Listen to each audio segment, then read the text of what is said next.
I'll give you a classic example. Go back to you dig out your recordings. 2021, there was no interview.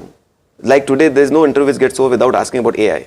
No interview which was over without asking fintech disrupting banks. Yeah. It was a narrative. Banks were beaten down on valuations. No interview got over without that. It was like every time. And I used to say that time, again, using first principles and second order thinking, कि भाई banking में क्या important होता है? आप अपना deposit क्या देते हो? Brand and trust is the most important, right? And now आप सोचो, will fintech be able to build brand and trust faster, or bank will be able to build technology faster? And the moment you evaluate that, you will know the answer. We never invested into any of the fintech. Now today, 3 years later, 4 years later, does anybody talk about fintech? Where are the fintechs? Which fintech companies have created wealth? But banks have created wealth. Yeah. So many banks have built technology. So all again, to my mind, this is a classic application of first principle and second order impact. कि basic क्या है banking का? Technology तो बन जाएगी, right? So that's the core of that we apply to everything. Are you applying that to IT right now? AI versus yes, IT? Yes, I am saying that IT. See, I am not saying same companies will come out, but according to me, IT services will be around. Same thing I think Jeff Bezos said. In fact, there's one beautiful ad of Infosys in New York somewhere which says that it's a very nice ad which says that deal AI with somebody, and it says that we will help you. So enterprise context. Who's going to, if you in your NDTV company, if somebody is going to implement AI, who's going to implement? Employees don't know. Somebody will have to come and implement those solutions, right? Yeah. So IT services company will be efficient. They will use those tools. IT services is not going anywhere. Now, the terminal value diminishing argument, in my opinion, we'll talk in 2 years later. Nobody will talk about it. We'll talk about 2 years later. That was the long version of the melody moment for Vikas. Back to first principles. Okay, tell us what was your melody moment this week. We need to wrap up the show, but thank you so much for joining us on Editor's Cut. We'll see you back same place, same time next week.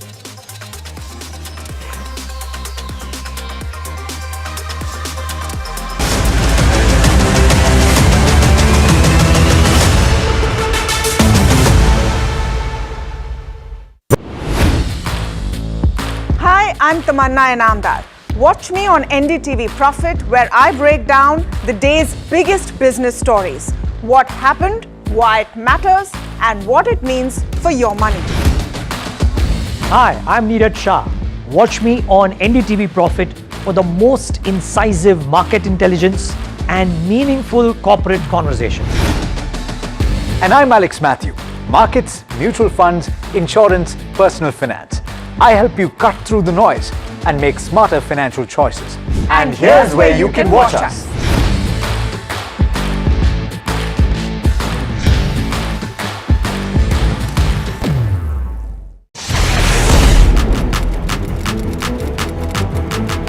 When the headlines move fast, perspective matters. On Editor's Cut, our editors come together with experts to distill the week's information blitz into clear perspective. Down the stories shaping the world, from markets and the economy to global conflicts and what lies ahead. This is where experience meets insight.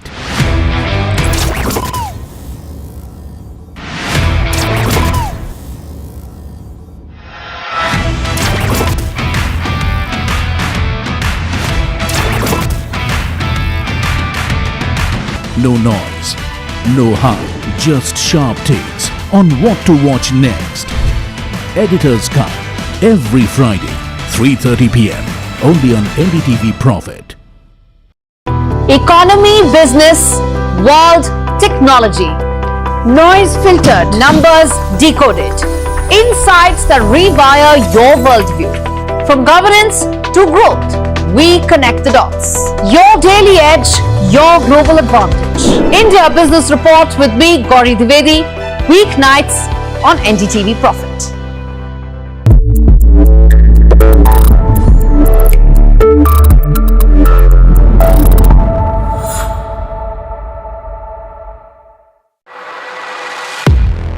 He has been tracking markets for over a decade, spots the trends before they hit the screen.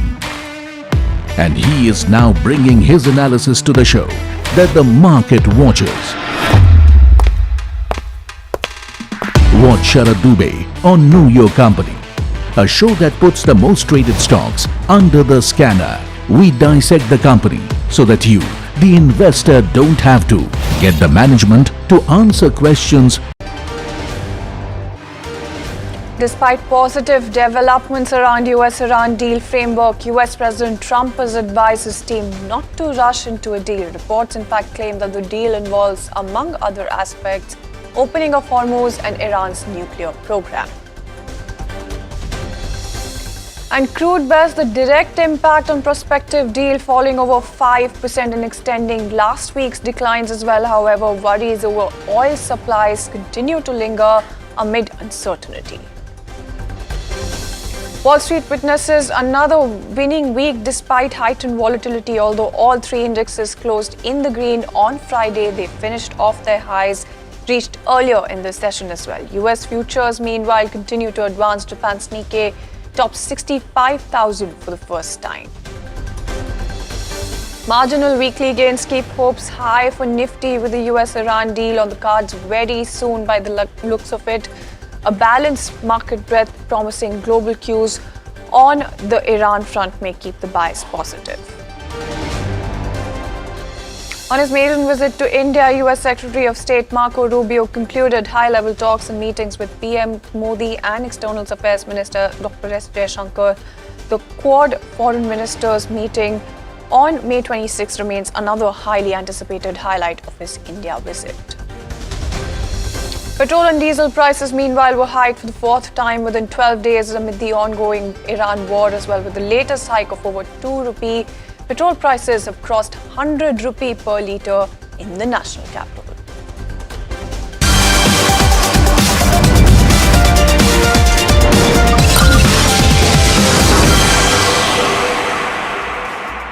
Good morning. You're watching Markets Today with me, Shreyansi Singh, and over the next half an hour or so, we tell you everything that you need to know to start your day on the right note. In fact, let's begin with just that.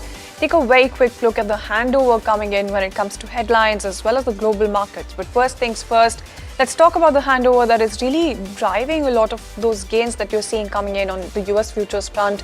Trump first hinted at a breakthrough deal to reopen the Strait of Hormuz, but later clarified that there's no hurry. The US president, in fact, is saying that the blockade will stay until any agreement with Iran is fully signed, certified, and finalized. Let's talk about Wall Street as well. Like I mentioned, it ended higher with the Dow hitting another record, while the S&P 500 and Nasdaq also closed in the green. So you're seeing some strength really emerging when you talk about the entire picture for Wall Street, as well as you can very clearly see on your screens as well. But when you talk about the positive momentum, it is getting carried through when you talk about US futures in Asia. But first, let's take a look at US futures as well, because that picture is also looking quite upbeat, at least at this point in time. And there you go, that's the US futures picture as well that you're looking at. Let's also talk about the positive momentum really carrying into Asia as well. So you do have Japan's Nikkei that has surged to a fresh milestone, crossing the 65,000 mark. For the first time, markets are cheering easing geopolitical tensions as hopes of the Strait of Hormuz reopening have pulled oil prices lower, improving global risk sentiment a tad bit.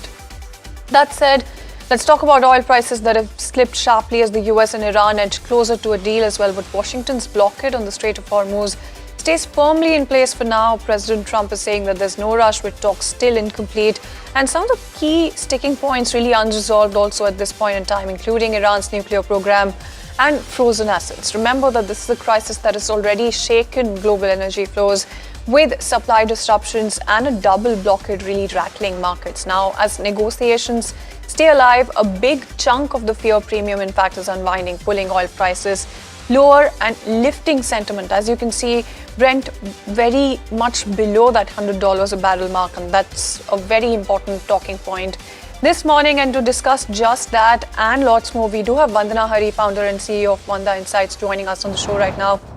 Vandana, a very good morning to you, and thank you so much for taking time out and joining us bright and early this morning. When you talk about oil prices, first things first, you do have Brent that has slipped past that $100 a barrel level.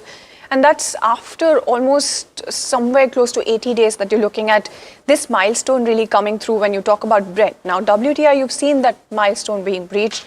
But when you talk about Brent, you've seen some refreshed sort of weakness really come to the markets right now?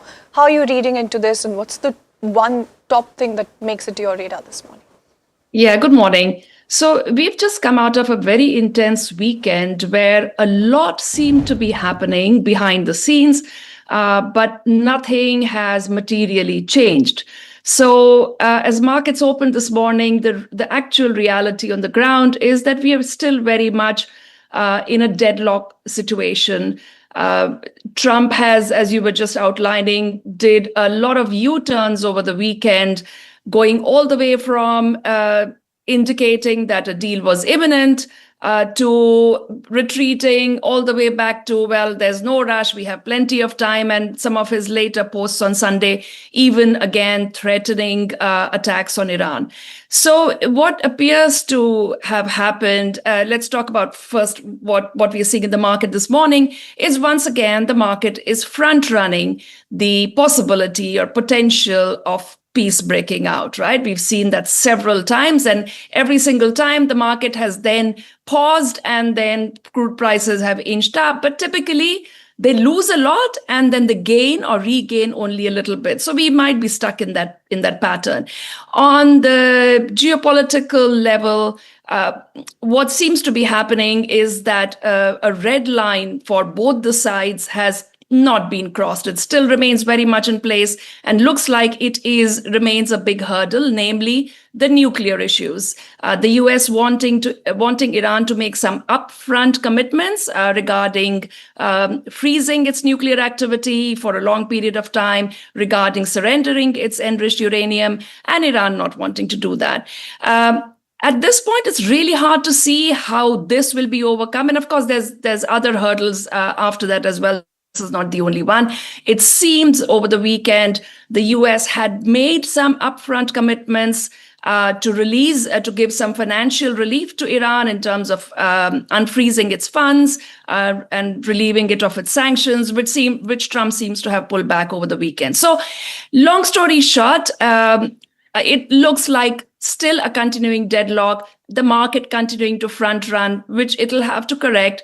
There'll be a wait and watch, of course, in the market. I don't think anybody will be in a hurry to buy back crude because a lot of people have already gotten burnt doing that. No, absolutely. And do you think that the worst risks are right now being priced in? Because, last that we had spoken, you were talking about that there still remains a lot that needs to be priced in. When it comes to the Hormuz front, do you think that entire bit is done right now, or do you think that there's still a lot that remains in the mix that's not been factored in right now? Absolutely. I think that situation hasn't changed, but with a caveat. So in terms of the worst case scenario risks in the immediate term, it is that the ceasefire breaks down and military hostilities resume, right? That risk, I would say, has diminished considerably at this point. But the general view in the market now is that despite all his threats and escalatory threats, Trump is not prepared to attack Iran again. And it looks like Iran is working with the same belief. And, I would sort of subscribe to that the chances of a military re-escalation are absolutely minimal at this point. So if the market is discounting that, I would say that's fair.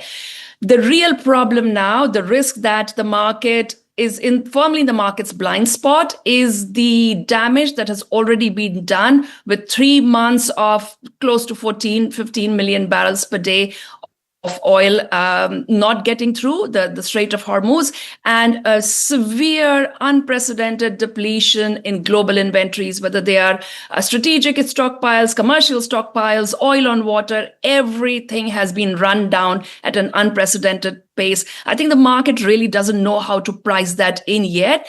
And my fear is that will show up as a major price shock, higher for longer prices, higher volatility for months to come. Absolutely, and higher for longer prices is exactly what I had in mind in terms of what to ask you next. Because do you think that the supply disruptions that may last, it may take about months to years to really get back to normal, if there is a normal in the near term also when it comes to oil prices. So given all of this, are you then penciling in higher for longer oil prices, and are you also penciling in that the lower band for oil prices that has been revised by about $10, or is there a range that you're looking at in terms of lower band of oil prices that you were looking at previously? Yeah, so to answer your second question first, definitely when I mean higher for longer prices, there's going to be that very volatile band, and the entire band moves up, so including the lows. So we have gone from thinking or predicting, not us at Vanda Insights, but a lot of bears in the market predicting that prices will go into the 50s and 60s this year. I mean, that has completely been ruled out. A couple of reasons I would highlight for this higher for longer scenario.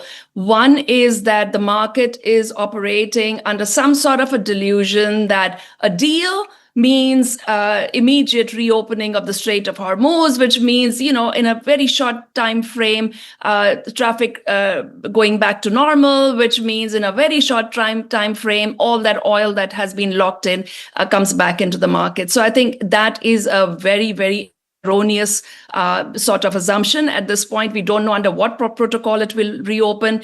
We don't know what will happen to the mines in the Strait of Hormuz and so on. So I would say the default assumption, the base case should be that it will be, even in the event of a deal that holds, a ceasefire that holds, it's going to be likely a patchy, troubled reopening of the Strait of Hormuz. The other danger lies in the market simply not, I guess, just not having the tools at this point, because it's unprecedented, to factor in, anywhere between 6, 7, 8 million barrels per day of oil inventory being drawn down every single day that this problem persists. And how the markets respond, to the smallest of supply disruptions when we are sitting on such a thin buffer is just hard for the market to price in. But at some point that will get priced in, and my fear is that the way it gets priced in is higher for longer prices. No, absolutely. And Vandana, just before we let you go, a very quick question right now. There's only one person who can decisively decide what's going to be happening to oil prices, and he's been changing his mind very often. But in terms of his statement, he said that oil prices are going to fall like a rock once the deal is finalized and once it's gone through, right? So what do you then expect if it does come through, and if all of the optimism really bears fruit right now? What do you think is going to be happening to oil prices, and are there any levels that you're looking at there? Yeah, prices plummeting, falling like a rock. Put that in that very, very big bulging bucket of the biggest delusions of this war. It is obviously a PR speak. He's speaking to his base, who probably a very, very narrow base that believes his words at this point. Anybody who knows anything about this market, or the economy, or the way markets work in general, not just oil, is that this is simply not going to happen. So the way prices are going to react in the event that the Strait of Hormuz actually begins to reopen is going to be a very cautious drop. At every step of the way, there is going to be an upside risk, because again, the market is going to be in a wait and watch mode. A reopening does not equate directly to oil supplies going back to normal. Over what period and at what pace they go back to normal? Are there more shocks along the way? Really hard to say. So it's going to be a very, very slow and I would say a very patchy, wobbly sort of decline in prices. Complete opposite of what Trump has been trying to sell. All right, then. Thank you so much, Vandana, for taking time out and joining us bright and early this morning. So there you go. That's very interesting insight coming in terms of how you should be reading into the plummeting oil prices. But let's also get you some commentary to start your day with during his India visit. In fact, U.S. Secretary of State Marco Rubio said that the Iran war has to end one way or the other. In an exclusive conversation with NDTV's Vishnu Som, Rubio also said that the U.S. would prefer a diplomatic way to solve the conflict. Let's go across and listen in. It went the way it always does, and that's very positive. The foundation of the relationship between our countries now, and obviously a lot of it is enduring as well, is the relationship between the President Trump and Prime Minister Modi, and it dates back to the first administration under Trump. And so I think that always makes it easier to have these meetings because of the personal affinity they have to one another. But we have so much alignment on so many issues. And really, as I've said, and I just said a moment ago speaking to our embassy staff here, one of the cornerstones of our approach towards the Indo-Pacific, considering ourselves a Pacific nation, by the way, is the relationship with India, which has only grown. It's grown in the financial realm, and I think there are other opportunities for us. So as much as anything else, it is a visit to continue to build on a relationship that's finding new areas of potential cooperation and co-production, even in defense, on technology, on the investments, mutual investments in each other's countries, with over $20 billion of Indian companies now invested in the United States. So really, it's a visit to reaffirm, just reinvigorate and explore new opportunities that we can continue to build on what's already a very vibrant relationship. And you've extended an invitation to the Prime Minister on behalf of the President to Correct. visit Washington. Yeah. Is that right? That's and correct. What did he say? He's looking forward to that? Yeah, well, obviously, you know, anytime you have someone who's as busy as he is, and he travels quite a bit, the Prime Minister does. He just came back from a foreign trip of a few days. But we'd love to have him come to Washington. We also hope to see him at the G20 late next year, late this year in December in Miami, which will be at Trump-Doral. Possibly the G7 as well next month. in Potentially, France. yeah. And again, they'll see each other if they're there, obviously. But we're hosting G20, so. But we'd love for him to come beyond just that and continue to build. And so then the job, when that date is set, the job of people like myself and Jay here and others is to sort of find work product that can lead to deliverables so that when our leaders meet, it's not just a social setting, but they have some things to announce and to work on. Moving on then, US President Trump dialed US Ambassador to India Sergio Gore into an event celebrating America's 250 years of independence at the Bharat Mandapam in the national capital during Rubio's India visit. During the call, he described PM Modi as a friend. Let's go across and listen in. I love India.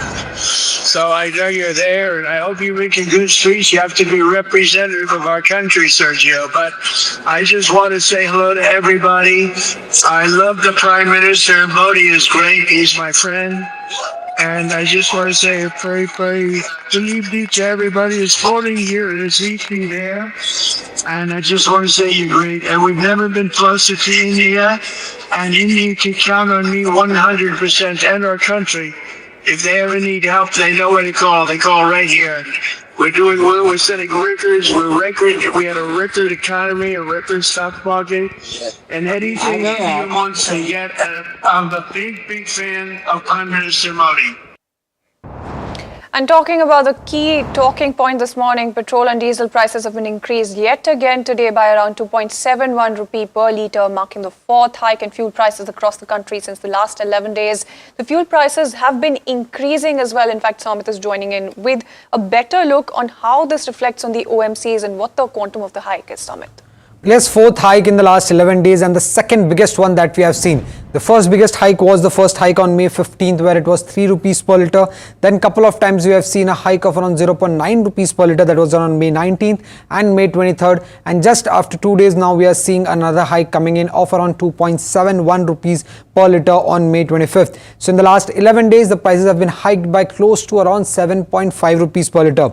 Now, what could be the impact? Why this price hike? Because oil marketing companies were supposed to incur a loss of close to 1 to 1.2 lakh crore rupees in the first quarter of FY27 because of higher crude oil prices, depreciating rupee and unchanged retail fuel prices, that is petrol and diesel prices. Now, what would be the impact of this price hike coming in on the oil marketing companies, that is IOCL, BPCL and HPCL? For every 0.5 rupees per litre hike in the petrol and diesel prices, the EBITDA of IOCL, BPCL and HPCL lifts by close to around 7 to 11%. Now, Indian oil OMCs have been recouping the losses. Earlier, the loss was expected to be around 1,000 crore rupees per day, which reduced to around 750 crore after the 3 rupees per litre hike. Then the couple of hikes of 0.9 rupees per litre reduced it to further 670 crore rupees on a per day basis of post the 0.9 rupees per litre hike that we had seen. in the last couple of days. And after this 2.71 rupees per litre hike, this will further reduce the losses for the oil marketing companies by close to around 113 crore rupees per day. And this is around 17% of the daily loss that the oil marketing companies have been seeing. Now, these 4 hikes will help oil marketing companies recoup nearly 44% of the losses that they were incurring at start of the quarter, that is close to 1,000 odd crore rupees. Also, another positive point for the oil marketing companies right now is the fact that crude has slipped below $100 per barrel after many days. So that is also that could also come in sentimentally positive for the oil marketing companies in trade today. Absolutely, and thank you so much, Sound, for joining us with all of those highlights. But it's time now to get you the FNOQs this morning. In fact, Puneet is joining in with just that. And Puneet, look at the interesting start to the week. You do have a very exciting handover right now. A lot of cues that the Lal Street could be looking at. Well, most certainly, and I think the implied open also starts to indicate that momentum at today's trading session at the start, at least for this week. A 200-point uptake, we'll be closer to the 23,900 mark yet again, and hopefully able to maintain this move at this point of time, at least this time around as well. When you also look at the Nifty as well, ended at 23,700, which is a key support level. 23,800 also continues to be important.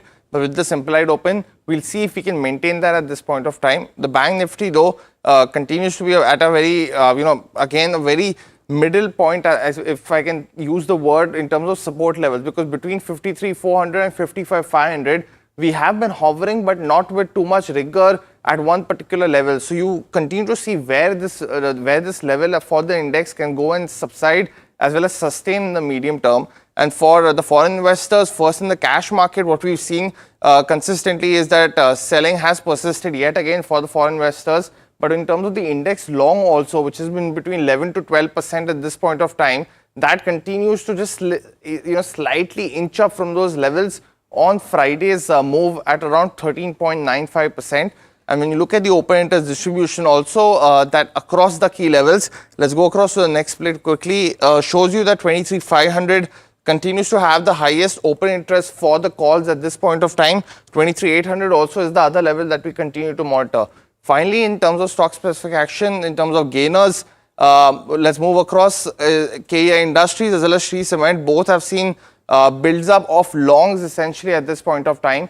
In terms of the losers, though, what we've seen is, longs being unwinded for Alchem Labs, and while there has been short covering across a bunch of stocks and spaces, including Shree Cement, RVNL, SBI Cards and Bajaj Finance. So those will be some of the key indicators as we go into the last week of Q4 earnings, and hence the important level for the index at this point of time. No, absolutely. And thank you so much, Puneet, for highlighting all of that as well. So there you go. Everything that impacts you covered on this edition of Markets Today. India Market Open up next to get you to keep an eye on your stock portfolio and all the stocks that stand to get impacted today.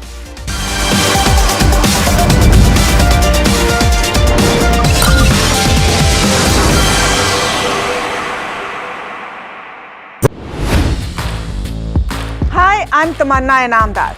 Watch me on NDTV Profit, where I break down the day's biggest business stories. What happened, why it matters, and what it means for your money. Hi, I'm Neeraj Shah. Watch me on NDTV Profit for the most incisive market intelligence and meaningful corporate conversations. And I'm Alex Matthew. Markets, mutual funds, insurance, personal finance. I help you cut through the noise and make smarter financial choices. And here's where you can watch us.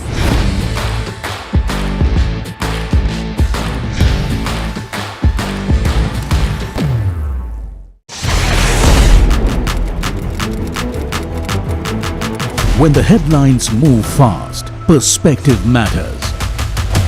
On Editor's Cut, our editors come together with experts to distill the week's information plates into clear perspective. Down the stories shaping the world, from markets and the economy to global conflicts and what lies ahead. This is where experience meets insight.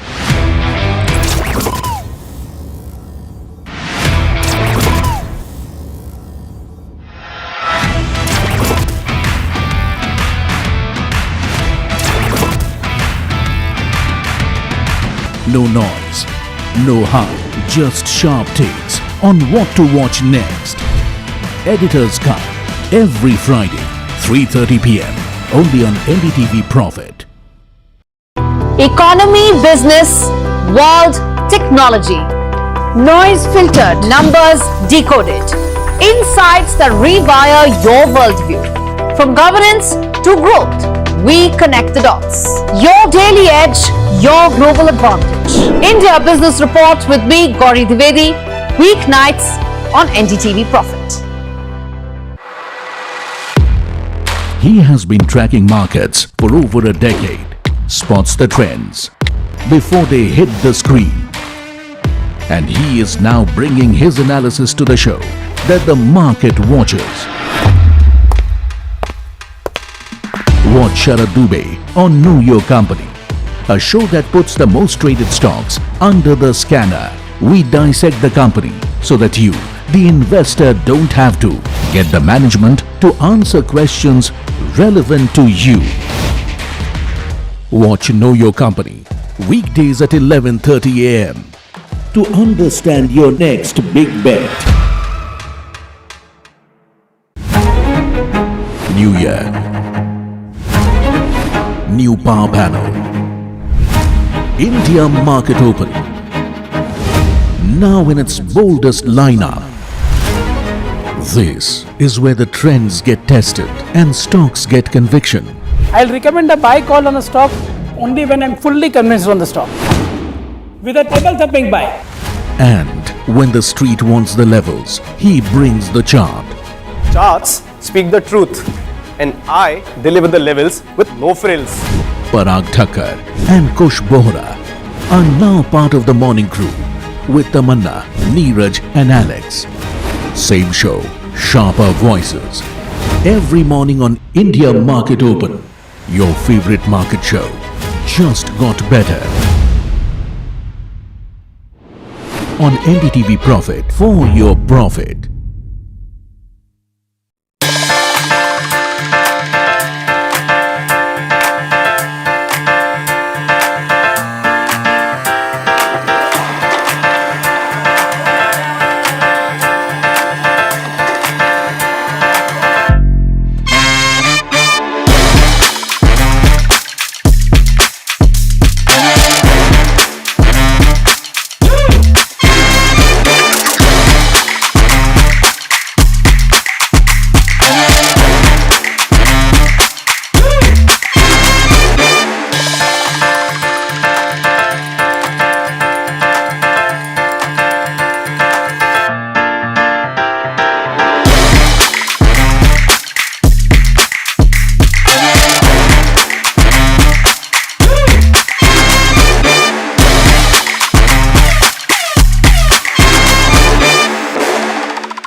I'm Tamanna Inamdar. Watch me on NDTV Profit, where I break down the day's biggest business stories. What happened, why it matters, and what it means for your money. Hi, I'm Neeraj Shah. Watch me on NDTV Profit for the most incisive market intelligence and meaningful corporate conversations. And I'm Alex Matthew. Markets, mutual funds, insurance, personal finance. I help you cut through the noise and make smarter financial choices. And here's where you can watch us.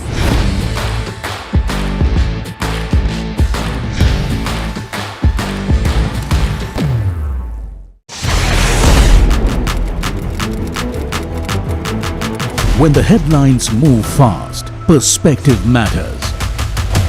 On Editor's Cut, our editors come together with experts to distill the week's information plates into clear perspective.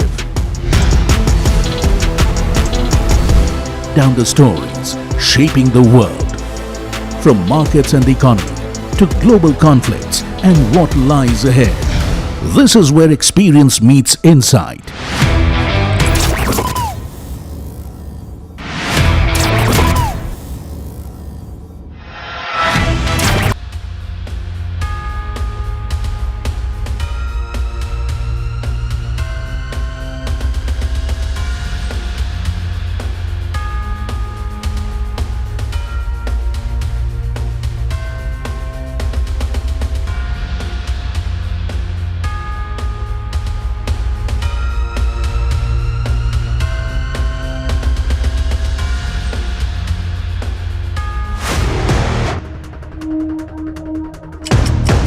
You're watching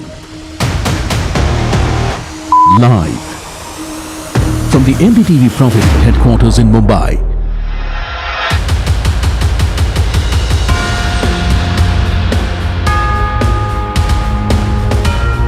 This is India Market Open.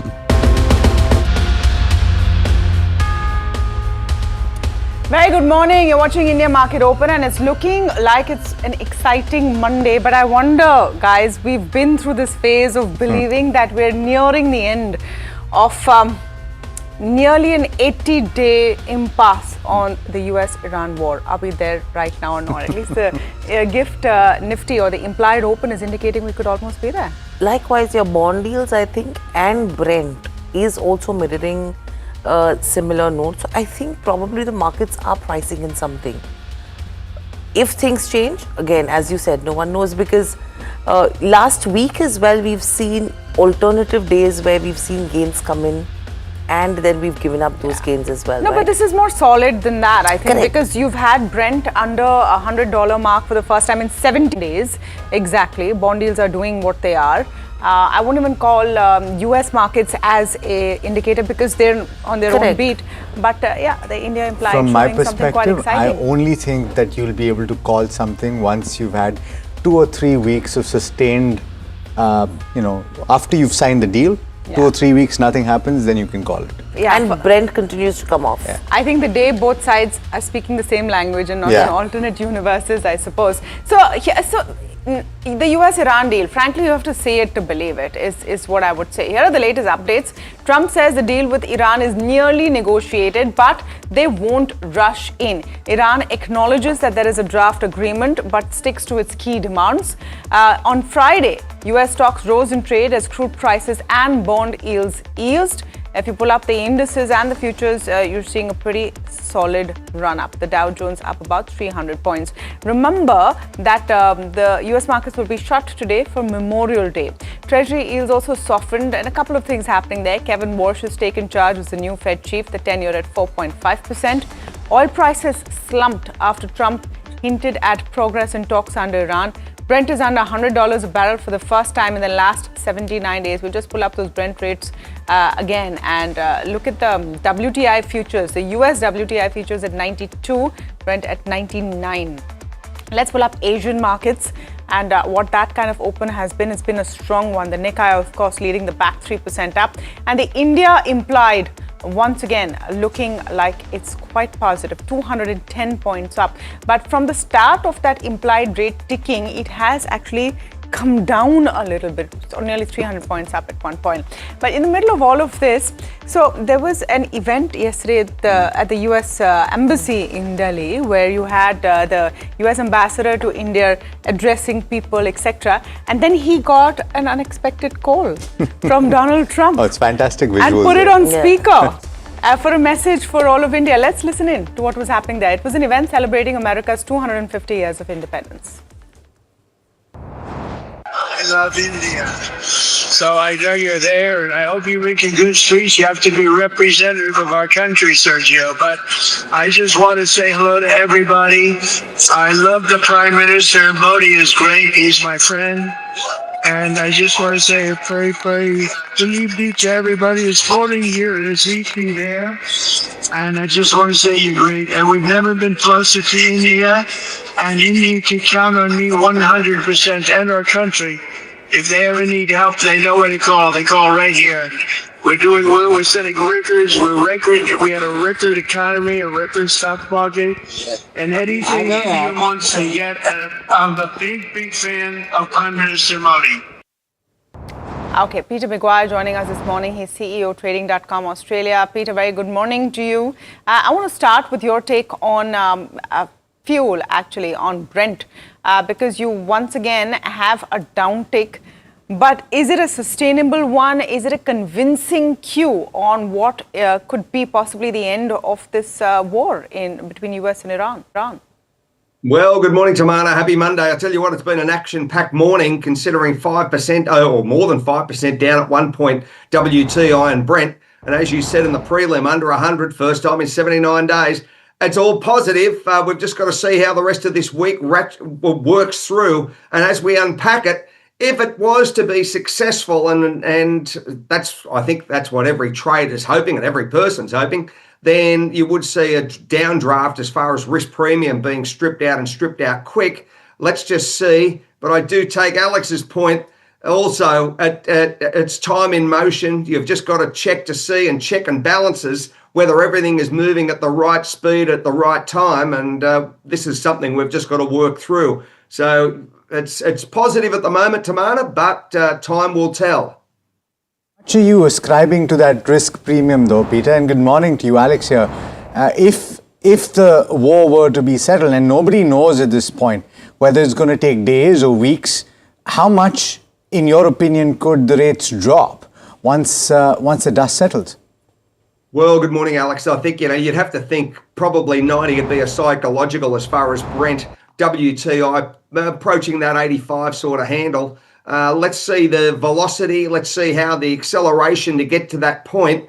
And as far as risk premium stripped out, there might be 10, there might be $15 more to go. And then it'll just be, a downdraft, I think, as far as, the unwinding of all the sentiment.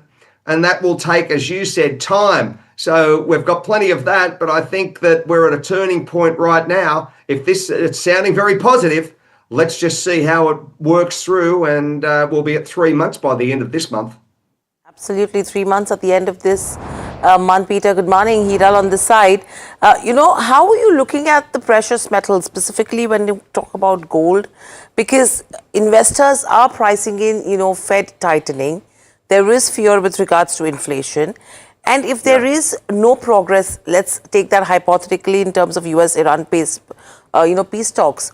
What happens? Do you see gold moving below that 4,500 per dollar mark, or are you expecting something different?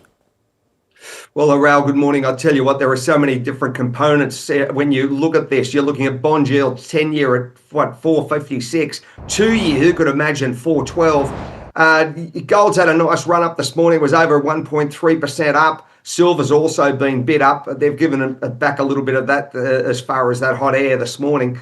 But I would think if it is positive, and let's assume that that's the first scenario, if this is all positive, I feel as though you've got PCE to worry about and how that looks this week. And then you've got Kevin Walsh in the hot seat. Is he going to press a go button or a faster or slower button? And that's the dilemma that I think all traders are looking at. Where does he position himself? And if you were to see something unwind quickly as far as energy prices, what does that do to gold, US dollar index, and so on? So I would think that gold would take a run up from here. But the issue is certainly the uncertainty that can also be presented to the market with rate hikes and other points in, as far as economic growth. Certainly something to watch out for. Peter, thanks as always for taking the time, and have a great day. Thank you, Alex. All right, let's talk about what happened last week. And 0.33% gains for the Nifty 50, the broader markets. At least the mid-cap index doing better than the benchmark if you take the whole week. And it gained about 1.1%. You have the small-cap index that kept pace with the benchmark, gained about 0.33%. The Nifty Bank about 0.6%. But the hero last week was the Nifty IT index, particularly on the back of what it did in the first 2 days of the session. Now, take a look at this. You had the mid-cap index outperform, but the PSU banking index fell for a 5th straight week. You had the Pharma index that snapped a 6-week gaining streak, and the Nifty metal also snapped a 3-week gaining streak. On Friday, you had the Nifty 50 ending with gains of about 0.33%. The small cap index underperformed, fell about 0.1%, as a result of which the breadth was not necessarily very favorable, in fact ending 1:1. The Nifty Bank outperformed with gains of about 1%.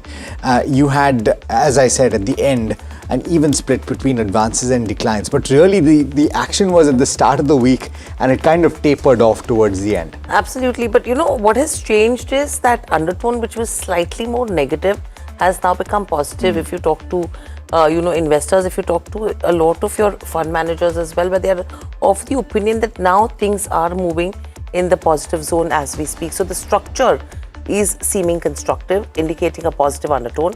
Now, the volatility is something that could remain high as well, and this is mainly elevated owing to the monthly F&O expiry right now. Now, you have fourth hike that has come in 11 days when you talk about crude. When you talk about petrol and diesel. So IOC, BPCL, HPCL, all of them have gone ahead and hiked petrol and diesel prices by around 2.7 per litre. The first hike was 3 rupees per litre, which was the 15th of May. Second hike, 0.9 per litre, that was 19th of May. Third hike, again, similar amount on the 23rd of May.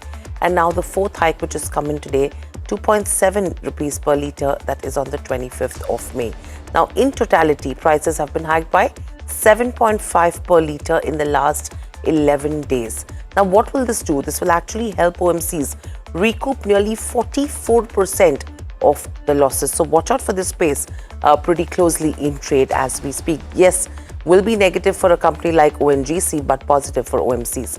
You know, another important comment that I picked up from Micron Technologies leadership team was that they are warning that the global memory chip shortage will persist beyond 2026. I quote, "We see demand for memory in AI centers remaining robust for years to come. However, supply will struggle to keep pace." That is what CEO Sanjay Mehrotra said during a recent investor call.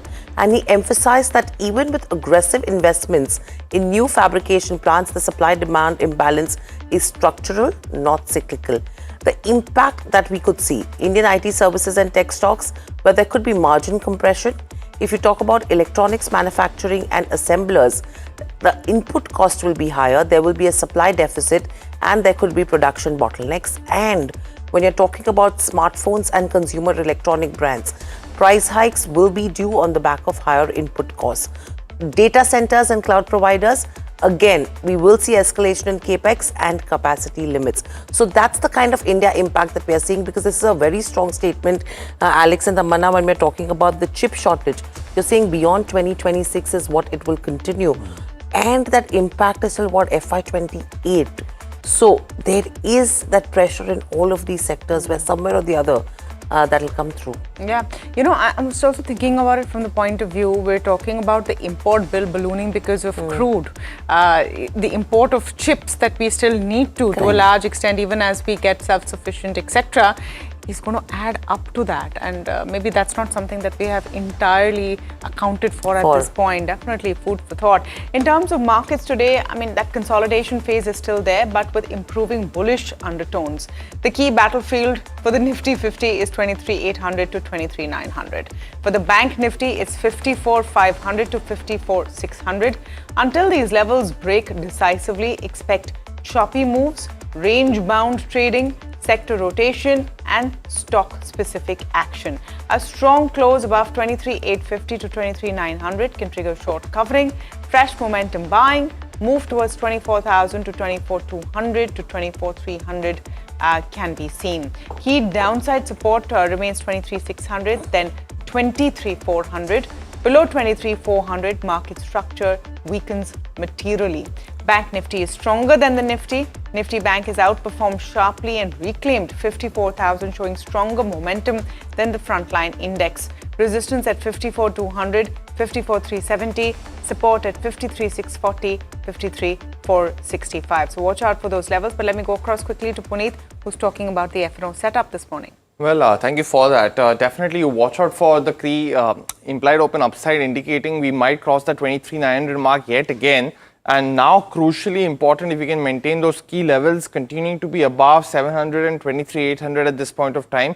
Crucial support level for the market. And Bank Nifty also has just started to see that that inch up yet again, as you rightly highlighted. So we're still in the middle of a support zone between the 53,400 as well as the 53,500 mark. And hence continue to maintain that where we could go in the medium term from here, and then support one of those levels at least at this point of time. For the cash markets, you've seen selling yet again by the foreign investors, but slight inch up in the longs that they build on the F&O side. So the index long now at 13.95 for the foreign investors, with the put call ratio is very, very neutral in terms of both the puts and the calls at this time for the foreign investors. The open interest distribution also continues to be very similar to what it has been in the last week, where 23,500, 23,800 continues to be those two levels that we are watching out for.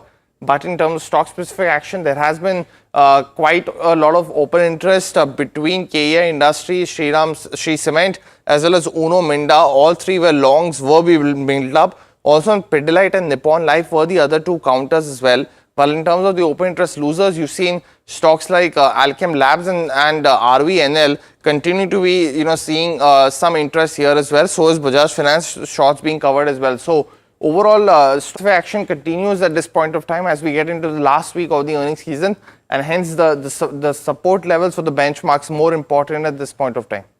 Yeah. I think the action, though, continues to be outside the Nifty, as we have seen for the last several days, whether it's because of earnings or whether it's because of just the composition of the Nifty right now. You've seen all the action outside, and you might continue to do on the back of results as well. Let me start with the first stock on my watch list, Century Plyboards. It's a thumbs up, decent set of numbers. Revenue was up 24.5% at 1492 crores. EBITDA was up nearly 32% at 177 crores.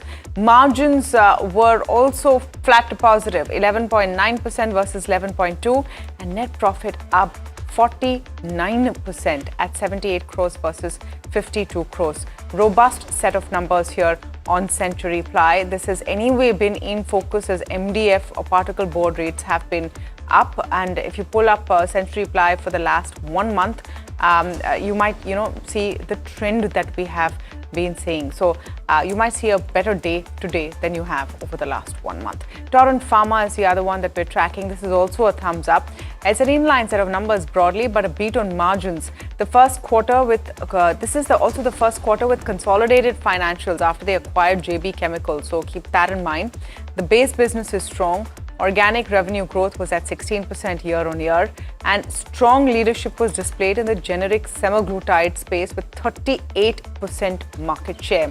PAT was hurt due to higher depreciation and interest costs post the JB acquisition. So that's why you'll see the impact on that one number. US business growth moderated after strong quarters, and they expect US to be steady single-digit growth ahead. India will deliver mid-teen growth in FY27. Here are the core numbers. Revenue up 42% at 4,197 crores. EBITDA up 41% at 1,356 crores. Margins at 32.3 versus 32.6%. And net profit down 21.9%. Like we said, it's on account of that JB acquisition. Here's what Jefferies is saying. They've maintained a buy and they've raised their target price from 4,690 rupees to 5,350.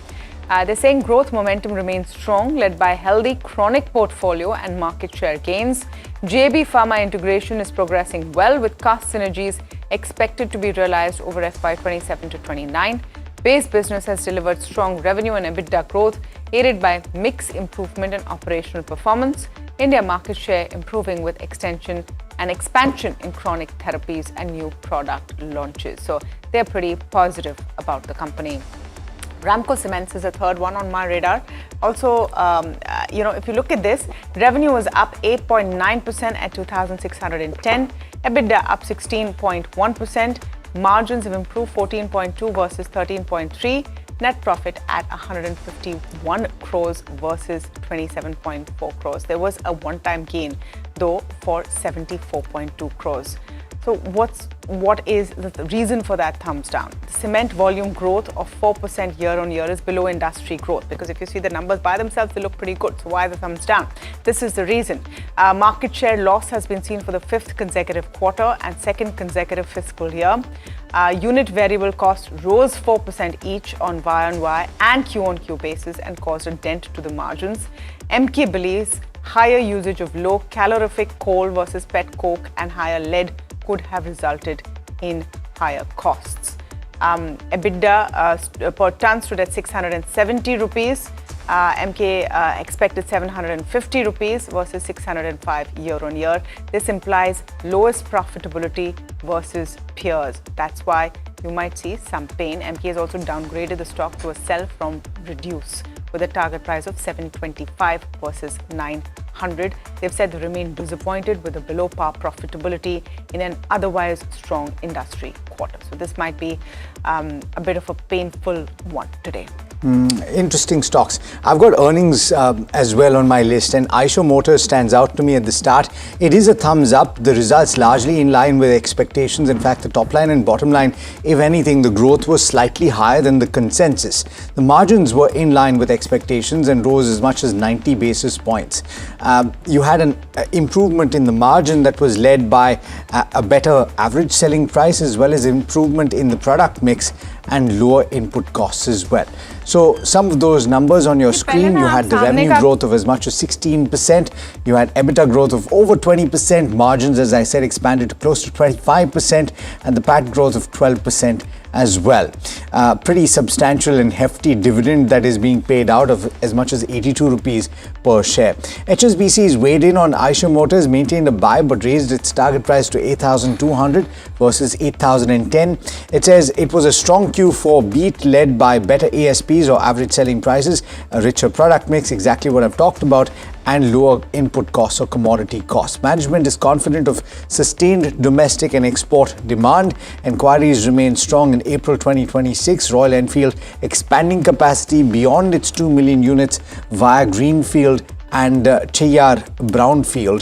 The premiumization in EV launches and financing JV with Volvo supports the medium-term growth trajectory. Remember that so far, before the expansions have been announced, Royal Enfield is operating at very high capacity utilization, and so it'll be interesting to see whether the volume picture changes at all once those factories come on stream. Fortis Healthcare is the second stock on my list, and this is a pretty good set of numbers as well. The occupied beds have actually risen as much as 17% when you compare with the same quarter last year.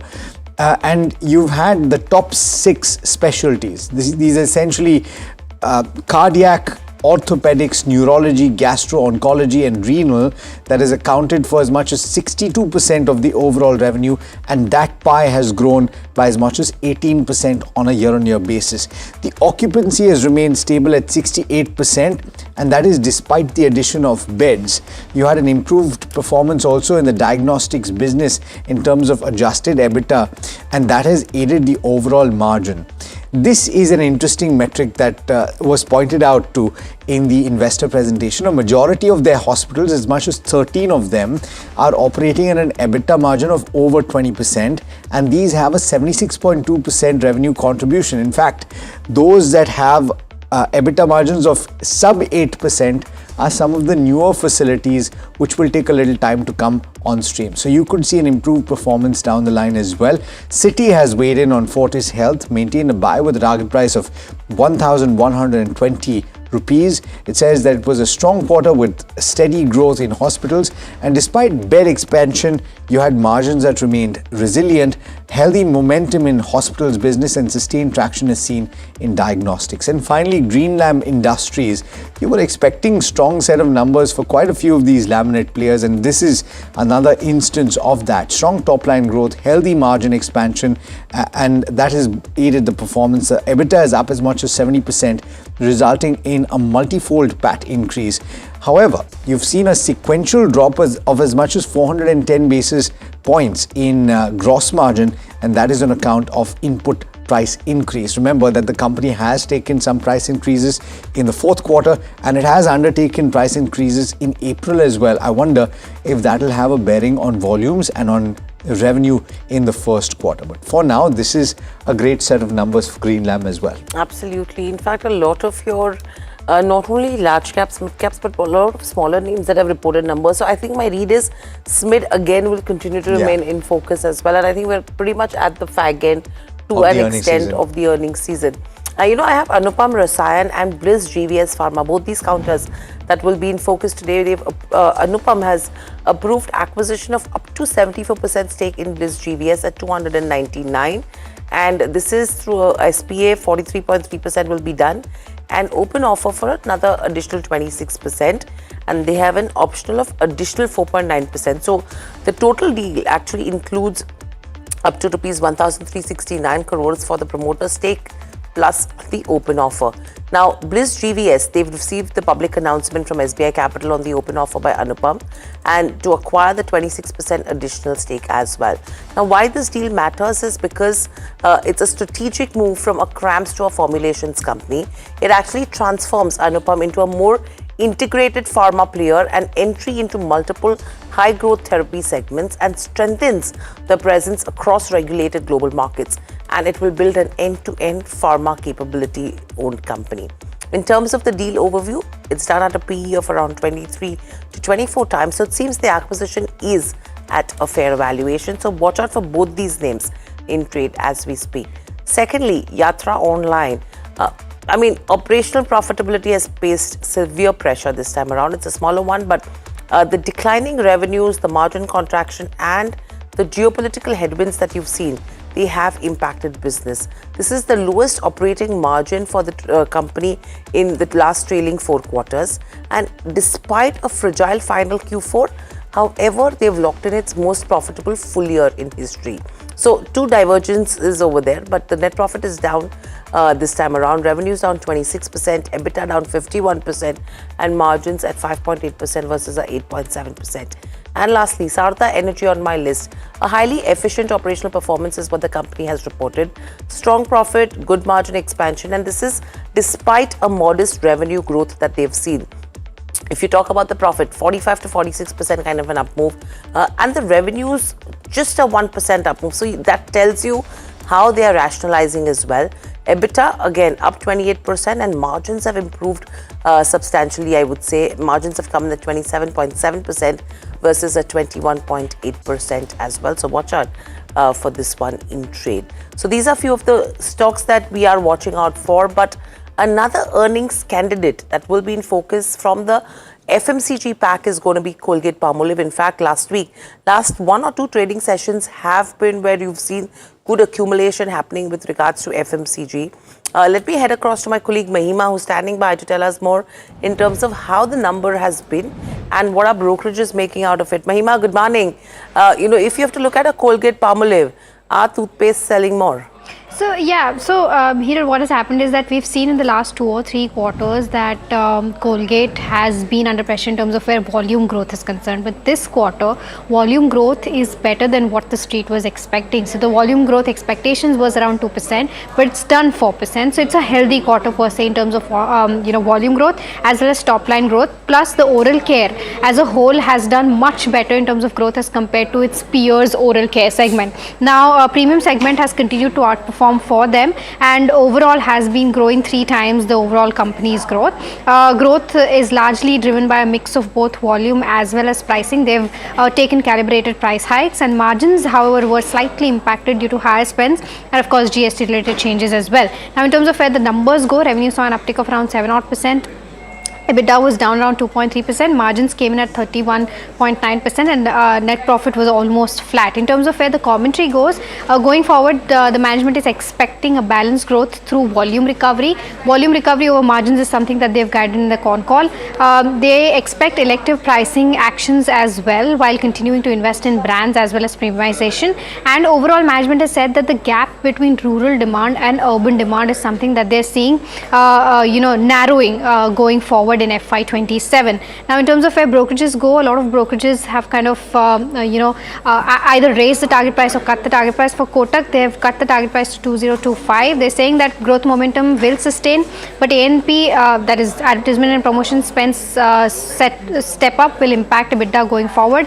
HSBC has raised the target price to 2150 with a rating of hold. They're saying that premiumization remains key for the long-term growth. And lastly, Jefferies has maintained buy and up the target price to 2,600. They're saying that FY27 is expected to benefit from favorable base effect. So this is the overall view of how Q4 has panned out for Colgate. Okay, thank you so much for that, Mahima. In fact, Alex and I are just discussing whether the numbers are good or bad. But I think the way everyone is looking at it is versus estimation. The number is seeming, especially in terms of the volume growth. 4% now, but... Yeah, but the expectation was much lower, and it's only the oral care category which has helped. Now, whether the stock reacts or not is the key question here, because the trend is in favor of the FMCG names in the last couple of days. I think in relative terms, Colgate has underperformed to other FMCG players. In the oral segment, but in the oral segment, they've actually done better, apparently. Which they always do. Yeah. So which is why I'm not enthused. Yeah. No, I would tend to agree with you a little, but yeah, maybe versus expectation. So let's see, where the tide turns. So that's with regards to Colgate. But let's also look at the FTSE Emerging Market All Cap Index. There are a couple of additions that have come in. Interesting names. From the new age companies, we have Lenskart and Grow that has come in. So you could see some bit of positive reaction coming in there. Tata Capital, ICICI Prudential, AMC, and you have a LG India. LG is an interesting addition that we are seeing because, in terms of the stock, not really done too much in the near past, but what is interesting is whose weightage has gone down. Reliance's weightage has been reduced to get all of these additions in as well. And Bharti Airtel, their weightage has increased. Now, Bharti Airtel as well, I think just a couple of days ago, it took over as the number 2 company in terms of market capitalization as well. So I think that's one of the factors that they would have considered. But interesting names that we need to watch out for once the market opens.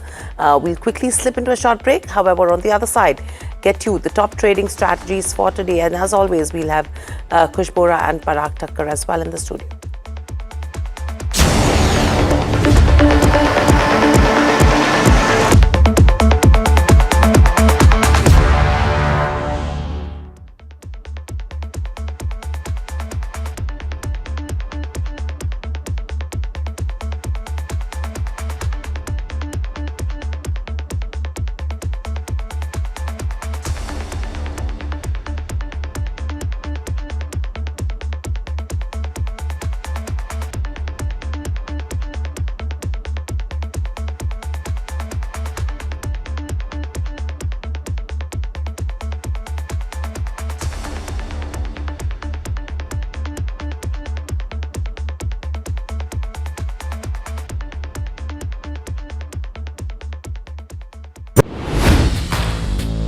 Hi, I'm Tamanna Inamdar.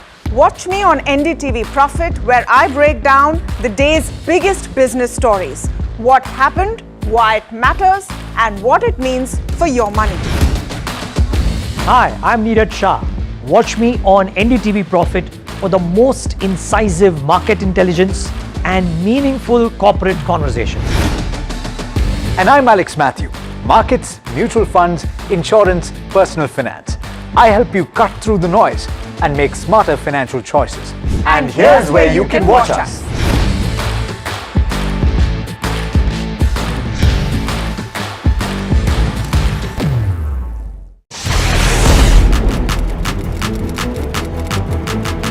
When the headlines move fast, perspective matters. On Editor's Cut, our editors come together with experts to distill the week's information plates into clear perspective. Down the stories shaping the world, from markets and the economy to global conflicts and what lies ahead. This is where experience meets insight.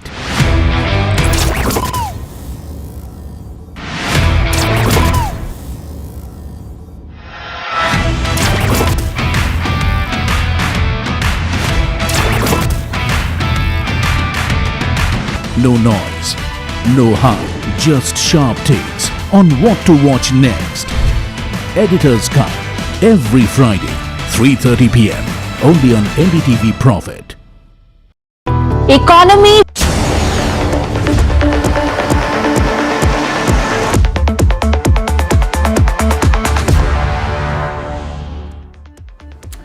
Welcome back. You're watching India Market Open. I'm going to quickly pull up the implied open for you because it's looking like an exciting morning. Is there enough to celebrate, and will this sustain is the question. 190 points up, so a slight, I would call this a mild gap up right now compared to where our markets are right at this point. Parag Thakkar and Kush Bora with us in the studios this morning. Welcome to both of you.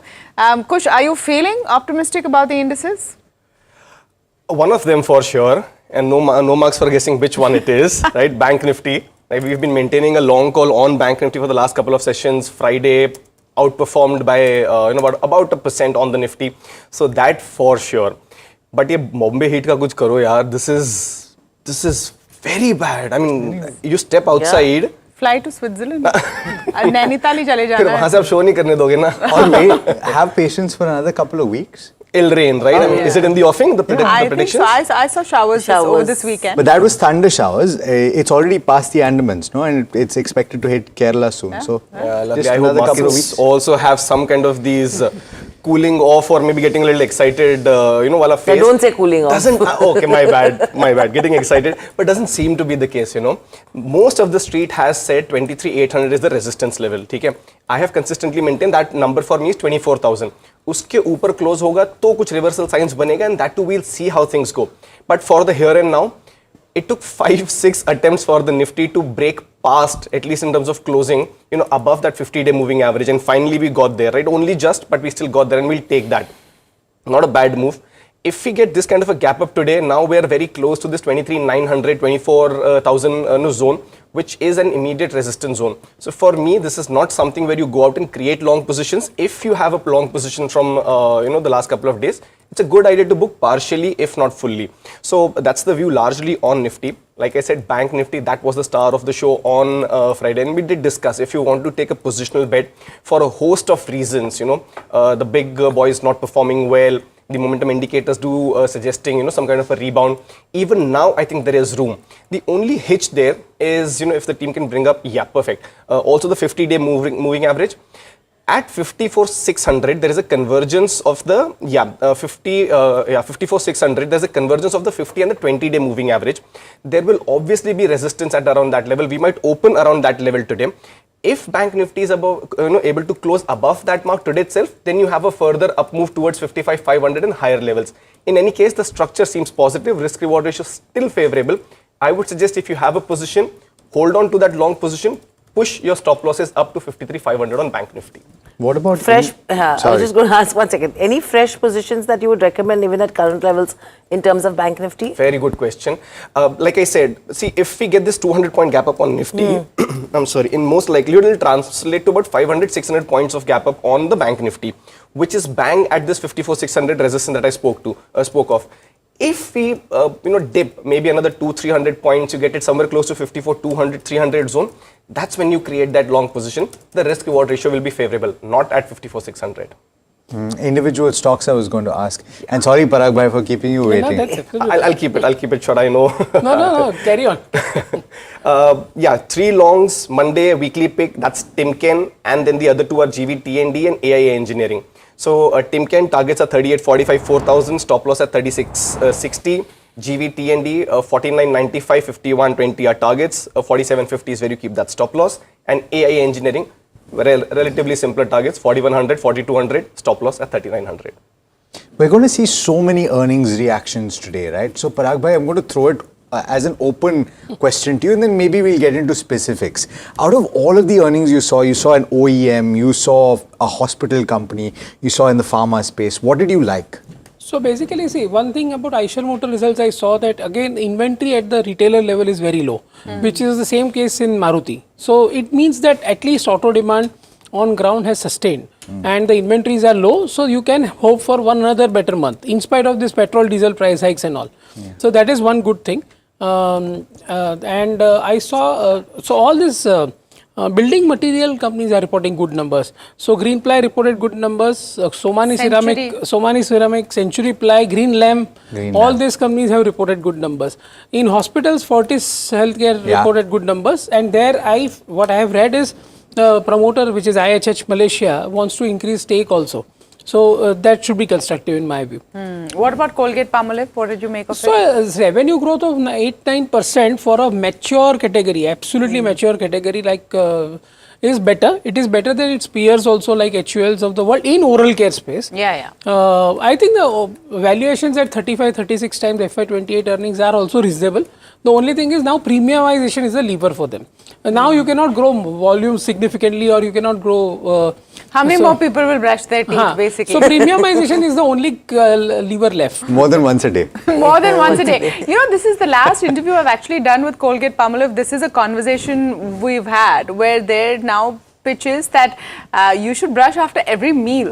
so you at least, treble your basic consumption. We leave those ads to the happy dents. No, you don't want to be having floodlights when you open your mouth. I don't think it's a bad idea to brush more often, but one way or the other. Okay, many more results to cover. In fact, I'm going to go to Sharad, who's put it all together very cogently for you on what has worked and what it's not from the result pack. Sharad. Well, yes, largely for Hindalco, we have seen a good set of numbers, and already we had seen that Novelis came out with a very strong set of number, and Street is of course bullish on the early start of the Oswego plant as well. The consolidated revenue and EBITDA, they have hit their all-time high levels, and the Indian business also, if you look at the aluminium and the copper segment, they have done well as well. Apart from this, Divis Labs, a largely inline set of numbers coming in, and the growth is steady. Overall, this is driven by the custom synthesis segment. That's where the performance has been there. PAT, if you look at it, that's also going on the higher other income as well. Management has stated that there will be a double-digit growth going ahead, and peptides and contrast media, that is something which will be a key future driver as well. Net numbers have been largely in line. An interesting name, Kolte Patil Developers, comes to the list. Of course, a little bit of execution and lumpiness is there. That's why you're seeing the lower side on the numbers, but the operational numbers are pretty strong. Looking at the collections, it's up 18% on a year-on-year basis, and realizations is up 21% on a year-on-year basis. And there's a bullish commentary coming on the management, especially on their outlook. Of course, if you change the one-off adjustments, the profitability shows a 16% year-on-year basis. So these are the stocks which should be on your radar today. Okay, quite a few of them which have not done too well. It's a mixed bag, I would say. Some howlers and some very good ones. From the mid-cap space, Parag Bhai, what are you liking right now? And you talked a short while ago about Eicher, you mentioned Maruti. The auto OEM space you're still constructive on. Looking at 7.5 rupee price hike has already been taken. There is clearly more to go. Yeah, correct. There's clearly more to, especially in diesel, where the under recovery is too high. So I would say that I'm not going right now in CVs and tractors. I'm sticking to two-wheelers and passenger cars, where we have just started nibbling. We have just started. Is EV a play right now? EV is a perfect play. For example, Bajaj Auto, Chetak is doing very well. Ather is doing very well. TVS, of course, keeps on doing well. And plus the other thing that in Bajaj Auto, company is distributing 100% of its profits as pay out to shareholders, in which 150 rupees dividend, which also goes to promoter, but the buyback of 5,600 crores, promoter is not taking anything. Promoter is not participating.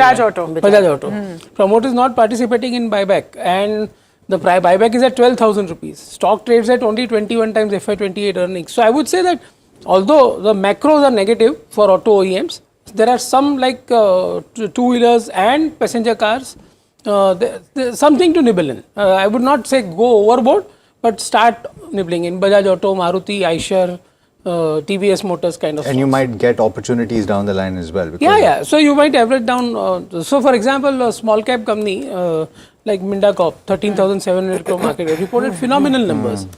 And now that is a result of premiumization, increasing content per vehicle, and increasing wallet share within the same customers. Yeah. Okay.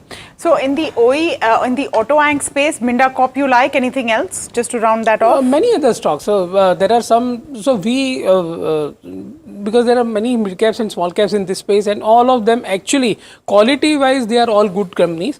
Leverage wise they are okay. So I would say many other companies which will benefit from this. Especially I liked result of Minda Corp and. Of course, LG Bala Brothers and various other companies where results were not that great, but I would say the valuations are also now very compelling. On charts, anything from this space which looks interesting, Kush? I'm very happy.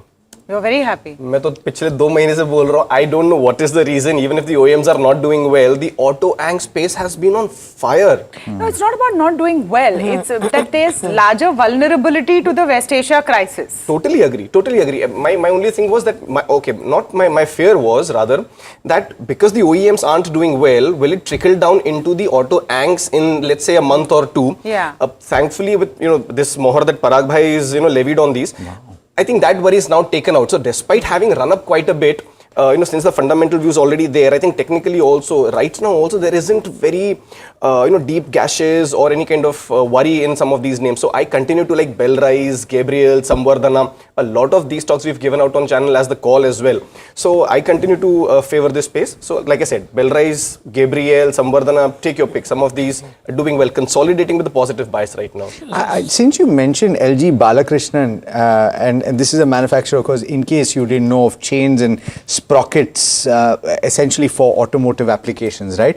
It's a close to 5,000 crore market capitalization company. Trailing stock PE is 15.6. Yeah, very attractive. And it's been growing last 3 quarters at 20% or thereabouts revenue. So I think last quarter was not that great because their expected ramp up did not happen in the Nagpur plant. But I would say that a decent company, clean promoter, under leveraged balance sheet. Based. Yeah.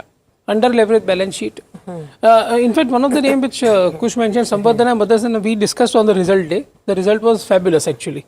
And to have such a fantastic 25-30% growth on this high base, this company is a very large company, 1,40,000 crore market cap and 1,500 crore PAT per quarter.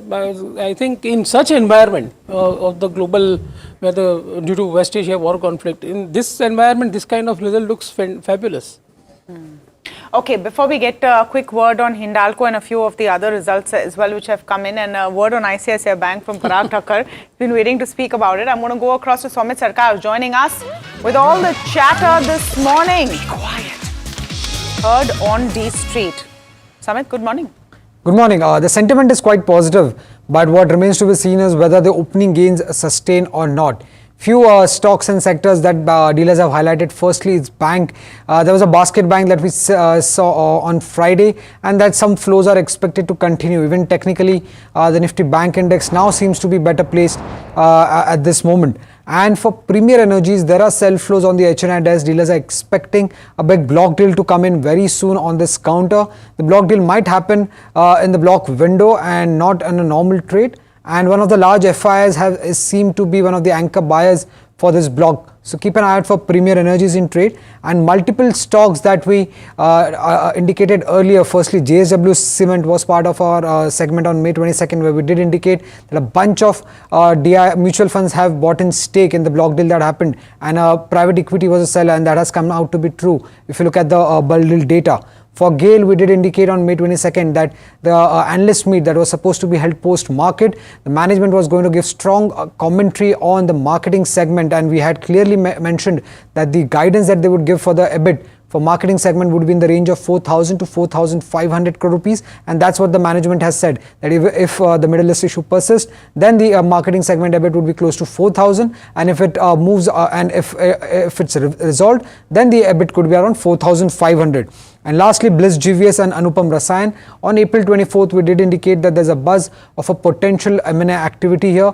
Anupam Rasayan was looking to acquire the promoter stake of Bliss GVS, and that is what has come out over the weekend. If you look at Anupam Rasayan, will be buying in the promoter stake and will also be making an open offer for the 26% of the public shareholding.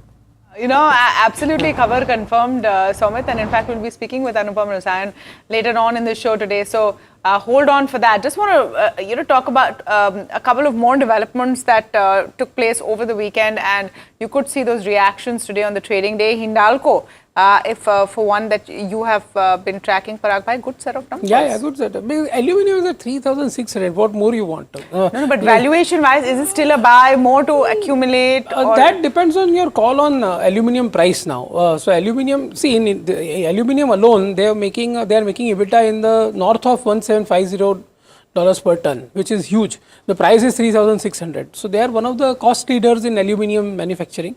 Plus Novalis actually surprised. Novalis commentary was very positive. So all in all, there's good going for Hindalco. So I think momentum will continue. On charts, Kush, for Hindalco? So the trend is very strong. That is not a worry. The worry is if you buy now, is there enough risk reward ratio? Doesn't seem to be so. because one thing maybe I should have mentioned in the opening commentary is that this week is the monthly expiry and we'll have back-to-back expiries on Tuesday and Wednesday. Plus you have a truncated week. Yeah, correct. So that is why there could be fair bit of volatility in some of these names. Even if they do well in terms of numbers or momentum, there could be some capping technically. Hindalco has a a call and a put base, a straddle at 1100 with a premium of about 40-45. I don't know if it will really cross 1140, 1145 levels today. But on the whole, the trend is fair. If you do want to buy it from a positional standpoint, around this 1100 mark seems like a good buy. I just wanted to get your take on Sun Pharma, if you have a take very quickly, because the numbers came in Friday during close and seem to have disappointed. A lot of negative brokerage notes also today. Yeah, so the stock price rallied significantly after, if you see that acquisition, stock has rallied from 1600 to 1900 non-stop. Yeah. So it had to correct a little bit, and this result gave a reason to correct because they have invested in specialty pharma business, and so they have compromised a little bit on the margins. So I think stock might come off a bit, but structurally nothing changes. Okay, structurally nothing changes, Yeah. and it's positive. A good point to put it in context of the rally that already took place after that giant acquisition that they announced. But let's keep the focus on the pharma sector. A re-rating seems to be underway with the rally broadening across the entire value chain. At this point, when people are looking for defensive plays and safe havens, is pharma the bet that you need to make? Varsha joining in with more. Well, in last 1 year, I would say pharma has outperformed with comparison to other sectors. Nifty Pharma, if you see, have gained almost 14% of returns in last 1 year. And, so the rally that we are seeing is not because of one company or one drug, because it is due to across value chain.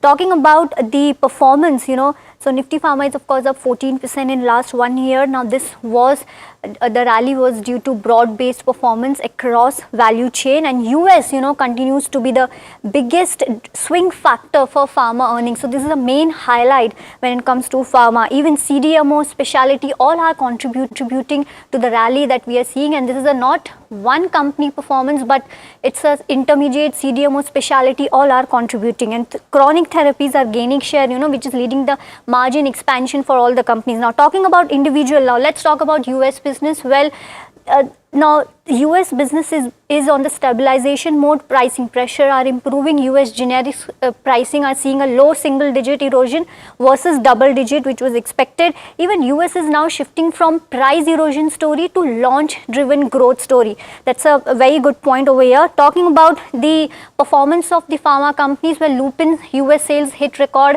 was up 55%. Even Zydus saw recovery when it comes to the US business, beat all the estimates. Gland was also strong when it comes to the US business. Talking about CDMO, the other factor which has led to this rally, Newland, fantastic results, margins at 40% with CMS mix at 61%. Laura CDMO also saw growth of around 33%. DVs, if you see, custom synthesis mix was at 56%, and now the shift is to high value segment. Now talking about the new growth drivers, of course the structural themes, we all know the semaglutide is the current hot topic when it comes to pharma, and biosimilars, GLP-1, all companies are progressing towards all these new therapies, which is leading to the next leg of growth for all the pharma companies. Lastly, on the FY27 outlook, every pharma company is of course bullish when it comes to the outlook. Mankind is guiding margins at around 25 to 26%. Lupin is targeting around 70% of chronic mix that will lead to a high margin one. Sun Pharma is guiding high single digit growth, and Quality Pharma, well, this is a small cap but is guiding almost 100 crores of PAT. So overall, everyone is bullish on pharma considering the strong US pipeline that they have, US price erosion declining, and you have semaglutide biosimilars playing out the story for pharma. Okay, thank you, Varsha, for that. This is an interesting story to look at as well. Vishal Manchanda, Senior VP Institutional Research at Systematics Group, joins in. Vishal, good morning and welcome to the show. This is Hiral on this side. Are you also of the opinion that pharma as a sector is set for a re-rating? Because you have the US business, which is probably showing you a different trend from here on, that is gaining momentum, and there is CDMO-led growth that will be coming in. Is that the setup that you are looking at for probably FY27 onwards? Yeah, hi, good morning, Hiral, and good morning, everyone. So, Hiral, I think my views are a bit different. I'm not a bull on pharma right now because I see the sector as a mixed bag. So broadly, if I like, there are two important segments for the large pharma companies in India. One is the India piece, and the other is the US piece. While the India piece we know is probably a 9 to 12% growth story, with GLP-1 basically aiding the growth for the sector in the next few years. But outside of India, I think US is where I'll be a bit cautious because there are large value opportunities which are going to go off the base. But companies do have a pipeline in terms of replacing these high value launches. But we can see a few quarters of underperformance before the new high value launches kick in and kind of replace the old ones. So earnings growth probably for the large pharma companies should be in the mid-single digit range for the next 5 years structurally, but it will be kind of maybe even flat. Earnings may be even flat for the next 1 or 2 years as the large drug comes out of the base.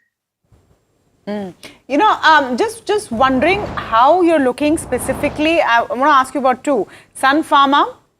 We spoke a bit about it before you came on, Vishal. Is it more of a profit booking that we're seeing? Were the results last quarter disappointing because of the margin squeeze? And Divi's, I want your view on both. Right. So I think Sun Pharma results were in line with what we were expecting for them for this quarter. But among the large names, I would be more constructive on Sun Pharma, largely because of their lower dependence on US generics and the specialty engine doing very well for them. In the quarter, their innovative medicine portfolio grew 20% YOY. And I think I'm positive about the Organon deal they did. So largely because it's going to kind of put Sun Pharma on kind of one of the large global pharma companies from a large India pharma company. It immediately doubles their revenue base. There will be like immediate earnings accretion too because of the deal. Maybe we'll see some profit booking now. The stock has gone up post Organon deal and the Q4 earnings were not that great. So could be we'll see some profit booking, but maybe a good opportunity to structurally own the stock. Vishal, so I take your point on being cautious on US. But the numbers that I see, Lupin, for example, you had 55% growth in Q4. I'm wondering if there are exceptions to the rule based on the formulations that some companies are selling. Is that the case? So Lupin posted a very robust US performance this quarter, Q4. But that's the entire cause of worry because what's driving the numbers are not multiple products. These are like 2 or 3 drugs driving the numbers. And these are not drugs that are going to last in the base for long, maybe another 6 months or maybe another 12 months. And these opportunities will vanish. So you can imagine the impact. The contribution of these drugs to the earnings is very meaningful. So we'll have to be we'll have to wait and see how the launch pipeline unfolds. While these drugs are for sure going to vanish from the numbers. So just to sum up, Vishal, and to put all of this together, you're saying that there's a high degree of possibility of a flat earnings performance over the next 1 year. And so therefore, from that perspective, you weighed in on US and on India. Is there a pecking order that you have right now for the pharmaceutical industry?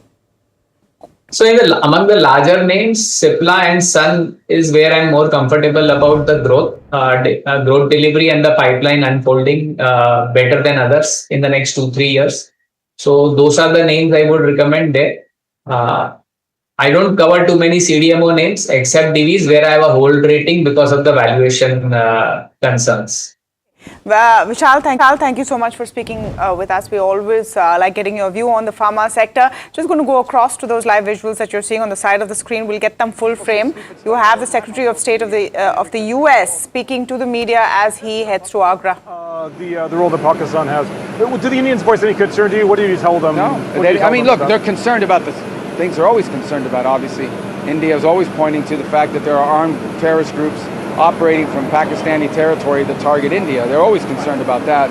But as far as the role they played as a mediator and a facilitator in the Iran situation. It never came up. I don't think that they would complain about that. I mean, their issues with Pakistan are different. Tell us about the Taj Mahal, going there. I've never been there. I heard the only one I ever knew about was the one in New Jersey that the president used to have. But have you been to that one? No, look, it's one of the wonders of the world. I think it's important to show respect to the culture of the countries that you visit. We have a gap in our schedule because the Quad meeting couldn't happen until tomorrow. So it was a good opportunity to see some of the cultural sites here and pay respect to this country. And there's so much to see here, and so it's such a big country with a lot of diversity and a tremendous history. So it'll be a good opportunity to see something that is iconic for the country. Okay? Thanks very much. All right, guys. Are you guys going to that or no? Apparently it's closed press. If you want to take us. Well, I don't think they let us have press coverage there, right? But they can see it. Have you guys ever seen it? I've been before. Okay, I think this is Marco Rubio speaking to his contingent, and obviously Secretary of State will travel with the US press as well. And he's saying, "Are you guys going to Agra?" One guy says, "No, I've seen it before." So I think the comments on what's happening with US and Iran are important, and we'll have to wait and see. I don't think we can celebrate yet before things absolutely pair out. And that's really the question. Parag bhai, if you do see a gap up today, and I want to pull up the implied, if you see about 180-point gap up, if you have at least some of your stocks which are performing well, time to nibble into profits in small measure, or you just sit tight? No, I think right now I'm preferring to sit tight. Let's see. I think it should, hopefully, this is a hope again, that it should be as constructive as they call it. Let me ask you this though, are you keeping dry powder still, or have you deployed dry mostly? powder I always keep. To what extent? There's a 5% cash. No, but you had gone higher cash, right? So you've Then deployed we that over the deployed, course of the last week. As I told you, some of the sectors corrected. Good companies corrected because of this oil going up and all. So that's why we have nimbled into it. So let me get this straight. You'd gone to as high as 10-12% cash, right? 12%. And then you've dropped down again to 5%. In what sectors have you looked to pick up? So the new money we have deployed is in auto anchors kind of names. And we have already spoken about ICICI Bank, Grasim Bharti. Those are the top holdings of the portfolio. So financials, auto and cement. Cement restricted to Grasim Ultratech kind of names. Okay, the first ticks are in. Let's pull those up and take a look at where the benchmarks are opening today. Remember, these are just the first few ticks, so don't perhaps read too much into it. Kush has described it as a chalawa in the past. By the way, in case you didn't know, that is a mirage. It's up as much as 279 points for the benchmark Nifty 50 and flirting with that 24,000 mark. The question is, do we hold? I would also like to pull up the Bank Nifty, because that is what Kush spoke about more than the benchmark in trade, or rather in the pre-open session. Pull that up and see where it's at. It is currently higher. It's unchanged. All right, let's see whether that changes over the course of the morning. Individual stocks though, pull up the Nifty 50 and see whether there are key movers. Not too much in the way of big movers. Ultratech Cement doing okay. Hindalco is up as much as 4.5%. Eicher Motors 3.3%. I would like to look at some of the other big movers on the earnings as well. Fortis, Greenlam Industries, Century Plyboards, Anupam Rasayan on the back of that Bliss GVS deal. Pull up both of those stocks and see whether it's moving. Century Ply up as much as 9%. Anupam Rasayan not too much. Bliss GVS is the acquiry company doing well. 9%, 10% up. Sarda Energy, good earnings. Yatra Online and Colgate Palmolive. I wonder what the initial ticks on Colgate Palmolive are as well. Colgate is just about 0.1% in the green, Tamanna. Colgate doesn't have a great reaction, but it's Century which is really buzzing as one of the top gainers. BPCL is doing great, relatively 6.5% up. I want to look at IOCL, I want to look at HPCL, that entire pack, because after all you have second hike in about a week. 7.5 rupees in all come through, and it's clear that we're not done yet overall. Sorry? It's a third hike. In a week. In I think a week. Yeah. No, so you've had 4 in all. In 10 days. It's 4 in all. Okay, my bad. 2 in a week. And so this is what, it's like tiny pinches, right? So you forget when you got pinched last. So yes, you have had 2 hikes in a week. But of course, overall, since the hike started, they've been about 4 and 7.5 rupees up on it entirely. I want to look at ONGC as well. Just let's look at ONGC for a second. These are going to be the big ones today. I want to look at Narayana Hrudayalaya. Let's look at Fortis. You have all of those moves in terms of earnings coming in as well. And Century, of course, the hero over there. I want to look at ICICI Bank if we can, because this announcement of the extension of the CEO, Sandeep Bakshi, will also be looked at as positive. Is it going to be a big deal though? Yes, it was expected. It was expected. But Mr. Bakshi has done such a wonderful job that for next 2 years, ICICI Bank shareholders just need to relax. He has done a wonderful job. Highest NIM, highest ROA, lowest NPA, and very, very comfortable valuations thanks to FII selling. So I would say that it is my largest holding. I have said this many times, and it is due to Mr. Bakshi's work, what he has done, and the entire team's efforts, of course. And I'll continue to keep that. Yeah, but you know, how much should you put by store of the leadership? Because the top private banks all have good leadership. If I'm talking about the quality of leadership in corporate India, banks are at top of the heap. There's not really a bank where you can be too worried, and plus you have so much scrutiny on it. The RBI is also looking at it. Regulated. It's an extremely regulated entity. So how much should you set by store? Banking is a leverage business. So what I feel is that if you are growing, first of all, if you are growing above the system, when you are at the scale of ICICI Bank, when you are growing above the system, when you are growing with a NIM of 4.3%, which is relatively very high compared to other banks, and if you are managing ROA of about 2%, and ICICI Bank is at 2.3%.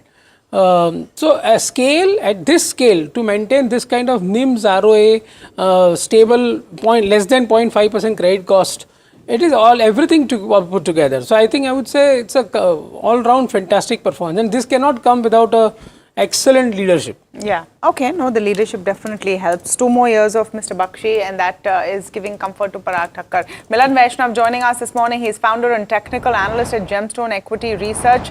Milan, good morning to you. Let's just get a chart view very quickly. Very good morning. Chart views, it puts us more in the comfortable zone because today we see the markets opening well above 23,800. And if we are now able to keep our head above 23,800, then it would drag the supports higher at that level. So we would be once again inside that old 700-point trading range with 23,800 acting as a support and 24,500 acting as a resistance. So in a way, we are back inside that 800-point trading range. But as I just mentioned, for that, we need to keep our head above 23,800. 23,800. You're well above, though, at least as of now, at the end of the pre-open session. What are your, or close to the end of the pre-open session, what are your picks this morning, Milan? I would be looking at 2 things. One would be Federal Bank. I would be looking at buying Federal Bank above 287, keep a target of 301, and also have 279 as a protective stop. Another one would be Indraprasth Gas, IGL. I would be looking at buying it above 155. It's in a major bottoming out process. So buying above 155, a protective stop at 148, and expected price targets at 168. Okay, stay with us. We've got to go to Sharath for a regular feature at 9:05. It's the big brokerage call of the day, and this one is CLSA, which has downgraded Aurobindo Pharma to an underperform. Sharath joining you to tell you why. Sharath, morning. Good morning, Alex. This is largely seems like a tactical call coming in from CLSA on Aurobindo Pharma. There's a downgrade happening to hold from the outperform rating, and interestingly the target price has been hiked minorly from 1,370 rupees to 1,490 rupees per share. Now, of course, they have stated fundamentally that the outlook for FY27 is steady, but the inflection year will be FY28. Inflection in FY28 will be led by 2 important parameters. The first is product launches, and the second is the ramp up of the existing portfolio. Interestingly, they see a limited upside due to a recent sharp rise in the share price. So it largely looks like a technical call coming in from CLSA. Okay, Aurobindo just about 0.5% down. I want to look at NTPC if we can. There's a Bernstein take on NTPC. where we are looking at quite a positive view coming in. They've maintained an outperform with a target price of 430 rupees. They're saying execution in line with our expectation. One of the few reasonably valued utilities left. Renewables is a big target for FY27, but grid could be a limitation. Concern is that NTPC might be ceding ground to private players and is going slow on new thermal award. Not the hottest mover this morning, but NTPC, do you have a view, Parag bhai? Yeah, so it continues to be a regulated ROE businesses are somewhere, as I agree with the statement, that it is the most undervalued utility left right now, NTPC and Power Grid. Everything else in the power sector has just gone up too much. Okay, let's pack in what brokerages are saying on Dalmia Bharat, another stock which is going to be on the radar. There's been a whole slew of brokerages this morning. The stock not moving much though. Puneet, what are they saying? Well, thank you for that. So this is of course on the acquisition of Jaiprakash Associate assets from the Adani Group as well, and hence most brokerages are being positive on what this particular transaction by Dalmia Bharat. Jefferies maintains a buy. Their view is that the acquisition marks a re-entry for the company in the central region of India, as well as strengthening the company's presence, barring the south as well as the east, which is already very heavily reliant for the company at this point in time. So the 5.2 million ton acquisition bodes well. They feel that this will increase the company's combined capacity, meaningfully, as well as supporting the company's long-term growth, and highlight that while the profitability might be impacted in the near term because of the ramp-up phase, they are positive. HSBC also continues to mention that the valuations of the deal is quite attractive at this point of time, and they feel this will add enough clinker capacity as well as brownfield capacity similar to what Jefferies had mentioned, and they feel a faster ramp up if possible for this transaction will better position the company, especially given valuations are favorable. And finally, CLSA also maintaining a target price of 2240 highlights that funding will likely be through internal accruals, so won't have impact too much on interest cost, and they feel supply increase will impact the regional pricing but benefit Dalmia in the long term as well. We also have Citi, and just one point from there, that they are expecting the transaction to be completed in the next 3 to 4 quarters, and feel this will strategically position the company to scale meaningfully in the new region. Got it. Okay. Thanks so much for that. And a few stocks are standing out, by the way, big movers early on. And I want to check with Milan what he thinks about both Century Ply and Greenlam Industries in the building material space. Both seem to be likely to have a great morning. What do you think, Milan? Nothing much on Century Ply as such. The stock is just consolidating near its intermediate support. Basically, is in an uptrend, but I don't see it moving higher much unless it moves above 800 rupees. And Greenlam. Yeah, another one was Greenlam. Allow me a moment. Just pulling it up. Yes. This looks a little more okay on the charts. We just need to wait for a move above 242, and then this move can propel the stock higher towards 255, 260. So a move above 242 should be awaited on Greenland. Sure. In the pre-open, it's gap up, so it's 16% higher. Yes. And so therefore, in all probability, you're going to start around 270, 275 if it holds. So based on that, what's the call? In that case, we should wait for some cool off. We should not be chasing this kind of move. Okay. On the fundamentals, these building materials companies, we spoke about it. Is the price a concern at all? I will also not chase it. 16% high. It's not. But as I told you, there are this space particularly looks resilient and doing well. And here is the space where the smaller players, the fragmented smaller players, are suffering. And so that results into a market share gains for this organized players also. Okay, so this is a space that's looking interesting, but what's not this morning? And just look at where the Nifty has ended in the pre-open session. We have 3 minutes to go for markets open. You are about 220 points up. So let's see if we hold on and get to the 24,000 mark. But Reliance Infra seeing a knock, 5% down. HBL Power Systems also with a little bit of weakness. Divi's Laboratories, not so exciting on the results, but just about 1% or 2 down, nothing major happening then. Aurobindo Pharma about 0.5% down. The advanced decline ratio and the breadth is very, very positive. This is a day for buying, Parag bhai. So, and moving with the market momentum, because even though now Trump is saying okay, let's see, everyone is saying let's see, we're closer than we have been for a while. Yeah, so basically I would not jump and buy when it's so high. Which one are you talking about? You're talking about the Nifty entire market. I'm saying from deployment of cash perspective. I only have 5% cash right now. I would like to keep that. But if you have cash, you should deploy. No, you should buy selected pockets, I would say. HFCL, I don't want to. Sorry, Tamanna, you want to make a point, please? No. The only point I was making is that Brent is now 6% down at 97.58. We haven't seen these levels in 80 days. So, and this has been the lead indicator of what's coming. Absolutely. And the most efficient indicator of what's coming rather than posts, Truth Social posts, XYZ. Yeah. Even I saw US 10-year is also 4.59. Correct. I think things are looking better, at least on the, as you rightly said, the leading indicators are showing that things are progressing in the right direction. Yes, I wanted to check on HFCL because it seems like it's going to have a good morning. What do you think on the charts? This is Himachal Futuristic Communications. Good morning. Try a good last couple of months. April 6 is when the rally started from 70. So that's the kind of move that it's already had. 126%. Exactly. So I don't think, one, you should be buying into it now. Yeah. Two, I don't think you should be selling it entirely also. Definitely a partial profit book candidate. I think you should hold the rest with the trailing stop loss at about 150.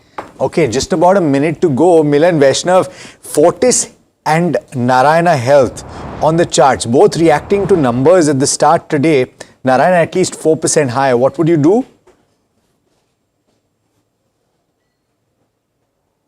Narayan Hridayalaya, I think I would not do anything much on that. The chart is neutral. It doesn't warrant any action here as of now.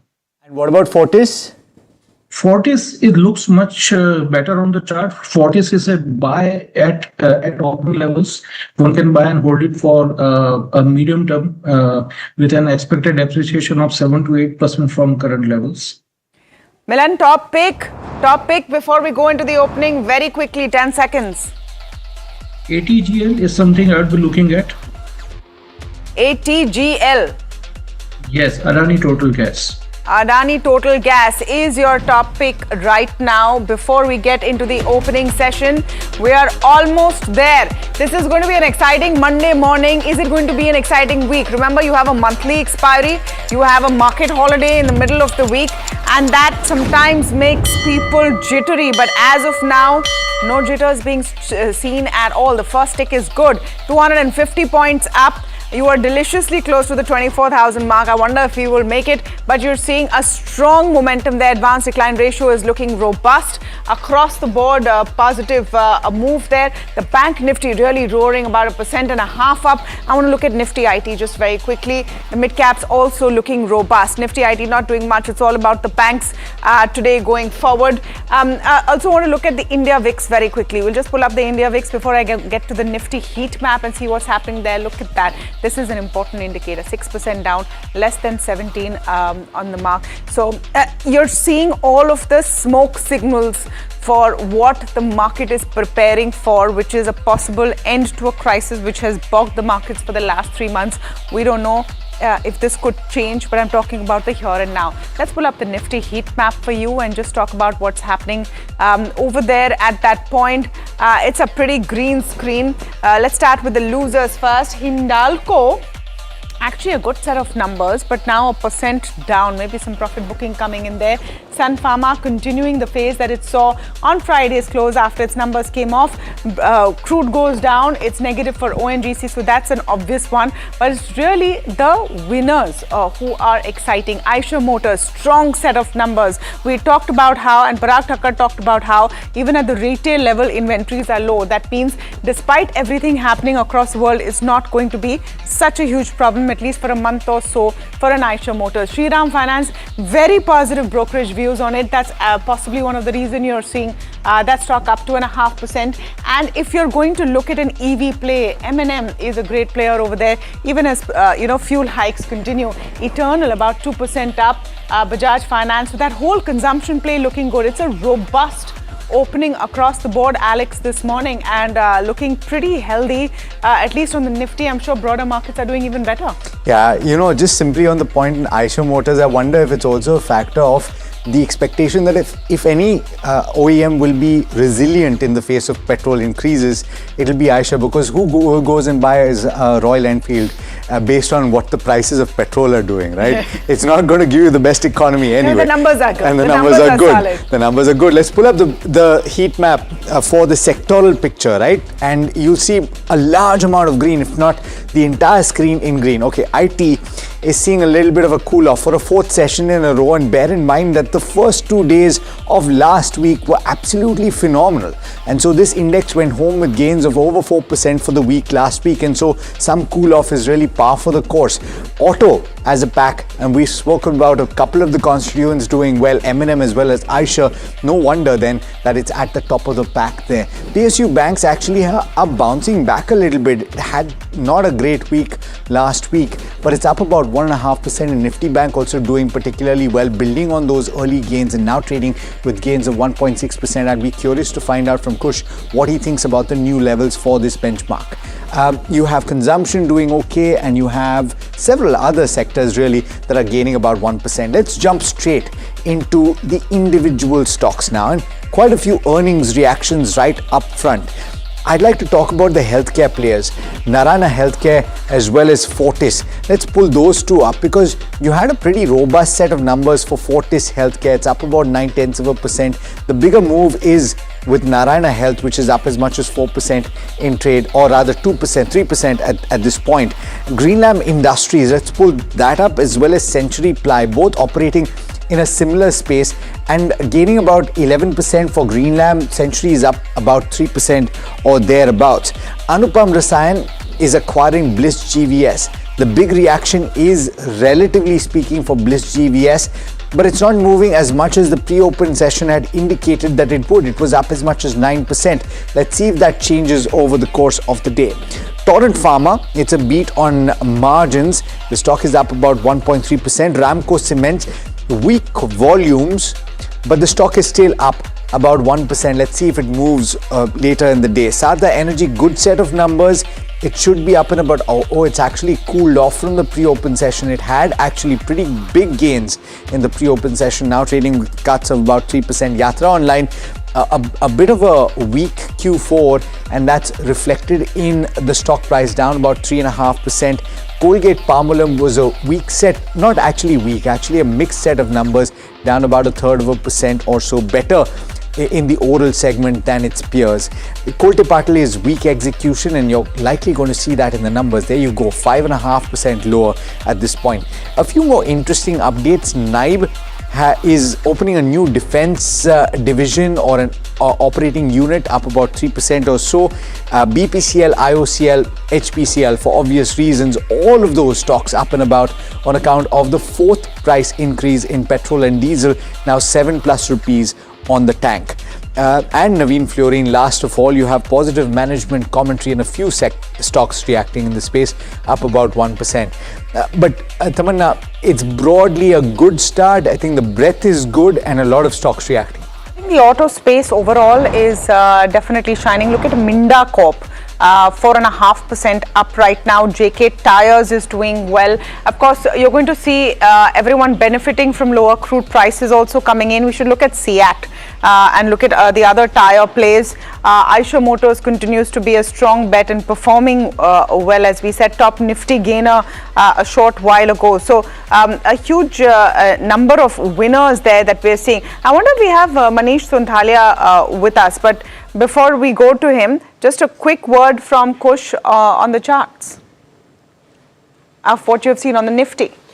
Not a bad move. I mean, I'll take this. 24,000, like we said, is the stiffer resistance, more than 23,800. We're acting up, around that level. I'll take this though. I'll take this because if Nifty hovers around this level, consolidates, it'll give a reason for the broader markets to do what they've been doing, which is, stock specific action will be plenty.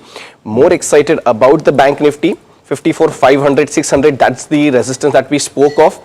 comfortably trading above that. No BTST pressure coming in, which is a very positive sign, by the way. Otherwise, you would have seen some cooling off in terms of the BTST pressure coming in. That's not happened so far. So if we do close above 54,600, I think our second target of 55,500 is very much on the cards. Just that be mindful of the monthly expiry. 55,000 call has a good strong call base. So around the 300-400 rupee mark, there is this option premium. So you could see some resistance around 200. But up until then, I think this has been underperformer. This short covering rally could take it to 55,500. So largely constructive on Bank Nifty even now. More than the Nifty? Absolutely. Okay. Kush, Parag Bhai, Milan, thank you so much for joining us. I'm going to go across to Shimi Chaudhary, our Bureau Chief, National Bureau Chief, just talking very quickly about what is the communication coming in from the government on the latest round of fuel hikes. What are your sources telling you, Shimi? Can we expect more?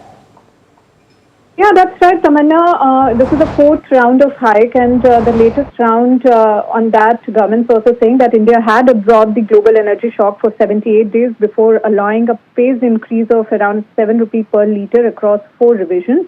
And in fact, they pointed out that India recorded the smallest fuel price increase among major non-subsidizing economies despite the disruption, while fuel prices in several developed and emerging economies surged sharply. On petrol and diesel prices in India, they're saying that they continue to remain below most developed market and many emerging economies even after the recent hike. So definitely you can expect more phased-wise revision is what indication we are getting. In fact, they are also contrasted the current approach of direct fiscal absorption with the UPA-era oil bond mechanism, arguing that the previous system deferred the burden to future taxpayers, which they are not doing with the current hike. And they also said that over 1.3 lakh crore of oil bond liabilities have been redeemed since 2021.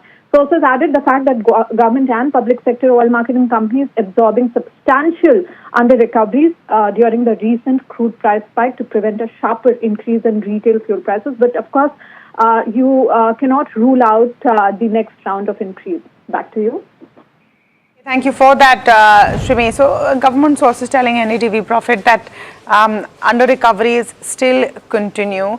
And yes, I suppose an attempt to soften the blow as 7 rupee hike has still been passed on.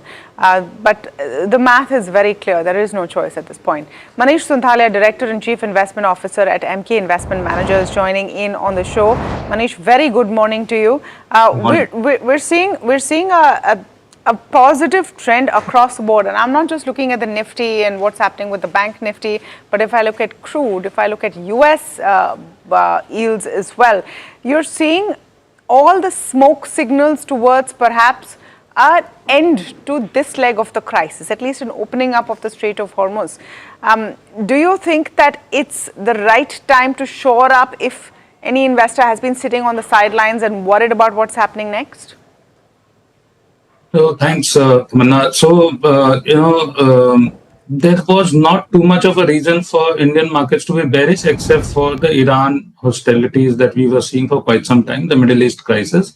And even in that sort of scenario, it didn't look like the 22,000 was going to break decisively on the downside.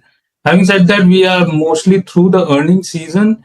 And even now, fourth quarter FY26 numbers, we believe that looking out into, let's say, the first quarter FY27, as many as 44-45% of Nifty 500 companies are still alluding to the fact that FY27, the earnings growth is going to be north of 25%.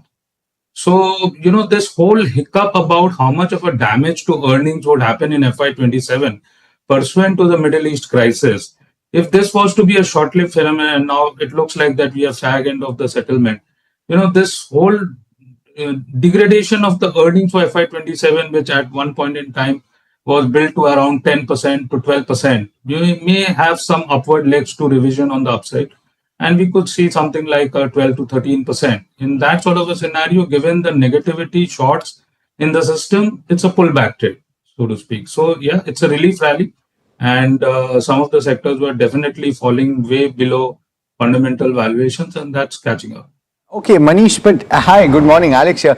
I'm just wondering whether you can call it though, because you you got to wait for the signatures to take place first of all, and then the ink to dry on the paper. And in this case, I think there's an expectation that the ink could remain wet for quite a while.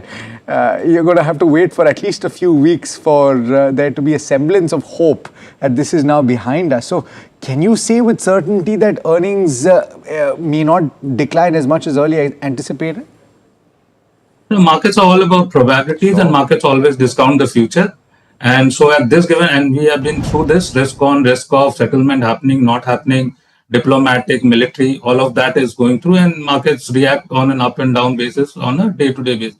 So currently it looks like to the markets that probably there is a settlement coming through, though the timelines are still not there.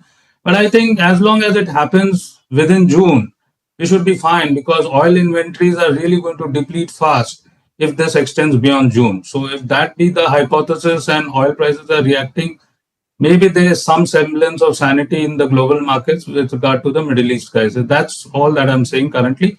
Even said, I think breaking 25,000 on the upside decisively is looking difficult unless and until we see further impetus coming through in terms of earnings growth from the market. Manish, good morning. Hiral, from what Alex questioned you as well in terms of the earnings downtick that everyone is expecting now, we've already baked in, what that margin pressure could actually look like in the first half of FY27 to some extent, specifically on the back of the supply chain constraints. Even if the war has to resolve in the near future, in the near term, does anything then change? Because I think that's something which we're already baking in terms of the way markets are moving. And with that said and done, your earnings visibility is just that much for the first half, but probably will improve for the second half of FY27. What are the markets pricing in according to you?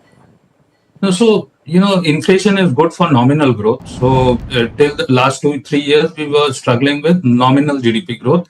Now that inflation is on us, and you're not going to only see top line growth, but you're also going to see bottom line growth, provided the companies are able to pass through margins, the pricing increase or inflation increase. So it all depends on company to company as to what sort of pricing power they have. But suffice it to say, given that fuel price increase is happening, given that interest rates in the system is going up, global yields are moving up. Even in the US, you have long-dated security is rising. So if we are in an inflationary environment, then obviously there's going to be margin pressure, raw material, metals, etc. We have heard that there's going to be a 3 to 4% impact on the raw material cost across corporates in the first quarter or thereabout. And in that backdrop, some sort of a margin dent has to be taken. But nominal GDP growth, pass-through of margins is what we have to build in. As we stand today, Nifty 500 odd companies, quarter of them, that is around 25% of the Nifty 500 companies, can see a dent of around 4 to 5% on the earnings. It's not a blanket call that NSE 500 representative of corporate India will see absolute dent, because there are companies, almost half of them, is still guiding in an inflationary environment that they are going to see increase in profits to the extent of 25% and above. So, it's all going to be sector specific, company specific. Manish, so in that context, and based on what you're saying, assuming that inflation will come through, and what you've just pointed out is it depends on whether companies will be able to pass that on. So are we heading into a cycle where the market leaders will once again come to the fore? And so should you head that off and choose to get into some of these sectors where you're likely to see more consolidation and market leaders taking more share? So market leaders will always benefit because they are large companies, and smaller companies will have that much of a headwind in an inflationary environment. I totally agree with you. But even within the large cap space, we have to be very sector specific. If you talk about Nifty 50, we have roughly 40 or 38% of the index, tied to banking, financial, and IT. IT is mostly headwinded. Banking system credit growth is going to be around 12%. In that backdrop, what is going to be the 40% growth in Nifty 50 is what we got to figure out. But other sectors where large caps, you have defense, EMS, you have healthcare, hospitals, medicines. These are some of the sectors where obviously large caps will stand to gain. is going to be sector specific. But your point is well taken that large caps are going to be more better placed in an inflationary environment than the SMEs.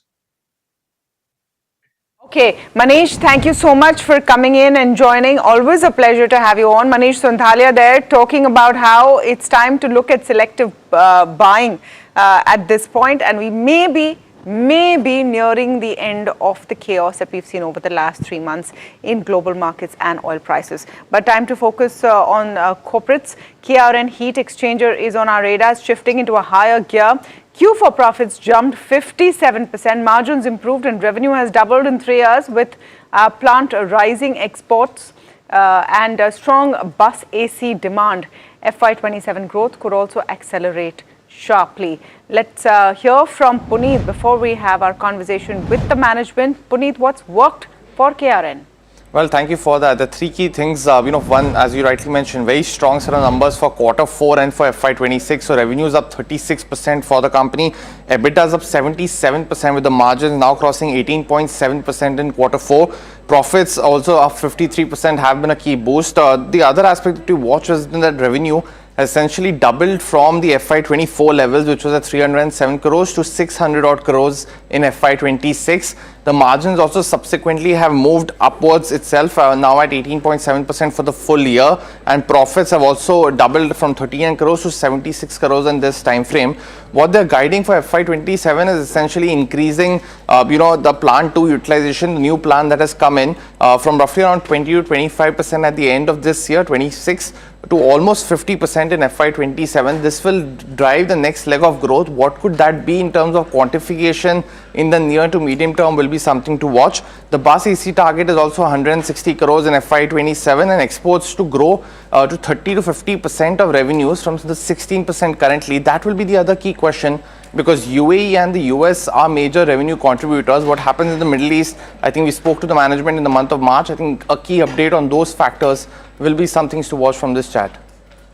Absolutely. But before I get to what's happening in the Middle East and the US, Santosh Kumar Yadav, thank you so much for joining us. Of course, the CMD of KRN Heat Exchanger and Refrigeration. I want to talk about your revenue targets and what really has been the big driver for this financial year and for the quarter, because you're also looking at an uptick, a solid uptick in revenue for Q4 consolidated. What has been the big driver there, and for your EBITDA increases as well? So Tamanna, as you know, we have new facility now is ramping up well. So we are receiving revenue from domestic as well as from export side. Of course, we have some hit from UAE in month of March, but in April also we again started with UAE. But now we have good revenue expecting from North America and Europe, and of course data center from domestic customers. Okay, sir, tell me a bit about the UAE hit in the month of March. You're saying everything which was disturbed in the month of March is now rectified. You're back to where you were. There is no real loss which has been incurred. So month of March, our dispatch, of course, is stopped because that time vessel is not available and freight costs are quite high. But now in month of April, late April and early May, we already started dispatches to UAE, but not same pace. You can say slowly is increasing because freight cost almost 4 to 5 times high compared to earlier freight cost. Assume कि freight अभी भी high ही होगा. Even now you will have high freight rates, even though yes.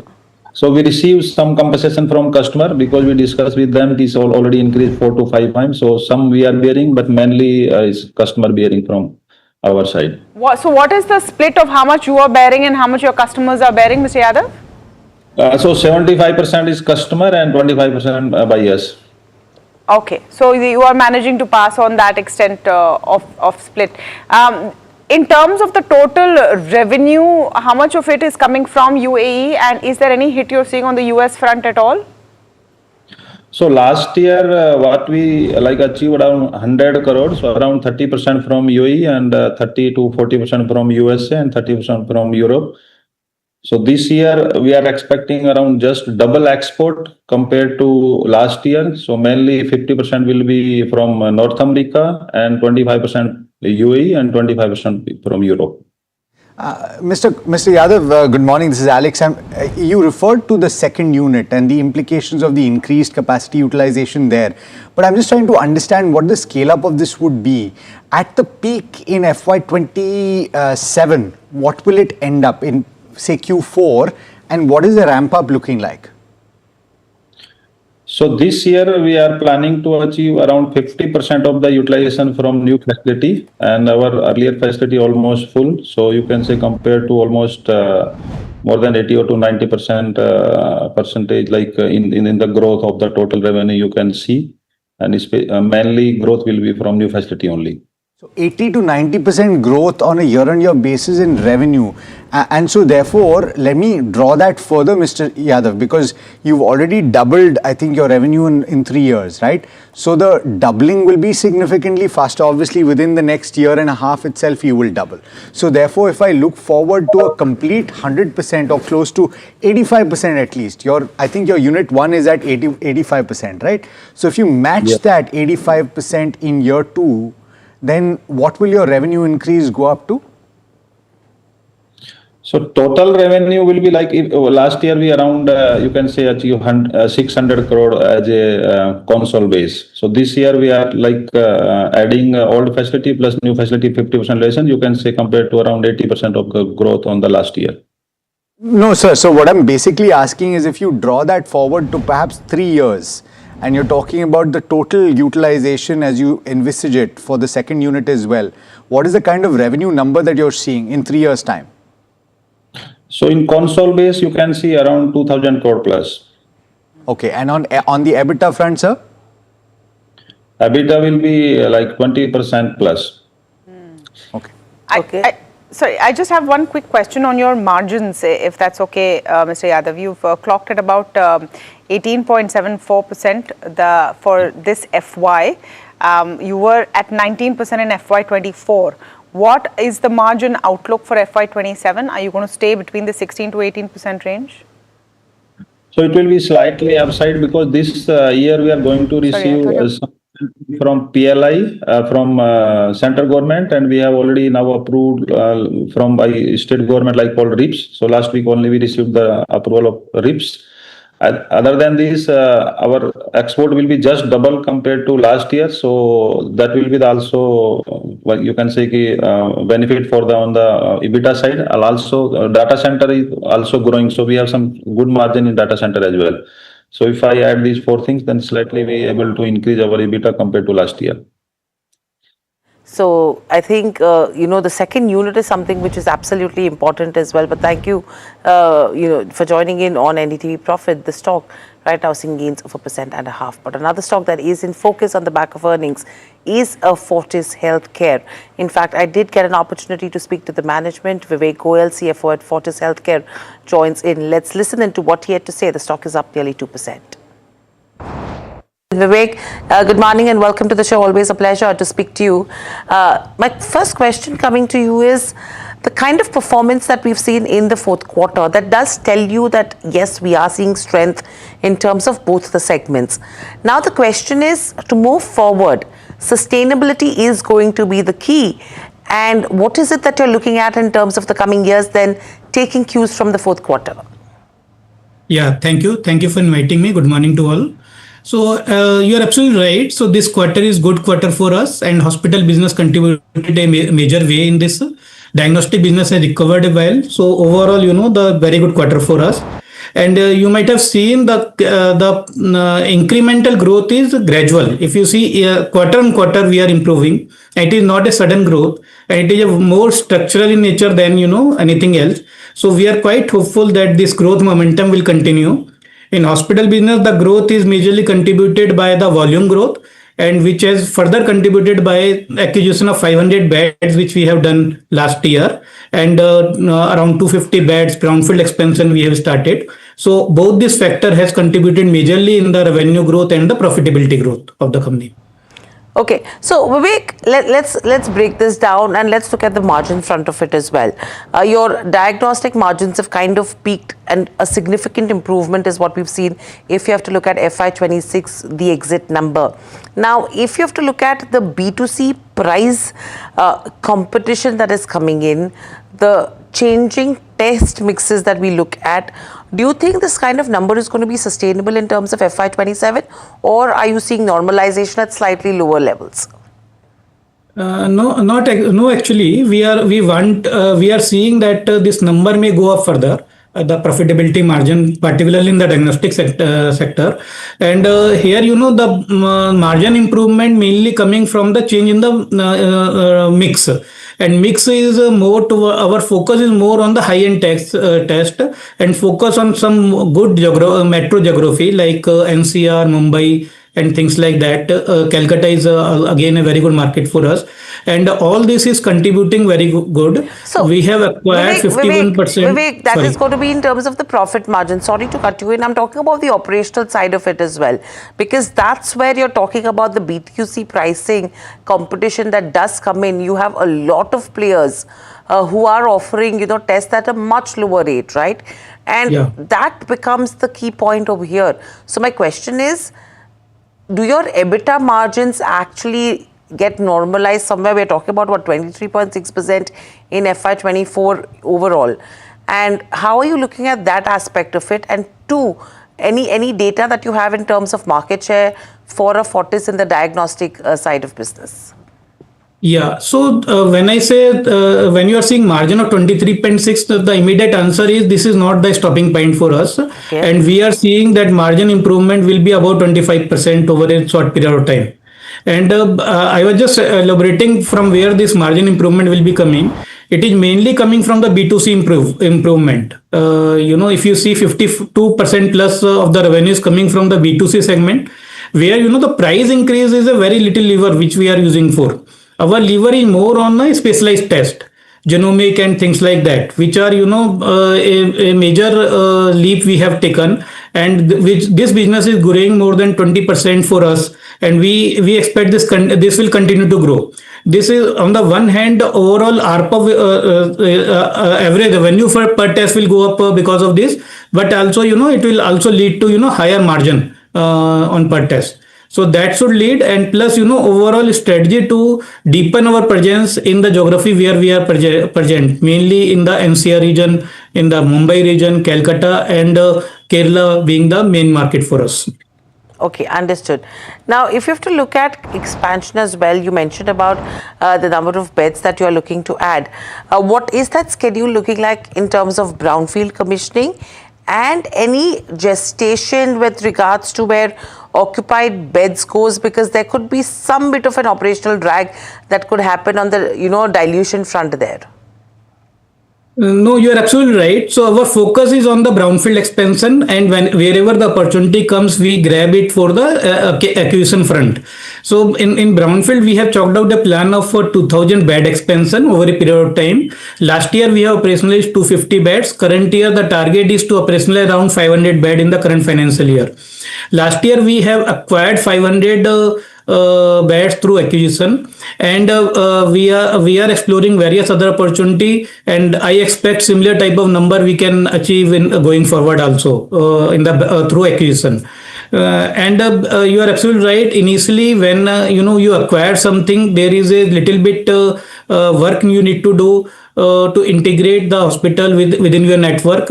Sometimes you have to do some renovation work. Sometimes you have to do on the IT sides integration, and all those things generally take a quarter or so. And that's why that much one can budget, and then because of the Fortis brand and the Fortis way of working, when we implement in the system, that is those units I have seen start working in the same way like Fortis units are working. Okay, so what is that ARPOP driver that you're seeing? That's your average revenue per occupied bed, because you are seeing growth that has been supported by high-end medical procedures as well, robotics, you have top specialties in renal sciences as well. So if you have to look at all of this, do you see optimization happening in your specialty mix, specifically in your mature NCR hospitals, to push this number higher? You have made very good point. The robotic is the main focus area for the company. We are doing around 10,000 robotic procedures annually. We have 25 plus robots in our network, and we are growing every year on the robotic side. As far as specialty is concerned, we our focus is on the oncology side more. That will remain our focus area. Many of our unit which were not having radio onco, we may be starting in a year or so, and that should lead to higher specialization. Neuro is another specialty which is growing very fast. With robotic, ortho is doing quite well for us. So our focus is on the high end work.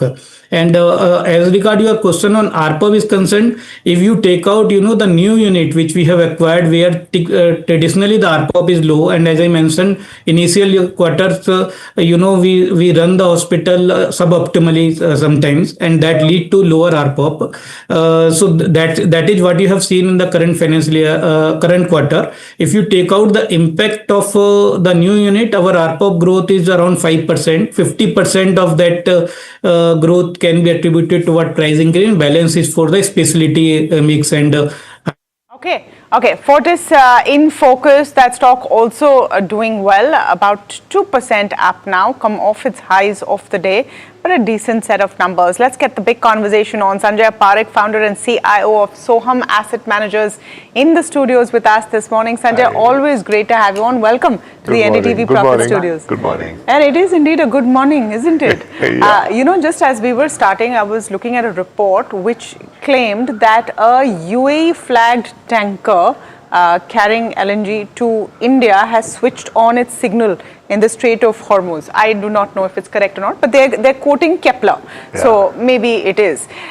Once this opens up, and it's a matter of when rather than if, what is the extent of reversal we see, and are we just seeing a sneak peek of it today? Yeah, I mean, see, we had false alarms, so that's why market's a little more apprehensive. I mean, we've gone up 200 points, but I think it's a jittery welcome. It is certainly, because we still don't know exactly. This has to. It's not only MOU; it has to really decisively get over, and there is damage done because we import 5 million barrels a day into at least $40. So $200 million check we've cut for last 2 months. From here, certainly, if it gets better, the crude was the biggest issue. Crude gets easier, it has impact on currency and hence then markets. And then also the cost of equity goes down because the pressure on 10-year also eases. So it's very, very important that crude eases off. Government has now increased 7.5 rupees, but there's much more to go in diesel. The gap in petrol is reduced now. There's still loss, but diesel is still, the gap is larger. So we will have to continue with that and navigate through this, and if this gets easy, that's great.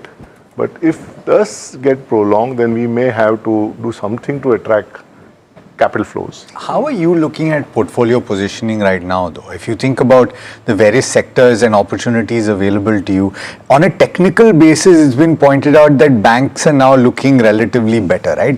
Our technical analyst in the morning looks at Nifty Bank. But in your portfolio on the earnings front, are you also thinking that banking is something to focus on? Yeah, so we were predominantly a large cap product. So 70% always should be large cap.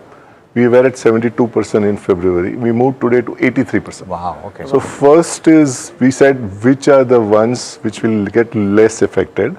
And then of course larger caps is the first criteria. And then we said, can we have the leaders which are reasonably available?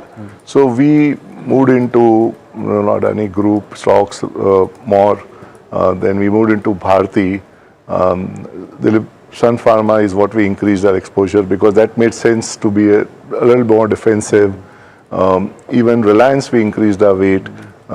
Maruti and M&M we always have weights. These are all leaders and they are strong balance sheets or the larger banks, or DLF in real estate. So each of the leaders, Samvardhan Motherson in auto. So we realized that these are the leaders and businesses which will navigate this pain. We will have pain. And that's how we looked at it. And then larger caps will be better off. So it's worked for us for now because it's really given us a lot of outperformance. Sanjay, I'm just looking at your heavyweight sectors. Two of them which are a miss right now is IT. Yes. And FMCG is something I know you've been talking in the past as well. You absolutely don't like that sector with the way valuations pan out. But currently you have valuations which have come off quite a bit in terms of consumption as a space, and I think from an earnings perspective as well, there is some bit of a tailwind that we're seeing right now. Do you think that could be a sector which you would look at in terms of the next, say, a year or two? Yeah, so FMCG wins 0 for 4 years. Yeah. And our problem was, you see the historical growth rate, it was weak. Valuations were at 45, 50, 55 times. And then we said we want to play consumption, but in a different way. So can we have consumption through Bharti or retail banks or telecom, of course, and then Maruti. And we thought that is a better proxy to have Maruti at a much reasonable valuation than HUL at a much steeper valuation. So that worked well for us. Our representation to consumption is high. But FMCG, we are still not, because the moat is also getting attacked. The distribution piece is getting attacked. The QC will eventually ask for a bigger pie of the margins. So that's how we are. And then now we participated through a small way into Zomato, because we found it at a reasonable... I was just going to ask you, so are you now betting big on the QC space or that platform space? No, not big. So we just do our valuation and we said, okay, even if QC grows at 60% on F530 with our assumptions, you know, we get it to net present value, and we said we'll make 16 to 18% return at the price we bought. So we bought in a small way and kept space to buy more. But we like that model. They are leaders. They have net cash. There is intense competition. But I think it has, you know, they have a right to win. You know. Have you by any chance had a look at Zepto? And, you know, there's a lot of word about where this is going to be priced. Would you be interested in looking at it at IPO, or would you wait for a little bit? No, we will only have one name, and that's Zomato, because you know, the losses on Zepto from 85 rupees is come down to 49 rupees, and they will get the capital. I believe they will get the capital, and it is intense competitive space. There are 6 large players with deep pockets. Amazon, Flipkart, everyone all of is them. there. Even Reliance is coming back. You know, so you'll see all of them coming and trying to get the share of the pie. So I don't think competition is going to subside, and I really believe even Zepto will get the capital. I believe so. But I think within that also, you know, Zomato is really ahead in terms of even EBITDA per order on QC, much ahead. You mentioned earlier, and standard disclaimers here, but you mentioned earlier in your conversation about, you know, taking positions in Adani Group stocks, and there has been a huge development from perspective of how risk was perceived and regulatory issues and what has happened in the US. What is the view right now? Well, I think, you know, I've been following the group from 2008. I think very few people would have followed, and I really believe each of the companies, the risk is really managed well. You know, if you at company level, each of them, the financial leverage is well in control, and clearly the execution focus is very, very good. And we really like a lot of businesses in the group, but you know, because of the group exposure, we have chose to be in Port and Ambuja. These are the businesses we like. Of course, we really are positive on Adani Enterprise as well and Adani Green, but we would want to have a risk management of weight being limited. I do want to ask about, and ports, look, ports a lot of people speak about, so let me not ask about ports. I want to ask about Ambuja, because we've been speaking about the price increases that some of these players have taken, and the goal to bring, if I'm not mistaken, 1,300 rupees EBITDA per ton is the goal, and they want to take it to 1,500, right? It was higher, So, but what do you think about Ambuja vis-a-vis peers? No, I think they've yet to deliver. They certainly, there is scope for improvement. From the ambitious goal of 1,500 and in the interim moving 1,300, they're still far off. But I really believe that they'll get it. They, in the last 2 quarters, have been weak. Even next quarter could be weak. But I really believe the valuations now at 10 times on a lower EBITDA per ton. Most of the analysts now don't factor 1,300 and 1,400 rupees per ton. So that's the best part. So at that, if you are getting at 10 times, 10 and a half times on FY27, it's fine. So we are absolutely comfortable. But the near-term cost inflation will reflect in the cement companies in the Q1. Okay. Sanjay, you know, you have that 4-year exit kind of a strategy that you've been following as well. Any exits that you have made so far right now, if you have to look at FY26 or looking at 27, where you're saying that, okay, now you're not seeing any moat in those segments and those kind of stocks, number one. And to your view when it comes to IT, because that again is a sector which you've avoided. Yeah, no, IT we've been again underweight, and we've been really talking about this AI risk almost 1.5 years back. And but we didn't want to be zero because of the overall portfolio construction framework. So we do own Infosys, and we got hit. We have a little less than 4% on the weight, but I really believe IT could be, it's reasonably, optically looking reasonable on valuation, but the growth is missing. And the next 3-year growth also, I believe, will be very, very low. And hence there could be a dead cat bounce. Some of the players may do well who are really better off on the AI side, but I really am quite cautious, and we will not increase our underweight right now.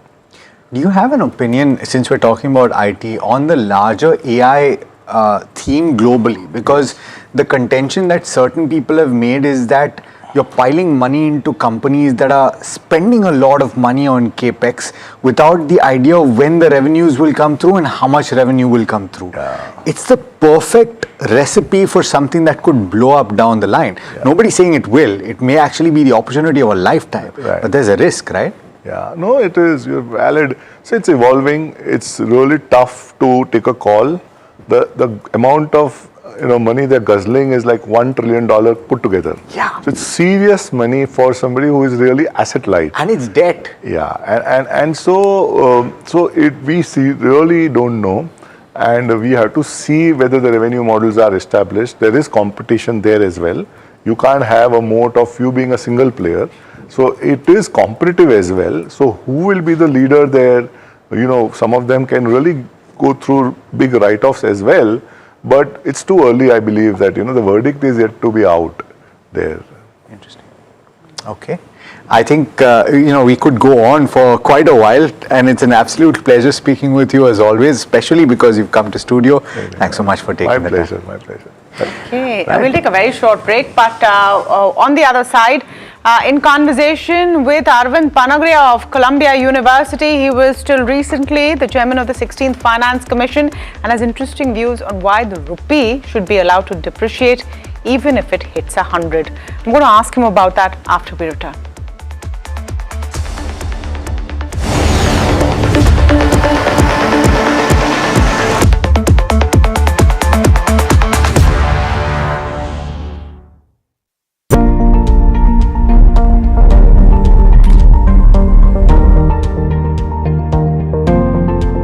Investments in specialized investment fund involves relatively higher risk, including potential loss of capital, liquidity risk, and market volatility.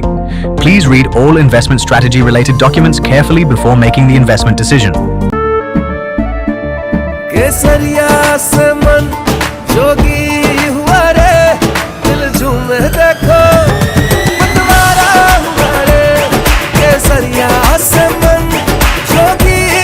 हर पल मनाओ केसरी त्योहार। विमल, बोलो जुबान Kesari.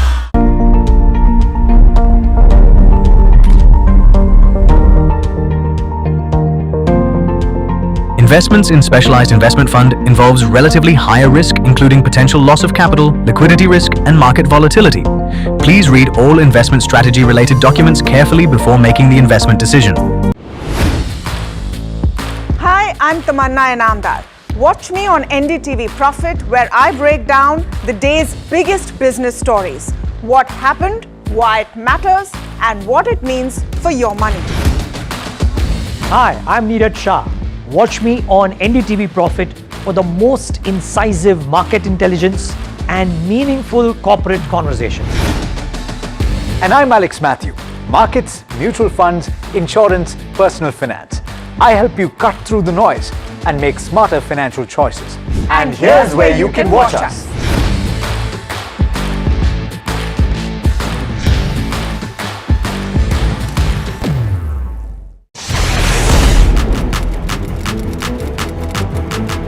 When the headlines move fast, perspective matters. On Editor's Cut, our editors come together with experts to distill the week's information plates into clear perspective. down the stories shaping the world. From markets and the economy to global conflicts and what lies ahead. This is where experience meets insight.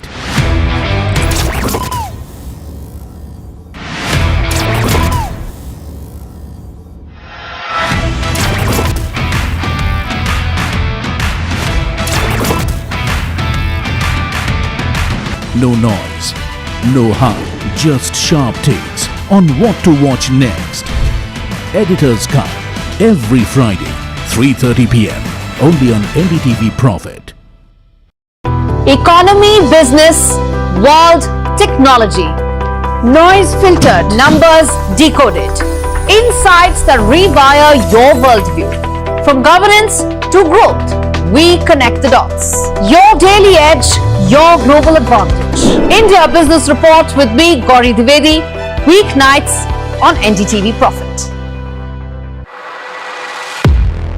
He has been tracking markets for over a decade, spots the trends before they hit the screen. And he is now bringing his analysis to the show that the market watches.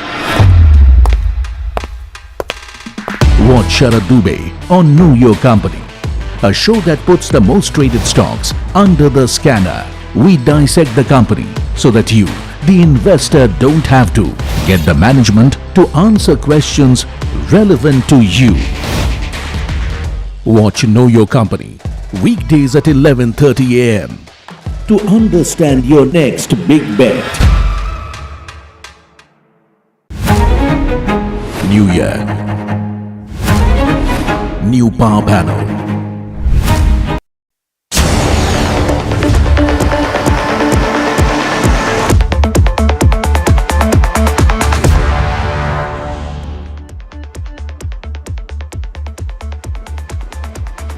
One of the viral conversations most of last week was about whether the rupee should be allowed to depreciate as much as it needs. And it was sparked off by a comment on X by Arvind Panagria, who's professor of economics at CEPA Columbia University. He was the chairman of the 16th Finance Commission till very recently as well. Mr. Panagria, thank you so much for speaking with us. And I actually want to start with that very comment that has now gone viral. You argue that the RBI should allow the rupee to depreciate even if it goes to 99, 100, 101. What's the reason for this?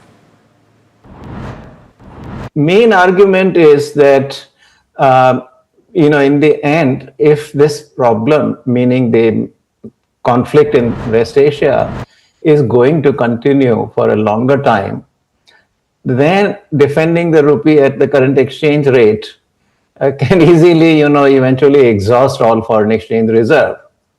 And so it, in effect, in the long run, if the problem persists, you can't defend it. Now, it could be a short-run problem. So, minimally, of course, it will take 3 months for the oil supplies to come back, even if the war were to end today. But it could, let's say, in short run, last 3 to 1 year. Even then, if you let the rupee depreciate today, tomorrow it will recover. Once the problem with the war in West Asia is resolved, then the import bill will come down. Also, if the rupee has gone, depreciated further, it will become cheaper for the dollars to buy rupee, and therefore dollars will come back, meaning the capital flows will come back in large volumes to take advantage of the cheaper rupee.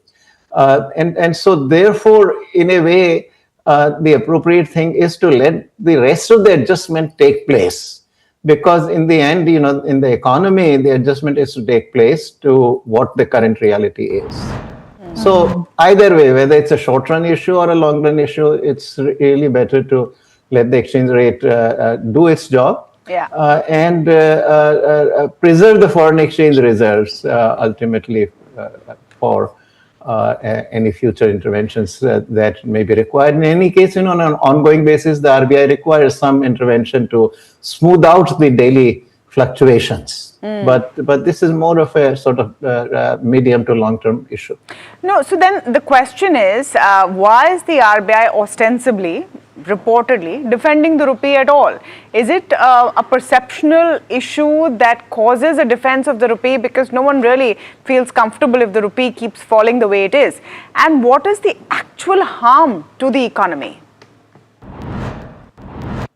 At least the RBI says that its policy is not to defend the long-term trend in the rupee, and it only intervenes to smooth out the fluctuations.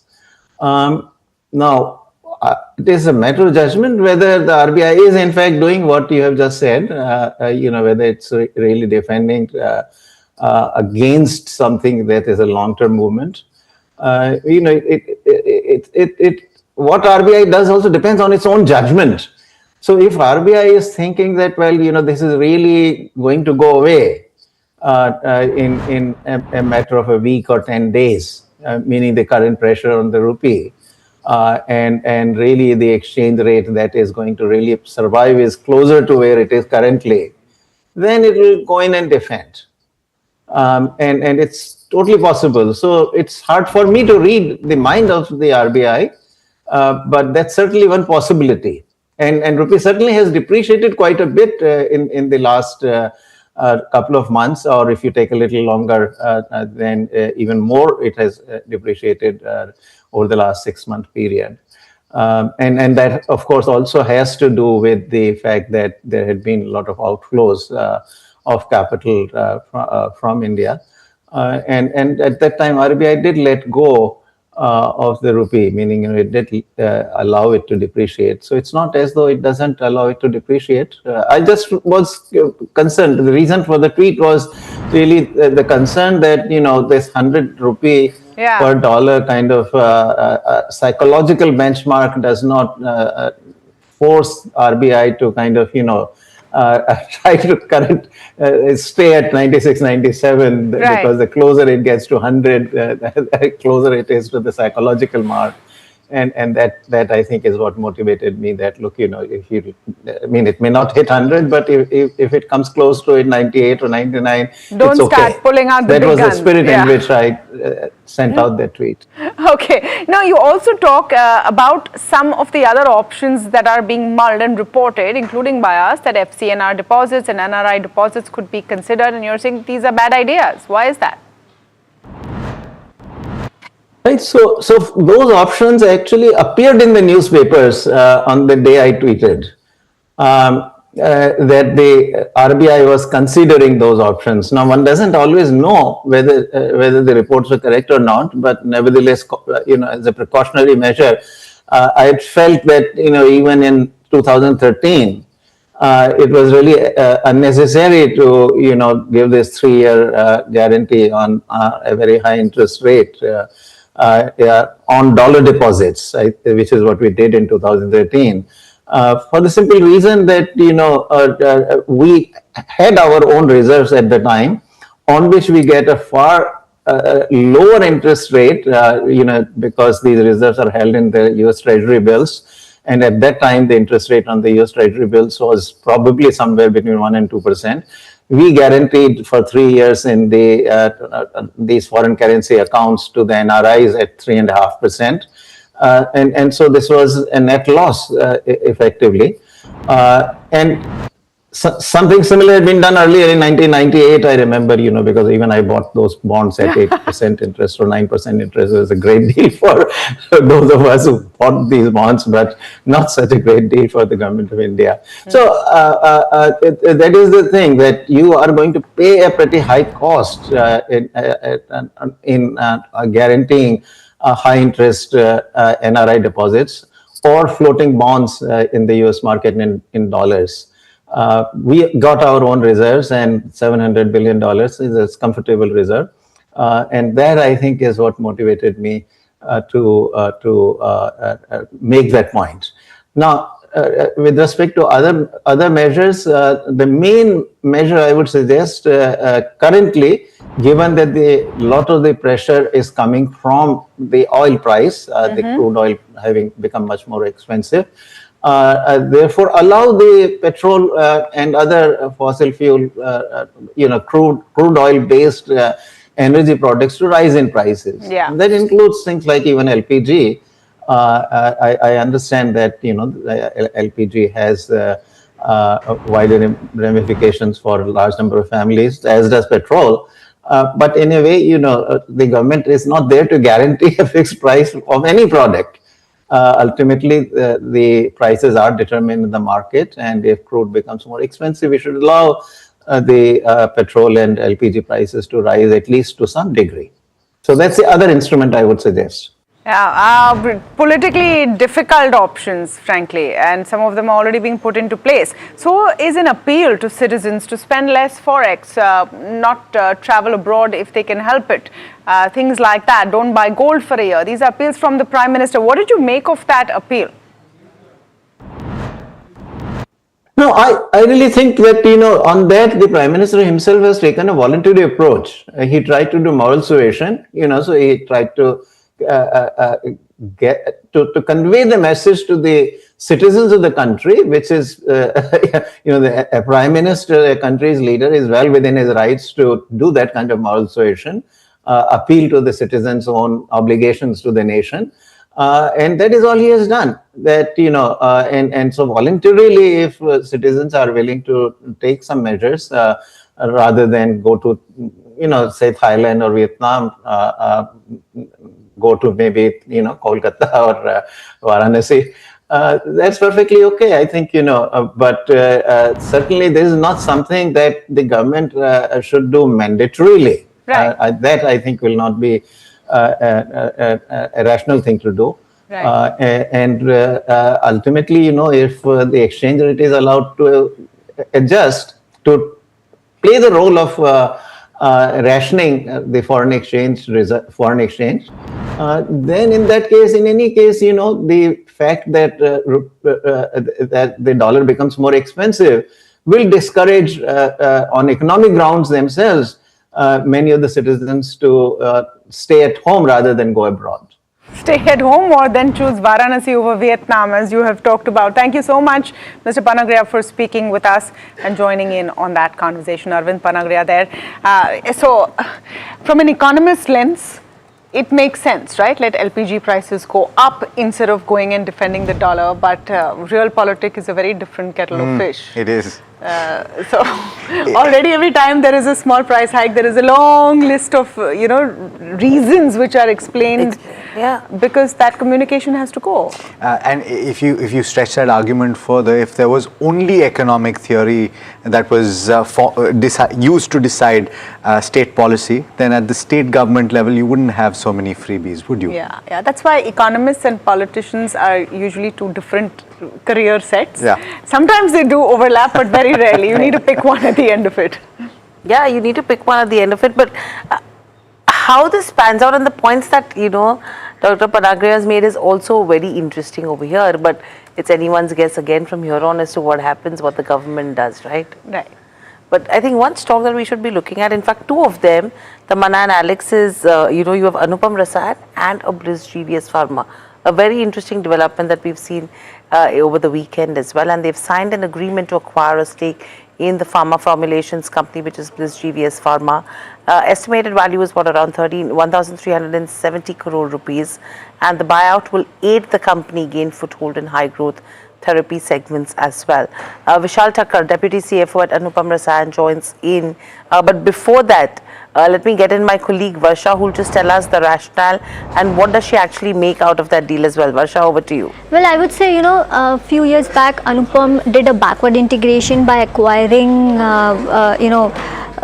but now they are doing a forward integration by acquiring Bliss Pharma, I would say. So this is nothing, just a forward integration into formulation business. Now, onto the business rationale, one is that this is a strategic move from CRAMS to formulation, which will transform Anupam into a more integrated pharma player, and company will have an entry into multiple high growth therapy segments, which will strengthen presence across regulated global markets and will also build end-to-end pharma capabilities. On the global opportunity also, US FDA approval in Palghar unit supports growth and expanding footprint in US, Canada and Europe, and the regulatory approval will enable high margin markets. And talking about lastly the valuation, considering the deal, if you see the PE comes out around 23 to 24 times, which is reasonable comparing to the formulation player that you have in Indian market. So overall a fair valuation, but yes, this is nothing but a forward integration to formulation business which will help Anupam. But maybe market is not liking the growth coming out of the inorganic acquisition that Anupam has been doing in the last 2 years, but overall yes, a positive one. Got it. Okay, so that's with regards to this, both the stocks. Bliss GVS obviously is seeing the kind of gains that are coming in, but I think the shareholders of Anupam Rasayan not so happy right now. We'll get to know more from Vishal Thakkar, Deputy CFO at Anupam Rasayan, joining in. Vishal, good morning and welcome to the show. Always a pleasure to speak to you. It seems that the street is not very enthused with the decision that the board has made in terms of the acquisition. What is your read? I will leave that opinion to you and to Decipher, because I would talk about the strategy well, and I'll say that this is a very interesting growth strategy that we have undertaken. As even your one of the co-anchors was saying, that this is a very, very strong complementary business that we are acquiring. This is a business which has a lot of growth potential. The capacity is limited right now, limitedly used right now. So there is a strong headroom left out for the growth. Second, also, if you look at it from the geographies that we talk about, Anupam is very strongly and historically strong in Europe, US, and regulated markets, including India as well, along with the regulated markets. So I believe that we will be able to help that company grow well and offer our customers, our Anupams as well as Bliss customers, whole suite of product from KSM to a formulation. So we are super excited. We believe that we would be able to deliver kind of a performances that we have seen with Tanfac as well, like 4 years back when we acquired Tanfac. From there, we have really done well in terms of helping them grow in terms of technology, products, and customers. And I think that's what we can do here as well. So Vishal, is the strategy going to be more of forward integration versus backward integration? Because usually you see companies who look at backward integration in terms of getting economies of scale. You are looking at forward, integration, number one. And two, what percentage of, I would say in terms of raw materials or supply chains of Anupam Rasayan that Bliss GVS Pharma will be able to use as well? Because that seems to me, comes across to me as a good tie-up. Yeah, so see, if you look at Anupam, today is in the KSM. Today, if you look at 20% of Anupam's revenue come from pharmaceutical industry today as well. And that's the end market that we have, and where we are into KSM, and Bliss is more into the formulation and the end market side. So as we go, there will be reasonable overlap that we will be able to see. But most important, it's not only about the total, that how much supply I can do to Bliss, but when you go and talk to the end customers, when you offer a full-blown solution, you really make a very compelling rationale for them to work with you. And it's not only formulation; it's also about the CDMO part of the business, where Anupam can be very, very strongly working with them to build it, because Anupam has been historically very strong on CDMO and CSM play. So to my mind, it's going to be very, very interesting. Vishal, good morning, Alex here. So I'm just trying to understand a couple of things, right? So if you're talking about the contribution that Bliss will bring, where do you see that moving over the next 3 to 5 years? Slightly longer term is what I'm asking you, Vishal. So see, I'll tell you growth vectors today, and see, I've just signed the agreement on the weekend. So I will tell you what are my growth levers here. One, the capacity is around 30%. I believe that we can bring it up to 70-80% quickly. One. Two, the geographies that we talked about, like Europe, US, India, they're hardly present right now. They are started working with that geographies to grow. And that's something which we will be able to accelerate. CDMO projects that they have been trying to work with, and there are a couple of few of the conversations that are there, and we would like to take them further and grow them faster. And then offering with the current CDMO, new CDMO, and new customers, the whole platform of Anupam, TimeFact, Anupam, Jayhawk, and Bliss, because all of them will have some or the other role to play, and that's something which we'll be able to offer. So we see a very strong hyper growth that we can offer here. Interesting. Okay, so let me ask a specific question with regard to the focus that Anupam has so far had, and whether this addition will change things materially, because you talk about formulations now coming into the picture and CRAMs now maybe to a certain extent that mix is something that your investors will want to figure out. How is that going to move with the addition of Bliss? So see, I'll tell you, see, Anupam, if you look at Anupam's performance even today, we have been growing strong on an organic basis as well. Today we have crossed around 2,360 odd crores of top line with a PAT of 222 crores and a good operating cash flows of 334 crores. So we are growing well there. There, if you look at it on a year-on-year basis, I've grown over 60% in terms of our consolidated numbers. So that will continue to grow. I'm not saying that it is in lieu of that. And if you look at there also, all my segments, including Pharma has grown to 20% of my revenue, which was practically 2 to 3% 5 years back. So we'll continue to grow. But then you will always have leverage that you can offer to yourself by acquiring something like TimeFact and leverage them because of our expertise to grow them well. Same with Jayhawk and same with Bliss will be. So like in TimeFact also, if you look at it, the management runs the same way that they have been running. It's only that how we have helped them grow. So that's how we will be doing it, because each business will have its own nuances, and there'll be a very, very nuanced approach to managing those businesses. Okay, Vishal, the question that I have for you on that front is overall in terms of Bliss GVS. If you have to look at the capacity utilization, what 30% is what is reported so far. So you will need an incredible amount of capex to get that to good utilization levels, which is optimal. And the turnaround timeline is what the street will be looking at. And how do you expect this deal to then become EPS accretive for you? First, if you look at even today, I am only taking 300 crores of debt, and balance is a quasi equity. So if you look at it from that perspective, today also it should be EPS accretive to my mind. One.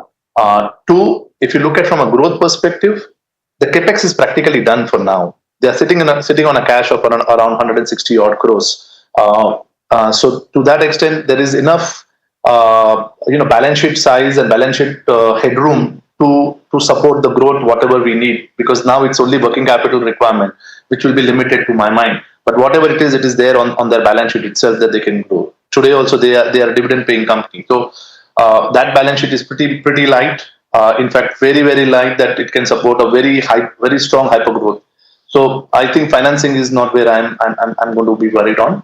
And there is a strong opportunity coming because they have a lot of US FDA approved products as well, US FDA plants, EU GMP plant, WHO GMP plants. So there is only, we need to just refocus on growth with that organization. And I think that they should be able to do wonders. They've been doing well, I would say.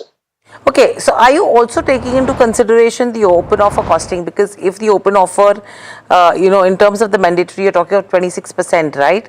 299 per share, around 800 to 850 odd crores is the addition that you will need.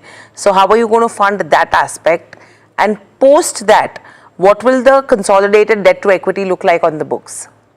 Again, I'm saying that so the balance, whatever it is. So if you see, only 300 is what I'm going to take it on my balance sheet as a debt or NCDs. Balance all will come in as a quasi equity. So see whatever is that number now it is 1 percentage point or a 2 percentage point or a 26 percentage point of the share of the complete company's shareholding. We would work with that. But balance all will come in as an equity or a quasi equity. There is no leverage issue. There is no leverage issue, Vishal. So therefore, just to double down on Hiral's question, do you anticipate that the slight increase, and where does debt to equity stand at post the deal therefore? And will you be comfortable with that? Will you bring it down over the course of FY27, FY28?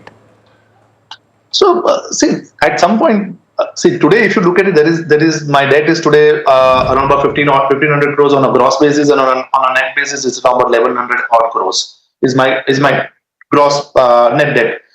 If I add this 300, I'm going to 1400 crores or 1500 crores at best. So am I concerned with an EBITDA of around over 500 crores of EBITDA right now? And if I add the balance from this acquisition and also coming from Jayhawk, I think I'm pretty comfortable, because see, today Jayhawk's EBITDA is not in my balance sheet today. It's only 1 month of revenue. If I add that up and if I add Bliss, I think I'm pretty much in the vicinities of, on a pro forma basis, on the vicinity of around 700 odd crores of kind of an EBITDA. So all in all, I'm not concerned. But yes, at approaching time, we will see what are the other approaches to deliver ourselves. We'll explore that as we go further. I understand, and so you want to complete that point? You were saying, but there is no urgency to do that. No urgency. As and when appropriate. Understood. All right, Vishal, I'm sure that we'll speak several times over the course of the current year. Thanks so much for taking the time. Lots to unpack, of course, and we look forward to speak to you soon. Thank you, Alex. Always pleasure to talk to you. Our pleasure entirely. All right, well, that brings us to the end of this edition of India Market Open. It's been an exciting one, and we're ending with gains of about 1%, 40 points here off the 24,000 mark. I wonder if we're going to be seeing that.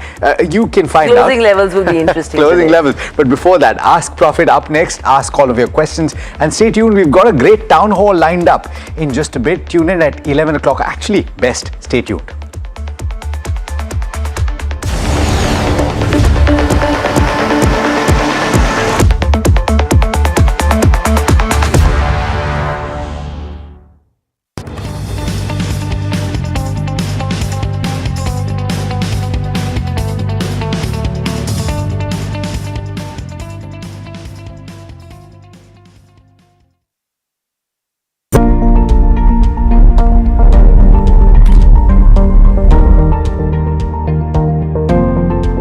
Investments in specialized investment fund involves relatively higher risk, including potential loss of capital, liquidity risk, and market volatility. Please read all investment strategy related documents carefully before making the investment decision.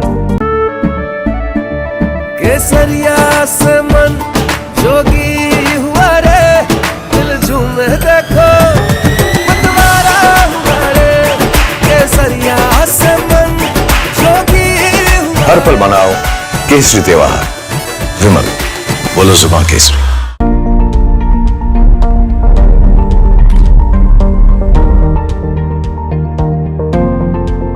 Investments in specialized investment fund involves relatively higher risk, including potential loss of capital, liquidity risk, and market volatility.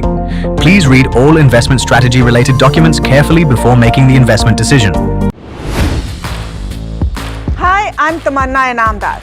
Watch me on NDTV Profit, where I break down the day's biggest business stories.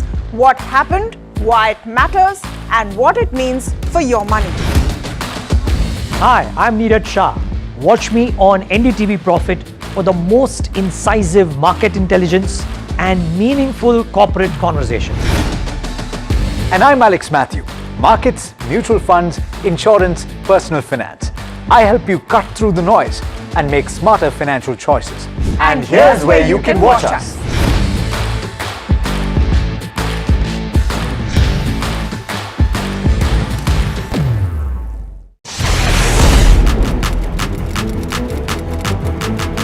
When the headlines move fast, perspective matters. On Editor's Cut, our editors come together with experts to distill the week's information blitz into clear perspective. Down the stories shaping the world, from markets and the economy to global conflicts and what lies ahead. This is where experience meets insight.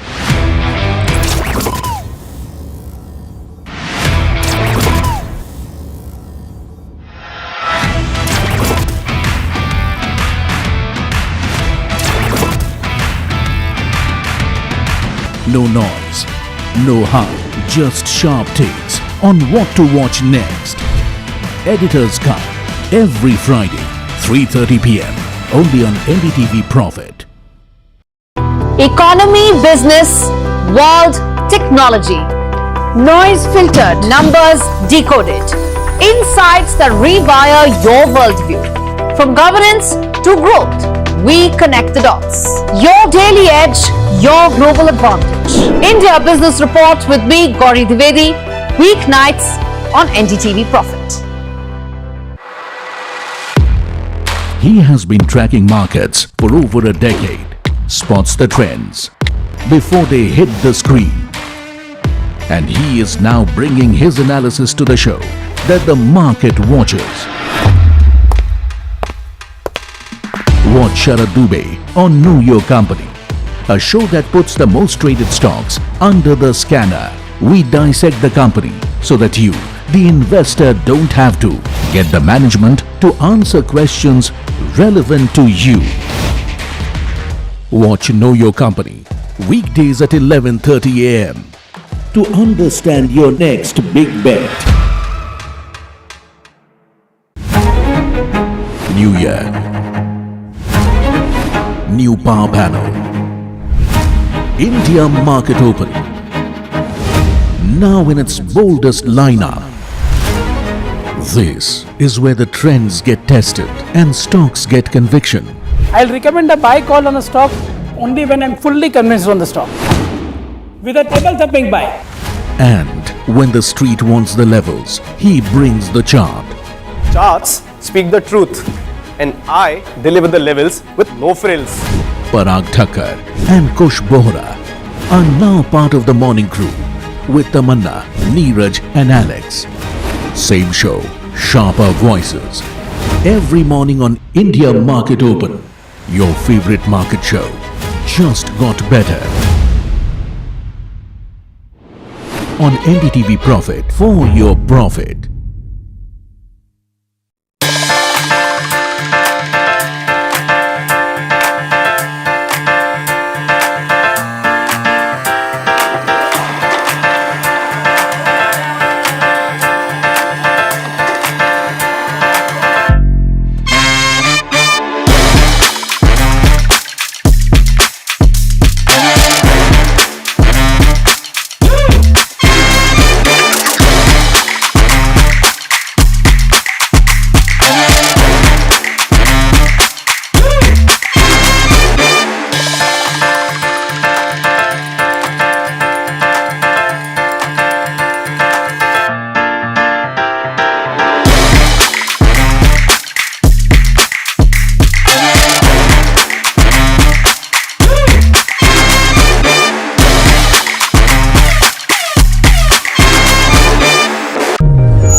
Welcome to NDTV Profit. I'm Mahima Vachajani and with me is Puneet Zaveri and you are watching Ask Profit, a show that gets all your stock related queries answered. Before we start taking all those queries, let's take a quick look as to how the markets are doing. The Nifty 50 almost trading at its day's high point. 250 points of an uptick is what we've seen today, up almost 1%. The Bank Nifty also trading 1.8% higher, outperforming the benchmark, above the 55,000 levels for the Bank Nifty.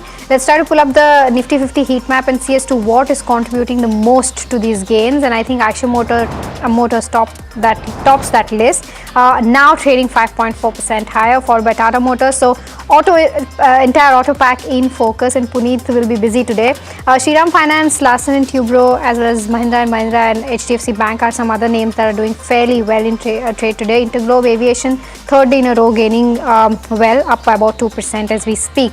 But on the flip side, you have Hindalco under pressure, you have ONGC, Max Health, TCS, as well as Tata Consumer Products under pressure. So that's with regards to where the Nifty 50 goes. Let's try to pull up the sectoral heat map and see as to how sectors are doing, and then the broader end of spectrum. With regards to where the sectors go, all sectors in the green is what we see, and that's something that we've seen in the last so many days. So good to see that. PSU banks and banks leading that pack, followed by auto as well as oil and gas and realty. The least gainer is the Nifty metal today. Let's try to pull up the mid cap 150 and the small cap 250 as well. The mid cap 150 is up by about 0.8%. So slightly underperforming the benchmarks, and the small cap 250 is up, let's try to pull that up by about 1.2%, so largely in line with the benchmark. So that's with regards to where the markets go. But let me welcome in our guest for the day, Saurabh Jain, Equity Head Research at SMC Global Securities, and Gaurav Sharma, Associate VP and Head of Research at Globe Capital, joining us now. Welcome to both of you, gentlemen, and a very good morning to the both of you. The first question that we have is from Jyoti Baheti, who is writing us from Hyderabad, Telangana, asking about Kirloskar Pneumatic. Her buying price is 16.15 and 10 shares is what she has bought. Wants to know a view from 6 to 12 months perspective. Gaurav, hi, a very good morning to you. I'll come to you on this one. Your view on the charts. Hi, Mahima. Very good morning to you, to my co-panelists, and all the viewers of NDTV Profit. As far as Kirloskar is concerned, the stock is looking very much upbeat. It has performed exceptionally well in the past. This is actually the time one should be considering taking some profits off the table. It is quite likely the stock would witness a pause or a consolidation. Next question coming in now. This one it's on from V Murli from Bangalore, and wants to know on CCL products. He's holding shares at 581, asking what he should do with his shares right now. Saurabh, let me come to you. Very good morning to you. We missed you over the last couple of weeks. Saurabh, what's your view on the stock now? See, it's a small company, largely into the commodity business. We expect tea and coffee prices to rise upwards, and eventually will help company like CCL products. So my take is positive on the company. Also, Gaurav, I think you were giving your view on the previous stock, and I think then we had that glitch in terms of the internet connection. Please go ahead and complete your view. Yeah, hi Puneet. Very good morning to you. Apologies for the network glitch. I think the internet is struggling today. So I was talking about Kirloskar. The stock saw a very steep rise in just about past 2-3 months. It has rallied from 1,000 to 1,600 plus levels in just about a 2 months time frame. This is time one should be taking profits off the table. As far as valuations are also concerned, they are fine, not very expensive, not too cheaper as well.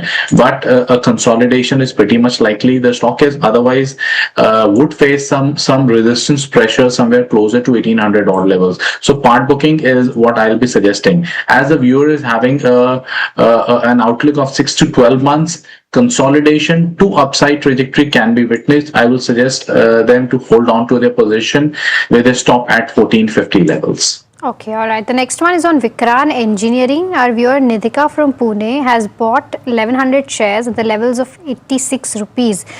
She wants to know as to what should she do further with this counter.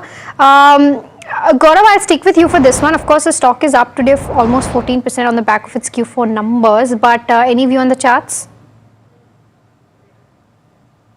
Stock is underperforming. Yes, today it did manage to post a steep up move on back of good amount of volumes and very stellar numbers, but further rise towards 80-82 should be utilized to offload your position. Sell and rise is what I'm suggesting at the moment for Vikran Engineering. Got the view, Gaurav. Gaurav, also if you can give a view on NCC as well. It's been largely an underperformer over the last year or so, but is it a good time to buy? That's the question coming in from B. Soumya from Chennai. What would you recommend? Valuations are comfortable. The stock has performed well. This quarter numbers have also been very much impressive, but the street has not appreciated that. Having said that, I think yes, one should hold on to the position. Even fresh positions can be considered here. Take a tight stop at 140 on a closing basis and look for targets close to 170 in the coming, say, 1 to 2 months. Okay, all right. So that's the view coming in on NCC. I think we've got our first caller. Parab, I think, is calling us from Pune. Parab, a very good morning to you. What's your query about? Happy morning. My query to a fundamental analyst that how he thinks the next 4 quarters earning will shape up, and if the market can rally against the consensus. And my question is regarding the IEX.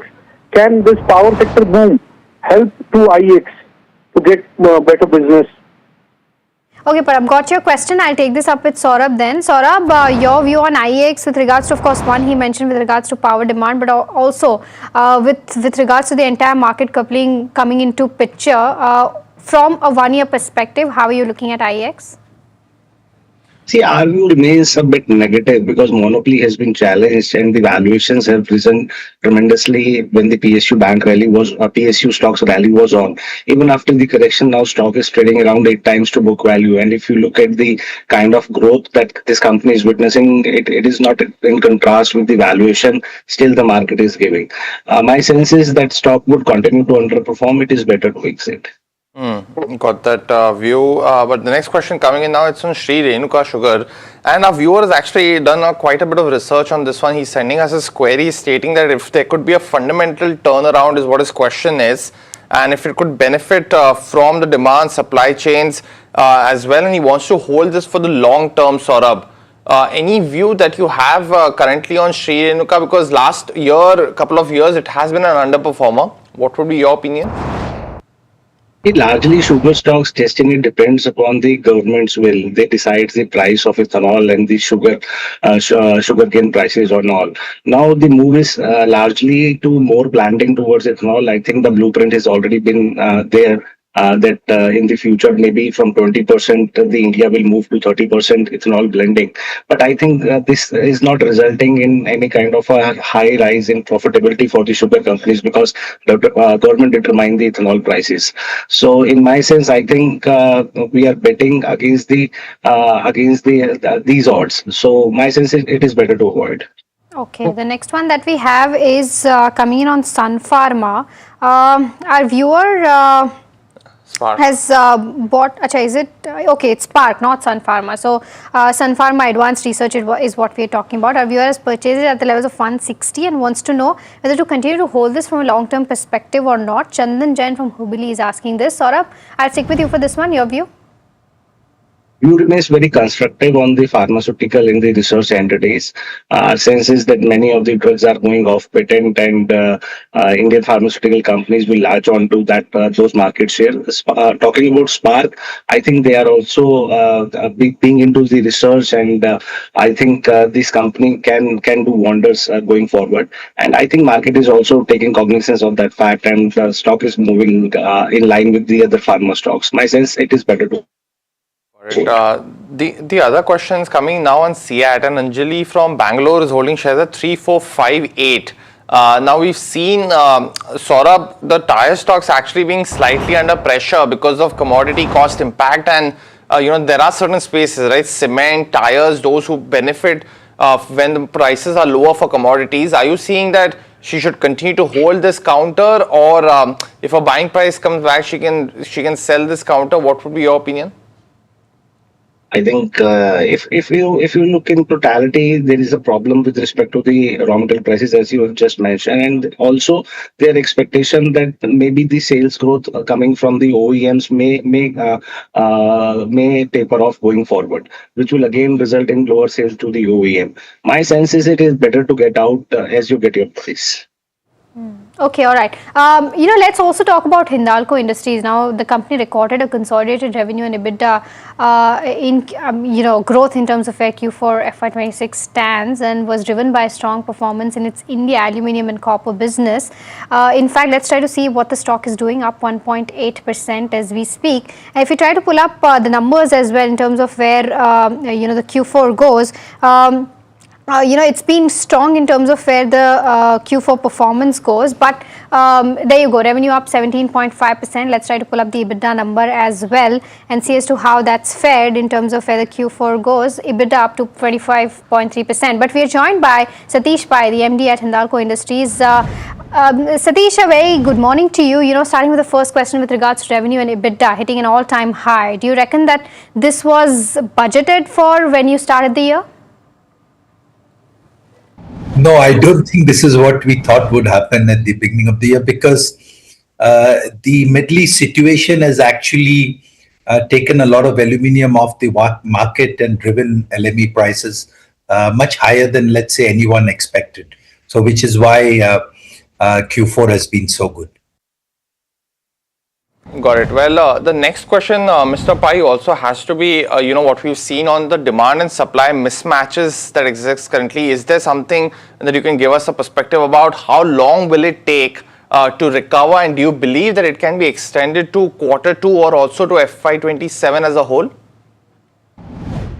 Me tell you, the nearly 3 million tons of aluminium has been shut in the Middle East for various reasons. So I think that this aluminium that is a deficit is not going to come back before December of this year. So it's fair to say that the first 3 quarters of this year, you're going to see a very strong aluminium prices at the current levels of 3,500 probably. Okay, all right. Mr. Pai, with regards to your Novelis hot mill, it's expected to restart, right? Can you confirm whether the hot mill has restarted yet? Any ramp-ups planned, normalization in terms of shipments as well? So I think we are fairly confident now that we are on, towards the end of May, that hot mill is going to start by end of May, early June. So by the first week of June, we are quite confident that the Oswego hot mill will start. And in a couple of months at the most, it will reach its full capacity. Also, Mr. Pai, in terms of the leverage that we've seen, right, in terms of these companies, for specifically the higher leverage, is that a worry for you? Any particular quarterly plan that you can give us some perspective on for the leverage? No, I think that what gives me confidence is because I'm looking at the consolidated net debt to EBITDA and the commitment we gave that we'll keep it below 2. So we do know the quarterly plan of Novelis. We know they're going to spend 2.3 billion of capex to complete Bay Minette. We know Oswego is restarting. So yes, the 4.1 can become 4.5, but we are fairly confident that by Q4 of this year, Novelis net debt to EBITDA will start its downward trajectory, and the consolidated net debt to EBITDA will stay below 2. Okay, with regards to Chakla coal mine, what's the status there? And also with regards to the Bandha coal mine, how would you see the timings for these mines and the impact on the cost structure for new capacities coming on? So I think that fair to say from a coal mine perspective, this FY27 is the most critical year. So we did the box cut of Bandha in April. We hope to do the box cut of Chakla in the next couple of months. And we are hopeful that from Chakla, we should start to see coal by Q4 of this year. Bandha, because the strip ratio is a little bit higher, will take some time. So this year is fairly critical for us to get these 2 mines started. Meenakshi will take some more time because, that will start probably late FY28 is our, current plan.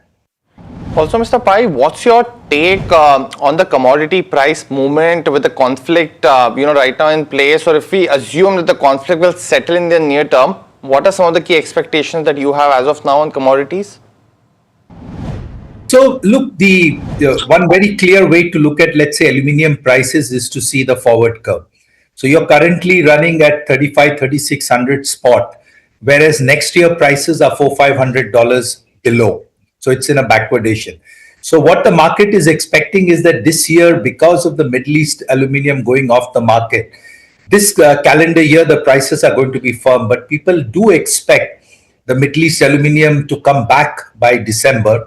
And hence, the prices of aluminium will correct next year. Got it. Mr. Pai, what about your outlook in terms of where FY27 stands? And this is from a perspective of the entire consolidated entity that I want to know about.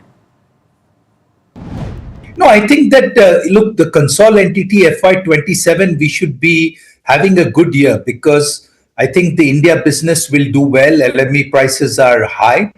And the most positive for us will be Novelis will be coming back.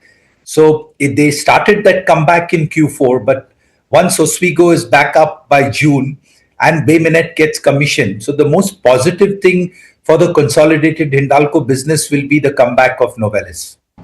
All right, Mr. Pai, thank you so much for taking out the time and, being so candid with your answers and, of course, taking out the time and speaking with us at NDTV Profit. So, viewers, that was, of course, the management of Hindalco. The stock, of course, down by about 1.8%. And this is the case with Hindalco, right? Every time with Novelis commentary coming in, the stock is bumped up and then we see some correction coming in when Hindalco earnings come out. So, just, the nature of the market. But viewers who are watching us for Ask Profit, it's now time for our rapid fire round. Saurabh as well as Gaurav, Gaurav. Try to keep your answers as short as possible. The first one that we have is on L&T. Viewer Sai from Vijayawada has bought it at the levels of 3963. Wants to know the stop loss and target for this year. Gaurav? Hold your position, take a stop at 3700, look for targets beyond 4400. Bellrise bought by viewer Gauri Shankar at 94, which is close to the IPO price, and wants to know about how the results were, Saurabh, and if she should continue to hold. She's not actively looking to sell, but what's your view on the stock now? My take is better take money off the table, book profits. Okay, Shakti Pumps is the other one. 60 shares bought at the levels of 900 by Amit Gupta from Delhi. He says, should he book loss? He's already down 40%. Gaurav, your view? From a long-term perspective, we are positive. From a trading standpoint, little bit of jitters are there. Hold is a suggestion. Correct. The next one's from Shankar from Bangalore. Wants to know if it's a good time to enter NTPC Green at the current market price. Would you recommend that, Gaurav? Yes, one can enter. Okay, the next one is on Sansera Engineering. Our viewer Bindu from Hyderabad has bought 44 shares at the levels of 2415. Continue to hold, sell from a long-term perspective, Saurabh? It's a hold. NIT Learning, Gaurav, a smaller counter, but Karthik wants to know if with this one, if he should continue to hold his shares at 281. So he's currently sitting on a slight loss. What would you recommend? Can you please name the stock? NIT Learning Systems, Gaurav. The code for that is NIITMTS. I'm afraid we have not started tracking it. Won't be able to comment. No worries. Okay, the next one is on Piramal Pharma. 6,000 shares bought for a target of 200 plus is what our viewer is saying. Should I continue to buy more, hold, wait? What should I do? Shubham is asking. Gaurav, your view on the charts? Hold on your position. Olectra Green Tech bought at 1672 by our viewer Sana and wants to know if she should continue to hold this counter average down. Saurabh, any view? No need to average, try to get out. ITC 400 shares bought at the levels of 400 rupees. Continue to hold, Saurabh, from a long-term perspective? Better to exit. Sundaram Finance, Balaji is holding shares at 4,900. Gaurav, he wants to know a 3-month view for his 20 shares. Sideways to positive is what I can see. The lower band of the stock is at 4,400. That should be the stop loss. Okay, MTA Tech 5,000 shares bought from a 3 years perspective. Krish from Bengaluru wants to know whether they can continue to hold or not. Saurabh? Expensive valuation, book profits. Balu Forge is the other one. Our viewer M. Ahmad wants to actually know about a 6-month view on the stock. Gaurav, he's bought shares at 450. What would be your opinion? 450. It has already multiplied. Hold the stock with a closing stop at 1,800. Okay, HFCL 250 shares bought at the levels of 82. Continue to hold or sell, Gaurav? Book partial profits here. For remaining, take a stop at 140. Premitha from Bangalore is holding on to Titagarh at 1,000 odd rupees and wants to know what she should do with the 450 shares. Saurabh, should he continue to hold? I think company like Titagarh would struggle with the costing. My sense is better to exit. Okay, Happy Forgings, Shrikant from Bengaluru wants to know if this is the right time to make an entry into this counter. Gaurav? Stock is already trading higher. Wait for a dip towards 1250, then consider entering. All right, Gaurav and Saurabh, thank you so much for taking out the time and helping us answer all those stock-related questions. But viewers, a very interesting and a special show is lined up for you next. We are doing a town hall with none other than Vijay Kedia, and this is your chance to go ahead and ask your stock-related questions to him. So do stay tuned and keep watching NDTV Profit.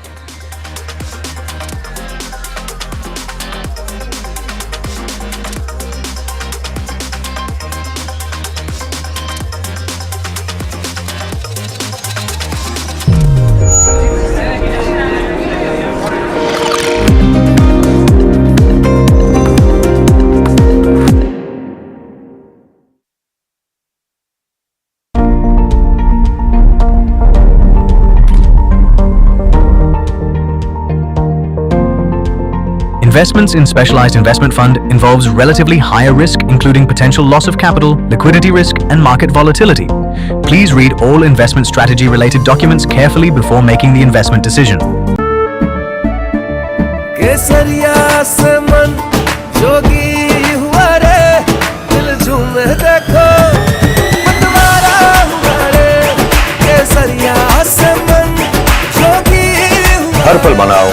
Kesari त्योहार विमल बोलो जुबां Kesari.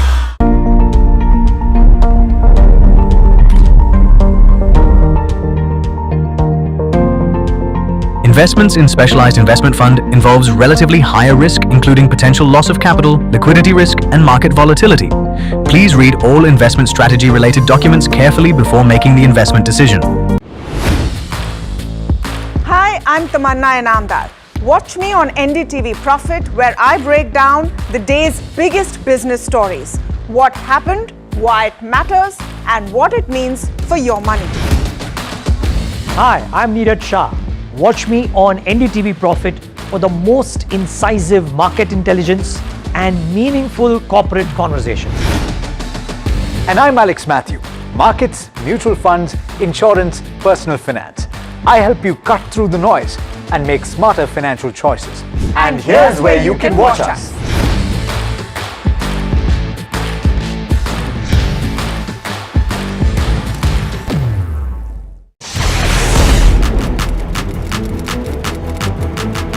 When the headlines move fast, perspective matters.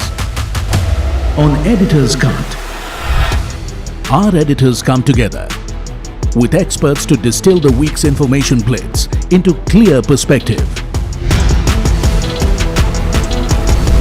Down the stories shaping the world, from markets and the economy to global conflicts and what lies ahead. This is where experience meets insight.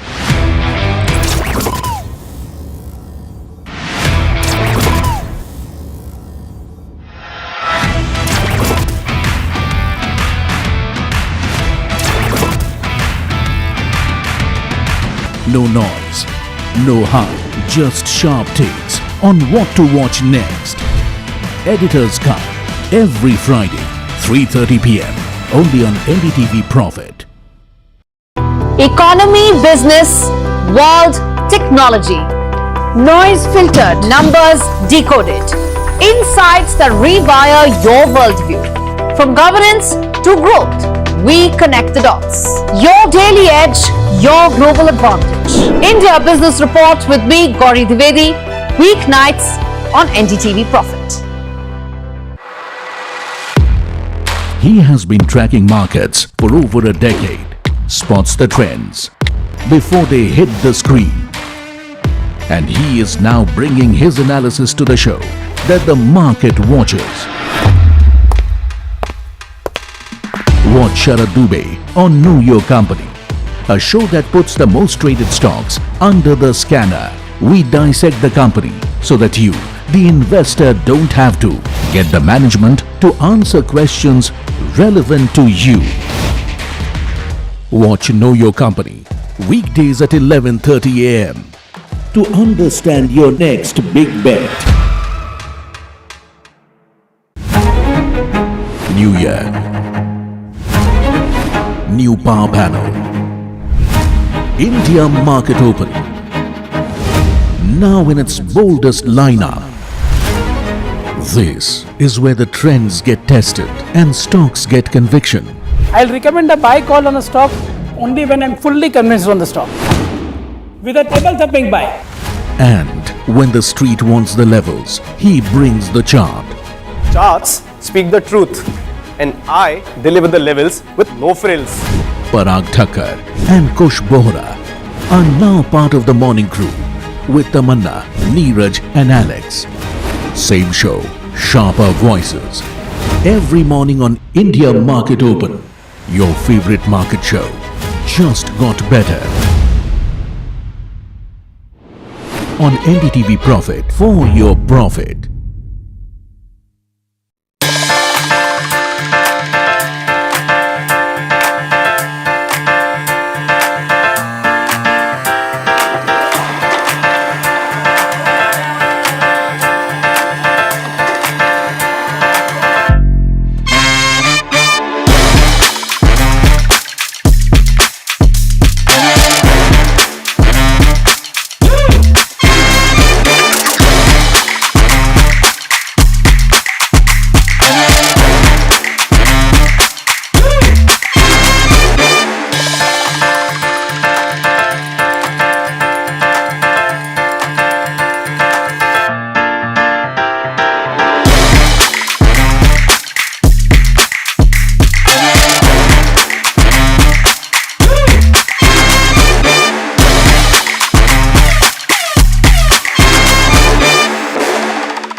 Hi, I'm Tamanna Inamdar.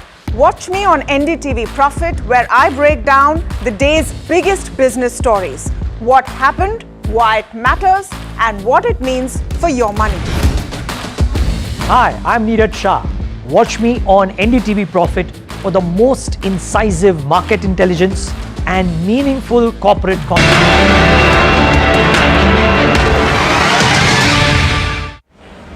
Welcome to the NDTV Profit Town Hall, and our guest this month on the Town Hall is none other than ace investor Vijay Kedia. Kedia ji, as we head to the studio, आप ये शुरू होने के पहले एक मुझे गाना बता रहे थे. Should we instead of walk and talk to sing and talk? Yes, we can. तो वो गाना इस तरह है कि जैसे आपने उसमें पूछा ना कि ये बॉटम मार्केट का किधर है, हाँ. तो उस पर मेरा गाना था कि कोई भी समझ ना पाया नहीं कोई पाएगा, जब तक रहेगा लेते नया लो बनाएगा, थक जाएगा बिक जाएगा, वहीं पे तो बॉटम है, ये बॉटम है, इस बॉटम का नहीं है कुछ पता.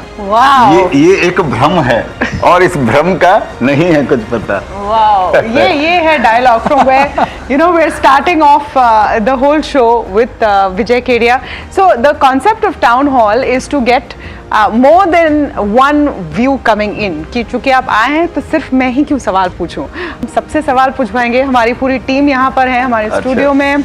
हम हमारे व्यूअर्स के भी सवाल लेंगे. Please sir, as we start, and we'll try and get a sense from someone who is excellent at reading the markets. That really is Vijay Kedia. हर बार आपका कुछ भी हम अगर गूगल करते हैं तो पहले निकलता है आपके टॉप इन्वेस्टमेंट का लिस्ट. लेटेस्ट क्या है आपकी लिस्ट में? नहीं, लेटेस्ट तो कुछ नहीं, मैं ही हूँ अभी लेटेस्ट के अंदर में. अभी कोई नया कुछ नहीं है. आप तो एवरग्रीन भी है और लेटेस्ट भी है. I am talking about you are known to pick winners. तो लेटेस्ट मेरे ख्याल से जो पब्लिक डोमेन में है, क्विक हील आपके इंटरेस्टिंग था थोड़ा. You looked at Websol, you looked at a few IT space में, साइबर सिक्योरिटी स्पेस में कंपनियां. ये स्पेस आपको क्यों इंटरेस्टिंग लग रहा है? नहीं, ये क्या क्विक हील वगैरह बहुत एक्सपेंसिव है. अभी लोगों को सोच समझ के लेना चाहिए, क्योंकि अभी वो कंपनी टर्न अराउंड और इसमें टाइम लगेगा जैसा लग रहा है उनके कॉन कॉल वगैरह से. तो one has to be very careful. और अब वेबसोल वगैरह में मैंने लिया था, लेकिन मैंने लिया उसके बाद वो बढ़ भी गया वो. तो मेरे ख्याल से मार्केट में थोड़ा सा भी थोड़ा शांति, थोड़ा सोच समझ के काम करना चाहिए. ये पुराने वाला पहले वाला टाइम नहीं है कि कुछ भी ले लो और कुछ भी बढ़ जाएगा. वो टाइम खत्म हो गया मार्केट में. तो मेरे को लगता है कि one has to be very careful और सोच समझ के काम करना चाहिए. आपने जब हम यहाँ आ रहे थे आपके ओपनिंग गाने में नए बॉटम की बात की, न्यू लोज की बात की. क्या हम वो बॉटम बना चुके हैं? Because we are seeing that in the markets today as well. 80 दिनों के बाद ब्रेंट 100 के नीचे आया है. जो बॉन्ड डील्स आपको इंडिकेशन दे रहे हैं, what you are seeing right now on the screen, are you Vijay Kedia as an astute investor feeling like the worst is over? नहीं, ये बोलना मुश्किल है कि वर्स्ट इज ओवर, क्योंकि वर्स्ट इज ओवर मतलब अभी खाली इंडिया को हम आइसोलेशन में नहीं देख सकते हैं, पूरी दुनिया को देखना पड़ेगा कि वर्स्ट इज ओवर. और यहाँ पर इंडिविजुअल स्टॉक का अपना, सबका अलग अलग अपना चाल रहती है अपनी. तो हम 6-6.5 हज़ार शेयरों की बात कर रहे हैं. तो ये बोलना मुश्किल है कि वर्स्ट इज ओवर. और जहाँ तक इंडेक्स का सवाल है, ये भी बड़ा डिसेप्टिव है. ये भी कोई आपको सही आंकड़े नहीं देता है मार्केट के, क्योंकि अभी इंडेक्स में समझिए 30 शेयर्स हैं. निफ्टी की आप सेंसेक्स की बात करें? हाँ, सेंसेक्स में 30 है, निफ्टी में 50 है समझिए. हाँ. अब 30 में से अगर आप 10% शेयर्स तो ऐसे हैं जिनका सबसे ज्यादा वेटेज है. फॉर एग्जांपल समझिए बैंकिंग का, एनबीएफसी का, रिलायंस के 5-7-10 शेयर निकाल लेंगे तो मालूम पड़ा कि 1/3 तो इंडेक्स ऐसे ही उन्हीं से ज्यादा इफेक्टेड है. तो वो सही पिक्चर देता नहीं है इंडेक्स जो है. वो सही पिक्चर, इकोनॉमी का सही पिक्चर मेरे ख्याल से. Is the Indian indices out of date? हो सकता है वो लोग, क्योंकि अभी आप देखिए जो थोड़ा सा फैशन में आ जाता है तो फिर उसको उसके बाद में डाल दिया जाता है, पुराने को फिर निकाल दिया जाता है. बार बार ये आप किसकी बात कर रहे हैं? नहीं मालूम नहीं, ये तो होता ही रहता है. ठीक है, उनका भी अपना कोई मैट्रिक्स होगा उनको ये करने का, लेकिन वो मेरे ख्याल से वो पूरा सही इकोनॉमी का सही आंकड़ा नहीं देता है. जो इंडेक्स है वो पूरा रियल इंडिकेटर नहीं है वो इकोनॉमी का. जो एक्चुअल में अंडर करंट जो चल रहा है उसका वो ट्रू इंडिकेटर तो नहीं. What is the under current right now जो रियल इकोनॉमी में अब चल रहा है? उसमें कौन से सेक्टर्स हैं जो उस तरह की अपॉर्चुनिटी को बता रहे हैं? देखिए एज एन इन्वेस्टर मेरा काम क्या है कि जैसे मेरा कोट भी है कि stay invested in a sunrise industry at any cost, stay out of A sunset industry at any cost. तो मेरा काम क्या, मेरा काम यही है कि यही समझने का कि अब आने वाले 10-20 साल कैसे जाने वाले, कौन से सेक्टर के अंदर में सनराइज सेक्टर कौन होगा। उसमें मैं गलत भी हो सकता हूँ और गलत होता भी हूँ इसके अंदर में। अभी फिलहाल मेरे को ऐसे लगता है कि जैसे मेरे दिमाग में ऐसे आता है जैसे बॉडी के लिए ऑक्सीजन जरूरी है, वैसे किसी भी कंट्री के लिए एनर्जी जरूरी है।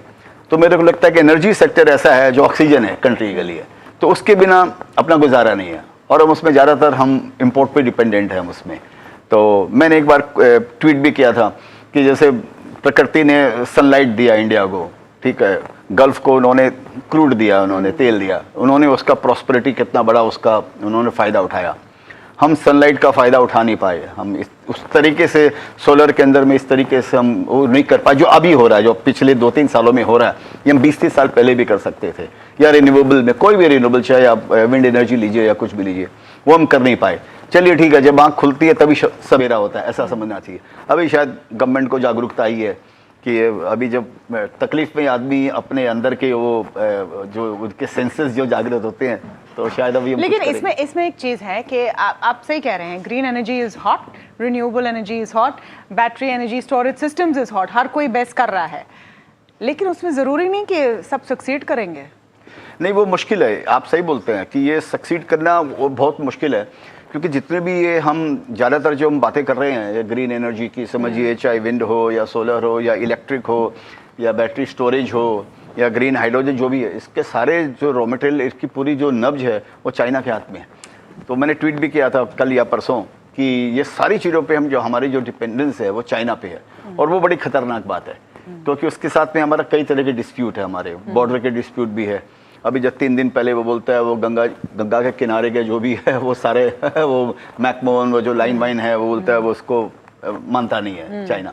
तो हमारे उसके साथ में कई तरह के डिस्प्यूट है, बड़ा सेंसिटिव मैटर है। तो वो आर्म ट्विस्टिंग भी हो सकती है इंडिया के लिए कि हाँ भाई अब हम पर डिपेंडेंट हो गए ना, तो चलो अभी हम जो बोलेंगे वही होएगा। तो वो जरूर एक तलवार लटकती रहती है। तो जितनी जल्दी हम आत्मनिर्भर हो जाएं, सेल्फ डिपेंडेंट हो जाए रॉ मटेरियल में, हर चीज़ों में, उतना जल्दी वो अच्छा बात है। आत्मनिर्भरता आपके पोर्टफोलियो में भी झलकना चाहिए आगे चलकर। तो this is the plan for this show folks. There's going to be some Q&A with Vijay Kedia here. Our team here in the studio will be asking some questions as well, and you have an opportunity at home or wherever you're watching this to send in your questions, and we already have some questions coming in, but I'm going to start with the in-house team at NDTV Profit. Sharad Dubey is waiting. Sharad, Vijay Kedia से आपको सवाल पूछना है तो आपको भी गाना गाना पड़ेगा, तभी वो करेंगे। गाना तो मुझे हो नहीं पा रहा है, बट सर आपने बहुत बढ़िया ट्वीट किया था कि भारत के जो टूरिज्म सेक्टर है, अब तो गर्मी की छुट्टी भी आ रही है, और जो टूरिज्म सेक्टर में ऑफ कोर्स हम लोग परफेक्ट तो है नहीं, पर यहाँ पे बहुत पोटेंशियल होता है। तो आप किस तरह देखते हैं और किस तरह अगले 4 से 5 साल में आपको पूरे ये हॉस्पिटैलिटी इंडस्ट्री, डोमेस्टिक टूरिज्म को कैसा लगता है? देखिए, मेरे को ऐसे लग रहा है कि ये चीज़ भी हम बहुत पहले कर सकते थे, और मैंने 4-5 साल पहले भी ट्वीट किया था कि जैसे इंडिया के अंदर में सब चीज़ आपको मिलती है, नदी भी है, पहाड़ भी है, समंदर भी है, रेगिस्तान भी है, हेरिटेज भी है, ग्रीनरी भी है, गर्मी भी है, ठंडी भी है, स्नो है, सब चीज़ जो दुनिया को देखने जाते हैं। हमारे 200-300 साल के टूटे हुए मकान देखने चले जाते हैं स्पेन में और इधर और इटली के अंदर में, ये 250 साल 400 साल पहले वॉर के पहले था और इसके पहले था। सारी चीज़ें आपको हिंदुस्तान में मिल जाएगी, लेकिन प्रॉब्लम हमारे पास में इंफ्रास्ट्रक्चर नहीं है, वहाँ पर पहुँचने का साधन नहीं है, वहाँ पर ठीक की होटल नहीं है, हाइजीन की प्रॉब्लम है, और टूरिस्ट के साथ में बर्ताव भी जो भी है वो थोड़ा प्रॉब्लम है। तो अब इस साइड जागरूकता आ रही है सरकार के अंदर में, तो ये सेक्टर बहुत बड़ा होगा ऐसे लग रहा है कि अगर रियली अगर तो मैंने ट्वीट किया था कि $1 ट्रिलियन का ये सेक्टर हो सकता है अगर इसको हम ठीक से अगर फोकस करें इसके ऊपर में। लेकिन अब इस बात का फ़ायदा क्या, ये बात तो हम समझ गए, चलो ऐसा हो सकता है, और होगा वही जब गवर्नमेंट चाहेगी। आपके मेरे चाहने से कुछ होगा भी नहीं, गवर्नमेंट अगर चाहेगी तो वैसी फैसिलिटी देगी, वैसे नियम बनाएगी, वैसे कानून बनाएगी, तो काम होगा। लेकिन अगर आप ये पूछना चाहते हैं एज एन इन्वेस्टर मैं इसका कैसे फ़ायदा उठाऊँ, तो मैं आपको बताता हूँ, अभी मेरे निगाह में उस थीम को पकड़ के कौन सा शेयर्स लेना है ऐसे मेरे दिमाग में कोई आइडिया नहीं है। पहले मैंने इसको समझ के 3-4 साल पहले मैंने एयरलाइंस का स्टॉक लिया था। आपने महिंद्रा हॉलीडेज के बारे में भी बात किया था। उसमें तो मैं हॉलीडे पे चला गया, जब से मैं लिया हूँ तब से मेरा हॉलीडे हो रहा है उसके अंदर में। आपके पोर्टफोलियो प्रॉफिट का हॉलीडे हो गया? हाँ, प्रॉफिट का एकदम हॉलीडे हो चुका है मेरा एकदम ऑलरेडी। तो वही मालूम नहीं कि वो सुबह कब आएगी ये मालूम नहीं है इसके अंदर में। तो इसी बोलकर उसको कोई भी न्यूज़ आप पढ़ते हैं या कोई इन्फॉर्मेशन है या कोई बात आपको समझ में आई कि ये स्टोरी आगे होने वाली है, ये एक मुद्दा हो गया। उसका एज एन इन्वेस्टर मैं कैसे फायदा उठाऊं, ये दूसरा गणित है, ये टोटली डिफरेंट है। So on the second part, ये सोचने वाली बहुत अच्छी बात है कि you know we should travel within the country, और प्रधानमंत्री जी का ये एक मैसेज भी था कि आप बाहर मत जाइए इस बार, अगर हो सके तो आप इंडिया में ही हॉलीडे कीजिए। How does an investor, an equity investor benefit from this, because this is right now not a full blown trend. तो वही मैं बोलना चाहता हूँ कि उसको वापस अपने पकड़ना कि मैं ऐसे इसका फ़ायदा एज एन इन्वेस्टर कैसे उठाऊं, ये बहुत डिफरेंट गणित होता है। तो मैंने वो एयरलाइंस के शेयर्स लिए थे, फिर ये वॉर हो गया, उसमें तो मेरा तेल निकल गया, जब तेल वेल के दाम ऐसे वैसे हो गए। और एयरलाइंस के अंदर में ऐसे होता है कि वो तीन महीना उनका ख़राब होता है ना, तो उसको सुधारने के लिए उनको 13 महीना लग जाता है, उनको 2 साल लग जाता है उन लोगों को। अभी एयर इंडिया का आया 20,000 30,000 करोड़ का लॉस आया, 26,000 या कितने थाउजेंड का लॉस आया।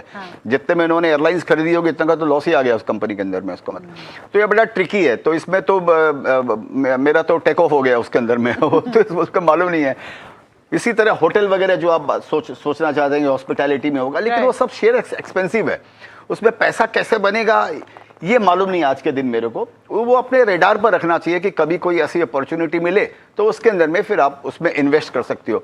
इसका क्लियर कट आंसर अभी नहीं है कि हाँ ये काम हम कर लें तो इसमें हमको पैसा मिलेगा। Okay, one more question from the from our team here. Puneet there, you know, Namaste Kedia ji. He's a research analyst with us, covers a lot of the sectors, but not quite energy. For energy, we'll go to Zamit Sarkar in a bit, which is exciting to Vijay Kedia. Yes, Puneet. नमस्ते कीड़ा जी। Sir आप हम बोल रहे थे कि sunrise sectors में देखना चाहिए कि उसका एक्सपोजर निफ्टी में बहुत कम है at this point of time, but जैसे आपने वेबसॉल की बात की, एनर्जी की बात की, बट वो सेक्टर्स में रनअप हमने भी काफ़ी देखा है। जैसे ईएमएस में भी वो रनअप 2-3 सालों में बहुत ज़्यादा हो गया था। सो आप अपॉर्चुनिटी इवैल्यूएट कैसे करते हैं कि जब वो सेक्टर काफ़ी चल जाता है या उसमें स्पेसिफिक स्टॉक्स चल जाते हैं और एक्सपोजर भी बहुत कम है, जैसे ईएमएस में भी बहुत कम कंपनियां थी, जहां अब हम देख रहे हैं कि एनर्जी में भी जो अभी रीसेंट लिस्टिंग्स हुई है, तो आप अपॉर्चुनिटी को इवैल्यूएट कैसे करते हैं कि बहुत जल्दी कूद पड़ते हैं या थोड़ी देर रुकते हैं, देखते हैं कि उस सेक्टर के कैसे नए नए कंपनीज लिस्ट हो रहे हैं, तो how do you evaluate that opportunity? तो मैं उसको, मेरा तरीका क्या है कि, और जैसे मैं पहले भी कई बार बोल चुका हूँ कि कोई ऐसा एथलीट जो पहले उसने रिकॉर्ड बनाया हो और वो जब बीमार पड़ता है या आउट ऑफ फॉर्म होता है तब मैं उस पर अपनी नज़र लगाता हूँ और मैं वेट करता हूँ कि वो वापस कब टर्न अराउंड करेगा वो एथलीट, तो मैं उसको उसके अंदर में पैसा लगाता हूँ। तो कई बार मैं सालों वेट करते रह जाता हूँ उसके लिए। और यूजुअली मैं एक एग्जांपल ऐसा भी देता हूँ, समझो कोई ट्रेन है वो चर्च गेट से जा रही है और सपोज विरार जाने वाली है या और आगे जाने वाली है, तो मैं बोरीवली में वो ट्रेन नहीं पकड़ूंगा, मैं उसको चर्च गेट पे पकड़ने की ट्राई करूंगा। और जब नहीं शुरू हो रही है, जब माने खड़ी भी है, तभी मैं उसके अंदर में जाने की ट्राई करूंगा। 5:30 बजे वाली ट्रेन को 5:30 बजे नहीं पकड़ूंगा, मैं 5 बजे पकड़ने की ट्राई करूंगा या 5:15 बजे पकड़ने की ट्राई करूंगा, ताकि मेरे को विंडो सीट मिले। मेरे को फुटबोर्ड पर खड़े होकर ट्रैवल नहीं करने का मेरे को। कितने साल हो गए आपको ट्रेन में ट्रैवल करते हुए? सच बताइए। ट्रेन में करते हुए कि मतलब लास्ट कब किया था? हाँ, चर्च गेट विरार वाली जो आपने डिस्क्राइब की, when is the last time you went there? अब ऐसे तो मैंने गांधी जी को भी देखा नहीं था, लेकिन उदाहरण तो उनको मैं देता ही हूँ ना। मैं ऐसा तो है नहीं कि मैं उनका एग्जांपल नहीं दे सकता। अब ऐसे मैं अभी वंदे भारत में किया था, अहमदाबाद गया था या आया था या गया था वंदे भारत में। That is a fancy train जो आप विरार चर्च गेट की बात कर रहे हैं। अरे तो एग्जांपल तो अभी मैं चंद्रमा को देखा था, एग्जांपल तो यही देता हूँ। No problem, just making the point that आप इतने रिलेटेबल और डाउन टू अर्थ एग्जांपल दे रहे हैं, बट आई जस्ट वंडरिंग, सवाल आया कि लास्ट टाइम विजय केडिया जी कब गए थे मुंबई लोकल में? ऐसे थके हुए कौन से एथलीट आपको दिख रहे हैं जैसे आपने डिस्क्राइब किए पुनीत को? नहीं, तो वही मैंने बताया कि आउट ऑफ फॉर्म एथलीट्स। तो जैसे इंफ्रास्ट्रक्चर ऐसा शेयर्स है। पहले तो एक बात बता देता हूँ, जो हम लोगों ने शेयरों के नाम लिए ना, जैसे वेबसोल, क्विकिल, इसको मैं लेने के लिए नहीं बोल रहा हूँ भाई, इसमें अपना करना है, सब महंगे शेयर्स है इसके अंदर में। तो वो अपना चंद्रमा खुद सोच लेना भाई, बाद में मेरे को ढूंढना नहीं, मेरा नंबर मत ढूंढना कि मैं बोला नहीं हुआ। तो मेरे को इंफ्रास्ट्रक्चर ऐसा एक सेक्टर ऐसे लगता है कि जो थका हुआ है, क्योंकि आप देखिए ऊपर से सब 1/3 भाव में आपको मिल रहे हैं उनके अंदर में, और वो एक तो इसके लिए, और दूसरा उनकी ऑर्डर बुक बढ़ती जा रही है। हर इंफ्रा कंपनी में आप देखेंगे लार्सन टुब्रो से लेकर छोटे से छोटे में, लार्सन का भी अनाउंसमेंट आएगा, हमने 2,500 से 5,000 वाली कैटेगरी में हमको ऑर्डर मिला। छोटी कंपनी भी 200, 400, 500 करोड़ के रोज उनके अंदर में ऑर्डर मिलते हैं मेरे को। तो मेरे को ये इन कंपनियों को, तो मेरे को लग रहा है कि ये जो सेक्टर है ये आगे अच्छे करने वाला है। लेकिन इनमें भी हर चीज़ में एक प्रॉब्लम है, इनमें भी समझ के चलिएगा, इनके अंदर में इनका वर्किंग साइकिल, पेमेंट साइकिल ये बड़ा ट्रिकी है, क्योंकि गवर्नमेंट पर डिपेंडेंट है और गवर्नमेंट के पास में पैसा रहता है तो मालूम पड़ा वो साइकिल में बांट दिया, साड़ी में बांट दिया। मैडम सब हमें कुछ नहीं मिला है साइकिल साड़ी, आप मेरी तरफ क्यों देख रहे हैं? बहन और भांजी आप उसमें से नहीं आते हैं? नहीं, मैं बहन और भांजी बहन योजना, भांजी योजना। I am not a recipient of government's largesse and only those who deserve it and need it should be. Of course, मैं ऐसे मजाक में बोला। तो कहने का मतलब गवर्नमेंट को ऐसे वो पैसे बांट देती है तो फिर ये प्रोजेक्ट वगैरह के अंदर में डिले हो जाता है, ऐसा जो मीडिया में पढ़ते हैं वो ऐसा है। तो उनमें भी एक कैविएट है इनके अंदर में। तो लेकिन मेरे को लग रहा है कि ये जो सेक्टर है इसके बिना हमेशा मैं बोलता हूँ इंडिया का विकास नहीं हो सकता, इंफ्रास्ट्रक्चर के बिना विकास नहीं होएगा, तो ये ठीक करना चाहिए। Okay, we have lots of queries from in-house, but I think it's only fair we take at least some viewer queries as well. और बहुत सारे आपके लिए सवाल आ रहे हैं, तो कुछ हम लेंगे जितने ले सके। विजयवाड़ा से सुगुनाकर का सवाल है, I'm sitting on 45% PSU bank gains. एक तो congratulations to you. Time to exit and rotate this space. ये इनका सवाल है। 45% काफी है। तो 45% तो बहुत बढ़िया है भाई, इनको पूछना चाहिए कि कौन सा शेयर लिया, टिप बता थोड़ा सा भाई, तो अपने को नेक्स्ट टाइम लेते समय बताना अपने को। 45% पीएसयू बैंक में मिला तो बहुत बढ़िया है कि ऑफकोर्स अच्छा रिटर्न है, लेकिन अब रोटेट करना चाहिए, इसका एक जेनेरिक आंसर मुश्किल है, डिपेंड करता है कौन सी बैंक के अंदर में आपका। जनरली पीएसयू बैंक जो है वो बड़ी सस्ते मिल रहे हैं अभी उनको, अगर आप मैट्रिक्स अगर उनका देखोगे तो प्राइवेट बैंक से वो अभी सस्ते मिल रहे हैं, लेकिन डिपेंड करता है कौन सी बैंक में है। तो ये मेरे लिए बोलना मुश्किल है कि उसको रखना चाहिए। PSU versus private banks, there was a time when PSUs were in fashion, not so much private bank. अब फिर से private bank थोड़े से फैशन में आने लगे हैं, आपका इस पर व्यू? और इज डिपेंडेंट? मैंने एक पीएसयू बैंक लिया हुआ है 2-1 साल से, तो और वो बैंक मैंने मेरे हिसाब से वो इंडिया का सबसे सस्ता मोस्ट एफिशिएंट बैंक है वो। Which one? नहीं, बैंक ऑफ महाराष्ट्र लिया मैंने, लेकिन उस बात को 1.5-2 साल हो गया, शायद 1.5 साल हो गए होंगे, और उसने मेरे को ठीक ठाक रिटर्न भी दिया मेरे को उसको, लेकिन मैं बेच सकता हूँ कभी भी, तो इसके लिए ये नहीं है कि मैं कोई रेकमेंड कर रहा हूँ, हो सकता है मैं कल ही बेच दूँ, इंटरव्यू के बाद जाकर बेच दूँ मैंने। तो इनमें भी ऐसी बातें हो रही है, गवर्नमेंट ने अभी कुछ ट्वीक किया, कुछ उन्होंने पॉलिसी कुछ चेंज की है, तो उसके कारण ये बैंकों में थोड़ा सा फर्क पड़ेगा, पीएसयू बैंक के अंदर में भी, तो वो आपको पढ़ना पड़ेगा, आपको समझना पड़ेगा यहाँ पे कि भाई उसके लिए आगे क्या डिसीजन लेने का। Okay, so that was a query on PSU banks. So we have Alex here who wants to ask a question. Vijay ji नमस्कार। आपने लोकल ट्रेन की जिक्र की और आपने चर्च गेट की बात की। मैंने अक्सर देखा है कि लोग रुमाल फेंकते हैं ट्रेन स्टार्ट करने से पहले, so they book their seats. आप अनलिस्टेड शेयर्स खरीद रहे थे, are you still doing that more than buying in the secondary market? या अभी मैं यही कर रहा हूँ और मेरा यही व्यू है। मेरे को अभी समझिए पब्लिक मार्केट से प्राइवेट मार्केट में ज़्यादा मेरे को अपॉर्चुनिटी लगती है। जैसे मैंने बताया, stay invested in a sunrise sector, you should always look out for the sector which is going to sunrise. तो वो मेरे को लिस्टेड स्पेस में वो जगह थोड़ी सी कम नज़र आती है। फॉर एग्जांपल जैसे मैंने साइबर सिक्योरिटी कंपनियों में इन्वेस्ट किया हुआ है, और समझिए सोलर में तो एक कंपनी में इन्वेस्ट किया, और भी AIVI की एक कंपनी में इन्वेस्ट किया। ये अपॉर्चुनिटी जो है वो लिस्टेड स्पेस में नहीं है, वो अनलिस्टेड प्राइवेट मार्केट के अंदर में वो अपॉर्चुनिटी है। तो अभी मेरा फोकस उसी मार्केट के अंदर में, और मैं आस्ते आस्ते मेरे लिस्टेड शेयर्स बेच के मैं फिर वो प्राइवेट मार्केट में इन्वेस्ट करूंगा। ऐसे मेरी अभी तक मेरी ऐसी धारणा, ऐसा ही मैं करते आ रहा हूँ ऐसा। But you know this opportunity is not available to everyone.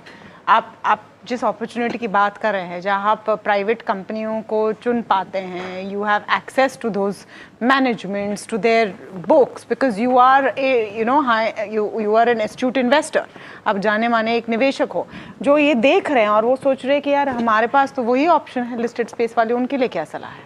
नहीं, उनके लिए सलाह है कि जो चीज़ आपके हाथ में नहीं है तो उसको भूल जाना बेटर है, क्योंकि इसके अंदर में नुकसान भी होता है। इसके लिए मैं ये नहीं बोल रहा हूँ कि अपॉर्चुनिटी आपके लिए नहीं है, इसमें रिस्क रिवॉर्ड, इसमें रिस्क भी बहुत ज़्यादा है इसके अंदर में। ये कंपनियाँ जब डूबती है तो ज़ीरो हो जाती है वैल्यू। कम से कम लिस्टेड मार्केट में आप 50 रुपये वाला शेयर 30 रुपये में बेच के निकल सकते हैं, 40 में बेच के 5 रुपये में बेच के निकल सकते हैं एटलीस्ट समझ। यहाँ तो पूरा जीरो हो जाता है यहाँ पे।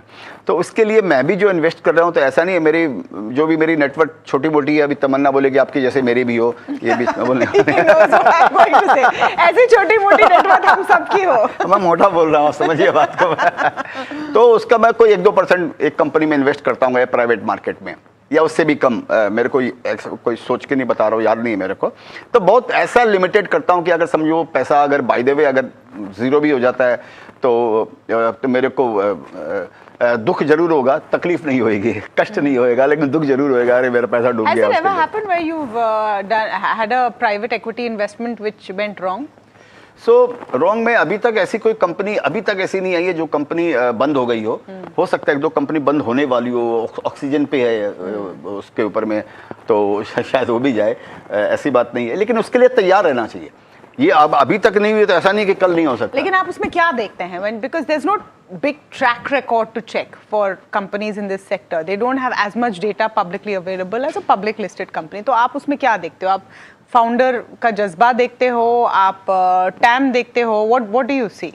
नहीं तो उसके अंदर में मैं कई चीज़ें देखता हूँ। ऑफ कोर्स वो फायर इन द बेली जिसको बोलते हैं, और फ्रूगलनेस कि हाँ भाई वो जो प्रोमोटर जो फाउंडर जो है वो कितना फ्रूगल है। वो ऐसा नहीं है कि मेरे से पैसा उठाकर 5 स्टार में जाकर पार्टी कर रहा है, मेरे को वैसा वो फिर आपके लिए फिर आपको लोकल ट्रेन में दिल्ली वो चर्चगेट विरार वाले में ट्रैवल करना पड़ेगा अगर ऐसी कंपनी को पैसा दिया तो आपको। तो जो ऐसी कंपनी को पैसा देना चाहिए जो लोकल ट्रेन में सफ़र कर रहा हो, मैंने इनिशियली मैं ये वो नहीं बोल रहा हूँ। और तो उसमें एक तो वो फ्रूगलनेस और फायर उसके अंदर में होना जरूरी है, एंड ऑफ कोर्स उसका मार्केट साइज इतना बड़ा होना चाहिए, जैसे कोई जो भी चीज़ के अंदर में वो है।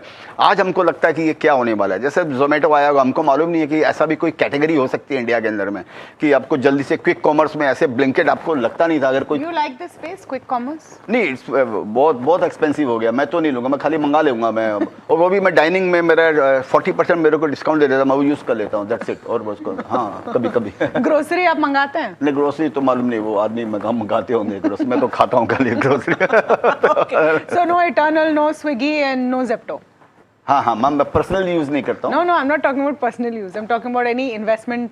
हाँ मेरा नहीं, ये बहुत एक्सपेंसिव है, वो मेरे लायक नहीं है। वो देखिए आपको अपने टपरी की चाय पीने वाले 20 रुपए में, मैं 400 रुपए में जाकर ऊपर सर्विस टैक्स उस पर GST देकर मैं 5 स्टार में मेरे को क्यों पीने का भाई, कोई दिक्कत नहीं मेरे को। Okay, so this is equivalent of 5 star में चाय.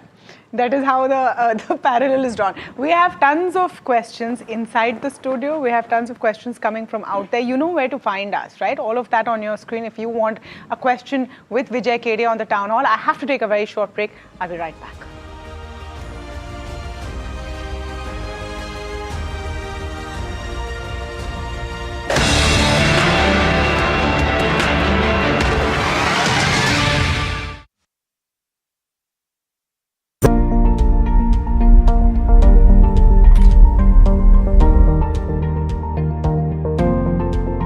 Investments in specialized investment fund involves relatively higher risk, including potential loss of capital, liquidity risk, and market volatility. Please read all investment strategy related documents carefully before making the investment decision.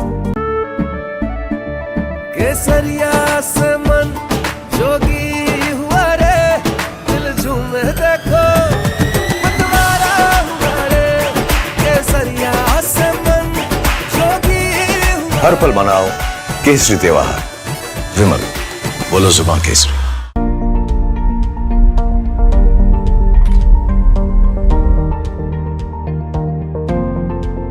Investments in specialized investment fund involves relatively higher risk, including potential loss of capital, liquidity risk, and market volatility. Please read all investment strategy related documents carefully before making the investment decision. Hi, I'm Tamanna Inamdar. Watch me on NDTV Profit, where I break down the day's biggest business stories. What happened, why it matters, and what it means for your money. Hi, I'm Neeraj Shah. Watch me on NDTV Profit for the most incisive market intelligence and meaningful corporate conversations. And I'm Alex Matthew. Markets, mutual funds, insurance, personal finance. I help you cut through the noise and make smarter financial choices. And here's where you can watch us.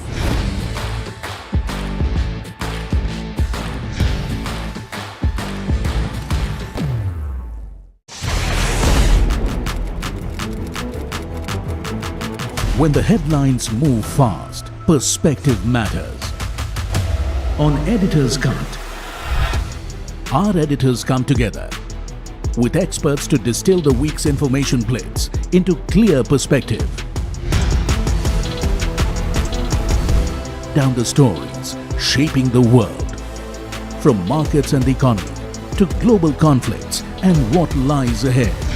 This is where experience meets insight.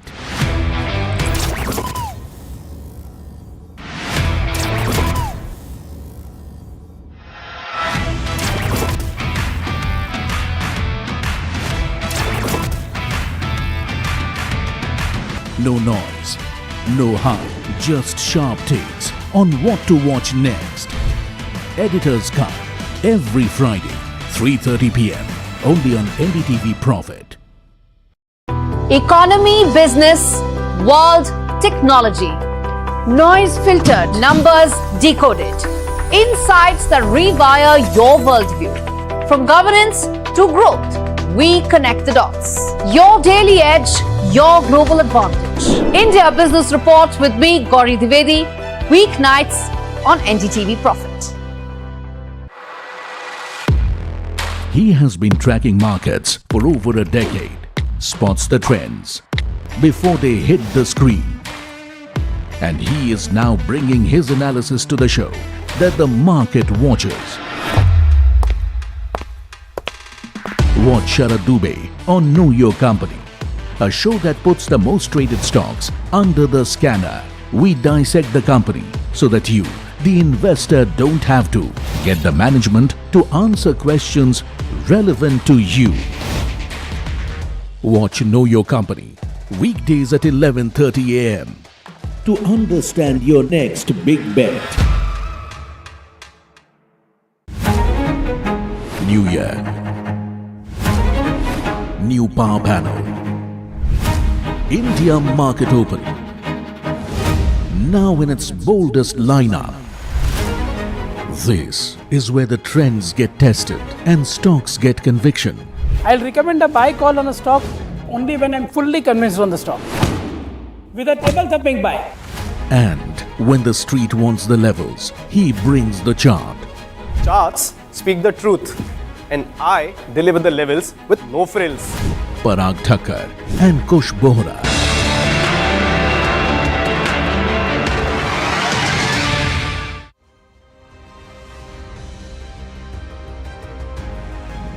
Welcome to the town hall with Vijay Kedia, the ace investor who has a very interesting way of putting things simply and to the point. One of our favorites with our viewers as well. So in this format, we have, of course, the NDTV Profit team who's here to ask questions. We have questions from all of our viewers as well.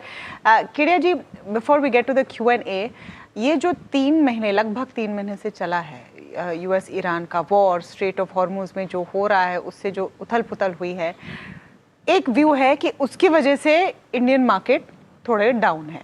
एक view है कि वो ठीक भी हो जाए तो जो हमारे वैल्यूएशन की प्रॉब्लम है या एआई ट्रेड नहीं है हमारे पास, वो प्रॉब्लम है, वो फिर से सामने आएंगे. What do you believe?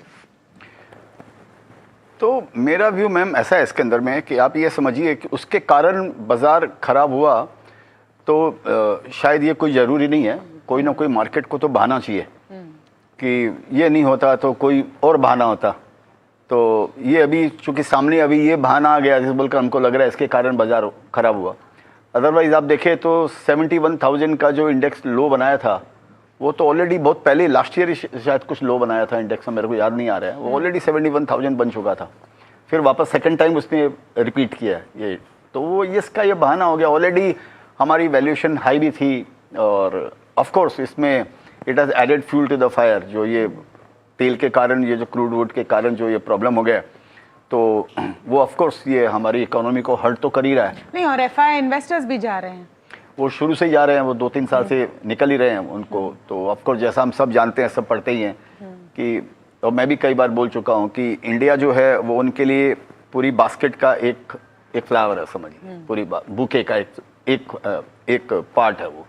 तो उनके लिए जैसे अपने लिए अपने पोर्टफोलियो में 20 शेयर्स रहते हैं, 30 शेयर्स रहते हैं, वो उनके पोर्टफोलियो में इस तरह 20-30 कंपनियों, कंट्रियों के शेयर्स रहते हैं. हमारे यहाँ कंपनियों के शेयर्स रहते हैं.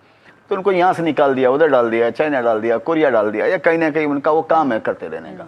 वो वापस उनको यहाँ थोड़ा सा ठीक लगेगा तो फिर वापस आएंगे, जब आएंगे तब आएंगे, तो ये तो चलता रहेगा। उसमें एक थ्योरी चल रही है एक रिपोर्ट के कारण कि one of the reasons that foreign investors are exiting is because there so much money coming in from SIP every month. Domestic investors डालते जा रहे पैसे, इसलिए मार्केट का सही लेवल नहीं मिल रहा है। तो उसमें एक थ्योरी अब चलने लगी कि उसके वजह से डिस्टॉर्टेड है। तो अच्छी बात है, डिस्टॉर्टेड है तो हमको, हमारा हिंदुस्तान तो हम ही को बनाना पड़ेगा, हमारी इकोनॉमी तो हम ही बनाएंगे। तो ऐसा तो नहीं होगा कि रिटेल इन्वेस्टर पैसा नहीं डाले और FI तोड़ के 30, 40, 50% शेयर को यहाँ पर साफ कर दे, उसके बाद में बटोर के ले जाए और हम यूं ही रह गए दास्ता देखते देखते। ऐसा तो नहीं होना चाहिए ना।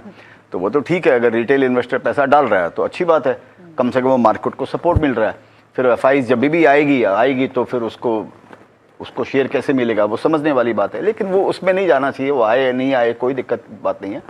आप ये समझ सकते हैं इस बात को दूसरी तरीके से कि हम आत्मनिर्भर हो रहे हैं कि हाँ भाई ठीक है, रिटेलर अपनी कंट्री में अपने शेयरों में पैसा डाल रहा है, बहुत अच्छी बात है। सो आत्मनिर्भरता in market and investment as well. Okay, Mahima has a question for you. Say sir, so मेरा सवाल ये है कि अगर कोई अपना पोर्टफोलियो आज अगर बनाना चाह रहा है, लेट्स से अगले 10 साल के लिए, आपने एनर्जी की बात करी as sunrise sector, but from the perspective कि हमने बहुत वैल्यूएशन करेक्शन देखा है मिड कैप्स और स्मॉल कैप्स में भी, तो एक अपार्ट फ्रॉम एनर्जी कौन सा दूसरा सेक्टर आप देख रहे हो, 1-2 sectors, and do you think कि उन सेक्टर्स में आपका exposure mid cap small caps में ज़्यादा होना चाहिए या अभी भी you have to play by the large cap theme? तो अगेन मैम ऐसा होता है ना कि सब ये इंडिविजुअल इन्वेस्टर्स के लिए अलग अलग थ्योरी काम करती है। सबसे इम्पोर्टेंट ये है कि आप किसके अंदर में आप अपनी रात की नींद नहीं खोते हैं, ये सबसे ज़्यादा किस में आप कंफर्टेबल ज़्यादा हैं। तो अगर आप पूछेंगे नए इन्वेस्टर की अगर बात करेंगे तो हमेशा मैं बोलता हूँ उनको तो म्यूचुअल फंड में इन्वेस्ट करना चाहिए। उनको कभी भी मार्केट में डायरेक्ट इन्वेस्टमेंट नहीं करना चाहिए उनको, क्योंकि जोखिम भरा काम है ये, यहाँ पर रिस्क बहुत ज़्यादा है यहाँ पे। और तेज़ी मार्केट में सब शाणे हो जाते हैं, जब तेज़ी मार्केट चलता है तो उसके अंदर में सब आदमी पैसा कमा लेते हैं। जो बाज़ार से घुसा है स्कूल में बैठ कर भी अगर वो मार्केट खेल रहा है तो भी वो खेलने वाली बात है।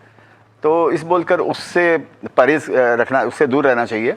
और नए इन्वेस्टर को तो म्यूचुअल फंड के थ्रू करना चाहिए। 5 साल 7 साल मार्केट में निकल गया, आपको अनुभव हो गया, आपने पैसा वैसा खो दिया, आपको थोड़ी तकलीफ हो गई, तब आप सीखते हैं। सो मेरा कोट भी है कि when you are right you earn, but when you are wrong you learn. हम सीखते जब ही है जब हम रॉन्ग होते हैं। तो ये एक प्रोसेस है, यहाँ पर जल्दी पैसा कमाने का ये तरीका नहीं है, साधन नहीं है जल्दी पैसा खोने का सबसे बड़ा तरीका है ये, कि आप कितनी जल्दी पैसा यहाँ पर खो सकते हो, ये उसका सबसे बड़ा स्थान है ये। और बाकी ये सीखने का काम है। तो नए इन्वेस्टर को तो डायरेक्ट नहीं करना चाहिए, और जो पुराने हैं समझिए, तो अगेन मैं बोल रहा हूँ तो मेरा यही काम है, मेरा एक ही काम है मेरा है, तो मेरा दिन रात मेरा दिमाग इसी में लगा रहता है।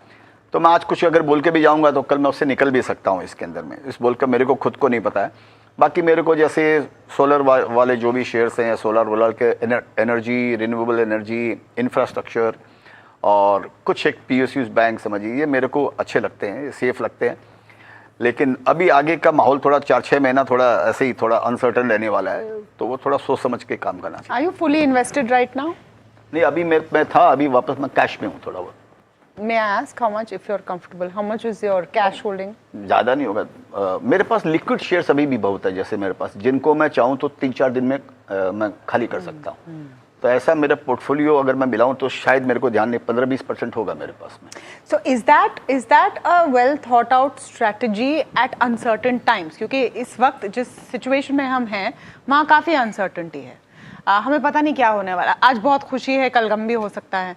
So is that a well thought out of strategy कि स्टे निम्बल, स्टे लाइट? हाँ, मेरा ऐसी मेरे को लग रहा है 1.5 साल से कुछ ऐसे ही मेरा चल रहा है कि मैंने शेयर बेच के 1.5 साल से। So before this US Iran thing? हाँ, इसके पहले से वो करीब 25 के बिगिनिंग से वो ऐसा ही है कि मैं कैश में था, फिर थोड़ा बहुत प्राइवेट मार्केट में इन्वेस्ट किया मैं, जैसे कोई सोलर कंपनी में इन्वेस्ट किया प्राइवेट मार्केट में भी, और कुछ और कंपनियों में इन्वेस्ट कर रहा हूँ मैं। और फिर थोड़ा तो मैं जो लिस्टेड कंपनी उनमें थोड़ा बेच के मैं मेरा वो रखता हूँ और उनके अंदर में लगाता हूँ। मेरे को अल्टीमेटली उसमें से शिफ्ट करके प्राइवेट ही जाना है, प्राइवेट भी जाना है, ऐसा सोचता हूँ। माइंड चेंज हो सकता है, लेकिन अभी मेरा फोकस ये private. I don't think you can leave Indian markets. नहीं, वो भी इंडिया के हैं, वो चाइना के नहीं है। नहीं, मतलब इंडियन लिस्टेड मार्केट आप छोड़ नहीं पाएंगे। नहीं, छोड़ तो नहीं, पूरा तो छोड़ नहीं पाऊंगा ना, पूरा छोड़ने का बात भी नहीं है, थोड़ा बहुत भी अगर छोड़कर इधर उधर कर, उनको तो थोड़ा पैसा चाहिए ना। अच्छा, what is your take on investing in US markets, in global markets? आप कुछ लिमिट तक कर सकते हैं, उसके साधन हैं? हाँ, वो $2.5 लाख का जो है, तो थोड़ा बहुत मैंने किया था, संयोग से गूगल लिया था, तो वो गूगल 3-4 गुना हो गया, तो उसके अंदर में तो। लेकिन एक दूसरा शेयर्स लिया था, मेक माई ट्रिप, तो वो बड़ा भी है, बढ़ के वापस डूब गया। तो वो तो शौकिया है, वो खाली ऐसे ही कि हाँ भाई ठीक है, एक ब्रांडेड जैसे आप पहनते हैं, ब्रांडेड ऐसे मेरे पास गूगल है, बोलने के लिए ठीक है दोस्तों में, और मेरे पास गूगल है। और कितना है गूगल? वो परसेंट पोर्टफोलियो का 1% भी नहीं होएगा, मतलब तो वो मेरा उधर इतना। So for Indian investors who are looking at that option, क्योंकि हम देखते हैं ना कि यहाँ पर इंडियन मार्केट का क्या is not going that well, but US markets, even though they're in that war, all the results are good. They have that tech play, they have that AI play, they have that chip play. Is that an option that investors should look at? मेरे को लगता है common investor के लिए वो option नहीं है, वो मिथ है, वो खाली एक फैशन है बोलने के लिए कि मैं। अब आप इंडिया मार्केट समझ नहीं सकते हो, यूएस मार्केट कैसे समझोगे भाई? और ऑलरेडी यूएस मार्केट ऑलरेडी इतने हाई पे है, ऑलरेडी ऐसे ट्रिलियन डॉलर के आप लोगे, तो वही शेयर्स लोगे कि हाँ मैं ये ले लूँगा, एनवीडिया ले लूँगा, ये ले लूँगा, वो ले लूँगा। वो मैंने पढ़ा 3-4 दिन पहले एक इंटरव्यू में, नाम भूल गया, एंथ्रोपिक ने बोला ना किसने बोला, कि अगर मेरी सेल्स $1 ट्रिलियन की नहीं होगी तो मेरी कंपनी फेल हो जाएगी। अभी आपको क्या आइडिया है भाई, ये कौन क्या कर रहा है, क्या खाली हम लोगों ने नाम सुन लिया, खाली हमको वो क्या बना रही है, किसको बेच रही है, क्या वहाँ पर तुरंत फेल होने में भी टाइम नहीं लगता है। और जब इतना बड़ा वहाँ पर वो सब चल रहा है, यूफोरिया हो रहा है, मतलब हो सकता है मैं मेरिट हो, मैं ये नहीं बोलता, मेरी एक कंपनी $90 बिलियन का क्वार्टरली सेल्स करती है, $10 बिलियन बोलता है मेरा ज़्यादा बढ़ गया, $10 बिलियन ज़्यादा बढ़ गया, सोचिए क्या वो अलग गेम है। लेकिन अभी ये पूरा वो बहुत भाव वहाँ इतना वो सब बढ़ चुका है, वहाँ भी ये यूफोरिया ही चल रहा है वहाँ पे। वो ट्रेन विरार पहुँच चुकी है, वो ट्रेन विरार पहुँच चुकी है। हाँ, मेरे को तो ऐसे लगता है बोरीवली पहुँच गई है वो, या हो सकता है हाँ और भी आगे जाए, लेकिन वो इतनी क्राउडेड है। और मेरे को मालूम नहीं, मैं समझ नहीं रहा हूँ भैया, तो मैं जो समझता हूँ मेरे को उसमें। और देखिए, हम पैसा जब कमाते हैं ना, जब उस मार्केट में आप पैसा कमा सकते हैं जहाँ पे आपको वैल्यू दिखाई नहीं पड़ रही, आप वेट कीजिए उसका। जैसे मैंने बोला, वो इन्फ्लेक्शन पॉइंट जब आता है, जब वो एथलीट एक रिकॉर्ड बना के थक गया है, वो विश्राम कर रहा हो, ठीक है, उस समय आप उसके अंदर में ध्यान रखिए कि वापस कब उठ के दौड़ेगा। मेरे को उस मार्केट बड़ा पैसा मल्टीप्लाई उस मार्केट में आपका होने वाला है। ऐसे मार्केट में पैसा आपका मल्टीप्लाई हो भी जाए, मेरे को नहीं करना है कि भैया। Okay, we have one question from Samit. Sir, आपने एनर्जी मार्केट की बात की, वहाँ पे अगर हम देखें तो टेक्नोलॉजी काफ़ी चेंज हो रहा है, वैल्यूएशंस भी एक्सपेंसिव है, तो कौन से साइड में आप प्रेफर करेंगे? नया जो न्यू एनर्जी टाइप्स है, या ऑयल एंड गैस? जैसे कि आप कह रहे थे कि एक बड़ा खिलाड़ी अब विश्राम ले रहा है, तो अभी के टाइम पे अगर आप देखेंगे तो ऑयल प्राइसेस के ऊपर होने के कारण ओएमसीज में काफ़ी गिरावट देखने मिली है। ओएमसीज में? हाँ, ऑयल मार्केटिंग। तो वहाँ पे आपको अभी इंटरेस्ट लग रहा है कि आप फिर भी न्यू एनर्जी से स्टिक करेंगे, बट वहाँ पे वैल्यूएशंस भी थोड़े बहुत एक्सपेंसिव है? ओएमसीज तो क्या ना, वो मालूम नहीं, वो कभी पैसा कमा के देता नहीं है, कभी कभार आपको दे देता है। वो गवर्नमेंट का उसमें इतना कंट्रोल रहता है उनके अंदर में, तो वो तो मैं तो उसमें इन्वेस्ट नहीं करूँगा। वो एक बार पहले किया था टेम्परेरी, थोड़े दिन के लिए। उसके अलावा मेरे को लगता हो सकता है कमोडिटीज़ का जो साइकिल जो है ना, वो जैसा हम सुनते हैं वो पूरा टर्न अराउंड हुआ है। जैसे चाहे वो एल्यूमिनियम हो, कॉपर हो, जिंक हो, स्टील हो, वॉट एवर इट इज़, ये कमोडिटी साइकिल जब चलता है तो 3-4-5 साल चलता है और कमोडिटी बहुत तेज़ी से आगे बढ़ती है। लेकिन उसके अंदर में निकलना भी पड़ता है उसके अंदर में। और इसके कमोडिटी में एक सबसे इंपॉर्टेंट बात होती है, ये जब लेना चाहिए जब हाईएस्ट पी पे मिलता हो, और जब बेचना चाहिए जब लोवेस्ट पी का भाव होता हो। इसमें उल्टा साइकिल चलता है, क्योंकि हाईएस्ट पी इसका मतलब कंपनी में कमाई नहीं है लेकिन भाव मेंटेन है, 4-5 साल में गिर गए लेकिन कमाई नहीं आ रही है, कमाई आगे आने वाली है। तो आज के दिन आपको हाईएस्ट पी मिलेगा, हाईएस्ट उसका वो मिलेगा, तो उसमें लेना चाहिए। जब वो सस्ता हो जाता है, सिंगल पी पे आता है, तो वो निकल जाना चाहिए उसके अंदर में। मैंने आगे लग रहा है उसके अंदर में, तो मेरे को कमोडिटी के साइकिल हो सकता है कि ये बढ़े, लेकिन लोग पहले समझ चुके हैं। अभी आप देखिए कमोडिटी में भाव भी बहुत सब बढ़ गए हैं, जिंक वाले, कॉपर वाले शेयर्स नीचे से सब मल्टीप्लाई हो चुके। लेकिन लगता है शायद ये साइकिल और 2-3 साल चल सकता है, जिस तरीके से लोग बातें कर रहे हैं ईवी टीवी के कारण, एल्यूमिनियम लगेगा, कॉपर लगेगा, डेटा सेंटर, केबल टेबल, ये सब।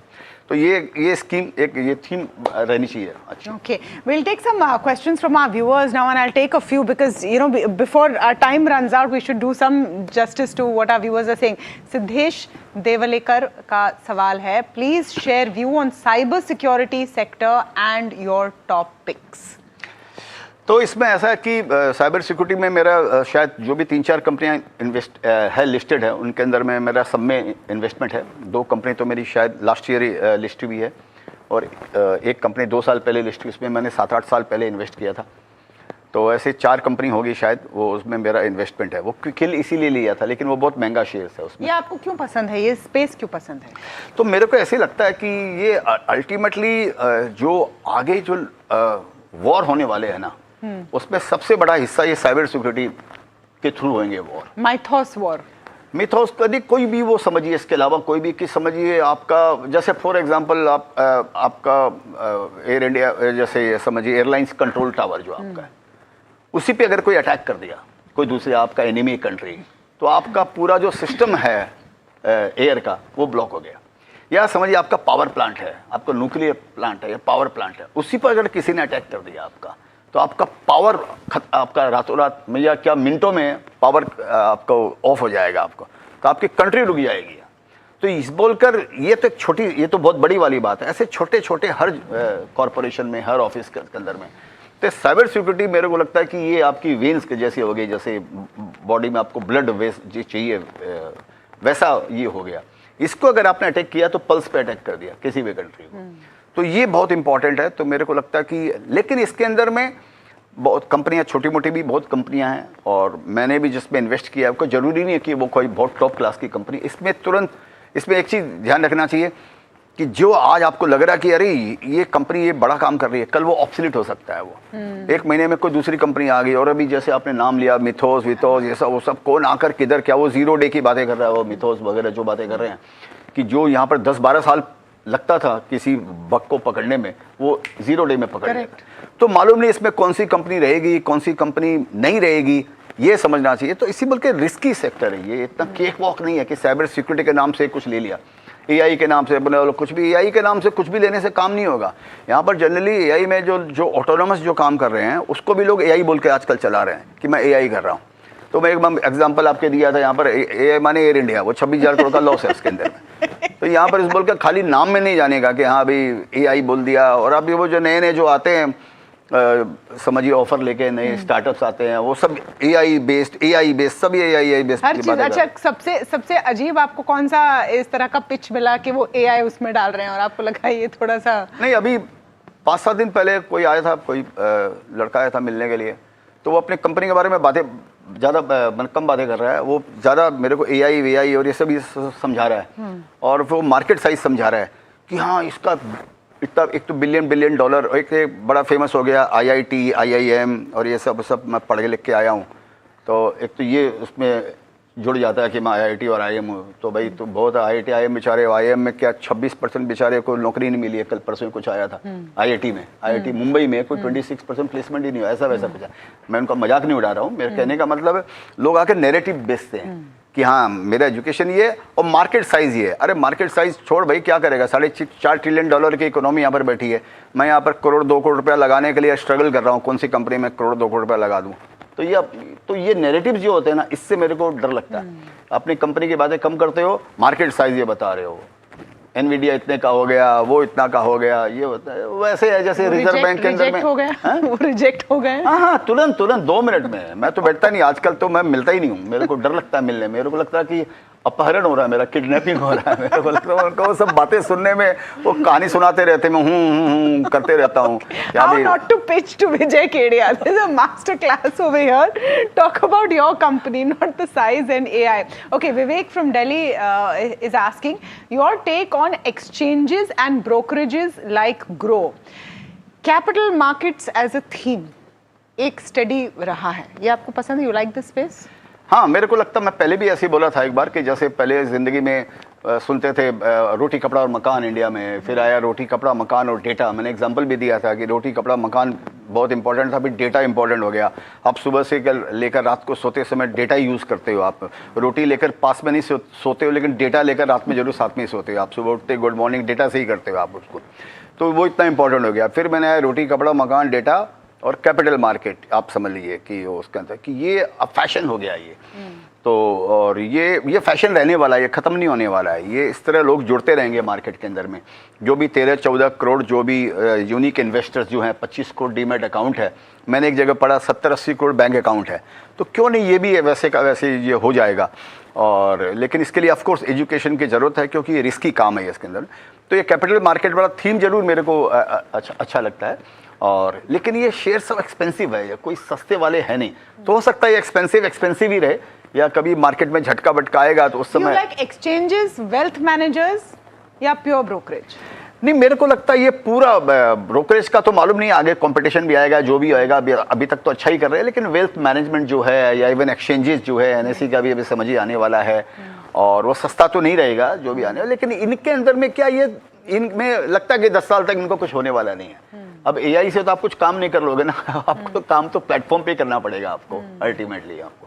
तो और या वेल्थ मैनेजमेंट का जो काम है, मेरे को लगता है वो ठीक रहना चाहिए। तो एआई प्रूफ भी है एक तरह से, और जियोपॉलिटिकली प्रूफ भी है कैपिटल मार्केट्स। अच्छा, एक सवाल पुनीत सक्सेना का from Ghaziabad. very little time left, so we're going to take as many questions as we can, then we'll come back to the studio as well. So Puneet Saxena from Ghaziabad has asked a very good question जो सबके मन में था। 5 sectors that can deliver 15 to 20% CAGR over the next 5 years। चलिए। नहीं, ये मेरे लिए बोलना मुश्किल है, लेकिन मैं ऑलरेडी इन सेक्टर की बात किया हूँ कि जिसके अंदर में मेरा इन्वेस्टमेंट है, तो मैं तो यही समझूंगा। लेकिन मैं एक बात और आपको बताता हूँ तमन्ना जी, मैं ये ईयरली कैगर वगैरह में नहीं देखता हूँ, मैं ऐसा नहीं सोचता हूँ। मेरा व्यू रहता है कि हाँ भी देखिए क्या हो ना, कि ये मैराथन की रेस है। मैं 100 मीटर की रेस नहीं दौड़ रहा हूँ कि वो कल मिल्खा सिंह, वो दूसरा मिल्खा सिंह ने 10 मिनट 10.38 सेकंड में उन्होंने 100 मीटर या क्या जो भी किया, मैं वो रेस नहीं दौड़ रहा हूँ। मेरे में उतना स्टेमिना नहीं है। मैं मैराथन का प्लेयर हूँ, 32-42 या जो भी माइल होता है वो मैं दौड़ता हूँ। उसमें ज़रूरी नहीं हो सकता मैं 5 माइल पीछे रह गया या 15 माइल में पीछे रह गया, और लेकिन बाद का जो 5 माइल जो रहता है या 10 माइल जो भी या किलोमीटर जो भी रहता होगा, वो ज़्यादा इंपॉर्टेंट होता है। उसमें आप कितना आप दौड़ते हो। तो मैं यूजुअली मेरे इन्वेस्टमेंट को कभी भी ईयरली कैगर वगैरह नहीं देखता हूँ। मेरा व्यू समझे रहता है कि यहाँ 5-10 साल का व्यू है, तो बस वो आस्ते आस्ते वो ठीक रहना चाहिए। वो आपने लेकिन इनके इतने अच्छे सवाल का कोई जवाब नहीं दिया विजय जी। दिया ना मैंने, 5 सेक्टर आपको बताए ना। वो देखिए, जब तक शेयर्स का नाम नहीं लूंगा तमन्ना खुश नहीं होगी, बराबर बात है। तो मैं इनको खुश कर दूंगा, सेबी जाके नीचे पकड़ लेगी मेरे को यहीं पर कि हाँ भाई तूने शेयरों का नाम कैसे, बाजू में ही पकड़ लेगी, बराबर। तो इस बोल का आप शेयर का नाम मत लीजिए, but 5 sectors, okay, you have talked about cyber security, you have talked about new energy and infrastructure. जैसे मैंने बोला, एक वाटर की इतनी बड़ी थीम होगी इंडिया के अंदर में, आगे इतना बड़ा वाटर का थीम निकलने वाला है कि आप खुद समझ रहे हो कि आगे क्या होने वाला है। समझिए, डेटा सेंटर में मैं इन्वेस्ट नहीं करना चाहता हूँ। उसकी साथ उसका जो इंफ्रास्ट्रक्चर क्रिएट करता है ना, मैं उसमें मेरे को इन्वेस्ट करने की मैं स्टोरी ढूंढते रहता हूँ। जैसे चिलिंग फॉर एग्जांपल, उसको ठंडा होने के लिए कूलिंग, उसमें भी एयर चिलिंग होता है, वाटर चिलिंग होती है उसमें। एक जगह मैंने पढ़ा कि वो इतनी गर्मी यूएस के अंदर में कहाँ उसने लगाया डेटा सेंटर, तो वहाँ का लोकल पानी खराब हो गया वहाँ पर इतना, उसके अंदर में वो ये सब हो गया। कई बोलते इतने आवाज़ आती है कि लोगों ने ऑब्जेक्शन किया, वहाँ दूर दूर तक डेटा सेंटर की रात को हमिंग ऐसे कोई साउंड आती है डेटा सेंटर। तो ये सब अभी नया खुल रहा है, तो इनका जो इंफ्रास्ट्रक्चर क्रिएट करेगा उनमें बड़ी अपॉर्चुनिटी मिलेगी। लेकिन अभी भी अगेन वो लिस्टेड स्पेस में वो चीज़ है नहीं, वो सब अभी वो सारी इंक्यूबेटर में वो सारी चीज़ें। Do you think the listed space in India has had a lag, थोड़ा पीछे छूट गया है in reflecting the new and exciting stories? Of course छूट गया ना, वो तो हम पेपर में पढ़ते ही हैं। हर लोग कितने दिनों से 2-4 महीनों से बोल ही रहे हैं। मैं इसके फेवर में भी नहीं हूँ, मैं इसके अगेंस्ट में भी नहीं हूँ। खाली जो न्यूज़ है वो आपको बता रहा हूँ, आप सबको मालूम होगा। लोग बोलते हैं अरे तूने 1.5 लाख करोड़ का बाईबैक कर लिया, ये कर लिया, वो कर लिया, आपने प्रोडक्ट डेवलप नहीं किया। ये जो भी बड़ी कंपनियाँ, मेरे को नहीं मालूम है क्या सही है क्या ही गलत है, लेकिन प्रोडक्ट तो इंडिया में दिख नहीं रहा, ये बात तो पक्की है। हम तो खाली वो टेक्नोलॉजी में बोलकर हम खाली स्क्रू ड्राइवर ही यूज़ कर रहे हैं ना, हम तो खाली लेबर आर्बिट्राज कर रहे हैं, अगर देखा जाए, जहाँ तक मैं समझता हूँ। इसमें मेरे को कंट्रोवर्सी नहीं क्रिएट करना मेरे को, लेकिन ये बात पक्की है, हमारे पास में कोई भी प्रोडक्ट नहीं है।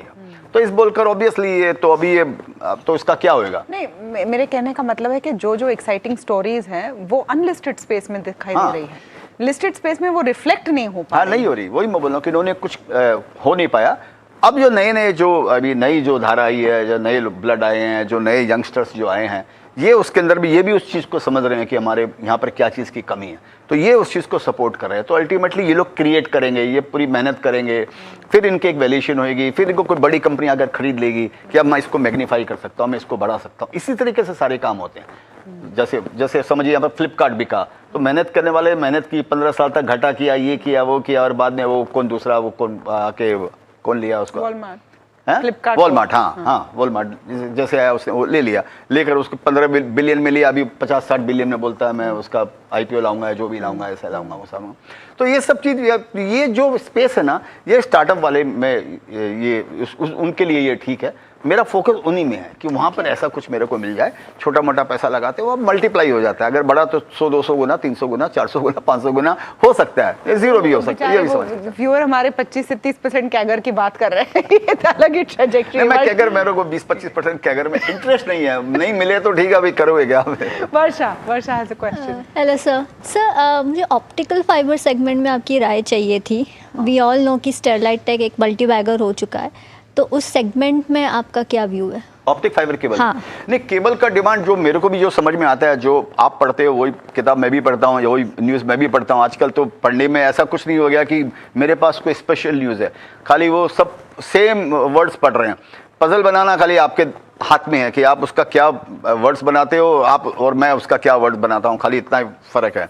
तो ऑफकोर्स ये ऑप्टिक फाइबर के आप देख लीजिए ना, हिमाचल का आया थोड़े दिन पहले, उसको 10,000 करोड़ का ऑर्डर मिल गया उसको, हिमाचल को। वो 4-5 साल में कर रहे हैं। शेयर्स लेने की बात नहीं कर रहा हूँ, शेयर्स ऑलरेडी डबल हो चुका है। तो खाली एक एग्जांपल के लिए बता रहा हूँ। तो 10,000 करोड़ का एक कंपनी को ऑर्डर मिल गया, जो उसको पूरी लाइफ, उसका टर्न पूरी लाइफ ही नहीं मिला होगा इतना बड़ा, शायद मतलब। तो ये ऑफकोर्स इसमें डिमांड है ही है इसके अंदर में। इसके बिना जो भी मॉडर्न टेक्नोलॉजी की बातें कर रहे हैं, बिना केबल के तो होने वाला ही नहीं है। तो उसके लिए ये है, लेकिन इसमें सस्ते नहीं है। अभी आप दूसरा केबल कंपनी को आप समझिए, जो भी आप नाम लेंगे, लेकिन वो सस्ते लगता मिलेगा भी नहीं, क्योंकि अभी वो सस्ते वस्ते का ज़माना चला गया। सस्ता शेयर्स लेकर बैठिए, वो 2-4 साल तक कोई रिटर्न नहीं देगा। जब आप बेच देंगे फिर वो चल जाएगा। तो इस बोलकर वो तो आपको फ्यूचर समझ के, फ्यूचर को डिस्काउंट करके महंगा ही खरीदना पड़ेगा। जैसा जो ट्रेंड चल रहा है के अंदर में, आपको वही अपना माइंडसेट चेंज करना पड़ेगा। Gate ready to pay more. Last question we have Nimit. Hi sir, आप आईपीओज में इन्वेस्ट करते हैं? आईपीओ में मैं इन्वेस्ट नहीं करता हूँ, कोई आईपीओ में नहीं करता हूँ। मैं ऐसी कंपनी में करता हूँ, जैसे बताया 2-3 साल में 2-3 कंपनियों में इन्वेस्ट किया, जिनका आईपीओ आया 6-7 महीने बाद या 1 साल बाद, ऐसा कुछ आया उसमें। तो प्री आईपीओ मैं लेता मेरा सवाल ये कि लास्ट 1-2 सालों से हम देख रहे हैं कि जो आईपीओ में इन्वेस्ट कर रहे हैं उनके रिटर्न्स नहीं बन रहे, बिकॉज मार्केट बहुत नीचे चल रहा है for IPO specifically. On average मैंने देखा तो 2-3% रिटर्न आ रहा है। पर लोग बोल रहे हैं कि एक ट्रिगर चाहिए इस सेक्टर को चेंज करने के लिए, एक आईपीओ चाहिए जो ये चेंज कर देगा। आपका क्या मानना है सर, कौन से सेक्टर्स हैं आगे जाके जो आईपीओ में पैसा बना सकते हैं लोगों के लिए? ये बोलना मुश्किल है। मैं मेरा लाइफ में मेरे को याद नहीं आता कभी मैंने आईपीओ में ऐसे पैसा लगाया, फ्रेंकली स्पीकिंग। मैं पर्सनली डायरेक्ट पैसा तो कभी आईपीओ में नहीं लगाया मैं, क्योंकि इसमें तेल तो निकाल ही चुके रहते हैं ना वो लोग। अभी वो आकर आप एनवीडिया से कंपैरिजन करोगे, अभी आप पोटैटो चिप्स बना रहे हो, लेकिन आप बोलोगे मैं वो वाली चिप्स बना रहा हूँ, तो वो नेरेटिव वहाँ पर आ जाता है वहाँ पर। तो अभी वो अपने को तो समझ में नहीं आता है पोटैटो चिप्स है कि सेमीकंडक्टर का चिप्स है क्या, अपने को तो कुछ समझ में नहीं आता। तो इस बोलकर भाई उसमें, और क्यों आईपीओ में जाने का, मेरे को ये बताओ ना, क्यों आईपीओ को इतना वो करने का। भाई अगर बढ़िया शेयर्स होगा तो 20% ऊपर ले लेना। आपका विजन होना चाहिए 5 साल 10 साल का। शेयर बाजार में पैसा आप तभी कमा सकते हो भाई। आईपीओ का बात करके, जैसे जनरल इन्वेस्टर आपके लिए नहीं, जनरल इन्वेस्टर आईपीओ मतलब वो तुरंत अपॉर्चुनिटी ढूंढ रहा है कि अभी मैं आईपीओ में ले लूँ, 4 दिन बाद बेच दूंगा या 1 महीने बाद बेच दूंगा। वो टाइम चला गया जो 200 गुना, 300 गुना, 400 गुना हुए थे, वो सब टाइम गया वो सब अभी। और ये सब लोग होशियार हैं, सब वो मर्चेंट बैंकर भी आके सिखा देगा, सर आप क्या 25 करोड़ रुपये उठा रहे हैं, मैं आपको 40 दिखाता हूँ, उठा के देता हूँ। उनके अगेंस्ट में नहीं बोल रहा हूँ, क्योंकि उनका धंधा है वो, उसको उसमें कमीशन मिलने वाला है। तो मतलब कई आईपीओ आप देखो, ऐसे ऐसे आईपीओ आए, हम आपको बताता हूँ, कई आईपीओ मेरे निगाह में भी आए जो सपोज 80 रुपये में लिस्ट हुए, साल भर तक कुछ नहीं हुआ, अभी 250 रुपया 300 रुपये का भाव हो गया, अभी 250-300 रुपये में वापस वो प्रेफरेंशियल कर रहा है। कंपनी इतनी जेन्युइन है, ऐसा नहीं कि वो बोगस कंपनी है, लेकिन उसको अब वो बैठी है समझो राजस्थान में कहीं पर, फॉर एग्जांपल के लिए बैठी है, अब उसको कोई ऐसा मर्चेंट बैंकर ही नहीं मिला, तो उसका बेभाव में उसका आईपीओ आ गया, जो भाव में आना नहीं चाहिए, क्योंकि उसको ठीक आदमी नहीं मिला उसको, तो उसका इतना सस्ते में आईपीओ आ गया। बाद में आईपीओ के पैसे से फिर उसने अपना पैसा भी बढ़ाया, उसका बिजनेस भी बढ़ा। तो ये दोनों चीजें आपको इसके अंदर में मिलेगी. So it's tricky. IPOs are tricky. We're out of time. Vijay ji, thank you so much. लेकिन we started the show with your poem. जाते जाते कुछ आप हमको सुना कर जाइए. माने national anthem? No, anything that summarizes what we are seeing right now. नहीं, मेरे को एक बात ये लगता है कि देखिए इंडिया के अंदर में अल्टीमेटली मेरे को ऐसे लग रहा है कि एक तो हमको यहाँ पर जैसे इंडिया का विकास माने बड़ा विकास जिसके बातें कर सकते हैं, ये कौन करेगा? इंडिया में अगर किसी को समझिए 50,000 करोड़ का प्रोजेक्ट डालना हो, आप 5 आदमी नहीं बता सकते इंडिया में जो 50,000 करोड़ का प्रोजेक्ट डाल सकता है. एक अदानी डाल सकते हैं, एक अंबानी डाल सकते हैं, कोई टाटा बिरला डाल सकते हैं, जिंदल विंदल डाल सकते हैं. ऐसे 5-7 इंडस्ट्रिस्ट आपको मिलेंगे जो 50,000 करोड़ का प्रोजेक्ट डालते हैं. हमारे यहाँ प्रॉब्लम क्या है कि हम यहाँ पर पैसे वालों को गाली देते रहते हैं. इंडस्ट्रिस्ट को गाली देना फैशन हो गया. कॉमन आदमी की बातें कर रहा हूँ कि उनके पास में देने के लिए और कुछ है नहीं तो क्या करेंगे, तो गाली दे दो, जो वही दे दो उनको, उन्हीं को क्रिटिसाइज करो. तो ये समझना कि जब हमारा ये माइंडसेट नहीं होएगा. मैं एक जगह देखा, जैसे आपने सबने देखा होगा, वो ट्रम्प बैठे थे और उन्होंने सारे फेसबुक का मालिक और माइक्रोसॉफ्ट का मालिक है. चाइना नहीं, ये तो अभी आए चाइना में लास्ट ईयर यूएस में भी उन्होंने सबने मीटिंग की वहाँ पर. सारे जो भी नाम हम जानते हैं, मांग और फांग, जो भी नाम ये कंपनियां जो भी है, उन सबके मालिक वहाँ पे बैठे हैं. सबको पूछ रहा, भाई तू कितना लगाएगा? बोले मैं 15 बिलियन लगाऊंगा. तू कितना लगाएगा? 40 बिलियन लगाऊंगा. कहने का मतलब वहाँ पर खुद वो सूट वूट पहन के आता है. यहाँ तो जब तक खादी नहीं पहनोगे आपको वोट नहीं मिलेगा यहाँ पे. तो यहाँ पर ये इंडस्ट्रियलिस्ट लोग को सपोर्ट करने का माइंडसेट होना है. आप एक चीज़ आप देखो, मेरे दिमाग में आता है, एक कोई फिल्म स्टार खड़ा रहता है और इंडस्ट्रियलिस्ट खड़ा रहता है. वो मंत्री भी जाएगा, फिल्म स्टार से जाकर हाथ मिलेगा, गले लगाएगा. इंडस्ट्रियलिस्ट को बोलेगा दूर रहे, हम बाद में बात करते हैं, अभी ये माइंडसेट चेंज करना. यही देख के जो जनरल वोटर्स या जनरल मास. Good point. और दूसरा लिटरेसी. हमको हमारे बिना साइंस के इंडिया में प्रगति नहीं हो सकती. ये रिलीजन के चक्कर में प्रगति नहीं होगी. हमको जब तक साइंस पर जोर नहीं देंगे, R&D पर हम जोर नहीं करेंगे, रिसर्च और डेवलपमेंट स्किल पर नहीं करेंगे, हम ये इकोनॉमी इससे बहुत ज़्यादा मीनिंगफुल बढ़ जाए ऐसी संभावना कम होती है. लेकिन ऐसा हम करेंगे जरूर, गवर्नमेंट का जरूर फोकस है, तो जरूर हम वो चीज़ करेंगे. Well said, Vijay Kedia ji. Always a pleasure to have you on. Thank you so much for joining our town hall. I think we could have gone on and on, but we'll have to wrap it here. Stay with us. A lot more on the other side on NDTV Profit.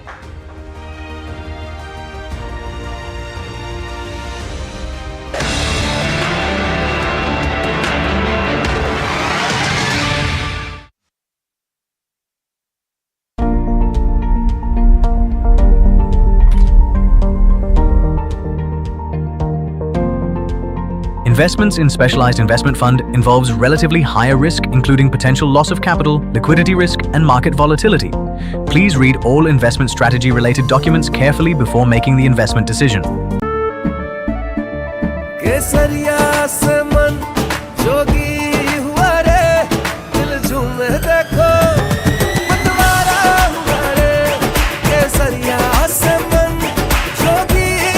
हर पल मनाओ केसरी त्योहार.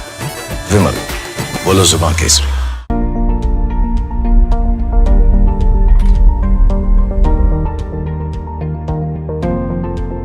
Investments in specialized investment fund involves relatively higher risk, including potential loss of capital, liquidity risk, and market volatility.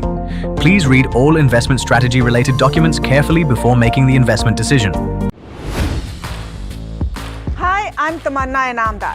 Watch me on NDTV Profit, where I break down the day's biggest business stories. What happened, why it matters, and what it means for your money. Hi, I'm Neeraj Shah.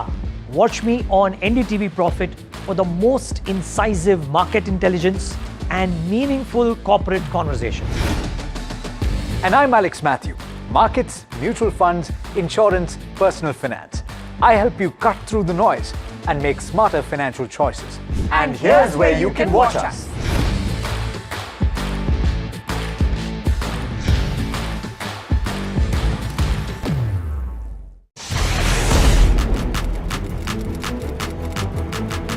When the headlines move fast, perspective matters. On Editor's Cut, our editors come together with experts to distill the week's information blitz into clear perspective. Down the stories shaping the world, from markets and the economy to global conflicts and what lies ahead. This is where experience meets insight.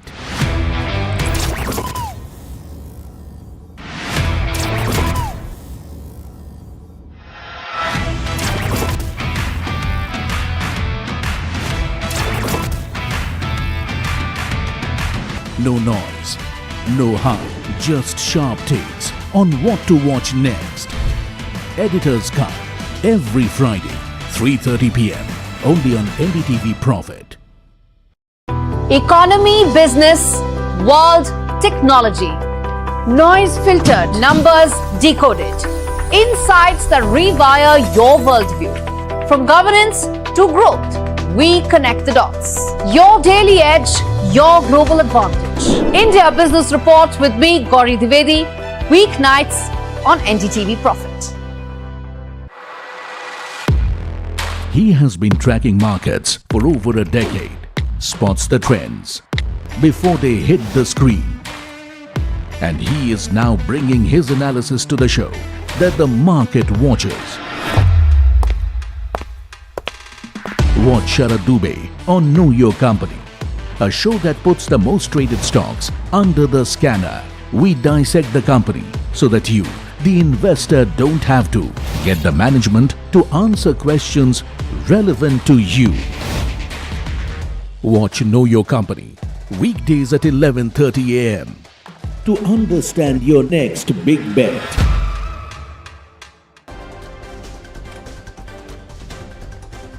Benchmark started the week on strong footing with the Nifty gaining more than 250 points and Sensex jumping over 900 points. All major sectors are in the green with PSU Bank, financial services and autos leading the gains.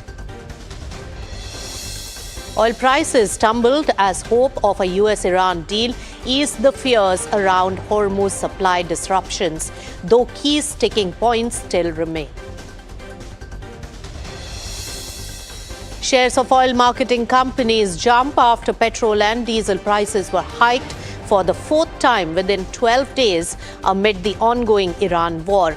With the latest hike of over 2 rupee, petrol prices have crossed 100 rupees per litre in Delhi. Rupee extended gains and hovered near the day's high as cooling crude prices and improving risk appetite lifted the currency's sentiment.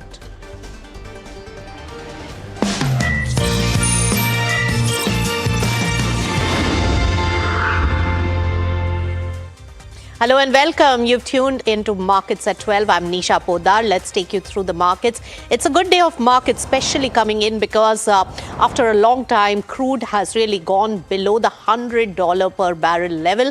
And that's what is really aiding the sentiment in both equities as well as the rupee market today. Over 1% gain, Nifty 50 has been maintaining. And with that, the rest of the markets are also in the green. In fact, the mid-cap universe is doing better in pockets, while mid-cap index is slightly on the touchline of close to a % gain.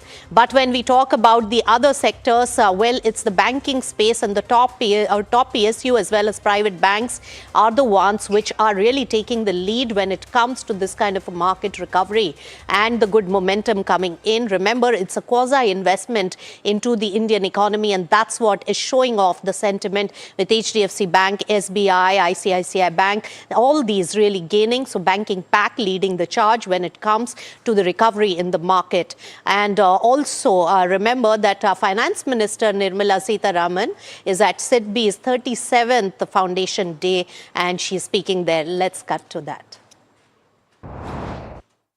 93%.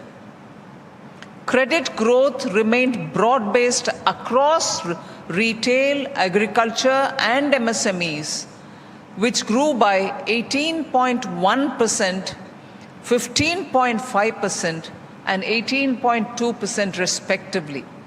Retail, agriculture and MSME. Corporate India's fourth quarter, FY26 that is, profit margin scaled highest level in 5 years.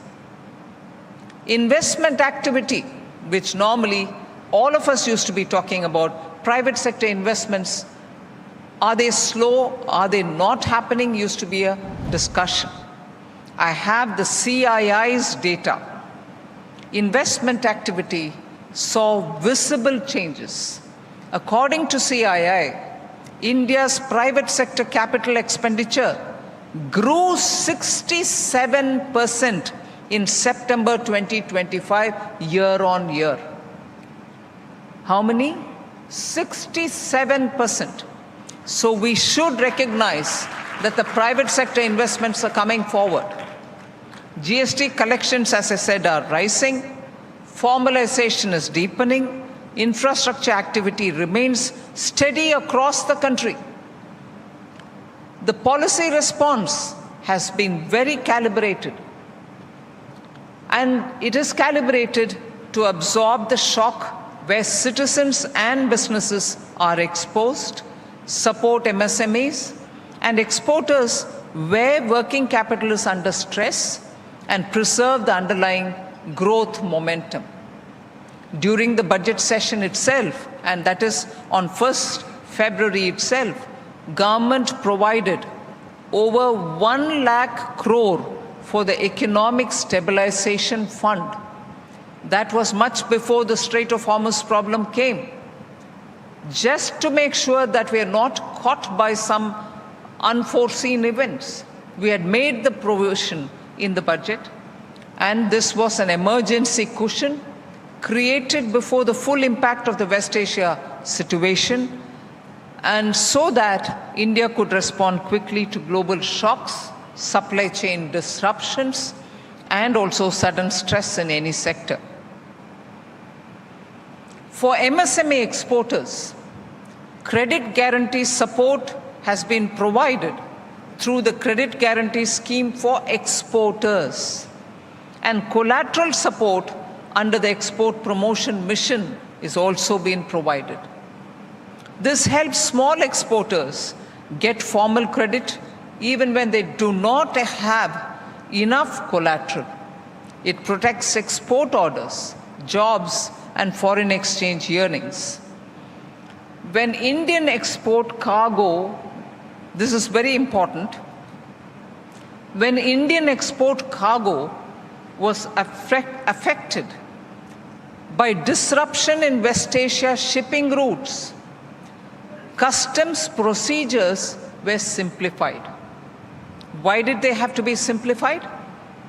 Exporters were allowed to bring back the cargo, reroute them, or store them, and transship stranded cargo were also that way supported with fewer formalities.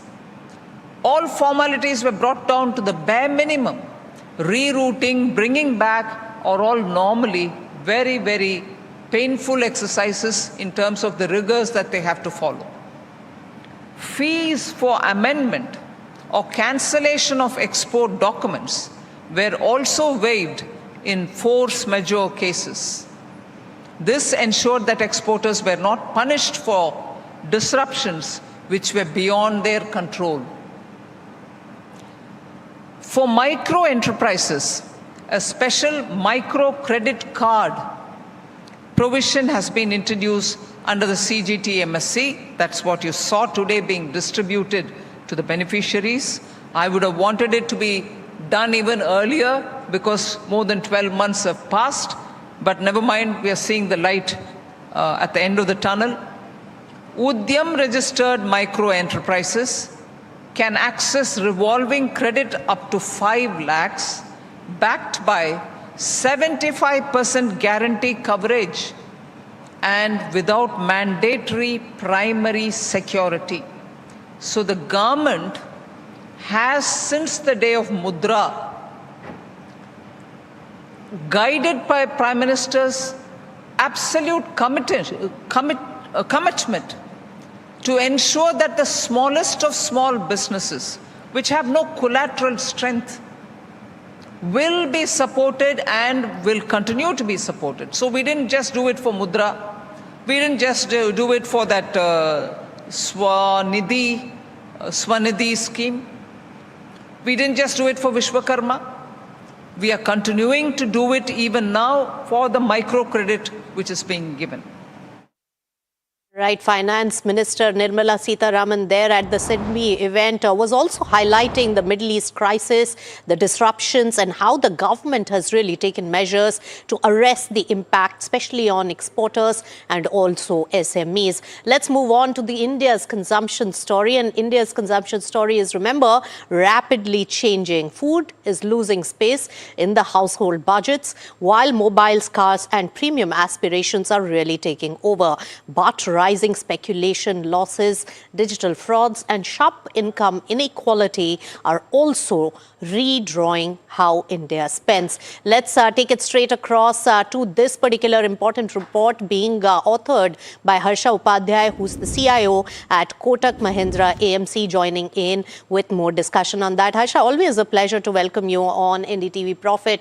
My first question, in this particular report on the consumption story shift, what are the key highlights that you have really got in terms of the big shift and its impact? Good afternoon, Nisha. Clearly, as you outlined initially, there has been significant shifts that we are witnessing in terms of the consumption basket when you look at Indian consumption over the last few years or last decade. And that's what we have tried to bring out in this particular research report. What we have seen is as income levels have risen over the last decade or so, more so in terms of income deepening in urban wealthy and rural wealthy, not so much in terms of urban mass market or rural mass market. Having said that, the increase in income has led to change in consumption basket across the board. Food items, which used to be the significant and dominant part of the overall consumption basket few years earlier, have started to see a deceleration in terms of their growth or their proportion in the overall consumption. And to that effect, we have also seen more of consumption is being driven by electronics, entertainment, and some of the other aspirational segments across India. So that's what this report highlights. All right. So which are the sectors then, Harsha, given this, are standing to benefit, which have the largest amount of consumption drive coming in? And how does the saving shrinking also impact? Yes, I think savings has shrunk, which is visible in terms of household savings to GDP numbers that we put out in the report, which is also there in the public domain. And of course, over the years, we have seen more of discretionary spend, and that has also kind of impacted the overall savings, right? And yes, I mean, that's a trend that we have seen. Apart from that, if you look at where the discretionary spend has been going, clearly there are categories which are seeing a significant rise in consumption trends. For example, some of the consumer durable segments, including automobiles, is one of those sectors. And electronics is another large segment where consumption has shifted in the recent times. When I say electronics, it would be purchase of phones and other electronics items, as well as how much money that people are spending on data packs as compared to what they used to spend few years earlier. We have seen significant shift in that as well. And of course, all sorts of entertainment is something that is also drawing a lot of money in terms of consumption, whether it is live events, whether it is foreign travel, leisure travel. All of these segments are seeing increased growth rates as compared to, let's say, some of the earlier categories, such as maybe food and cereals and stuff like that. So clearly, as income levels have risen in the country, we have seen more aspirational buying coming through. And those trends are gaining strength year after year, I would say. All right. So, Harsha, of course, the impact of this on the sectors as well as the companies.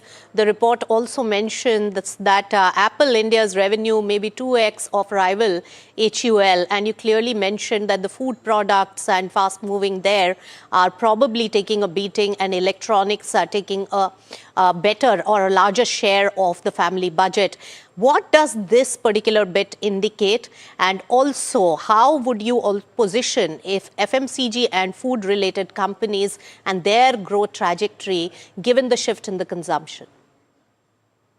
Clearly, if you see our portfolios over the last several quarters, we have been quite negative on the mass market consumption, clearly driven by the trends that we have been seeing and which we highlighted during the discussion as well. Some of these segments, while they may continue to grow, they may not show very strong growth rates as compared to some of the other aspirational categories. And that's where I think the tilt has to be towards some of the consumption categories which are seen as aspirational, and also some of the enablers which will allow consumers to reach those consumption trends or move into those consumption baskets. So anything like quick commerce, consumer durables, and to a certain extent even automobiles and electronics value chain is something that we think will do much better than mass market FMCG consumption over the next few years in terms of pure volume growth that we see. Right. And finally, also, Harsha, I wanted to understand what are the challenges in this kind of a consumption pattern that are visible on the ground? And also, what is the future outlook when it comes to the urban and rural consumption? See, clearly, as I said, the elite within urban segment as well as rural segment both have grown at a higher pace as compared to mass markets in those two segments. I think that trend is likely to continue. Maybe a little bit in terms of in the very short term, how rural markets are exposed to monsoon or some of the other economic disruptions is something that we need to keep in mind. Already we have seen some amount of petroleum price increases, and if that impacts consumption, that would be higher in case of a rural segment. And also, if monsoon as expected is going to be weaker in the second half of the season, that may also reduce a little bit of confidence from the rural side in terms of consumption. However, when you look at medium to long term, I don't think there are any negatives as such. I think India is one of the largest consumer markets where the income levels are steadily increasing. So to that extent, it's very natural that you will see higher consumption patterns across the board. And a lot of that would be towards electronics, entertainment, and the ones which will give you a kind of a better experience, for example, travel or live events, etc. So I think the basket will change. However, there could be some short-term impact if there is a slower monsoon this year. Right, Harsha, very well put, because, a lot of global companies have also eyed India because of the consumption story. And this consumption shift also means a little higher ticket size, bill size, and a discretionary spend. That movement is something which will augur well for several sectors which have really entered India. But in the near term, inflation on the ground as well as lower than expected monsoon could be the troubles on the market. Thank you so much, Harsha, for joining us with your take and a very interesting set of data that has been authored by Kotak AMC. With that, we'll slip into a short breather and come back for more of news, views and market action on the other side on Markets at 12.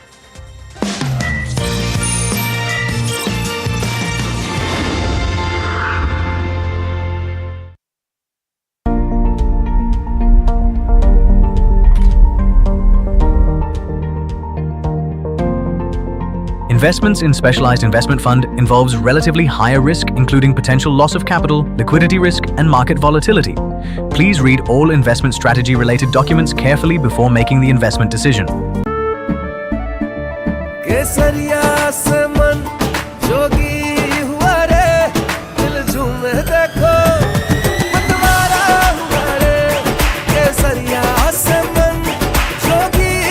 हर पल मनाओ केसरी त्योहार विमल बोलो जुबान Kesari.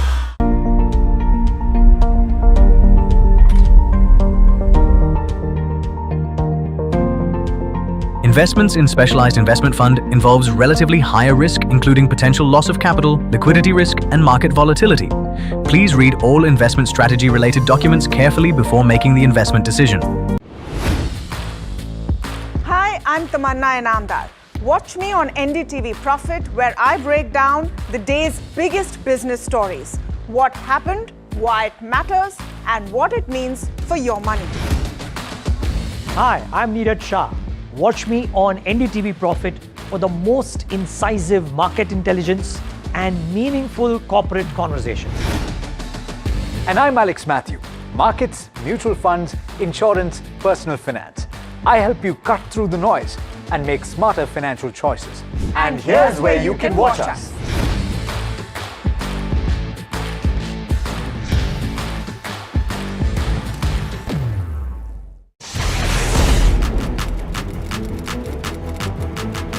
When the headlines move fast, perspective matters. On Editor's Cut, our editors come together with experts to distill the week's information plates into clear perspective. Down the stories shaping the world, from markets and the economy to global conflicts and what lies ahead. This is where experience meets insight.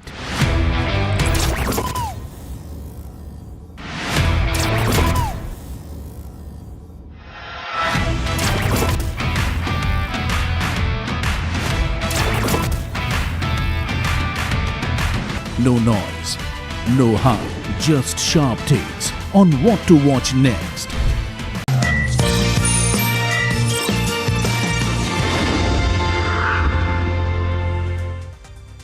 Welcome back. You're watching Markets at 12, and markets really gain, and the momentum really carries on at the particular moment. Also, with crude oil prices being on the lower side, rupee is strengthening as well.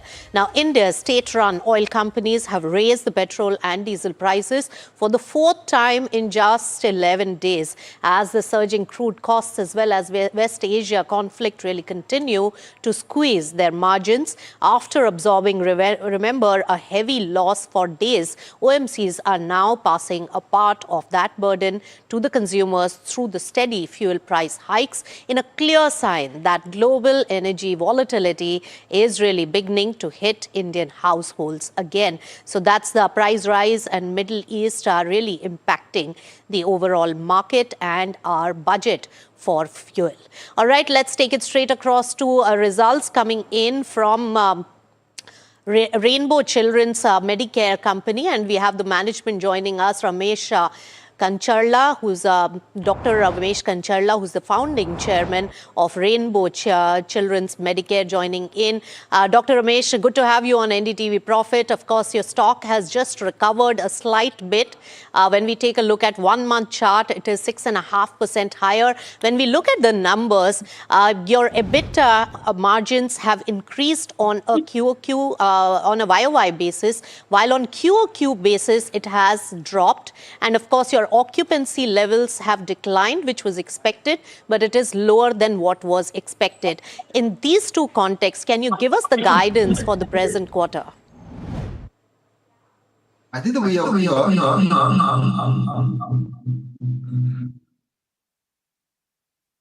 Hello. Yes. All right. So there is a slight difficulty in that particular line. We'll just take you through the numbers of Rainbow Children's Q4 numbers and what really drove the numbers. It was a beat because the expectation was on the lines of lower occupancy. Also, the decline is mainly due to the new beds getting added. So there is an expansionary impact. But on the other hand, there is also efficiency in the operations, which has boosted their margins. But on the other hand, remember, on a YOY basis, even though the margins have increased by about 50 basis points for the company, on a QOQ basis, it has seen a drop. So you'll get the management chatting in a bit from now. And of course, that particular stock is really down a little over 1% in trade. It was down over 2% some time back. And yes, it is recovering in trade today and paring down those losses. But in a month's time, they have really gained by about 6.5% odd. So more occupancy and its impact on the numbers, and also the kind of expansion and bed addition that they are looking at is important. Let's take a look at the market as well, and over 1% gain on Nifty 50 is really maintained. Let's take a look at the internals at the particular moment. HDFC Bank, that is the one which is really gaining. In fact, all the sectors are gaining in trade today. Hindalco in particular is on the downside after its results were announced last week, and Metal Pack overall is seeing a dull day, though still maintaining in the green. So all across, there is gain in the market momentum, and that is really continuing. With that, it's a wrap on this edition of Markets at 12. Thank you so much for tuning in, and keep it with NDTV Profit.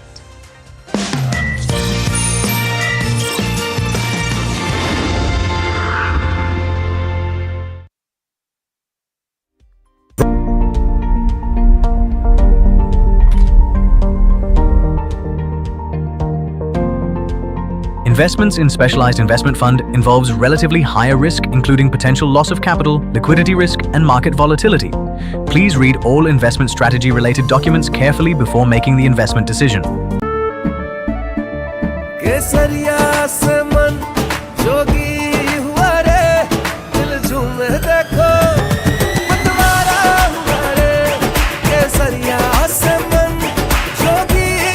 हर पल मनाओ केसरी त्योहार विमल बोलो जुबान Kesari.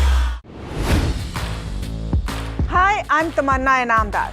Watch me on NDTV Profit, where I break down the day's biggest business stories. What happened, why it matters, and what it means for your money. Hi, I'm Neeraj Shah.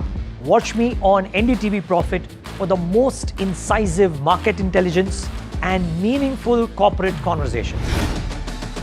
And I'm Alex Matthew. Markets, mutual funds, insurance, personal finance.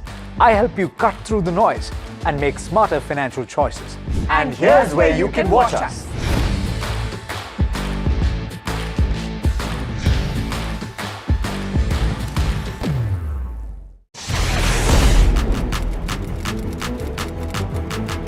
When the headlines move fast, perspective matters.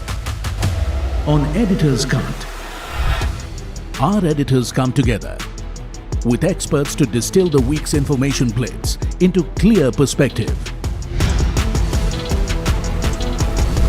Down the stories shaping the world, from markets and the economy to global conflicts and what lies ahead.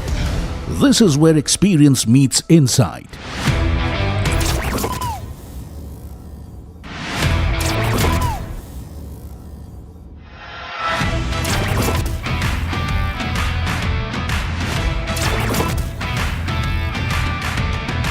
No noise, no hype, just sharp takes on what to watch next. Editor's Cut, every Friday, 3:30 p.m. only on NDTV Profit. Economy, business, world, technology. Noise filtered, numbers decoded. Insights that rewire your worldview. From governance to growth, we connect the dots. Your daily edge, your global advantage. India Business Report with me, Gauri Dwivedi, weeknights on NDTV Profit. He has been tracking markets for over a decade, spots the trends before they hit the screen. And he is now bringing his analysis to the show that the market watches.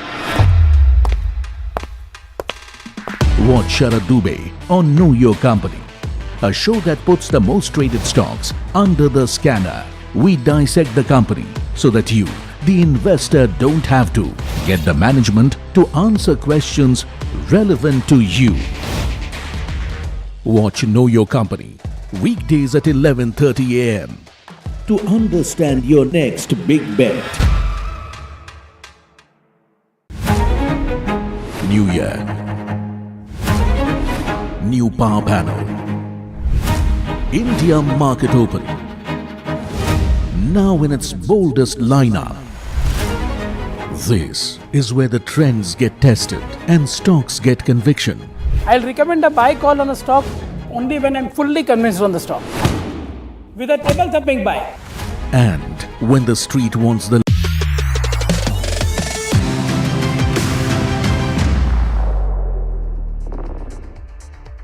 Hello and welcome to NDTV Profit. You're watching Trending Stocks with me, Hiral Dadia, and I have Sharad Dubey, who's as always standing at the NDTV Profit market pit. Sharad, good afternoon. Overall, an interesting day of trade with the way we opened up. I mean, pre-open, a 300-point gap up is what you were seeing. Then it came down to under 200 points, but you have the VIX, which has spiked. You know, there is optimism in the markets as well to some extent. What are the cues that you're picking up? Well, exactly, you're right. Good afternoon, Hiral. And yes, the markets have shown a good gap up opening, but it has maintained that. Of course, a little bit of correction, but then again, it's almost flattish. It's up 1%, but I should get you the Nifty bank chart, and that is where the bigger action is coming in. Let's just see that. It's almost up 2%, and both Nifty and Nifty bank are holding up. That means there is some resistance also coming in. So a little bit of dip you might expect, but remember the technical strength is strong for both the indices. Let's look at the key factors, what you should be watching out for. And Hiral, for a long time, after 3 to 4 weeks, 3 to 4 months actually, I can say that the Monday motivation is there, especially for the market. Strong technical strength for the second straight day. But let's look at the key levels. Nifty resistance 24,000 to 24,100, and Nifty bank, let's see what's the resistance level looking like, around 55,000 to 55,500, and it is sustaining there. This is the technical strength which we spoke about, but let's get into more details about where the market is right now standing. PSU banks, auto, realty, all of them are seeing a strong buying, and interestingly, the breadth is very good in the market, and this is what's aiding the SMIDs as well. Rupee continues to strengthen. This is a very important point, especially with the crude falling and yields also declining. So nevertheless, for the third or second straight session, we are seeing macros improving. Global markets are closed, so the global flows are on the lower side. US, UK, Hong Kong and South Korea, these are the 4 nations whose trading is not happening today. But the earnings season continues, and we are at the end towards it. We have Pine Labs, Hitachi Energy, and even Amara Raja ahead of its earnings. It's up almost 4%. So these 3 stocks is something which we are tracking, and other earnings also, and we are at the fag end of it. But nevertheless, a good value buying is coming, and overall the strength, large cap, mid cap, small cap, all of them are doing well in the trade. Hiral. Okay, interesting day of trade so far, but let's quickly look at, what is on our watch list. Before that, we have a NDTV Profit exclusive where they are indicating that the government is readying a strong CPSE divestment pipeline. They may dilute stake in 3 to 4 CPSEs in the first half of FY27 is what NDTV Profit is picking up from their sources, and the story is brought to us by Shrimi as well. 3 to 4 CPSEs is what you're looking at via OFS in terms of where dilution goes.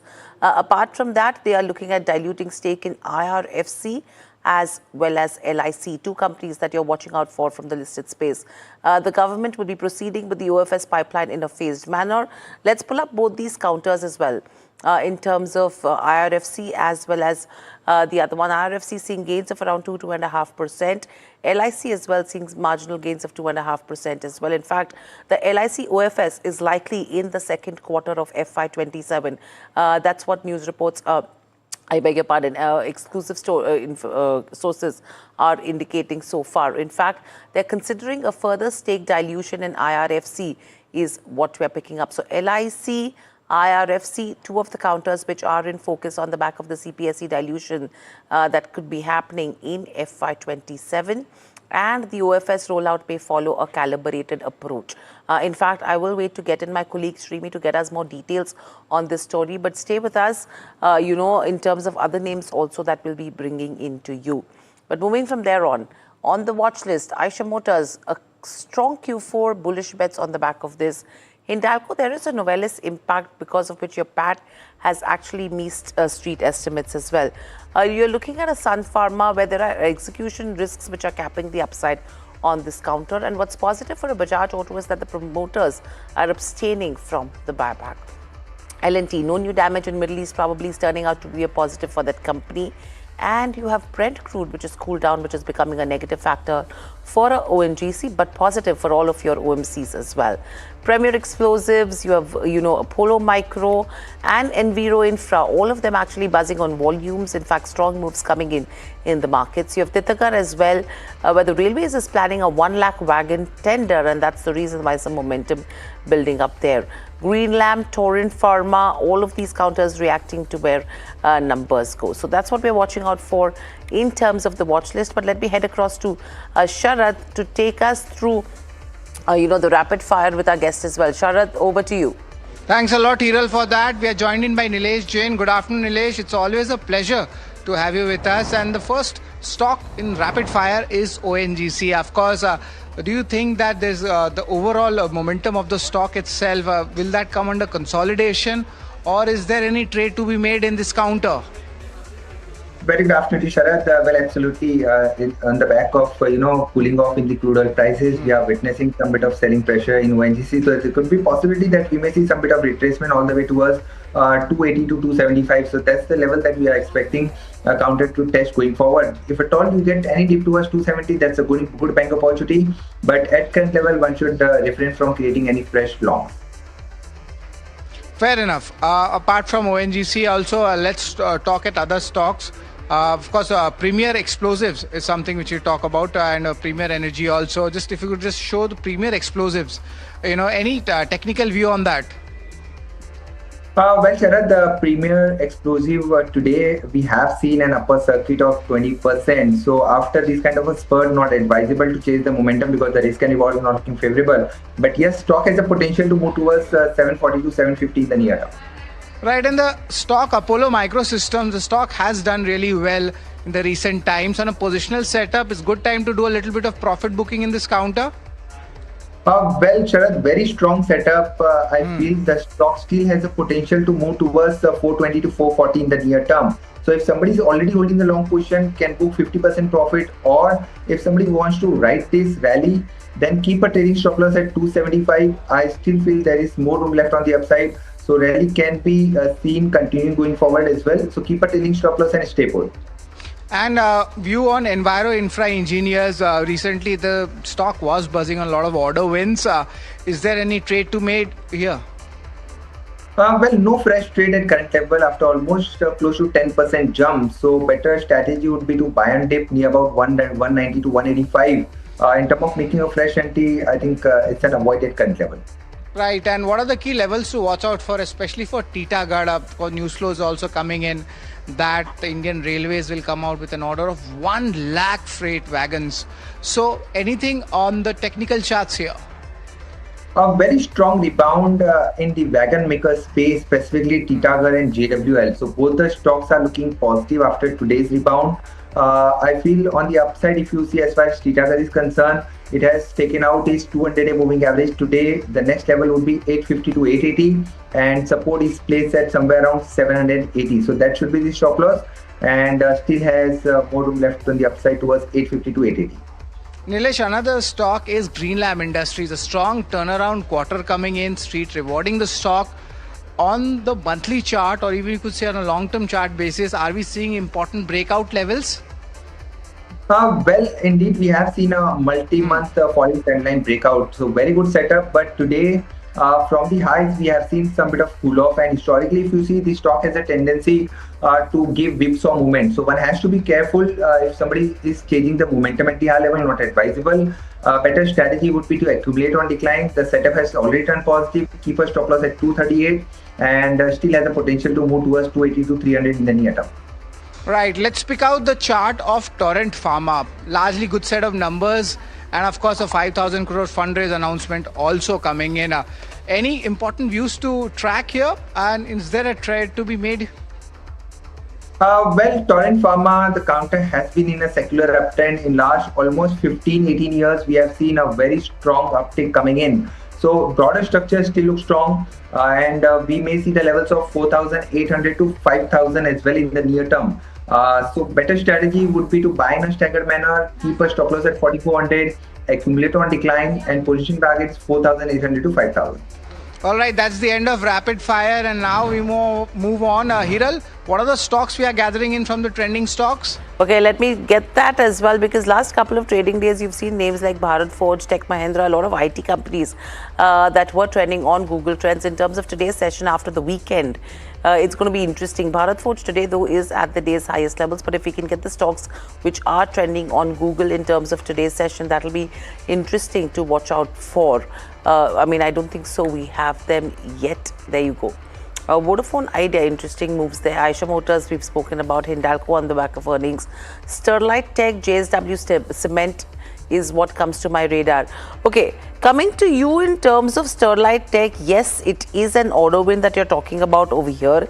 But how are you looking at the stock on the chart? Sterlite, and then we look at a Vodafone.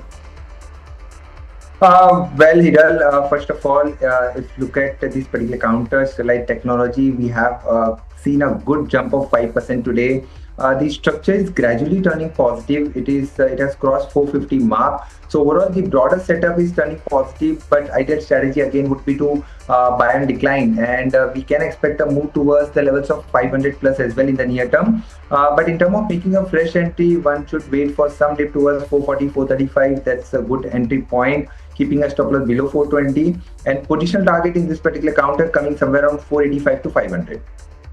Okay, so that's with regards to where a few of the stocks trending on Google go. Thank you so much for joining in. Always a pleasure to speak to you as well. But moving on, sources tell NDTV Profit that the government is readying for a strong CPSE OFS pipeline, and the government may dilute stake in 3 to 4 CPSEs through OFS in the first 2 quarters of the current financial year, which is FY27. Shrimi is here with more details. Shrimi, good afternoon. What are you picking up from your sources? Because this is going to be interesting in terms of the company and its shareholders' perspective as well.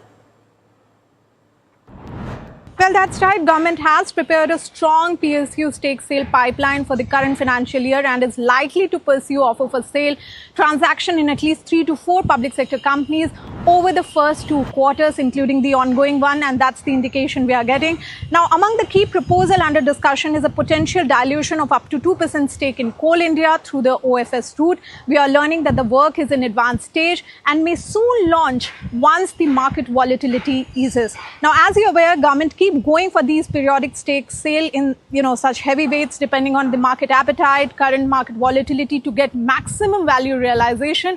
And last dilution, if you remember, has been some time ago. So in 2 weeks or so, some action is expected to be seen in Coal India. Then possible LIC OFS is also being evaluated in July-September quarter, and that will be equally crucial. As we know, it's been listed through OFS route by government, sold 3.5%.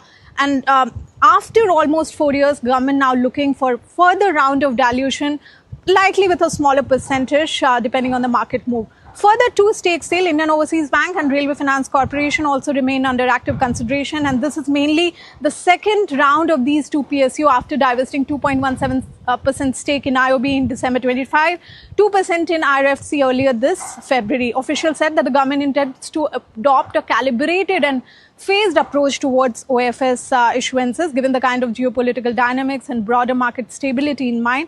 But do remember the fact that the planned pipeline comes as government pursues an ambitious asset sale and monetization target of 80,000 crore for FY27. More recently, Centre announced 8% stake sale in Central Bank, with non-retail portion of OFS witnessing strong investor demand and getting subscribed 2.35 times on the first day itself, and that is something giving government confidence to action OFS in all these PSUs.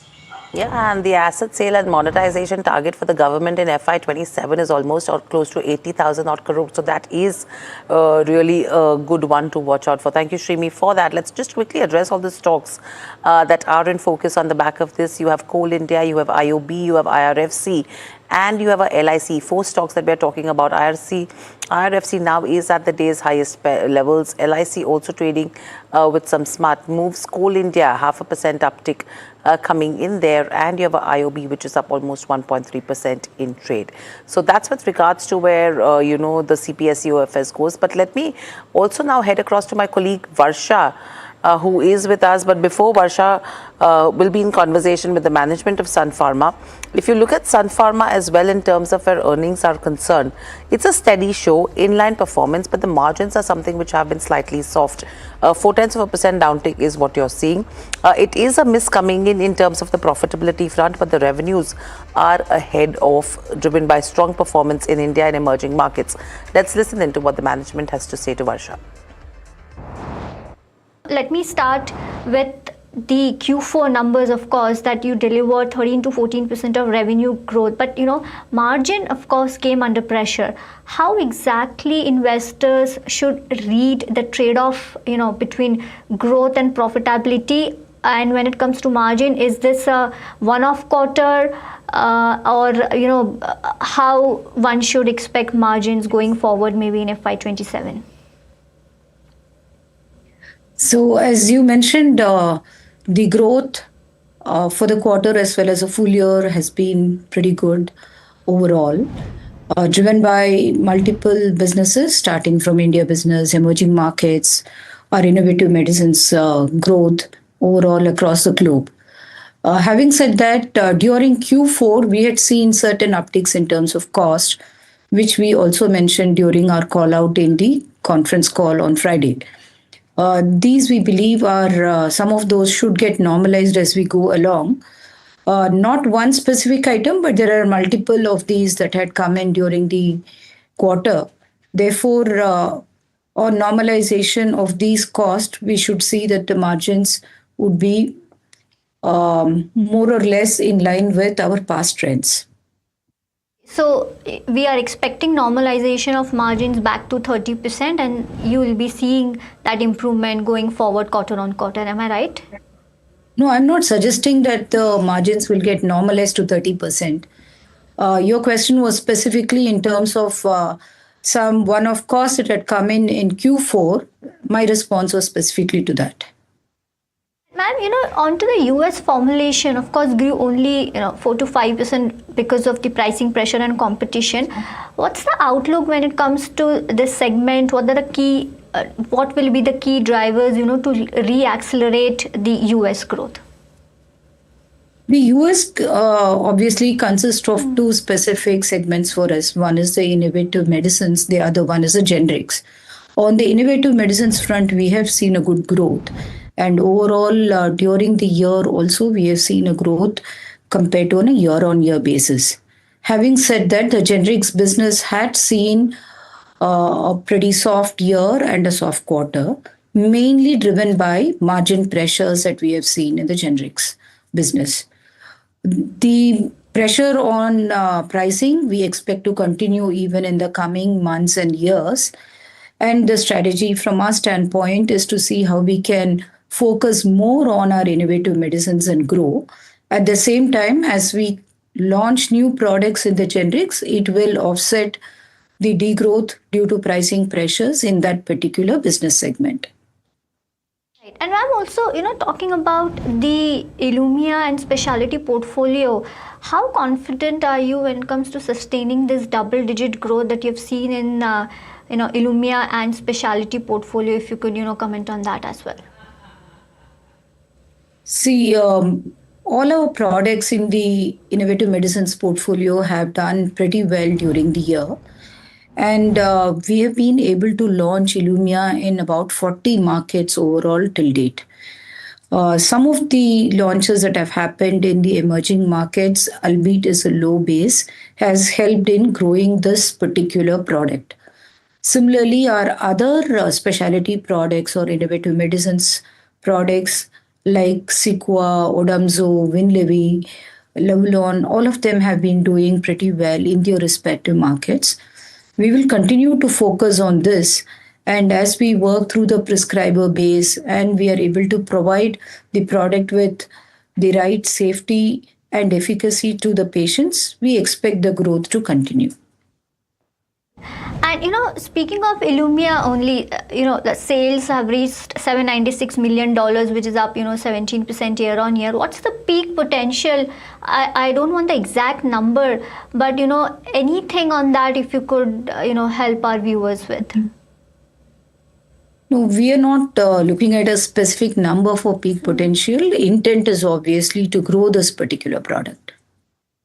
Also, just wanted to understand the ideal mix that you're expecting when it comes to specialty versus generics over the next maybe 3 to 4 years. Here again, the intent is to see how we can expand our portfolio and also the percentage of share of the innovative medicines business. If you also look at our announcement during the acquisition of Organon, this also helps us to increase the mix of our innovative medicines portfolio. With the combined business, we expect this to come somewhere about 25%. Understood. And ma'am, India business grew 15%, which was of course led by chronic therapies and launches. How sustainable is this double-digit growth trajectory that you're seeing? As far as India business is concerned, it has been growing pretty well, as you could see in the last few years. The intent of the business is always to be ahead of the market growth. So our focus on chronic segments, close working with our prescriber base, decluttering of our portfolio, and increasing our sales force have all helped us in growing in this market, and we believe we will continue to focus on these efforts. Understood. And ma'am, lastly, you have guided high single-digit revenue growth. What can drive upside beyond this guidance? If you could, comment on that. No, at this point in time, we believe we could get a high single-digit growth for FY27. Of course, this is dependent on the macroeconomic situations and the regulatory situations that we look at from today's lens. Depending upon how these actually pan out during the year, there could be some moving parts. And of course, new launches, as we are able to get it, can help.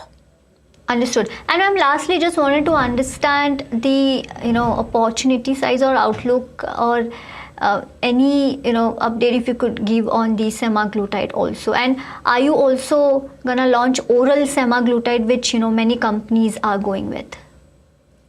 Yeah, I think the initial response of SEMA has been quite good. We believe that there is a scope for this market, for this particular product itself to expand over a period in time. The product has been launched only in March, and therefore it's just a couple of months since the product has been in the market. We believe in a period of, say, about 6 months, there will be more traction to this molecule overall. Having said that, we are also looking into getting our regulatory approvals for launching the oral SEMA in this market. Well, that's the management of Sun Pharma, and of course now from one Nifty company to another Nifty company, and today interestingly that stock is Nifty's top gainer as well. I'm talking about Eicher Motors. Why the stock is up? Of course it's the earnings, but there are some details to it. Puneet is here with us. Puneet, take us through these numbers and what the brokerages are talking about. Well, it was a beat on all fronts for the company. They actually did much better than the estimates as well. So while volumes are up 12% and that supported the revenue growth, you've seen revenue at 6080 crore versus estimates of 5965, EBITDA as well at 24.9% in line with the numbers. But net profit has come in ahead of estimates at 1520 crore, up 12% versus estimates of about 1455 crore. When you also look at what the capex has been there, the 953 crore capex in Chennai continues. 2,500 crore capex was announced just before the results came in for Andhra Pradesh. This will be for a Royal Enfield plant, and 750 crore capex in the new financing arm with Volvo, which is a joint venture. So you've seen 4,200 crore of capex being announced just in the last 2 quarters for the company. And brokerages have also continued to maintain high target prices as well. So HSBC now sees a buy rating, of course, but the target price of 8,200 versus 8,010 earlier. They mentioned average selling prices have increased. Management is also confident of maintaining both domestic as well as export demand. And in terms of inquiries, they remain strong in the month of April as well. Similar with Jefferies, target price of 8,800 for the company. So upside from the current share price as well, which is up 6%. And they've continued to maintain that the premium motorcycling segment is seeing a structural demand win. And Eicher will be a key winner as well. Similar views by Morgan Stanley as well as CLSA, who've hiked target prices as well at this point of time. Thanks a lot, Puneet, for that. It seems like everybody is bullish on Eicher Motors, and another Nifty company I would like to talk about, and that is Hindalco. Interesting name, and if you look at it, of course, we knew that the Novelis numbers were strong, and Street was bullish on the earlier restart of the Oswego plant and overall the India business, especially if you look at the aluminium and copper EBITDA numbers, they were also beating the Street estimates. But we had a chat with the management also, and there are some concerns also, especially on the demand supply mismatches existing currently and what is the recovery plan ahead. Do listen in. So let me tell you, the nearly 3 million tons of aluminium has been shut in the Middle East for various reasons. So I think that this aluminium that is a deficit is not going to come back before December of this year. So it's fair to say that the first 3 quarters of this year, you're going to see a very strong aluminium prices at the current levels of 3,500 probably. Okay. So that's with regards to where the management of Hindalco goes. But let's just quickly address the markets. It's interesting to see how you're seeing those gains of almost 1% there. 23,950 is what you're tracking on Nifty 50. 800 points up move on the Sensex. Let's look at the broader markets as well, because that's where the meat has been. There you go. Mild outperformance. Underperformance, I would say, in terms of the benchmarks. Mid cap 150, whereas the small cap absolutely sturdy and strong like last week. But completely out of time. With that, it's a wrap on this edition of Trending Stocks. From Sharad, the team that put the show together, and myself. Lots more lined up on the other side. Please stay tuned.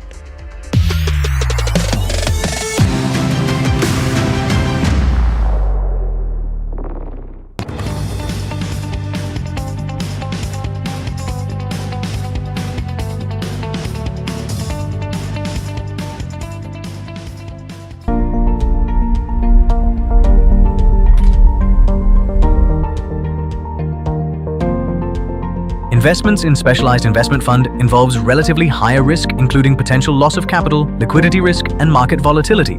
Please read all investment strategy related documents carefully before making the investment decision.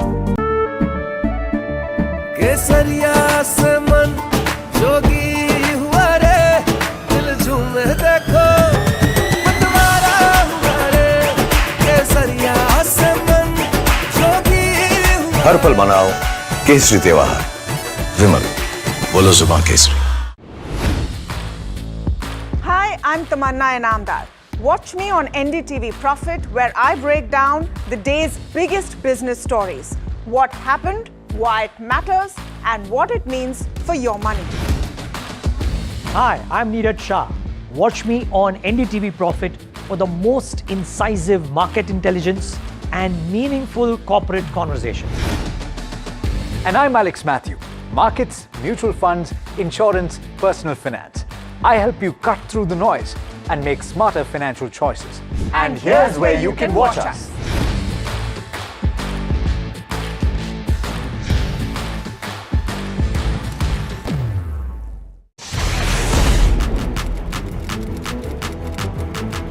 When the headlines move fast, perspective matters. On Editor's Cut, our editors come together with experts to distill the week's information plates into clear perspective. Down the stories shaping the world, from markets and the economy to global conflicts and what lies ahead. This is where experience meets insight.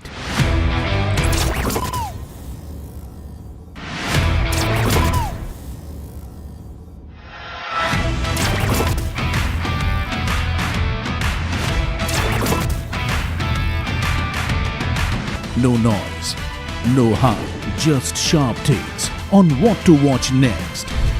Editor's Cut, every Friday, 3:30 p.m. only on NDTV Profit. Economy, business, world, technology. Noise filtered, numbers decoded. Insights that rewire your worldview. From governance to growth, we connect the dots. Your daily edge, your global advantage. India Business Report with me, Gauri Dwivedi, weeknights on NDTV Profit. He has been tracking markets for over a decade, spots the trends, before they hit the screen. And he is now bringing his analysis to the show that the market watches. Watch Sharad Dubey on Know Your Company, a show that puts the most traded stocks under the scanner. We dissect the company so that you, the investor, don't have to. Get the management to answer questions relevant to you. Watch Know Your Company weekdays at 11:30 a.m. to understand your next big bet. New year, new power panel, India market opening, now in its boldest lineup. This is where the trends get tested and stocks get conviction. I'll recommend a buy call on a stock only when I'm fully convinced on the stock. With a table thumping buy. And when the street wants the levels, he brings the chart.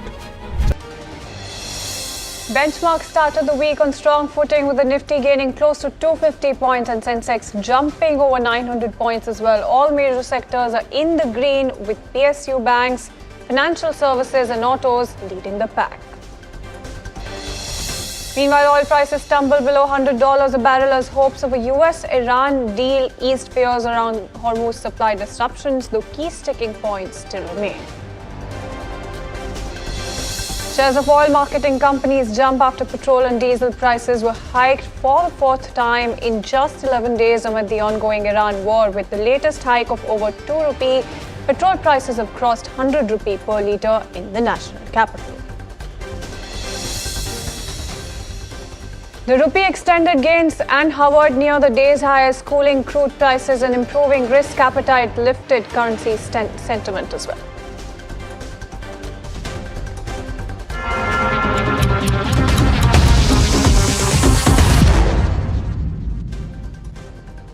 Good afternoon, you're watching Lunchtime Trades with me, Shreyansi Singh, and this is the show that gets you a roundup of everything that is happening in the world of commodities, news and updates as well on the top buzzers at this hour, all while you grab lunch. But before we do that, let's take a very quick look at the markets, and it's looking like a healthy shape coming in, whether you talk about benchmark indices or some of those broader markets as well. But first things first, let's talk about Nifty as well. That's doing quite well for itself with that 200 odd point uptick coming in. When you talk about Sensex, that picture looks even better with that 800 point uptick also coming in. So the deal optimism really seems to be cheering the Lal Street as well. And when you talk about the broader markets, like I mentioned, largely seem to be mirroring benchmarks as far as mid cap's concerned. But when you talk about small cap, that's the one that's outperforming just a tad bit right now.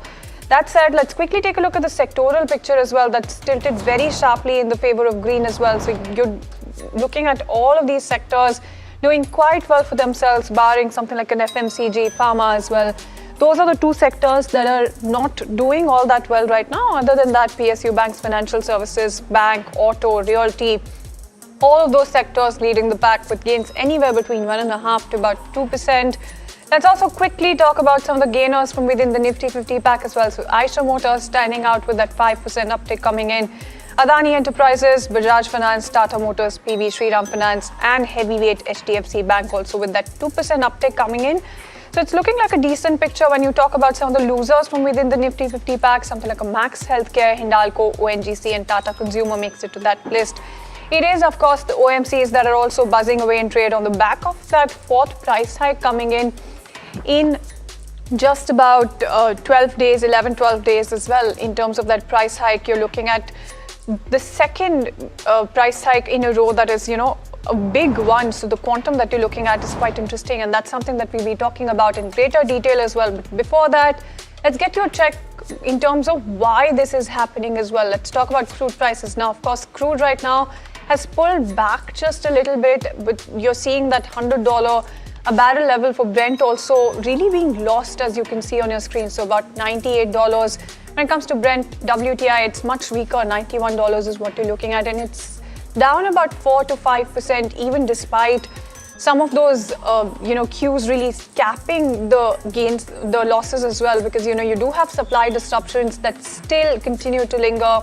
And that's also something that you're looking out for. But as of now, crude is taking a hit from the deal optimism. And let's get you some more insights in terms of how you should be looking at crude prices, also gold prices, with that rebound also really reflecting through. Let's get Dinesh Somani, founder Pro IntelliTrade Services, to join the show as well, and he's going to be talking about how this entire roadmap seems to be changing a little bit, Mr. Somani. You know, when you talk about crude prices, and we were just talking about the $100 a barrel level the last time that we spoke being a very important level as well. Just wanted to try and understand if you think that there's more pain in store for crude as well, because deal optimism really is not showing all that well for oil prices. Yes, definitely. $100 mark was definitely a sentimental level. It got broken today. More or less, it was expected because prices were facing resistance around $110, and from there it collapsed below $100 as of now. I think a further $2.5 to $3 fall would be likely. Around $95, $96, I think Brent crude should stabilize, and the WTI crude anything around $89 to $90 should stabilize. I think prices are going to stabilize out here unless and until there is a clear picture on the ceasefire and the extent, ease out of the geopolitical tension. I think probably in a day or two, things will be more clear, and we may expect prices to stabilize out here as far as crude and WTI crude is concerned.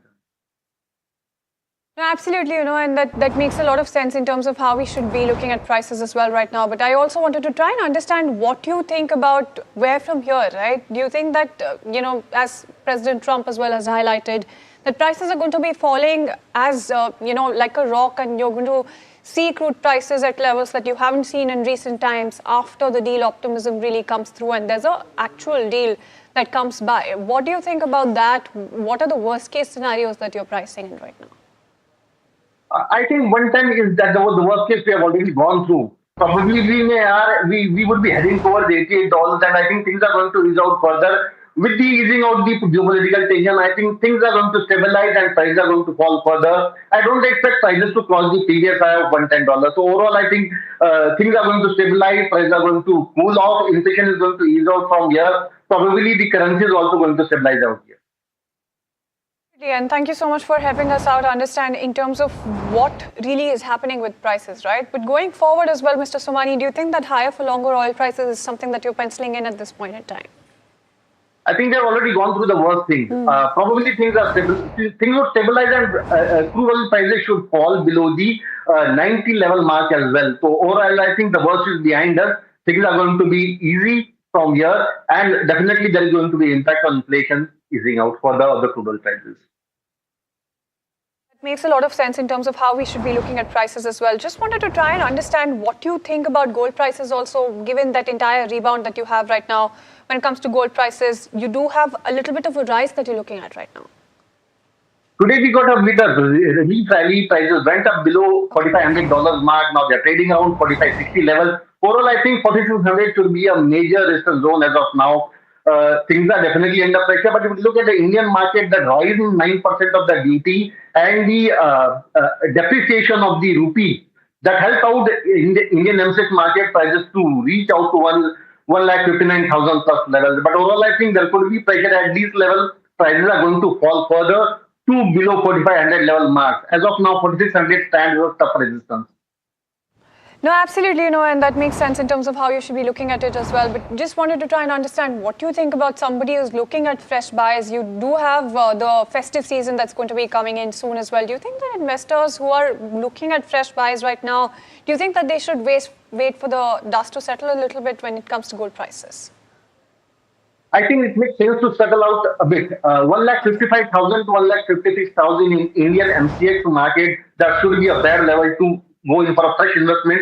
As of now, I think the physical market is a way discount to the MCX prices. So it makes sense to wait out for at this point of time.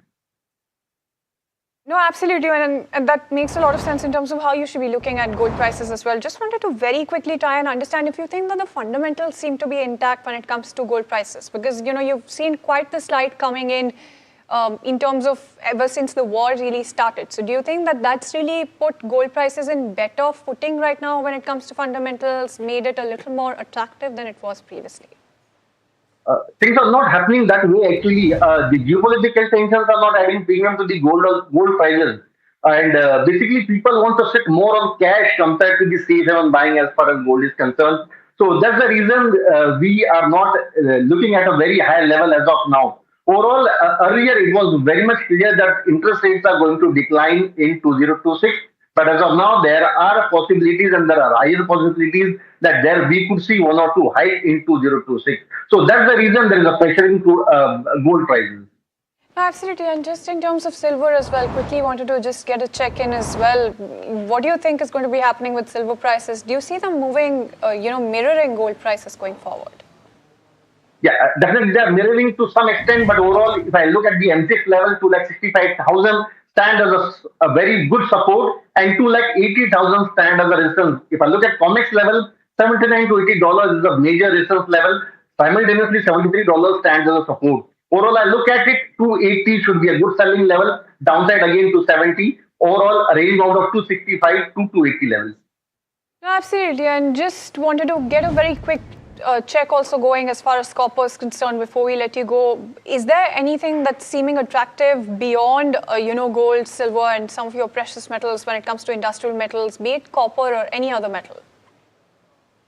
As far as copper is concerned, I think it is again range bound in line with the silver prices.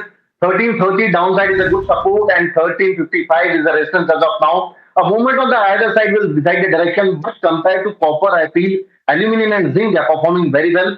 From the levels of 300 to 390, almost a 30% gain in last 70 to 80 odd days in aluminum and zinc as well. They are performing very well. I think to 368 level is a good and attractive level to buy zinc. Overall, expecting a target of 380 plus, and simultaneously aluminum anything around 380, 382 level with upside target of 404.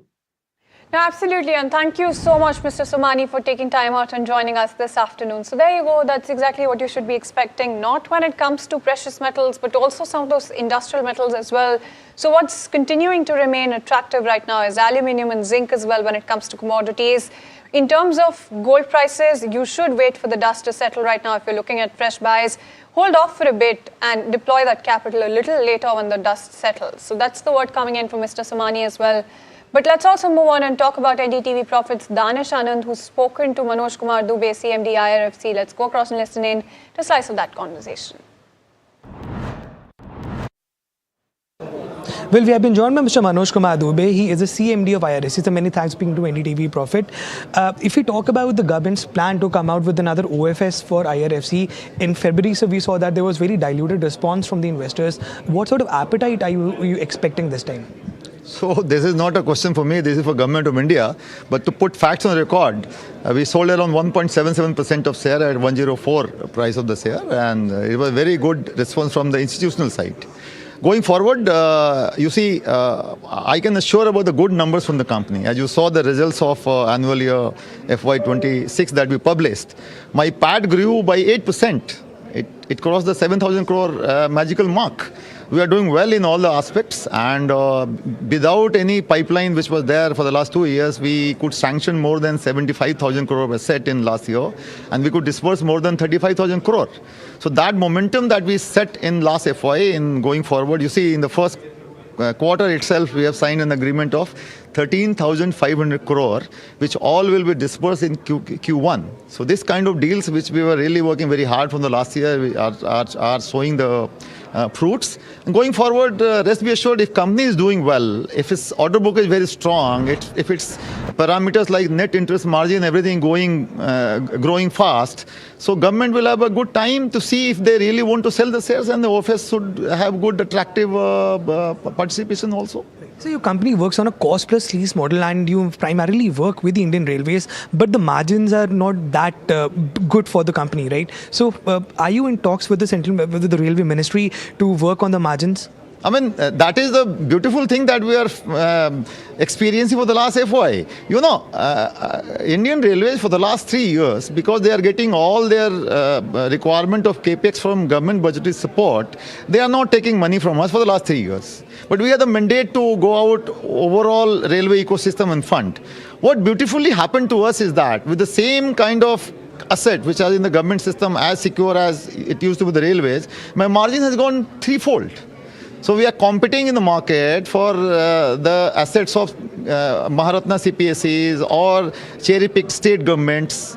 or this metro railway also, the margins are nearly 2 to 3x than what I used to get from Indian Railways. So there is a diversification mode now, and there will be a mode lying for Indian Railways. Yes, Indian Railways, when we are doing with them, the margin would remain fixed, but the diversification asset that we are garnering now is giving me a very high margin, nearly 2 to 3% of 3 times of what I used to get from the railways. So it is having a very positive impact on my net interest margin as well as my profit after tax.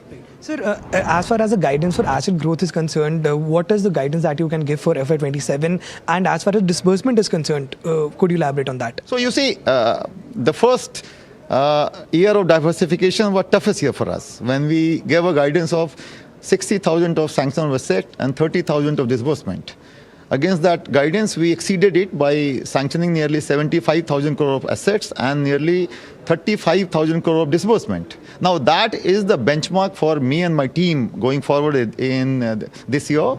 And we are sure that the way we have started with this particular deal, which is a very big deal of nearly 14,000 crore, we are going to exceed those benchmarks of last year. And what guidance I have given is that for this FY, my asset under management should touch 5 lakh crore magical mark. And there you go. So that's the word coming in terms of that OFS as well, and the entire plan as far as this entire space is also concerned. But let's also move on and get your consumption check going. India Inc. is set to witness a decline when it comes to discretionary spending as consumers really get cautious on the back of fuel hikes, inflation worries and supply woes as well. How is this going to impact key players? Sesha Sen is joining us with some more details. Right, so India Inc. is turning cautious on the consumption outlook on account of fuel price hikes and inflationary pressures threaten to weigh on household spending yet again. Companies across sectors from appliances to apparel flagged concerns around discretionary demand and softer consumer sentiment. Blue Star, for instance, said that the increase in fuel prices has impacted consumer sentiment negatively across the country, and this could impact summer demand as primary sales, which is from the company to the trade, are yet to pick up. Now remember, brands have already taken about 8 to 10% hike in air conditioner and refrigerators this year. Similarly, Dixon Technologies pointed out that brands remain cautious on inventory amid slowing sales. The electronics industry at large also continues to face the heat from surging memory chip price. Now separately, Counterpoint Research has cut its smartphone sales forecast for this year, and it now expects volume to fall 12% versus earlier estimate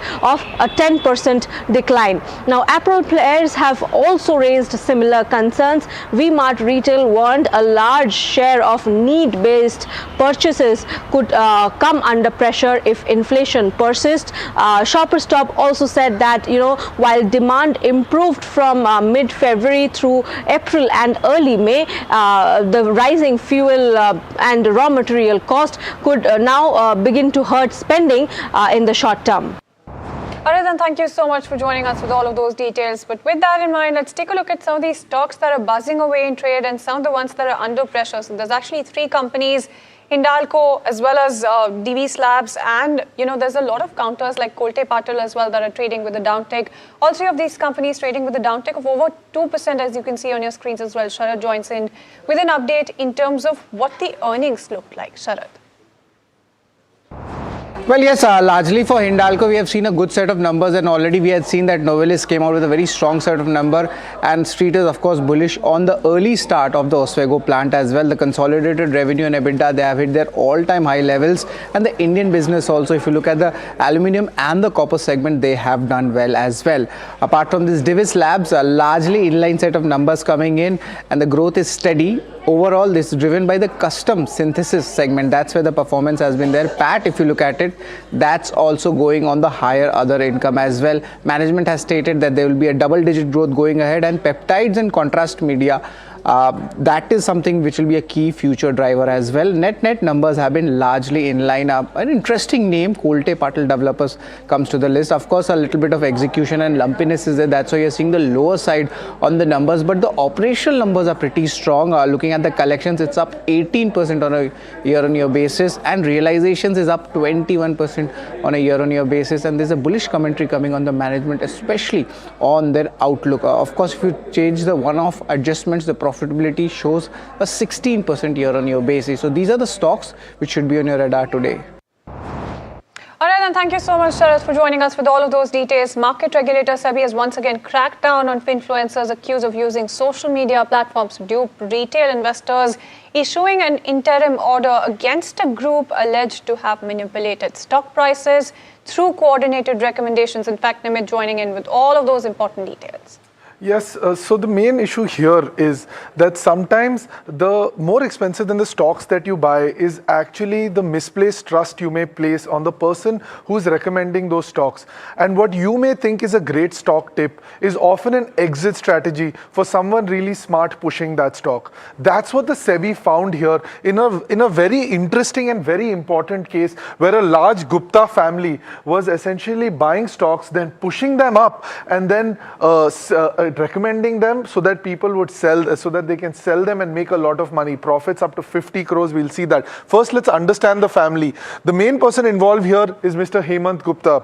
The two tags that he uses are Wealth Solitaire and Desi Wall Street. These are being occupied by Hemant Gupta, his ex-wife Rajani Gupta, current wife Sharon Gupta, and 4 children. The key people here have been found to be Hemant, Rohan, and Aniket Gupta right here in the corner, as you can see. So he's using his previous wife, then all 4 of his children as part of a larger strategy to create this. Now, if we see what he's actually doing, he's used social media to push certain micro cap stocks forward for everybody to buy. Now, how he does this is they'll first, Hemant Gupta, Rohan Gupta and Aniket Gupta will get together. They will decide that these are the small cap stocks we will buy. They are available at a good price. He buys those, and then what's happening is that he pumps them up on social media. On social media, he used terms like multi-bagger and stuff to get retail investors to buy those stocks. And if you build enough of a clout and sell those and buy all those stocks, that price jumps up. Once that price jumps up, then they make a lot of money. As you can see here, these handles are important for you to understand. If you follow them, they are now being tracked by SEBI as being used to manipulate stocks for their own profit. Wealth Solitaire and Desi Wall Street. These are the X stocks that are moving. Remember, this is not only on X. Telegram, WhatsApp has also been used, and Instagram, other social media, SEBI points out, has also been used to circulate these stocks. How many stocks are we talking about here? In SEBI's investigation, we find that 82 stocks promoted before, coordinatedly promoted by this Gupta family were used to create the profits that were built in here. Some of the key stocks will now come on to the screen next to you. These include Afcon, K2 Infragen, Sona Machinery, some popular small cap stocks that are available on the market have been sold and promoted continuously over a period of time. And if you've bought any of these stocks because of them, you might have been duped. Remember the prices. Now let's see the extent of how they've gone. If you see the prices here, they jumped 20 and in some cases 70% after promotional messaging. That's the value of an influencer today. That's what they do. They allegedly made 20 crore plus. Remember this is still an allegation. SEBI is still cracking down. The investigation is ongoing. But SEBI has found concrete evidence and that's why it's put it out. Bank and Demans accounts of these people have been frozen. They've used terms like no-brainer. Remember these terms when you see them next time. No-brainer, multi-bagger and ready to fly. You make sure that you track these terms next time you walk it. Now, of course, SEBI's action has resulted in bank and Demat accounts being frozen here. And the retail investors really need to remember that trust should not be built on followers, but needs to be built on facts. No, absolutely, and thank you so much, Nimit, for joining us with the highlight of that as well. Let's also move on and talk about price hikes as well, because price hikes is something that you're seeing yet again. Let's get in trouble saying VP Equity Research, ICICI Securities, to join us with some more insights. Mr. Sen, I wanted to first start by trying and understanding if you expect more price hikes at this point in time, that's one. And two, post price hikes, what losses do you think OMCs are making right now? Okay, so first question in terms of whether further price hikes are to be expected, I think it really depends on what OMCs are looking at as an acceptable level of loss, or if they're looking to get to a break-even level. If you look at calculations in terms of at least our calculations, and everybody has their own estimates, our sense is that losses post this price hike are down to about 2 to 3 rupee, or about 5 odd rupees for petrol, and somewhere around just give me a second please. So yeah, around 5 odd rupees for petrol, and about say 8.5 rupees for diesel. So there is still some way to go to basically get to break-even levels as far as retail losses are concerned. Of course, this can also reduce if crude prices and product prices themselves reduce. We are hearing reports that a possible resolution of the Iran-US conflict is something that is possible. I think the US president and reports coming in suggest that they are close to some sort of an arrangement which could reopen the strait. So if that happens, then of course, all of this discussion is moot. But as of now, losses have reduced quite sharply, even with assumptions of some sort of refinery transfer price capping, which we have been hearing. Even after that, losses still remain material, and more, about 8 to 10 rupees more of price hikes could be needed. No, absolutely, and it does look like a long road to recovery from here on as well. But Mr. Sen, I'm quite curious in terms of considering this particular price hike, how much more should crude in your eyes fall from current levels for OMCs to start making profit on sale of petrol and diesel then? So the math is very simple. Every dollar change in product prices, let's keep crude aside for a minute because, the spreads of the products keep changing. But if you look at international product prices, let's say gasoline and diesel, every dollar change in that necessitates around a 53 paisa change to keep margins at the same level. So if you think in those terms, what I mentioned earlier, between 5 to 6 rupees of losses for petrol and between 8 to 8.5 rupees of losses still for diesel, which essentially means somewhere between $12 reduction in gasoline prices and somewhere in the range of around $15 to $16 reduction in diesel prices, international diesel prices, will essentially get us to break even at this point of time. Absolutely, and just to put a number to this as well in terms of a time frame, just very quickly wanted to try and get a sense of how much time do you think, as per your estimates, is going to be taking for that road to recovery to really pan out? I wish I had a definitive answer to that. Estimates suggest that once the strait actually normalizes, most estimates suggest that it would basically take anywhere between 2 to 4 months for the flows to actually normalize to pre-war levels. That is not to say that the prices will take that much time to normalize, but the actual physical flows will require a little bit more time than what you would think, because there's a lot of damage to facilities. There could be insurance readjustments, there could be vessel availability, and all of those constraints. So 2 to 4 months of time for flows to normalize. Prices may normalize if the strait, let's say, reopens next week. Just to give an example, you would probably see a price reaction within the next couple of weeks, or maybe 3 to 4 weeks, for prices to maybe come back to maybe $80, $85 levels. That would be our sense. But that's the judgment at the moment. Yes. No, sir, and it is just as definitive as it gets, with all of the uncertainty lingering as well. Thank you so much for taking time out and joining us this afternoon. So there you go. That's the entire update coming in terms of OMCs and what you should be penciling in. But that's all the time that we have on the show for now. Thank you so much for tuning in.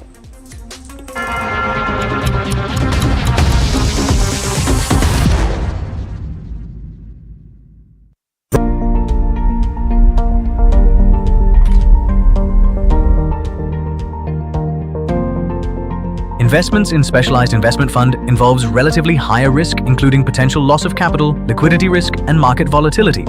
Please read all investment strategy related documents carefully before making the investment decision.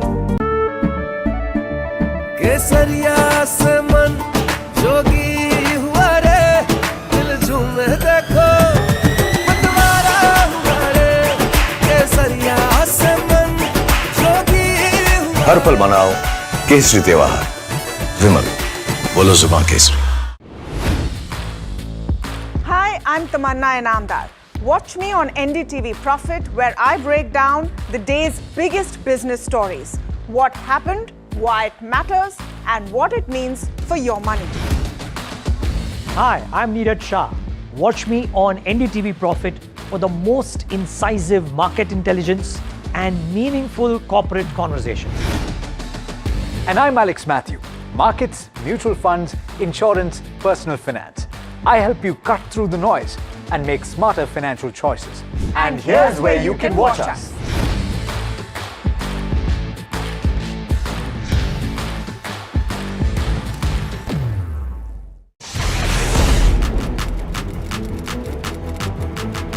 When the headlines move fast, perspective matters. On Editor's Cut, our editors come together with experts to distill the week's information blitz into clear perspective. Down the stories shaping the world, from markets and the economy to global conflicts and what lies ahead. This is where experience meets insight.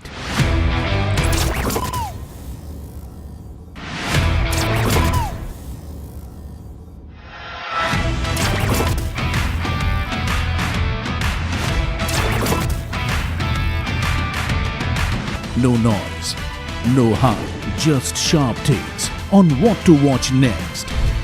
Editor's Cut, every Friday, 3:30 p.m. only on NDTV Profit. Economy, business, world, technology. Noise filtered, numbers decoded. Insights that rewire your worldview. From governance to growth, we connect the dots. Your daily edge, your...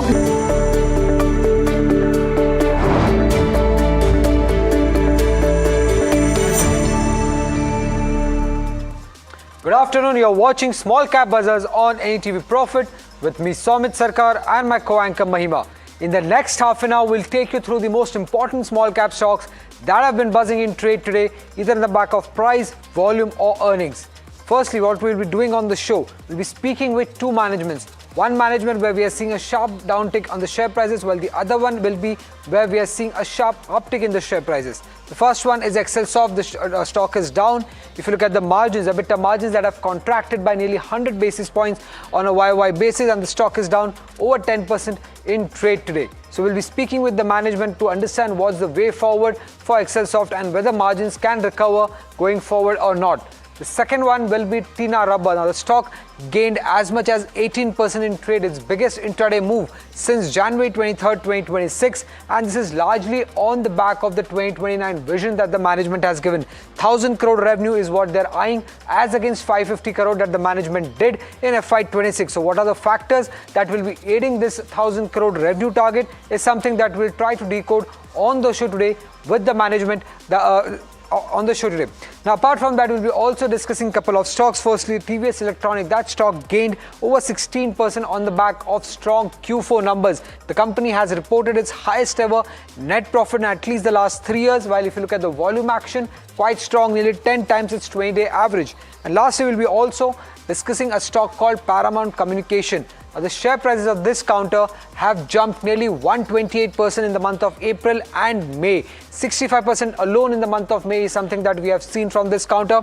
Its biggest monthly gain since December 2022. So what are the factors that led to these kind of a return from Paramount Communication, and can there be much more returns going forward is something that we'll try to decode with the fundamental guest on the show today. Now, if you look at the market, the Nifty, it has opened strong, 260 points up, but 24,000 level continues to act as a resistance, and technical analysts believe that if we close decisively over the 24,000 level, then that opens door for 24,200 and 24,300 as well. Nifty Bank, one of the major gainers, from being an underperformer, now it's a clear outperformer in trade. And even if you look at the sectoral indices in trade today, Bank is among one of the top gainers, Bank is among the top gainers. Nifty PSU Bank, Nifty Financial, Nifty Bank among the top 3 gainers that we are seeing when it comes to sectoral indices. And on the loser side, we have FMCG and healthcare, which have been lagging in trade, but largely flat, down just 0.1%. A good day for the Nifty small cap index as well. But Mahima, which are the key stocks that are buzzing there? Right, so definitely, Somit, it's a good day for the small cap index. Almost trading as it says high point. 1.2% of an uptick is what we're seeing on the index. Almost 200 points of gain.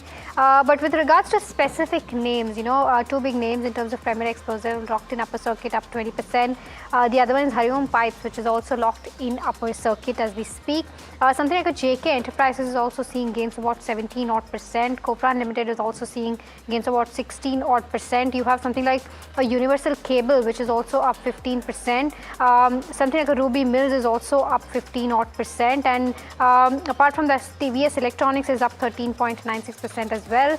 You have Satsundar Ventures, which is also seeing gains of about 13 odd percent. So these are some of the names which are really buzzing positively in trade today, in the green, of course. But on the flip side, you have counters like Sandstar under pressure, down almost 10%. Excel Soft, the management to which we're going to speak to, down 8 odd percent. You have something like Salzer Electronics, which is also seeing a downtick of around 6 odd percent. You have something like a Surya Roshni, which is also seeing some pressure, down 6 odd percent, and something like a Pix Transmission also seeing a downtick of around 6 odd percent. But the strength on the buying side is more, and that's reflected probably in the advanced decline ratio as well. But let's shift focus to something like an Excel Soft Technologies, and this is of course in focus on the back of its Q4 numbers. And to kind of take this conversation ahead with the management, we are joined by Dhananjaya Sudhan. I hope I'm pronouncing your name correctly, the chairman and MD of Excel Soft Technologies, joining us now. Sir, thank you so much, first of all, for taking out the time. My first question to you is with regards to margins. As Somit was discussing, margins have been materially lower.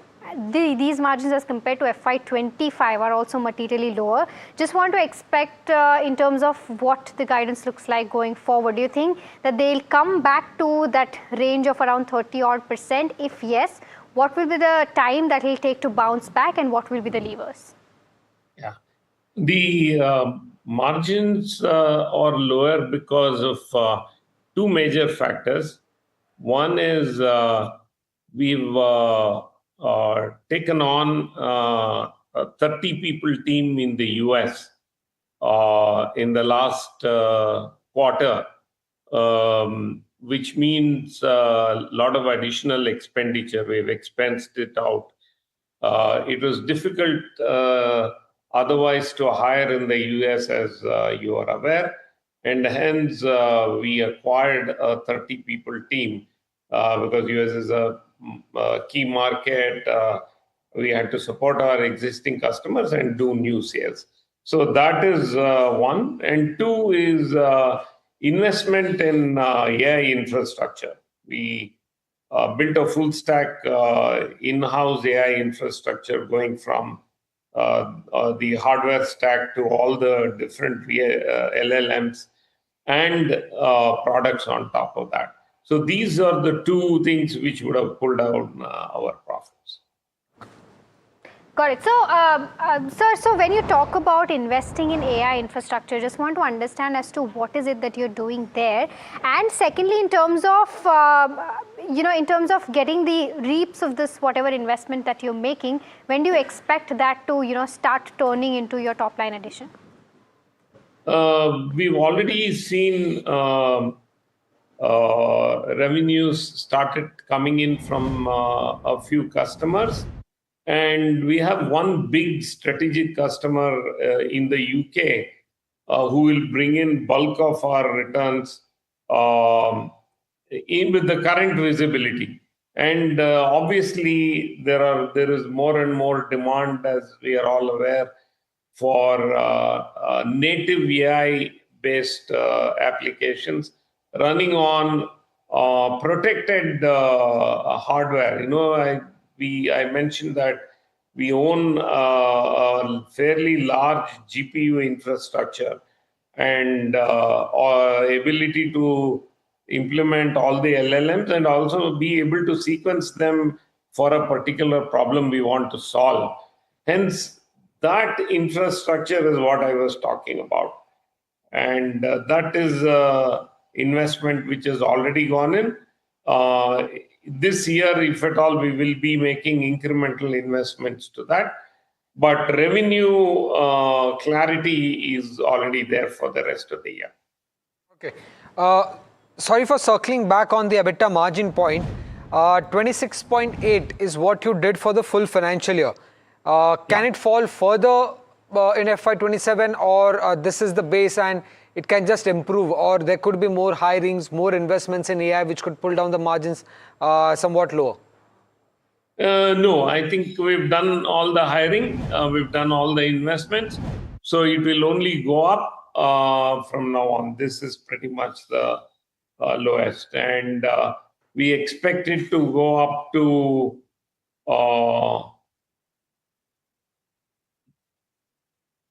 31%, right? Yeah. 6.8 is the bottom that has been marked in FY26, and you will recover to the 31.1% number that you did in FY25 in FY27. Yes. Is that what you're saying? Yes. Okay.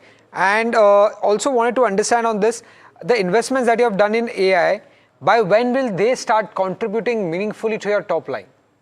They've already started contributing meaningfully to us. So if you could just give us some understanding, what is the incremental contribution coming in from AI specifically? This year we expect about 30% increase, only because of AI.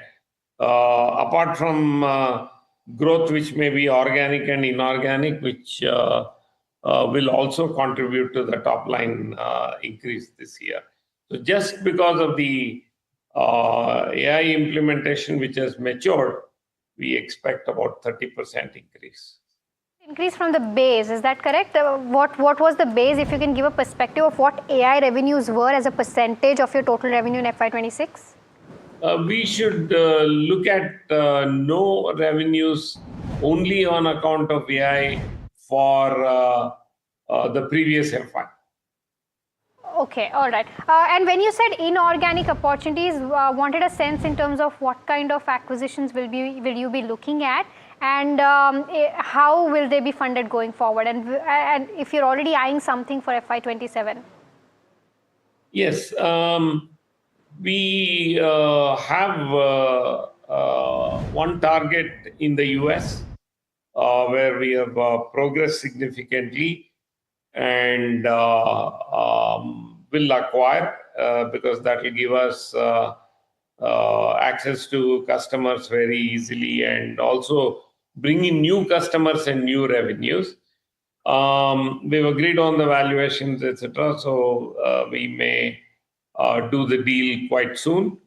We are looking to do one acquisition in India and one acquisition in the UK. How will it be funded? We have internal accruals, very healthy internal accruals in the company, which will be used to fund acquisitions. IPO proceeds will not be used, we are not supposed to, and will not be used to fund acquisitions. It will be used to fund only growth, conventional growth. Okay, all right. So thank you so much for taking out the time and helping us with all those answers, and of course taking out the time and speaking with us at NDTV Profit. With that, let me also welcome in Narendra Solanki, Head Fundamental Research Investment Services at Anand Rathi Shares and Stock Brokers, joining us now. Narendra, a very good afternoon to you. You heard the management. They've said that they'll bounce back to those margin levels of 31%. Thus, they've also said that they're looking forward to two acquisitions, one in India and one globally. Any perspective if you can give on this counter? Yeah, good afternoon.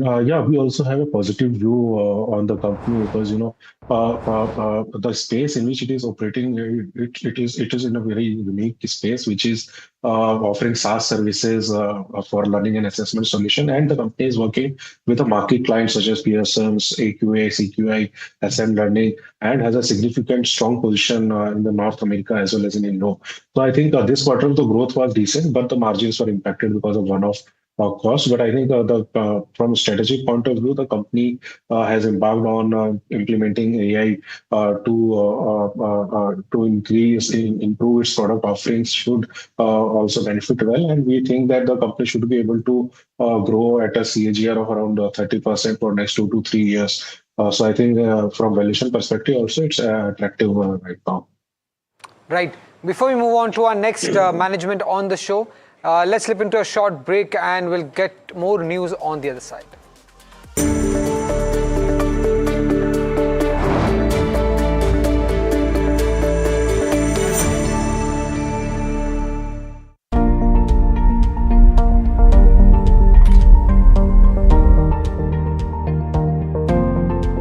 Investments in specialized investment fund involves relatively higher risk, including potential loss of capital, liquidity risk, and market volatility. Please read all investment strategy related documents carefully before making the investment decision.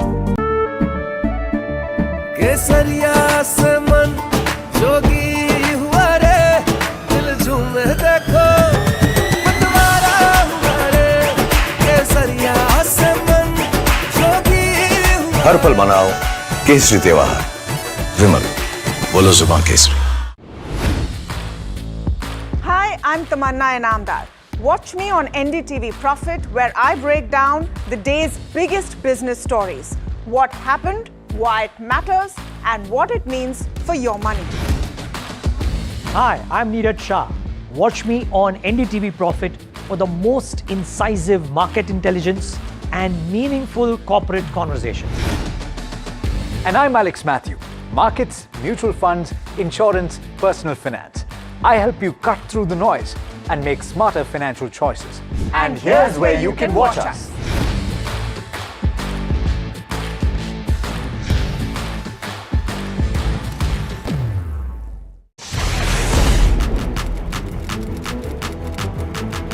When the headlines move fast, perspective matters. On Editor's Cut, our editors come together with experts to distill the week's information plates into clear perspective.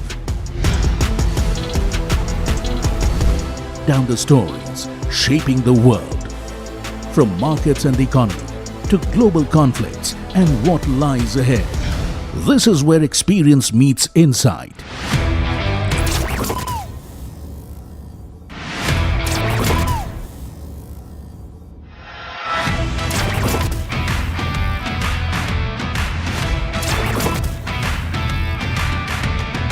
No noise, no hype, just sharp takes on what to watch next. Editor's Cut, every Friday, 3:30 p.m. only on NDTV Profit. Economy, business, world, technology. Noise filtered, numbers decoded. Insights that rewire your worldview. From governance to growth, we connect the dots. Your daily edge, your global advantage. India Business Report with me, Gauri Dwivedi, weeknights on NDTV Profit. He has been tracking markets for over a decade, spots the trends before they hit the screen. And he is now bringing his analysis to the show that the market watches. Watch Sharad Dubey on Know Your Company, a show that puts the most traded stocks under the scanner. We dissect the company so that you, the investor, don't have to.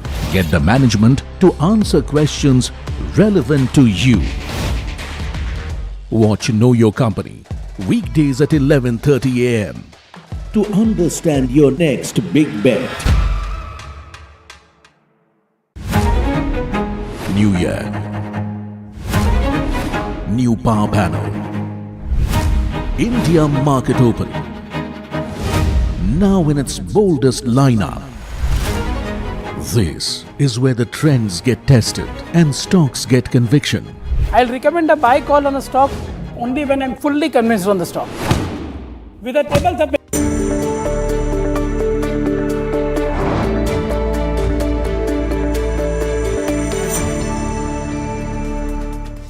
Welcome back. You're watching Small Cap Buzzers here at NDTV Profit. Now, before we talk to our next management, let's take a quick look as to how the FNO setup is looking like. And we have Sharad joining by to give us exactly a view on that. Sharad? Well, yes, it's a great day for the markets, and looking at the technical setup for the last 2 to 3 sessions, the hints were there of good momentum, and today we are seeing proper basket buying of large caps, and after a lot of days, especially on a Monday, we are seeing this good news happening. Largely, Bankex is doing much better than Sensex if you look at it. And stock-specific moves, let's see where the long build-up is happening.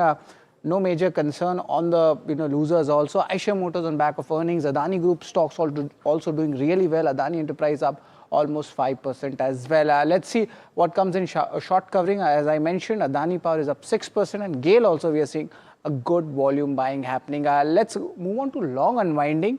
Not much of a trade, and of course ONGC Oil India, as expected on the low crude prices, are seeing downtick in their prices. And lastly, I would like to mention the short build-up. Nika is there, InfoEdge is there, of course a little bit of selling in the platform, but it's not that convincing. But it's a day of green today in the entire FNO space and the Smith space. Thank you, Sharath, for that. Moving on to our next management, Gaurav Sekhri, the Joint Managing Director of Tina Rubber. The stock has perked up in trade, sir, on the back of the guidance that you have given for 2029. 1,000 crore is the top line guidance that you have given, and this is nearly double of what you are doing right now. What are the factors that will lead to this kind of growth? Is there a more capacity that is coming on stream? Is this higher prices, higher volumes? What is that factor?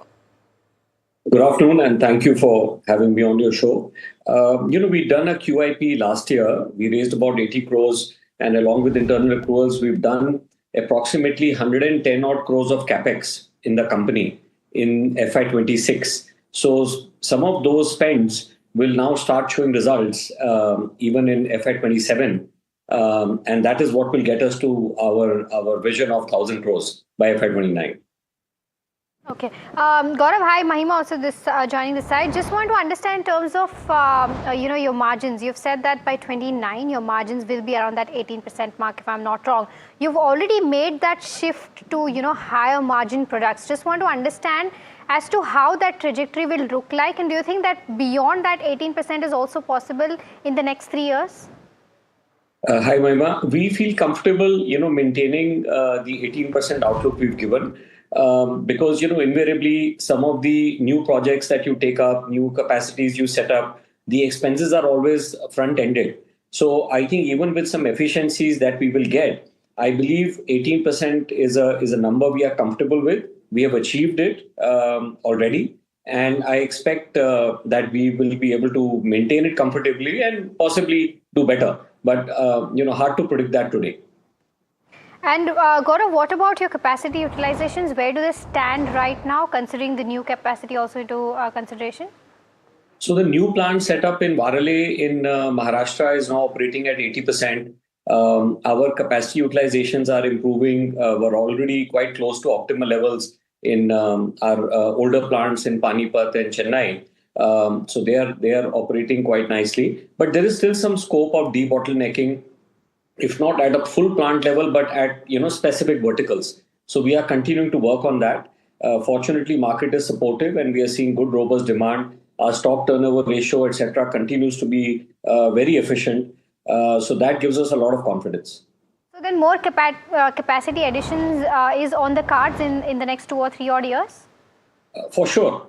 For sure. I mean, we are also focusing on ramping up our business outside India. We are taking our learnings from India and taking them outside India. We've proven ourselves by operating Oman successfully in the Middle East. And now we have consent to build a plant in Saudi. Of course, because of these Middle East tensions, we have deferred the plan by a few months. We thought it prudent to do so. But the overall logic and merit remains intact. And of course, we've started South Africa, taken some baby steps there. And intention is to continue to invest there and build a full recycling ecosystem in these countries. If you could just take us through what is your current order book and what is the execution timeline for the order book. I believe last time you had won a big order from IOCL. Anything similar this time around? So our customer base is between 3 or 4 different applications. We call them industrial applications, which is your organized large consumers like the tire companies, conveyor belting businesses. The visibility of that business is usually quarter on quarter, not longer than that.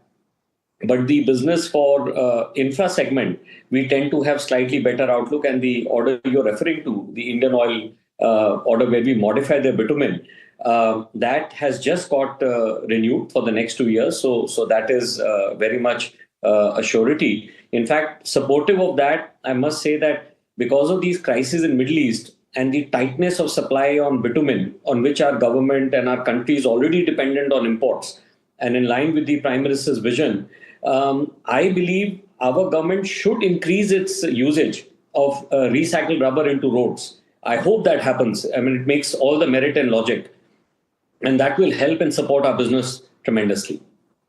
One more thing that I wanted to check with you is, as you were mentioning, because of the Middle East crisis, anything that impacts your raw material side, any inflation there, are you able to pass it on? Sure. So we have seen higher freight rates, some disruption in logistics, etc.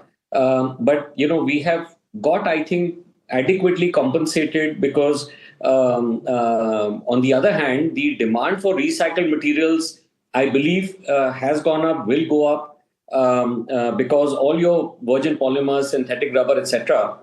have all become very expensive. So there's higher degree of motivation amongst the industry to use recycled materials, and we are seeing that. Gaurav, just one last question from my end. I believe that in the next 1 or 2 years, you're going to do almost 100 crores of capex, if I'm not wrong. How will that be funded? Because, as far as I know, your cash balance stood at just around 4 odd crore in FY26. So I believe that you'll be borrowing funds or you'll be doing it via debt. See, we will have strong internal accruals. We are a good, strong cash generating business, but we are in high capex cycle because we have this ambition to grow and the market is giving us the opportunity to grow. I believe we should be able to manage most of the capex of this 100 crores over next 2 years. You're right on the number. We should be able to manage with internal accruals and possibly a little bit of debt. I mean, our debt equity ratios are very, very well poised. We are very comfortable with them. So if need be, we would not hesitate, to take a little bit more debt. Okay, Gaurav, thank you so much, for answering those questions for us and taking out the time and speaking with us. Thank you. Thank you for having me on your show. With that, viewers, we're completely out of time on this edition of Small Cap Buzzers. But if you've got stock-related questions, then do stay tuned. The next show is Ask Profit.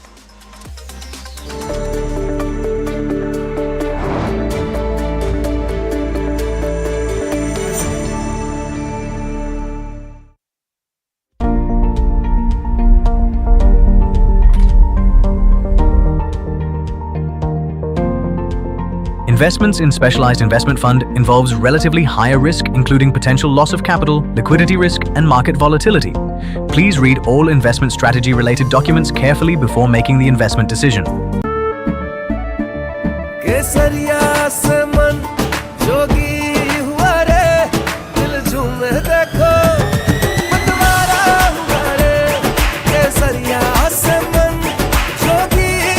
हर पल मनाओ केसरी त्योहार विमल बोलो जुबान Kesari.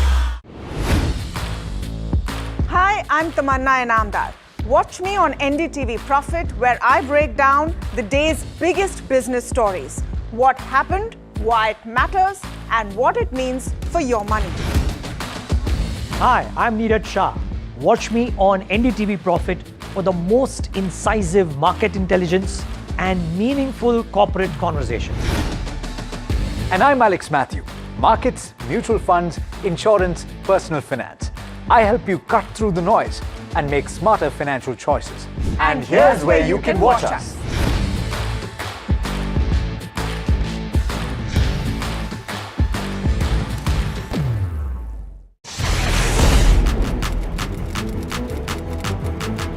When the headlines move fast, perspective matters. On Editor's Cut, our editors come together with experts to distill the week's information blitz into clear perspective. Down the stories shaping the world, from markets and the economy to global conflicts and what lies ahead. This is where experience meets insight.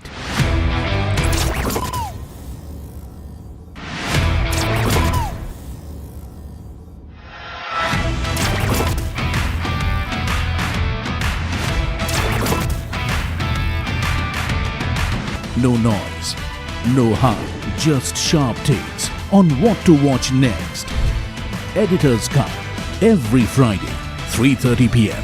only on NDTV Profit. Economy, business, world, technology. Noise filtered, numbers decoded. Insights that rewire your worldview. From governance to growth, we connect the dots. Your daily edge, your global advantage. India Business Report with me, Gauri Dwivedi, weeknights on NDTV Profit. He has been tracking markets for over a decade, spots the trends before they hit the screen. And he is now bringing his analysis to the show that the market watches. Watch Sharad Dubey on Know Your Company, a show that puts the most traded stocks under the scanner. We dissect the company so that you, the investor, don't have to get the management to answer questions relevant to you. Watch Know Your Company weekdays at 11:30 a.m. to understand your next big bet. New year, new power panel, India market open, now in its boldest lineup. This is where the trends get tested and stocks get conviction. I'll recommend a buy call on a stock only when I'm fully convinced on the stock. With a table up.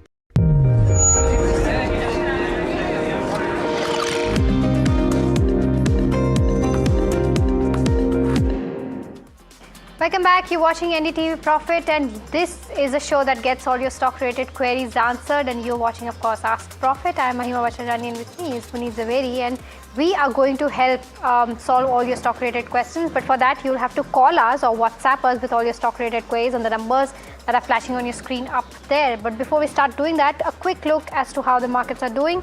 Nifty 50 still trading 1% higher, 250 odd points of an uptick is what we're seeing. The Bank Nifty also following through, even doing better than the benchmarks, up 1.7%. Let's try to pull up the mid-cap 150 and the small-cap 250 as well. Slightly underperforming the benchmarks, but the mid-cap 150 is up 0.7 odd percent, and the small-cap 250, however, is almost in tandem with the benchmark, so up by about 1.1 odd percent. Of course, that's with regards to where the markets go. But let's start taking all your stock-related questions. We've got our first question. By the way, to answer all of these questions, we are joined by Neerav Ashar, Head of Equity Research at Latin Manharlal Securities, joining us now. Neerav, a very good afternoon to you. The first question that we have is from V. Murli, who's writing us from Bengaluru, asking about Hitachi Energy. He's bought it at the levels of 35,990, and he wants to know whether he can continue to hold the 15 shares that he's already bought. Neerav, your view on this one? Good afternoon, and thank you for the invite. All the three players in the T&D power T&D space, that is Hitachi Energy, Siemens Energy, and GE Vernova T&D are a screaming hold. So I think you should continue to hold the stock. Right, the next one that we have is on Bank of Maharashtra. Shankar from Bengaluru says that whether he can go ahead and invest in Bank of Maharashtra. He's planning to buy around 1,000 odd shares. He's looking at a target from a slightly short-term perspective, but wants fundamental view on this one. Neerav, both fundamental analysts as well as technical analysts have been talking about this counter and suggesting this counter. Do you think there's more steam left now to kind of enter the counter? Well, I think a good part of the performance has been factored into the price at this point of time. But it is going to be very interesting going forward how the performance of the bank is going to improve or not. And I think there is a strong amount of interest in the stock. So I think he should buy the stock with a medium-term perspective. All right, the next one that we have is from Radha Krishnan, who's writing us from Kochi, asking about NBCC or IRCON. Which one is a better bet right now from a long-term perspective? Neerav, your view? From a long-term perspective, I think I would go with NBCC because they have a better quality prospects in terms of real estate and the kind of contracts which they bag, and there is a possibility of getting better margins. Let's go across and take the next stock related query now, and this one's coming in on Chennai Petro. bought by our viewer Jaideep at 1,074. Let's pull up that counter quickly. And so very close to his current market price, and he wants to know if he can hold out for another year. Nirav, with the volatility that we are seeing currently, especially in the refining space, in the OMC space, would you recommend holding on to this counter for the near term, maybe till the year as well, as Jaideep is asking? Well, I think the quality refiners are definitely going to do well. So I think the advice is to hold with a medium-term horizon. Okay, all right. I think we've got Ankit calling us from Pune. Ankit, a very good afternoon to you. What's your query about? Hello, good afternoon to everyone. Thank you so much for taking my call. Firstly, I would like to take a moment to appreciate the whole team of NDTV Profit, as I'm getting so much deep knowledge of stock-related queries that are answered during this show. Wonderful anchoring by Alex, Mahima, and Puneet. Kudos to you, and excellent commentary with detailing views on stocks by panel members. Thank you so much, me learn more about the stock market.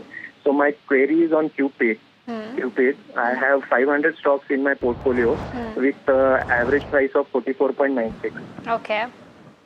Yeah. Although I am a long-term investor, I was thinking, what should I do with this counter if sell partially? And with that partial profit booking, I wanted to know the where I can invest in bank stocks. Like I have three preferences: Bank of India, Bank of Baroda, and Canara Bank. Sure. Please suggest number 1 to 3. Yeah. Okay, Ankit, got your question. For long-term horizon for 1 year. Got it. Ankit, got your question, and because you've praised us so much, by the way, thank you so much for those kind words. Means a lot, and we're more than happy to answer all your stock-related questions. And he's smart enough to ask like 2 questions in just 1 question. But since you've praised us so much, Ankit, I'll just take those 2 questions for you today. Nirav, he's already sitting on handsome profits right now. What he's saying is that whether he can go ahead and book partial profits and invest in one of the banks he mentioned. Any view on this one? Well, I think it's advisable to hold on to the stock. That is the first part, because having made such handsome gains and with the stock doing so well, I think there's no reason to consider an exit from that. But still, if he wants to book some gains and he's looking at some banking stocks, then I think in order of priority, it will be Bank of Baroda, Canara Bank, and Bank of India. That view, Nirav, but let me also welcome in Vishnukant Upadhyay, AVP Research at Advisory Master Capital Services. AVP Research and Advisory at Master Capital Services. Vishnu, very good afternoon to you. Thanks so much for joining in. Let me go across and take the next query now. This one's coming in on Apollo Microsystems, bought in way back in April of 2025 from a viewer in Bangalore at 118. So sitting on massive profits for this counter. That's up 11% today. Nirav, what would you recommend our viewer to do? Because sitting on massive gains, as I mentioned, would you just continue the ride with this particular stock? What's your opinion? Well, it is advisable to hold at this point of time, because there have been many new areas which Apollo Microsystems will be entering, and I think FY27 is going to be far more exciting in terms of performance. So the advice would be to hold. Okay, all right. The next one that we have is coming in from, this is from Miss Sabita, who's writing us from Hyderabad. She says she's holding both PFC and REC and wants to know if she can exit REC and add more of PFC. Vishnukant, your view on this one? Hi, very good afternoon. Well, so PFC is looking quite good. The stock has, declined around more than 10 or 12% from its recent 2-week high, and currently it is just taking support around a very crucial horizontal support, price zone. So I believe one should hold PFC, or one can do averaging as well, with keeping the stop loss below 422. On the higher side, I'm expecting 463, 475 sort of levels can be on card very soon. Okay, so that's the view coming in on both REC and PFC. But viewers as well as panelists, it's time to slip into a very, very short break. But don't go anywhere. We'll be right back answering more queries on the other side.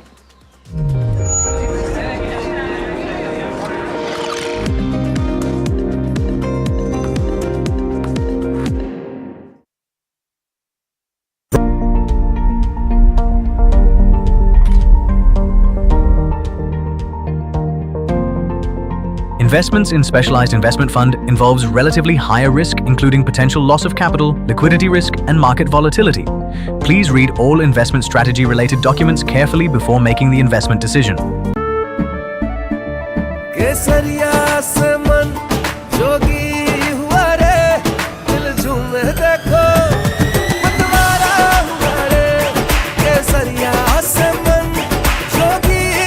हर पल मनाओ केसरी त्योहार विमल बोलो जुबान Kesari. Hi, I'm Tamanna Inamdar. Watch me on NDTV Profit, where I break down the day's biggest business stories. What happened, why it matters, and what it means for your money. Hi, I'm Neeraj Shah. Watch me on NDTV Profit for the most incisive market intelligence and meaningful corporate conversations. And I'm Alex Matthew. Markets, mutual funds, insurance, personal finance. I help you cut through the noise and make smarter financial choices. And here's where you can watch us.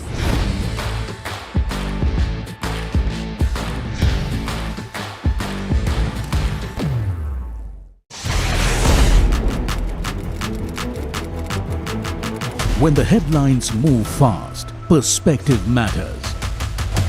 On Editor's Cut, our editors come together with experts to distill the week's information plates into clear perspective. Down the stories shaping the world, from markets and the economy to global conflicts and what lies ahead. This is where experience meets insight.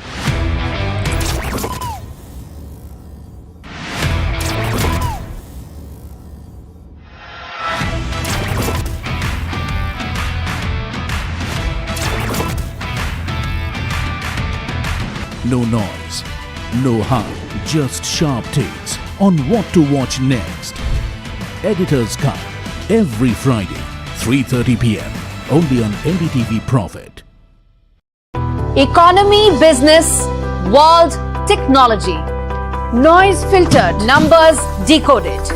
Insights that rewire your worldview. From governance to growth, we connect the dots. Your daily edge, your global advantage. India Business Report with me, Gauri Dwivedi, weeknights on NDTV Profit. He has been tracking markets for over a decade, spots the trends before they hit the screen. And he is now bringing his analysis.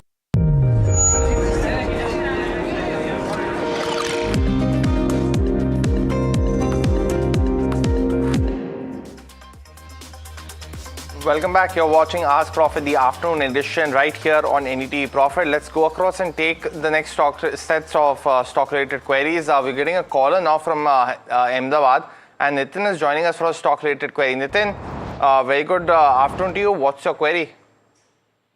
Pandit sir, मेरे पास 150 quantity Eris life science की है, जो मैंने आज ही ली है. Okay. 1350 पे.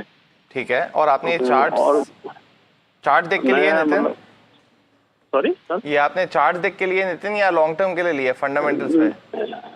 नहीं, मैं रिजल्ट काफी अच्छी आई थी, तो उस हिसाब से मैंने लिए थे. तो मैं ये सजेस्ट मतलब आपसे राय चाहिए कि मैं लॉन्ग टर्म में स्टॉक के लिए रुक सकता हूँ.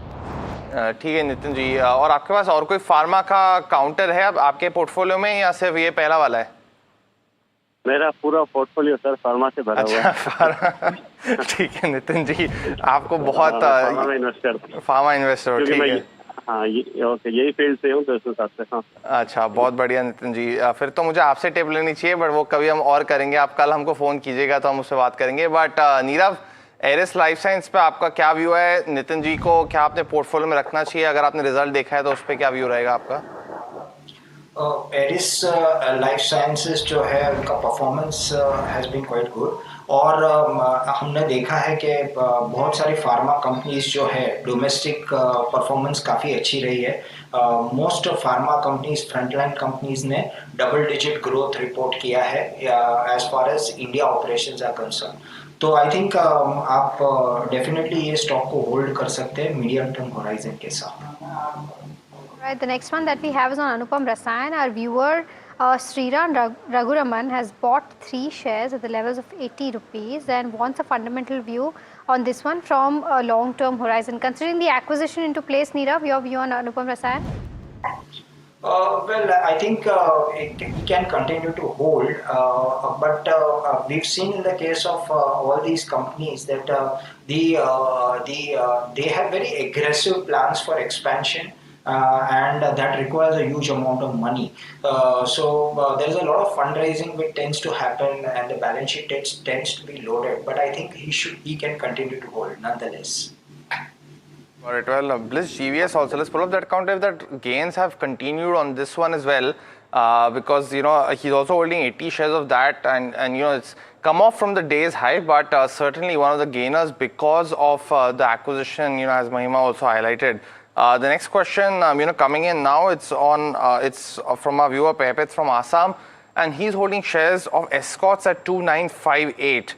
Asking what he should do with this counter now. Vishnu, any view on the charts? Because it's been in that momentum where all the gains have you know, been sold into, and it's back in that 28 to 2800 range. Is this time going to be any different? Yes, definitely. Technically, stock is looking, moderately positive. In fact, although the stock is trading below its all key short-term as well as long-term moving average, but the way prices are behaving from the lower levels, and it just recouped from the 52-week low. I believe prices will definitely take out its a 21-day exponential moving average that aligns somewhere around 3050. So stay long in the counter and maintain a stop loss below 2880. The next one is on Coforge. Arun from Hyderabad has bought 25 shares at the levels of 1440. He wants to know whether he can continue to hold, sell. Vishnukant, your view on the charts? Well, so the stock is currently trading below its a 200-day exponential moving average, and as long as prices are trading below that level, that's a 1480 sort of levels, I'm not positive, in fact. So once the prices, gives a decisive breakout above 1480, one can go long, but as long as it is trading below that level, that could be an opportunity to get exit from the counter. Okay, all right. It's time for our rapid fire round. Vishnukant as well as Nirav, keep your answers as short as possible. The first one is on Phenolix Cables. SR Kumar from Raghvendra SR Kumar from Bengaluru has 800 shares of this counter. Continue to hold, Vishnukant? Yes, hold the position with the stop loss below 1020. Got it. Well, the next question is a very interesting one on KPR Mills. One of our viewers has bought shares at 60 rupees per share, and he's almost up 15x on that counter. He's also holding 6,000 shares as well. So asking if he should continue to hold this particular counter or book out. What would you recommend, Anita? Hold. Okay, the next one is on RPG Life Sciences. Naresh from Hyderabad has bought it at the levels of 1925. Currently it's trading around over 2200 odd levels. Continue to hold, exit, book profits. Vishnukant? Yes, definitely hold the position with stop loss below 2150. Samvadara Motherson Vishnukant is the other one. Sudipto holds shares at 132 and he's holding 1000 shares. Should he continue to hold them in the short term? Yes, definitely hold the position. Okay, Birlasoft versus Coforge. Which one is a better bet from a short-term perspective, Vishnukant? Birlasoft and Coforge. From the present juncture, Coforge is looking slightly better rather than Birlasoft. So, although I am not very much positive on both counter, but if I want to select between these two, so Coforge is looking slightly better. Okay. Lemon Tree is the other one. Bought shares at 93 by Sriram, and he's saying, Vishnu, that this counters crossed the 200 DMA. What should he continue to do that? Yeah, definitely. The stock has crossed the 21-day EMA. One should hold the stock with the stop loss below 109. Okay, Power Grid 100 shares bought at the levels of 318. Nirav. Lalita from Bengaluru wants to know if she can continue to hold this from a long-term perspective. Well, can continue to hold, but there are better alternatives. IRB hold shares bought at 55 rupees by a viewer Muthukumaran, and he's holding 8,000 shares as well. So currently sitting on deep losses. Asking if he should hold on or sell, Nira. What would you recommend? Any strategy also for him to recover some losses right now? Well, I think the desired course of action would be to take the loss and exit the counter completely, and go in for some good alternative, power sector play. Okay. Varun Beverages bought at an average price of 540. Continue to hold for a year, Vishnukant? Definitely hold the stock, maintain the stop loss below 505. Suzlon bought at 54.85. Vishnukant, buyer viewer Manish, and he's holding 1,000 shares. Any view on the counter? Stay long, and if you haven't bought the counter, please go long on the counter, maintain the stop loss below 5050. Nalco bought at the levels of 186. 3,000 shares is what Harish from Belgium holding. Wants to know if we can continue to hold this from a long-term perspective. Nirav? Well, hold from a long-term perspective, yes. HAL bought at 5050, and this is Siva from Amravati, and he's holding on to 1,000 shares, Vishnukant. So currently in also very big losses. Asking a strategy in which he can continue holding, or what would you recommend for the next 3 to 6 months? I mean, the entire defense space is, just consolidating. So I would say one can get a 50% position, exit from the HAL and put the money in PEL in the same defense counter space. Okay, Texmaco Rail, what could be the target price, Vishnukant? Continue to hold, exit is what our viewer wants to know. Which is stock? Texmaco Rail. Achha, good. Stock is up 5% today. Yes, yes. So yes, the stock is looking quite good and likely to approach towards a 200-day exponential moving average 124. So maintain the position. Got CleanMax Enviro, recent stock listing, and Srikanth from Bengaluru wants to enter this counter. Nirav, would you recommend that? Yes, from a medium-term perspective. Hitachi Energy, is this a good time to enter, Vishnukant? Well, so definitely one can go long. It's a high ticket size counter. One can go long, but stock can come down towards 33,500. So that's a good building area to go long with. Got it. Okay. With that, we're completely out of time on this edition of Ask Profit. Nirav as well as Vishnukant, thank you so much for helping us answer all those stock-related queries. But viewers, completely out of time on Ask Profit. But do stay tuned. India Market Close comes up next.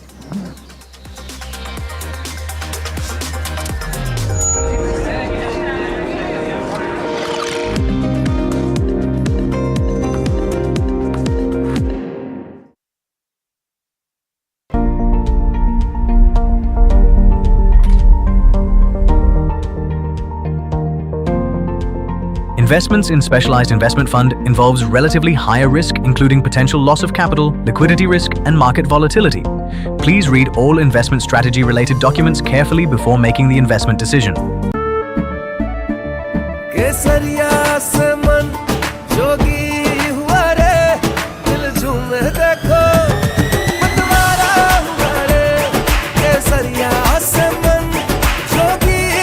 हर पल मनाओ केसरी त्योहार विमल बोलो जुबान Kesari. Hi, I'm Tamanna Inamdar. Watch me on NDTV Profit, where I break down the day's biggest business stories. What happened, why it matters, and what it means for your money. Hi, I'm Neeraj Shah. Watch me on NDTV Profit for the most incisive market intelligence and meaningful corporate conversations. And I'm Alex Matthew. Markets, mutual funds, insurance, personal finance. I help you cut through the noise and make smarter financial choices. And here's where you can watch us.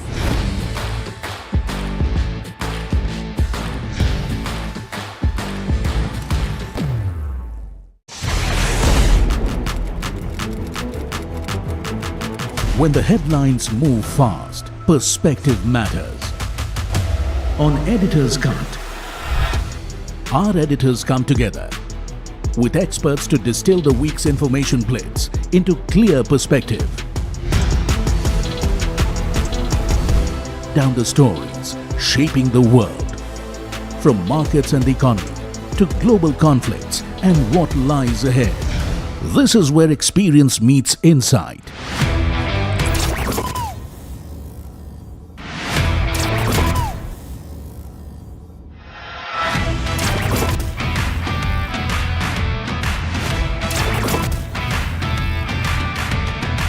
No noise, no hype, just sharp takes on what to watch next. Editor's Cut, every Friday, 3:30 p.m. only on NDTV Profit. Economy, business, world, technology. Noise filtered, numbers decoded. Insights that rewire your worldview. From governance to growth, we connect the dots.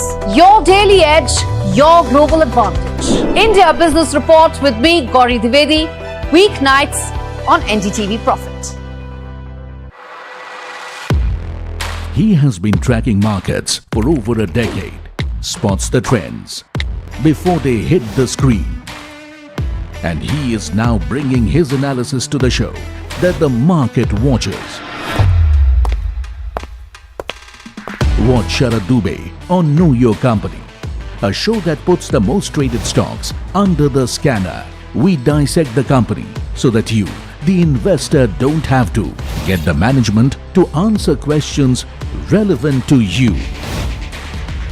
Watch Know Your Company weekdays at 11:30 a.m. to understand your next big bet. New year, new power panel, India market open, now in its boldest lineup. This is where the trends get tested and stocks get conviction. I'll recommend a buy call on a stock only when I'm fully convinced on the stock. With a table thumping buy. And when the street wants the levels, he brings the chart. Charts speak the truth, and I deliver the levels with no frills. Parag Thakkar and Kush Bohra are now part of the morning crew with Tamanna, Neeraj and Alex. Same show, sharper voices. Every morning on India Market Open, your favorite market show just got better. On NDTV Profit, for your profit.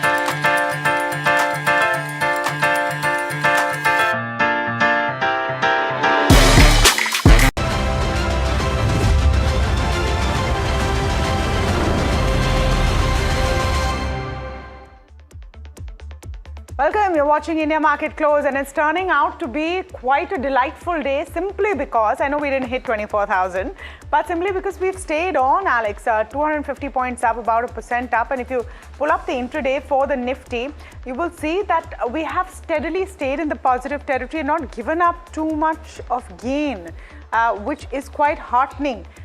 It may be because of Brent prices being below $100 a barrel after nearly 80 days, but definitely some strength being seen in the market. You know, it's been pointed out very interestingly by technical analysts and watchers of commodities as well, is that when a commodity moves up, it generally moves up in a very fast and furious fashion, and when it gives up those gains, then it is conclusive. It's not like the equity markets that keep moving within certain ranges. So it'll be interesting to see whether that break below $100 to the barrel is durable and stays. But your point is well made. I think, and there you go. So it's dropped below the $100 per barrel mark, but the breadth looks incredible today. It's beyond just the Nifty 50. The broader markets also look great. And so just before we get into several other aspects, let's talk about the mid-cap index. It's up 0.75%. Pull up the small cap index. It's at very close to the high point of the day, 1.1% or thereabouts. And the advanced decline ratios holding, may have narrowed just a tad bit, but it's still pretty wide. You know, if we can, we should pull up the micro cap. The Nifty micro cap has been absolutely stellar today. So there is, again, which is reflective in the advanced decline ratio. But here you've seen the most strength here, about 1.5% up. PSU banks have been zooming. Let's pull up the Nifty heat map and then we'll go to the sectoral action as well, because the Nifty has behaved well today. Max Health is the top loser, about 2% down, not too much. ONGC to be expected, I suppose, when crude comes off. Hindalco, the commentary and the results were okay, but the street seems to not have too much excitement about Hindalco. Maybe it's also risen up. But Eicher Motors is the exciting one. And look at an Adani Enterprises, 5% up right now. Eicher Motors about 6% up. Tata Motors PV also flying, L&T, Bajaj Finance, Wipro. So you have some heavyweights coming in there. Eternal also has been quite steady throughout. So even on the Nifty, and we'll pull up the Nifty contributors just for a second. You've had quite a few of the heavyweights coming in, and the gain is also broad-based. Many a times, Alex, the commentary is that the Nifty is what? It's essentially 3 large banks, 2 large banks, one RIL and a couple of IT majors, and that's the heavy weight of it. But in HDFC Bank, ICICI and RIL also pulling up today. Certainly, and just the point on Eicher Motors and the reason why it's up and about, I think a lot of people were worrying about the implications of the higher crude oil prices. Some of that worry is dissipating with crude below 100 once again. So if you pull up the likes of SEAT or you pull up the likes of JK Tyre, Apollo Tyre, the tyre companies are up and about, right? So they're holding on with gains of about 2%. And I would think that there you go. So JK Tyre up as much as 5%. So some of those stocks that see a major impact on account of crude are also gaining in trade. So the crude story is very much there, but the champions are PSU banks today. Pull up the sectoral indices for us and you'll see banks and financials right on top. PSU Bank Index, the Nifty PSU Bank Index 2% up. Financial services doing well. Look at it. It's pretty much all banks and then realty and defense, which is ruling the roost. FMCG taking a beat.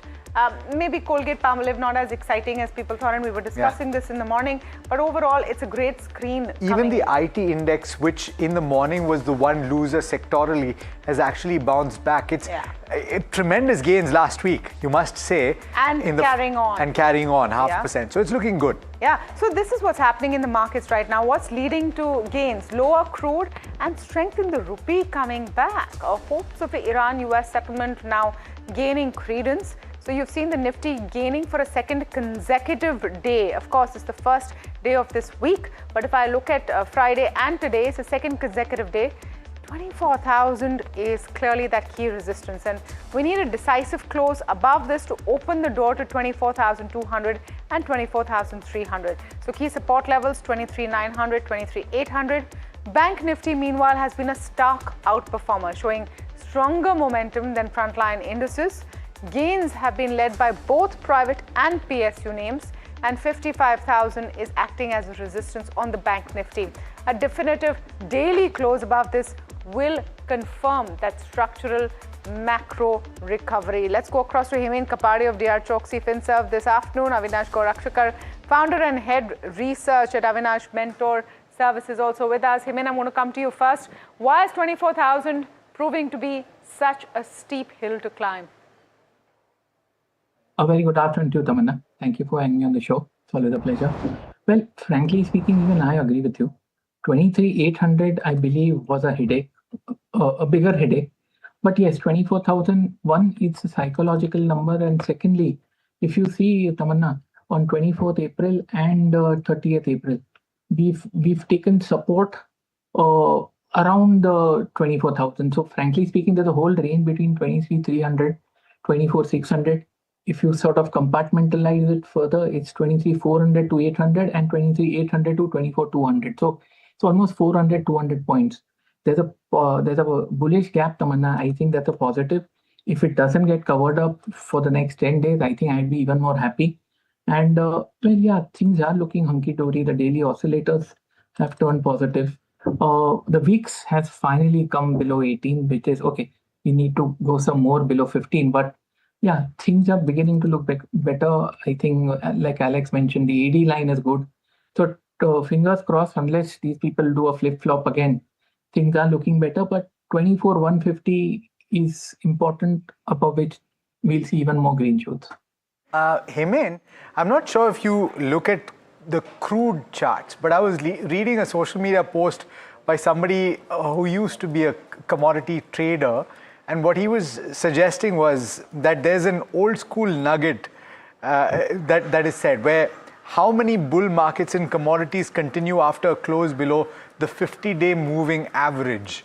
And the crude market has seen that play out. Do you have insights that would suggest that that is indeed the case and the possibility that we'll see, notwithstanding any change on the geopolitics, a lower crude oil price? Okay, yeah, I track crude, Alex. I track anything which has a shelf life, including crypto. But yeah, coming back to crude, Alex. See, we've been, frankly speaking, 115, 119 was an area above which we would have gone to 135, 147. Okay, that is would have, if, when, why, what. That's not happened. As of now, as long as we are, I'm talking about Brent, as long as we are 104, it's better. 96 is support. I'd say, yeah, lower crude prices are possible. We are at crucial levels, frankly speaking.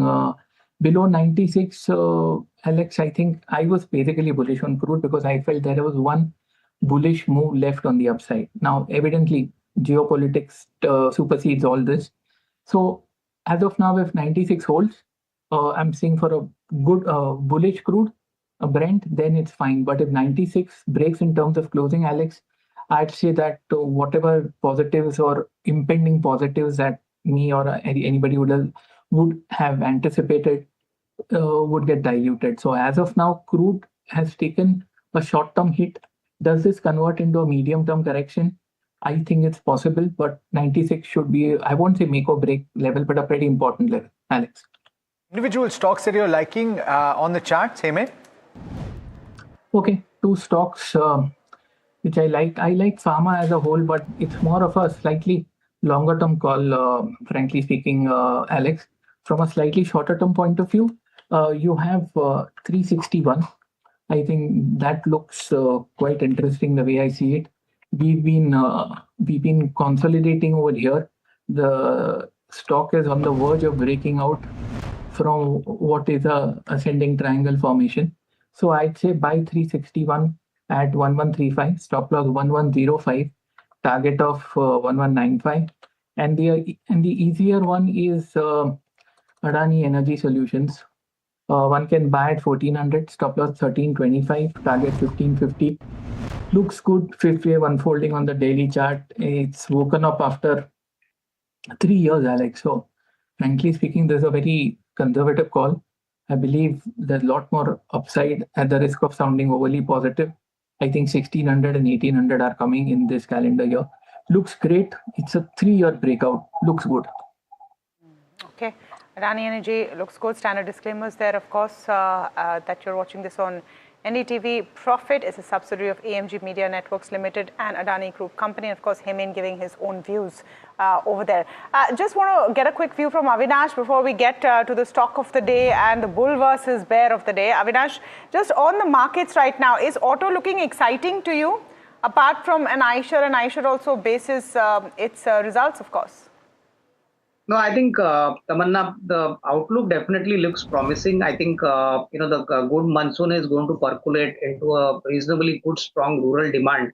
And I think, hopefully, if interest rates don't go up, and I think the volume push continues, because typically, April to June quarter is the first push-up quarter. I think there has been some, fears in the industry that steel prices have started going up. So some amount of cost push inflation would affect their margins. But the volume growth continues to be solid. I think if you look at two-wheelers, you look at passenger cars, you look at tractors, commercial vehicles, all these segments have been growing in double digits. So my sense is that, we'll have to wait for the Q1 numbers, but we are quite positive on two-wheeler companies like Hero MotoCorp, who's got a large rural exposure, commercial vehicle players like Tata Motors, CV, and obviously Mahindra and Mahindra, because these are companies which are sitting on a reasonably good order book. I think the traction will continue, but I think we'll have to wait and watch how they face the margin pressure. But definitely at these lower levels, if one were to accumulate, the next 12 to 15 months outlook looks positive. Maybe in the short term, there could be a little bit of volatility. What's your top pick among the OEMs? I think we continue to be positive on M&M. I think it's one of the most stable players, and I think it definitely qualifies for a re-rating. Qualifies for a re-rating. M&M is Avinash Gorakshakar's top pick. But let's talk about the bull versus bear candidate today. And we have Blue Jet on our radar. That stock has completely been buzzing, gaining in trade as the company witnesses sequential recovery in their results. However, revenue is still weak. Varsha has both sides of the story. Varsha. Well, there are some companies where you also have to see how sequentially company is doing better, because that's what management said when it comes to Blue Jet. And hence, if you see, though year on year the number looks bad, but quarter on quarter we are clearly seeing that visible recovery. 22% of growth seen in revenue, EBITDA margin uptick, as said by management, and hence you're seeing that buzz in the stock. Well, on to the bear case, of course, year on year basis, if you see, revenue is down 31%, core performance has been weak for the company, but pipeline remains strong. When it comes to this counter, 20 active RFPs has GLP-1 plus contrast media. Now contrast media itself is growing in double digit. You have GLP-1, the current hot topic when it comes to pharma, and this company is not behind when it comes to this counter as well. But CDMO success all depends on execution and client timelines, and company has to be successful when it comes to the execution. While talking about the contrast media business has multiple triggers. Number one, and the backward integration plus plus iodinated media launched in FY27 are the core growth prospects when it comes to Blue Jet. But business is heavily dependent on validations and of course approvals, and hence this is one of the key bear case, I would say, when it comes to Blue Jet if the execution is not on time. Well, moving on, the Mahad Unit 3 backward integration will improve cost structure for the company, but business is heavily, of course, dependent on validations and approvals, and this is still in validation phase, and hence a negative point when it comes to Blue Jet. But overall, when I talk about this counter, the story over here is, if you're seeing the sequentially company is doing very well, and contrast media, you have GLP-1, which are the next key triggers when it comes to this counter. But yes, you have to keep a watch when it comes to the execution timelines and what is management walking the talk, I would say, when it comes to this counter. But overall, yes, till now it is looking at recovery, and hence market is rewarding this stock. Stock is up over 7%. Pull up the chart intraday and see what it's doing right now. And just very quickly, Avinash, let me come across, it's 8% higher right now, and the reaction has come through mid-market today. What do you think about the scenarios that have just been laid out by Varsha? She's laid out the bull case and the bear case. Which, according to you, is the more compelling argument? No, I think, Alex, the bull case looks pretty attractive because, they have been a large player in the CDMO space. And I think, these validations and approvals are a matter of time. I think in the next, say, 1 or 2 quarters, the market is expecting some good news from the company on these aspects. And I think numbers will definitely improve quite significantly, in FY27. Ever since the company went public, the company has delivered good numbers. But I think the real, trigger has got to be the validation part. So my sense is maybe the first half of FY26-27. After that, you could see a significant amount of, re-rating or maybe some more appetite from the investor. But today's, I think 7-8% move is largely because of the fact that there is some expectation that in the management call, some good news could be announced, and that possibly is a very critical aspect why the stock has, been in the limelight. Okay, Nifty has hit 24,000. Briefly, but we got there. We got that. 24,000 mark has been reclaimed after 11 sessions. And, we were talking about this, Hemen, about how 24,000 is turning out to be a tough one to crack. Why is this level important, and, what could be next if we manage to sustain? Tamna, there have been bearish gaps. If you see the charts on 8th May to 11th May, there was a bearish gap between 24,126 and 23,997. So that is, frankly speaking, why you mentioned why 24,000 is turning out to be a headache for the markets. This is one bearish gap, and the other one, Tamanna, is between 24,284 and 24,126. So, 24,253. So you have these 3 gaps. They were bearish. One got covered up. The second is in the process of covered up. That's why we are facing this, actual battle at 24,000 is because of this bullish gap. If the gap gets covered up, we see a small correction coming down. And after that, we see a further upside. We run into the last bearish gap. So, plus there's a holiday on Thursday, Tamanna. Plus there's a monthly expiry. Obviously, rollovers are there. OIS No, obviously. but Hemant, the argument would be because of all of the reasons that you have talked about, that there is a holiday on Thursday, there's a monthly expiry. The argument would be that you would not even sustain how we sustained the whole day. The fact is that at least we have sustained. If we've spent 7 trading sessions between in the spot market, Tamanna, between 23,300 and 23,800, and today we overcome that with a bullish gap. Obviously, things are positive for the market the way I see it. There is strength. There's a mini breakout coming in. So everything seems to point toward a further upside. But yes, now since there is a bullish gap, the overhang remains that we might cover up this bullish gap this week itself. So frankly speaking, it's all about these gap games that we are seeing. But the bias is turning positive. Things are looking up, notwithstanding a daily or an intraday point of view. Tamanna. What is, Hemant, the role of the banks? Because at this juncture, while the Nifty 50 is now above the 24,000 mark, the Nifty bank is at the high point, up now close to 2%. And it is the private sector banks that are contributing the most right now to the benchmark's move. Hemant, what's the contribution of the Nifty bank in this move upwards? 5 weeks of a downside, Alex, and the private banks, I have clearly more weightage on the bank Nifty than the PSUs. Here there's a bullish gap, plus we're seeing a breakout of sorts. The daily oscillators, MACD, RSI, stochastic have given a crossover buy. If you're seeing how much is the contribution, I think it was lagging. It was lagging behind. We've seen some relative strength. Hopefully this picks up further. I believe that this 5-week decline has given a time and price retracement of the move from 50,000 to 57,500. The way I see it, ICICI Bank, Axis Bank, HDFC Bank, deeply oversold, downside limit. Even if you say there's a corrective bounce, but a very strong corrective bounce, I won't say strong, but solid corrective bounce is around the corner. So I believe the bank Nifty contribution to the Nifty is going to increase rather than decrease.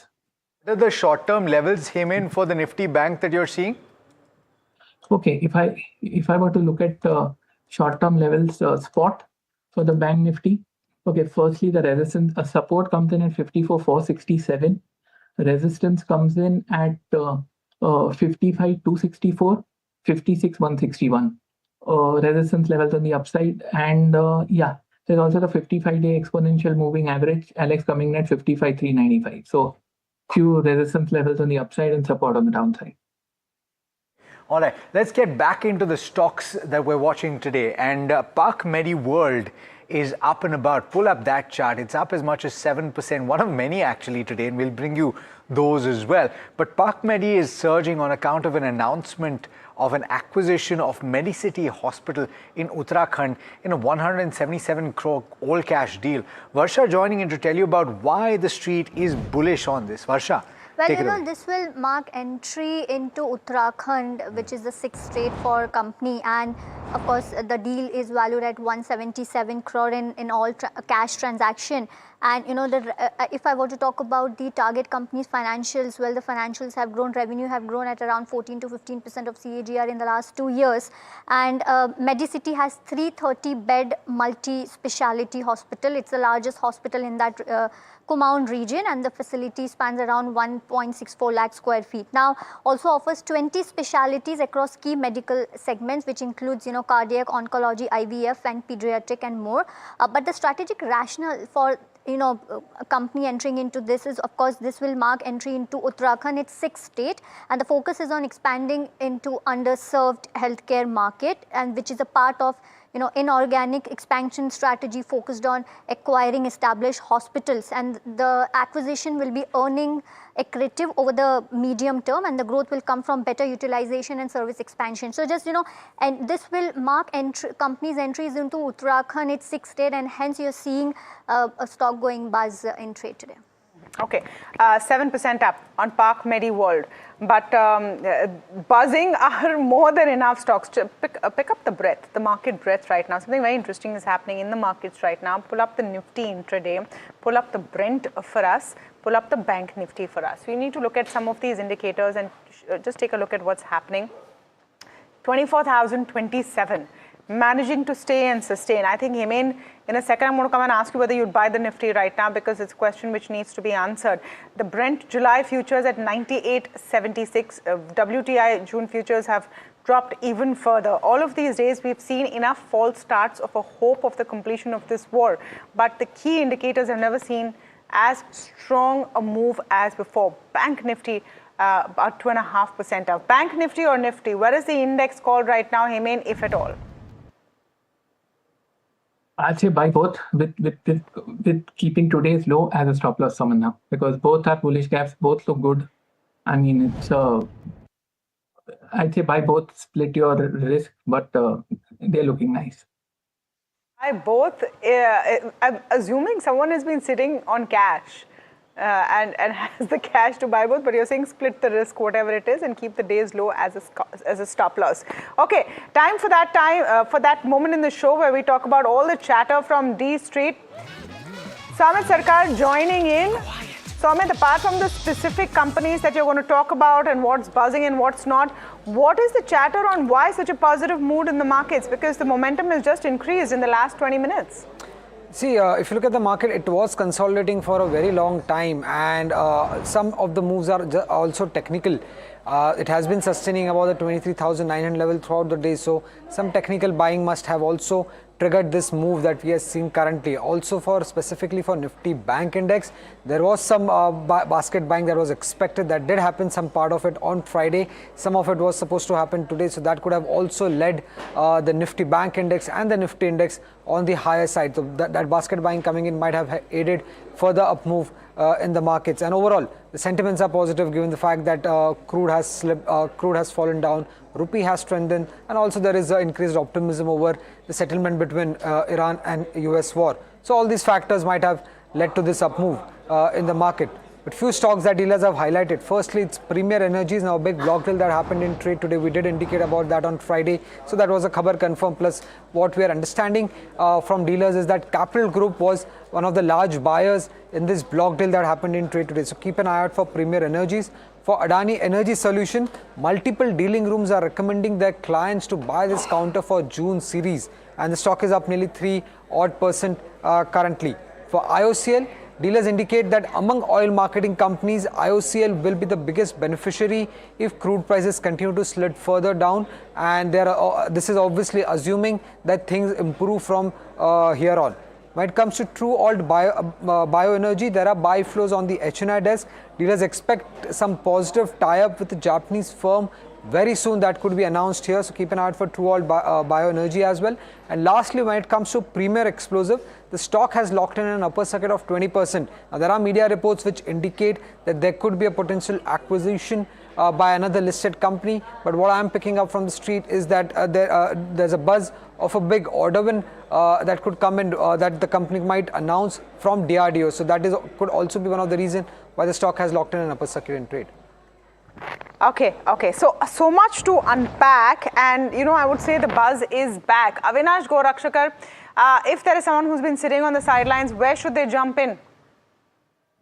No, I think, Tamanna, my guess is that, look at sectors like hospitals and hotels. I think hospitals, you mentioned about Park Medi recently. This is one company which has got a 3,800 bed capacity and, it did very well in FY26. I think the next year is going to be even much better because more than 1,000 beds are going to be added. This recent acquisition will further augment their bed capacity. I think they are prevalent in most of the large growing markets in northern India like Haryana, Punjab, Rajasthan. And I think clearly, the average realization per bed plus the average, the capital cost per bed is one of the lowest if you compare it with the other new listed players. So my sense is that, despite the stock moving up from around 245, 250 to 277 now, it still presents a good opportunity. And of course, our favorites would be, look at large companies like Mahindra and Mahindra, Tata Motors, CV. I think these are the companies which would move definitely significantly once, we finally get a signal that the war is ended and the ceasefire is announced. Because market sentiment would obviously take the index higher, and these index heavyweights would obviously, definitely be picked up in the momentum. So we continue to be positive on commercial vehicles, on hospital stocks, and even hotel stocks. Hotel stocks also, I think something like a Chalet Hotel or maybe a Lemon Tree could definitely be looked at. Okay, so Chalet and Lemon Tree, what about in commercial vehicles and in hospital? Your top picks there? Within commercial vehicles, Tata Motors CV is a good bet. I think even at these levels. Okay, and hospitals? Hospitals, we like Apollo Hospitals and we like Park Medi. Apollo and Park Medi. All right, let's just look at what's happening with Hindalco. Hindalco Industries reported record consolidated revenue and EBITDA in both Q4 and FY26, driven by strong performance in its India aluminum and copper business. But the street seems unimpressed.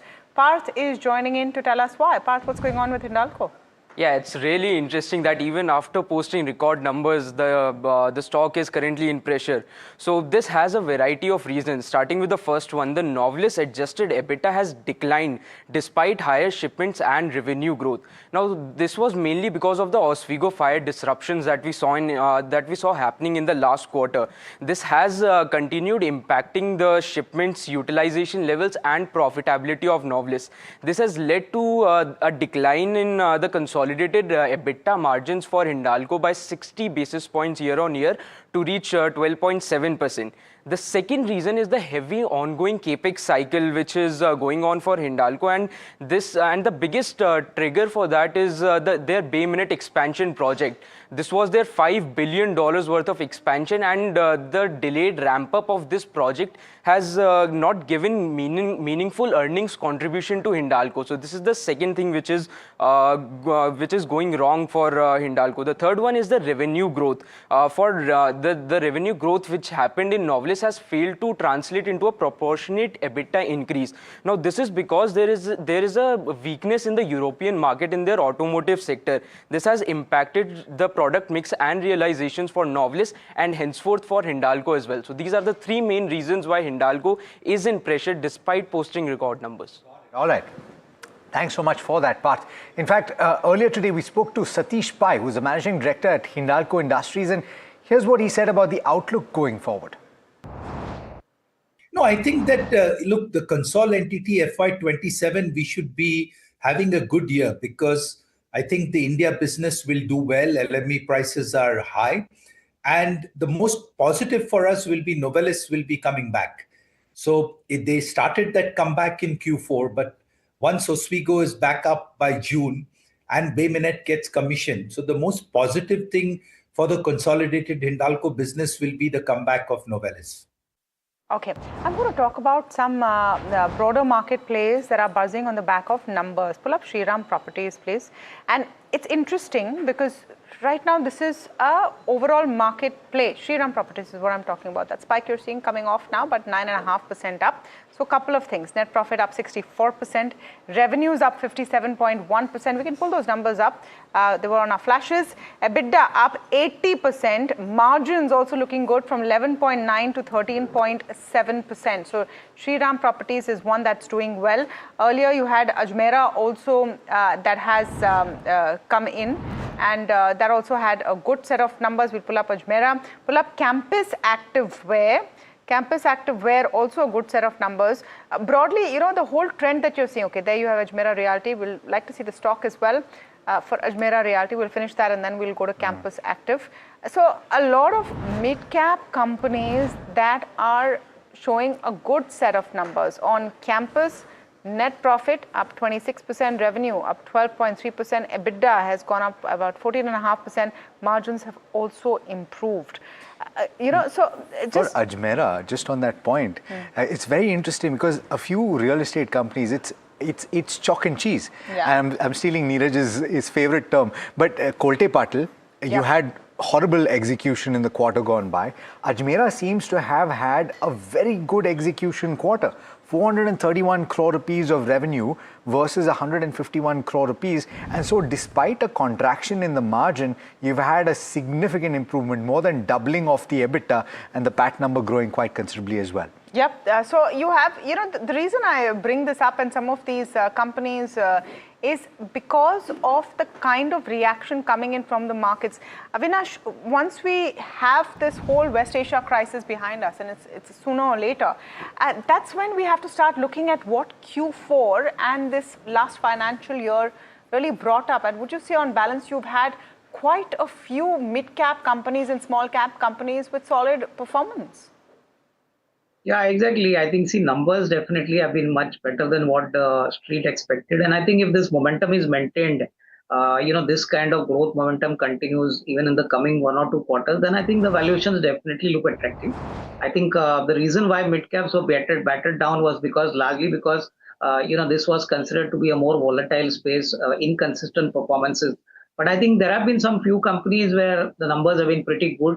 Apart from Ajmera, you mentioned Campus. Campus has also done very well in the non-leather category, and I think these are commendable performances. So I think the only thing which markets would like to know is what kind of growth momentum is this going to be sustained?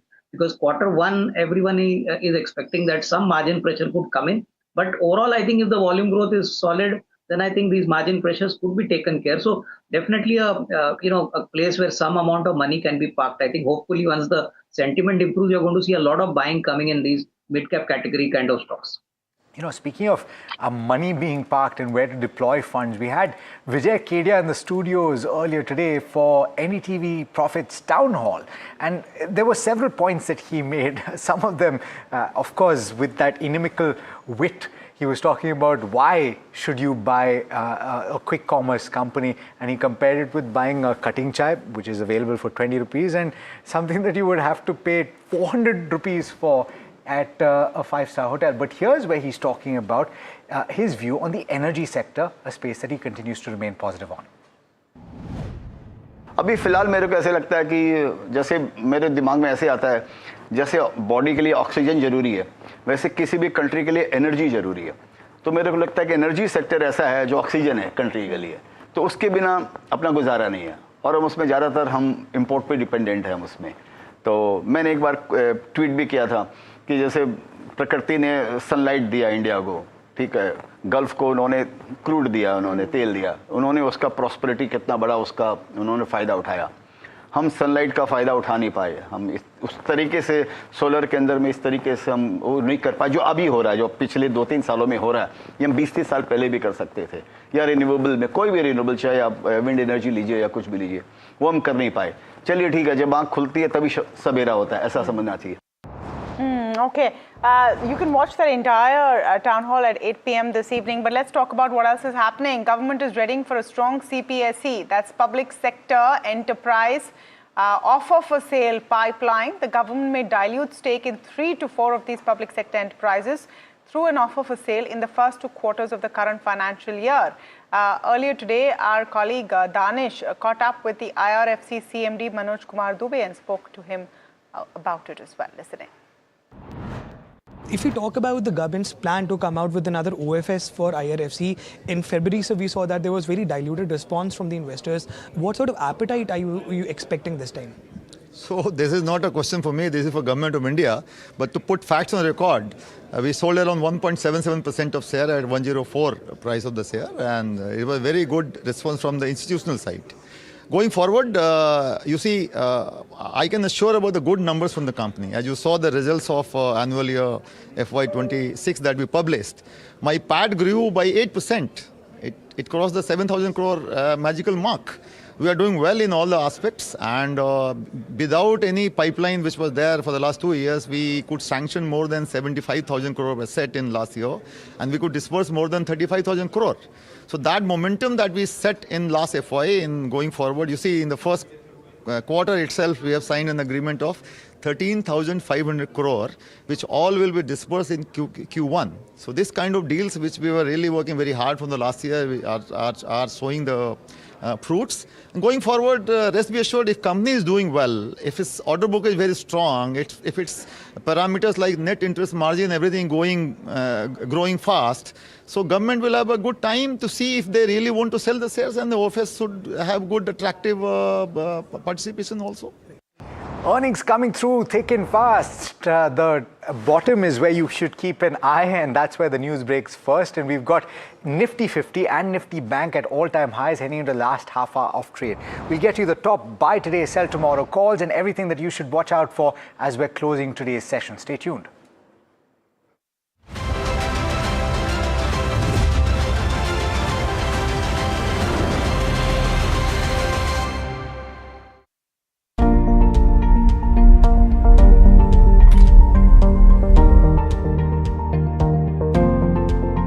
Investments in specialized investment fund involves relatively higher risk, including potential loss of capital, liquidity risk, and market volatility. Please read all investment strategy related documents carefully before making the investment decision.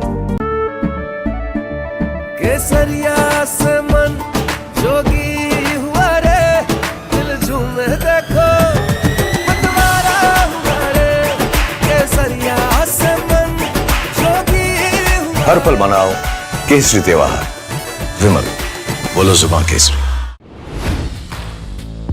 Hi, I'm Tamanna Inamdar. Watch me on NDTV Profit, where I break down the day's biggest business stories. What happened, why it matters, and what it means for your money. Hi, I'm Neeraj Shah. Watch me on NDTV Profit for the most incisive market intelligence and meaningful corporate conversation. And I'm Alex Matthew. Markets, mutual funds, insurance, personal finance. I help you cut through the noise and make smarter financial choices. And here's where you can watch us.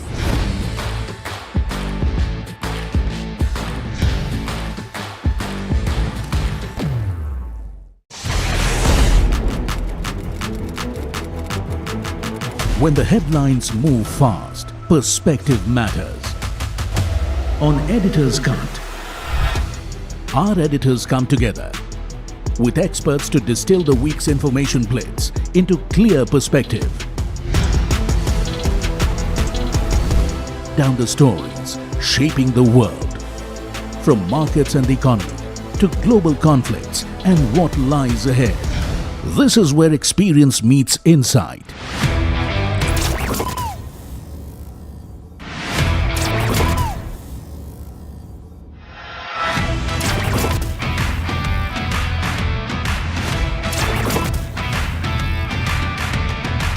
No noise, no hype, just sharp takes on what to watch next. Editor's Cut, every Friday, 3:30 p.m. only on NDTV Profit. Economy, business, world, technology. Noise filtered, numbers decoded. Insights that rewire your worldview. From governance to growth, we connect the dots. Your daily edge, your global advantage. India Business Report with me, Gauri Dwivedi, weeknights on NDTV Profit. He has been tracking markets for over a decade, spots the trends before they hit the screen.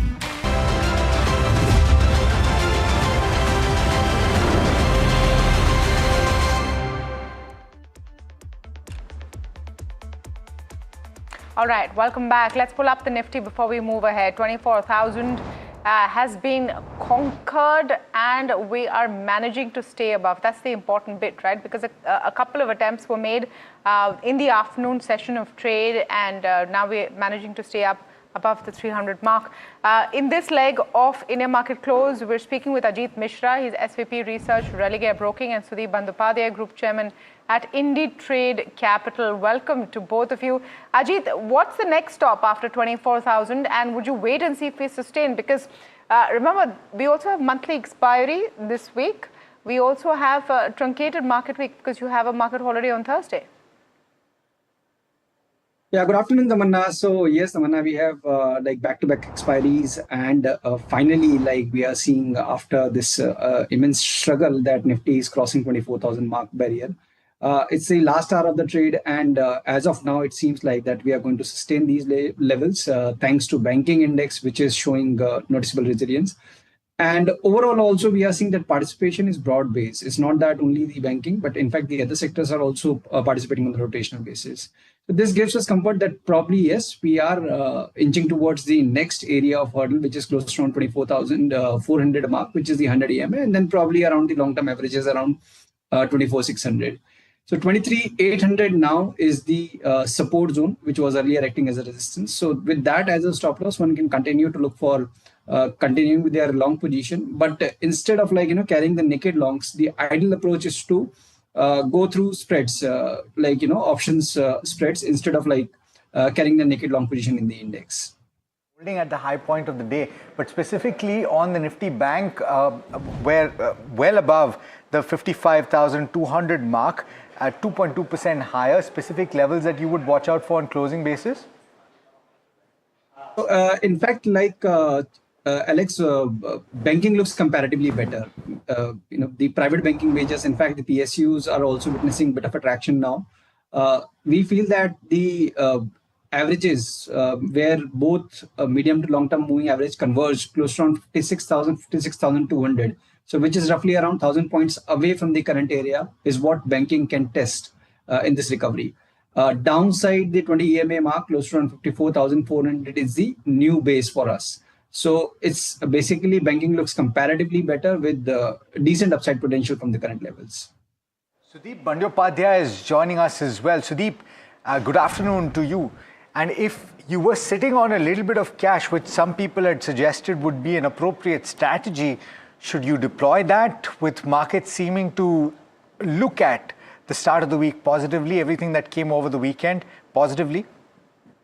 Well, Alex, my strategy had been to slowly deploy cash, and I've been recommending people for the last few weeks, and I think we should stick to that strategy. It doesn't mean that the deal is done. It doesn't mean that we are out of the woods, but it definitely means that you should start slowly picking up fundamentally good quality stocks, because there is definitely traction and momentum in Indian capital market and Indian economy. We have our own set of challenges, which is beyond the West Asia crisis. Even after the dust has settled on the West Asia crisis, oil prices have come down. We have to live with a little bit of inflation.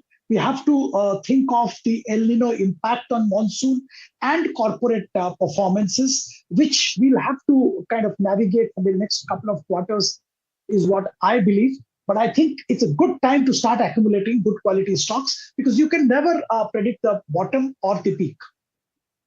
Okay. Sudeep, just we'll come back to you in a second. I just want to pull up the Suzlon numbers that you're seeing on your screen. Net profit down 6% at 1,114 crores. Revenues, though, are up 45% at 5,494 crores for the quarter. This is Q4 consolidated numbers coming in for Suzlon. Stock about 2% up right now. Let's pull up the intraday chart as well if we can. We have those two figures right now. We'll pull up the EBITDA figure also, because that's looking robust for Suzlon. So you're seeing that spike there. Sudeep, I wonder if this is something that you're tracking closely. Are you looking at Suzlon? It's a 39% uptick on EBITDA. We have been looking at the entire wind and solar space. Obviously, alternate energy, green energy is getting a lot of boost all over the world, and particularly the West Asia crisis has opened new avenues. Suzlon, of course, is a turnaround story. There are challenges which are inherent to wind energy projects and wind energy assets, but I think Suzlon has performed exceedingly well. One can look at Suzlon, but right now may not be the time, because the price has really shot up post the numbers came up. But keep it in the radar and pick up at an appropriate time. One of the buzzers today has been HFCL. And it's not just today, it's been a stock that has gained quite considerably. So pull up the, of course, it's at upper circuit even as we speak, but pull up the 3-month or the year-to-date chart for HFCL, you'll see what I'm talking about. It's up as much as 132% in 3 months. But why is it buzzing in trade today? Let's go across to Somit to find out and put a spotlight on the stock. Somit? Well, yes, the stock has hit an all-time high. In fact, since the start of April till now, the stock is up nearly 140% in trade. So there are multiple factors what has led to this kind of a move in the share prices of HFCL. Firstly, the strong fourth quarter numbers, the revenue, EBITDA, net profit on a sequential basis were up anywhere between 37 to 81 odd %. Order book stood at close to 21,200 crore rupees, which is nearly 4 times its FY26 revenue, which gives a good revenue visibility for the company. And the growth was supported purely on the back of volume and increase in prices of optical fiber cable.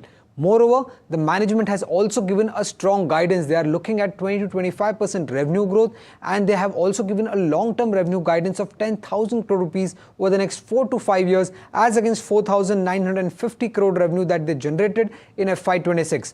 Now, for margin expansion, they are looking at 3 to 4 percentage points of margin expansion in FY27 alone, and they are also targeting more revenue coming in from the export market going forward. Apart from that, what are the other factors that have aided the share price move for HFCL? Firstly, the company has clearly shifted towards more private orders from government orders earlier, which has also led to a positive sentiment in the market. Also, the company is diversifying towards defense orders now, which also increases the total addressable market for the company.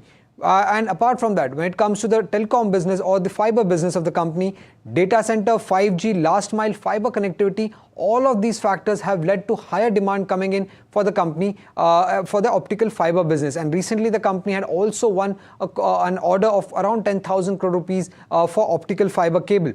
And the company has done fund infusion not once but twice in the last 6 months, and this will support the future capital expenditure requirement and also the debt concerns that are there for HFCL. So these are broadly the factors what have led to this move in the share prices of HFCL. But there are some concerns as well. Now OFC prices, now they are on an uptrend and hence the company has been benefiting. But if there is a decline that comes in, then that could be the biggest risk for HFCL. Also, the global competition for fiber is too intense. So if there is some changes or more capacity addition coming in from a global player, that could also be negative for the counter, and any delay in defense related approvals could also be negative. Now if you look at the analyst view, Arihant has a target price of 227, which suggests an upside of 39% from the current market price, while Sunidhi Securities on the other hand has a target price of 155, which suggests a downside of around 5%. Valuations are also now on the expensive side post the up move that we have seen in the last couple of months. The 12-month forward valuation stands at close to 21.6 times. That is the EV to EBITDA valuation I'm talking about, while the 5-year average was close to 15 times. So expensive valuation is something that we should keep an eye out for when it comes to HFCL. Got it. All right. Thanks so much, Somit, for that. The stock is up at about as much as 10%. By the way, Suzlon doing okay. It's up over 1% and seemingly on the back of not just revenues, but also it's on the back of net volumes, which has seen a pretty substantial jump. 830 megawatts is what they managed in the quarter gone by, compared with 617 in the sequential quarter, that is Q3, and 573 megawatts in the year-ago quarter. But let's go to the stock of the day, and this is the top performer on the Nifty 50, and quite a few buzzing, but Eicher Motors stands out for good reason, because it had good volumes, the revenue uptick was substantial, there was a margin improvement as well. Let's go across to Puneet to tell you why this is the stock of the day. Puneet? Well, thank you for that. It's not just good results, it's also what's expected in FY27. They have all the right triggers for now. And when you look at the key takeaways from the results, ones, of course, that the numbers have beaten quarter 4 estimates. There was a good growth of 12% in terms of revenues, but the overall revenue growth has come in at 16%. So other key factors also contributed well or revenue growth. When you look at the VECV, that as well as Royal Enfield has seen capex announcements over the last 2 quarters, which have been substantial. So you're seeing that impact for the forward momentum to continue.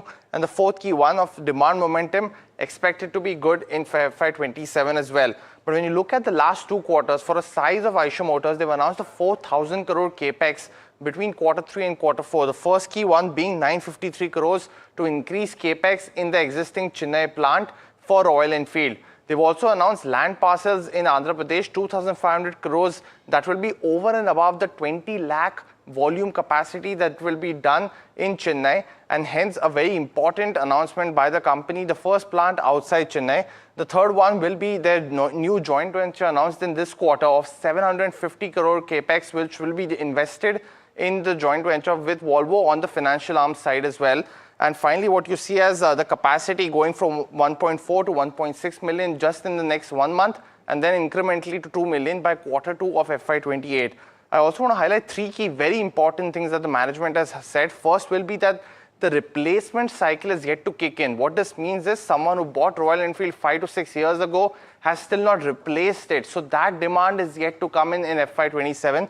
Very importantly, on inventory days, just 1 week of inventory that they have, both for what they've produced as well as for the dealers. So capacity is a real constraint, and hence the huge capex announced by the company. And the third important one on new launches, they already have the C6 Flying Flea on the roads, S6 expected to come in this year, Bullet 650 will be a major name, as well as more announcements expected in FY27. And finally, we've picked 3 brokerages that have either raised prices or upgraded the stock today as well. First one is HSBC 8,200, where they mentioned that they believe that the strong Q4 was led by better average selling prices, but they are confident, and so is the management, on demand outlook. UBS has actually upgraded the stock to a buy today and with a target price of 8,550. They believe that the current street consensus estimates underappreciates the inventory filling model, which will be a big demand booster for the company. And finally, CLSA with an outperform rating, of course, with 7651. Target price has been raised as well, and they feel Q4 beat expectations largely on estimates as well. Finally, in terms of valuation, if we can pull that chart up versus peers as well as we highlight, stocks at 28 times. There's been correction on TVS, hence now slipped below 30. But despite the momentum, there's a lot to watch out for the company in the next year itself. Got it. Okay, Aisha, definitely exciting. Sudeep, you like this company, and on terms of valuations as well, going strong. Well, absolutely, Tamanna. I've been liking this company for a very long time.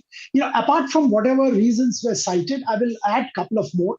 One is the currency depreciation definitely helps the company because they have a significant export business, and every bit of depreciation straight away helps the bottom line. The raw material costs haven't gone up that much, so I think the margin, that's why we did see the margin improvement. Also, I think the new model launches will help the company take the business forward in a meaningful way, and volumes will keep moving up. Overall, the capacity expansion indicates towards the demand expectation. So again, that's good from an investor's point of view. Valuation, yes, it was never cheap. It will not be cheap, but it's not over expensive as well. So from a long-term point of view, I think it's a great investment. Okay, all right. Eicher Motors on the charts, Ajit, while we're at it, 7,414 and 6% higher. Would you venture out right now and buy? So Alex, after this sharp move today, I would rather wait and let the stock stabilize, because last, in two occasions, around 7,700 mark, the stock witnessed a bit of a consolidation in profit taking also and retraced towards its long-term averages. So once, let's say, we surpass this hurdle of 7,500, then, or maybe a dip or consolidation within this 7,300 to 7,500 zone, it's a good area to look to accumulate. Once we surpass this level, then we are set for the new record highs before, we take a breather around 7,800 mark or 7,900 mark.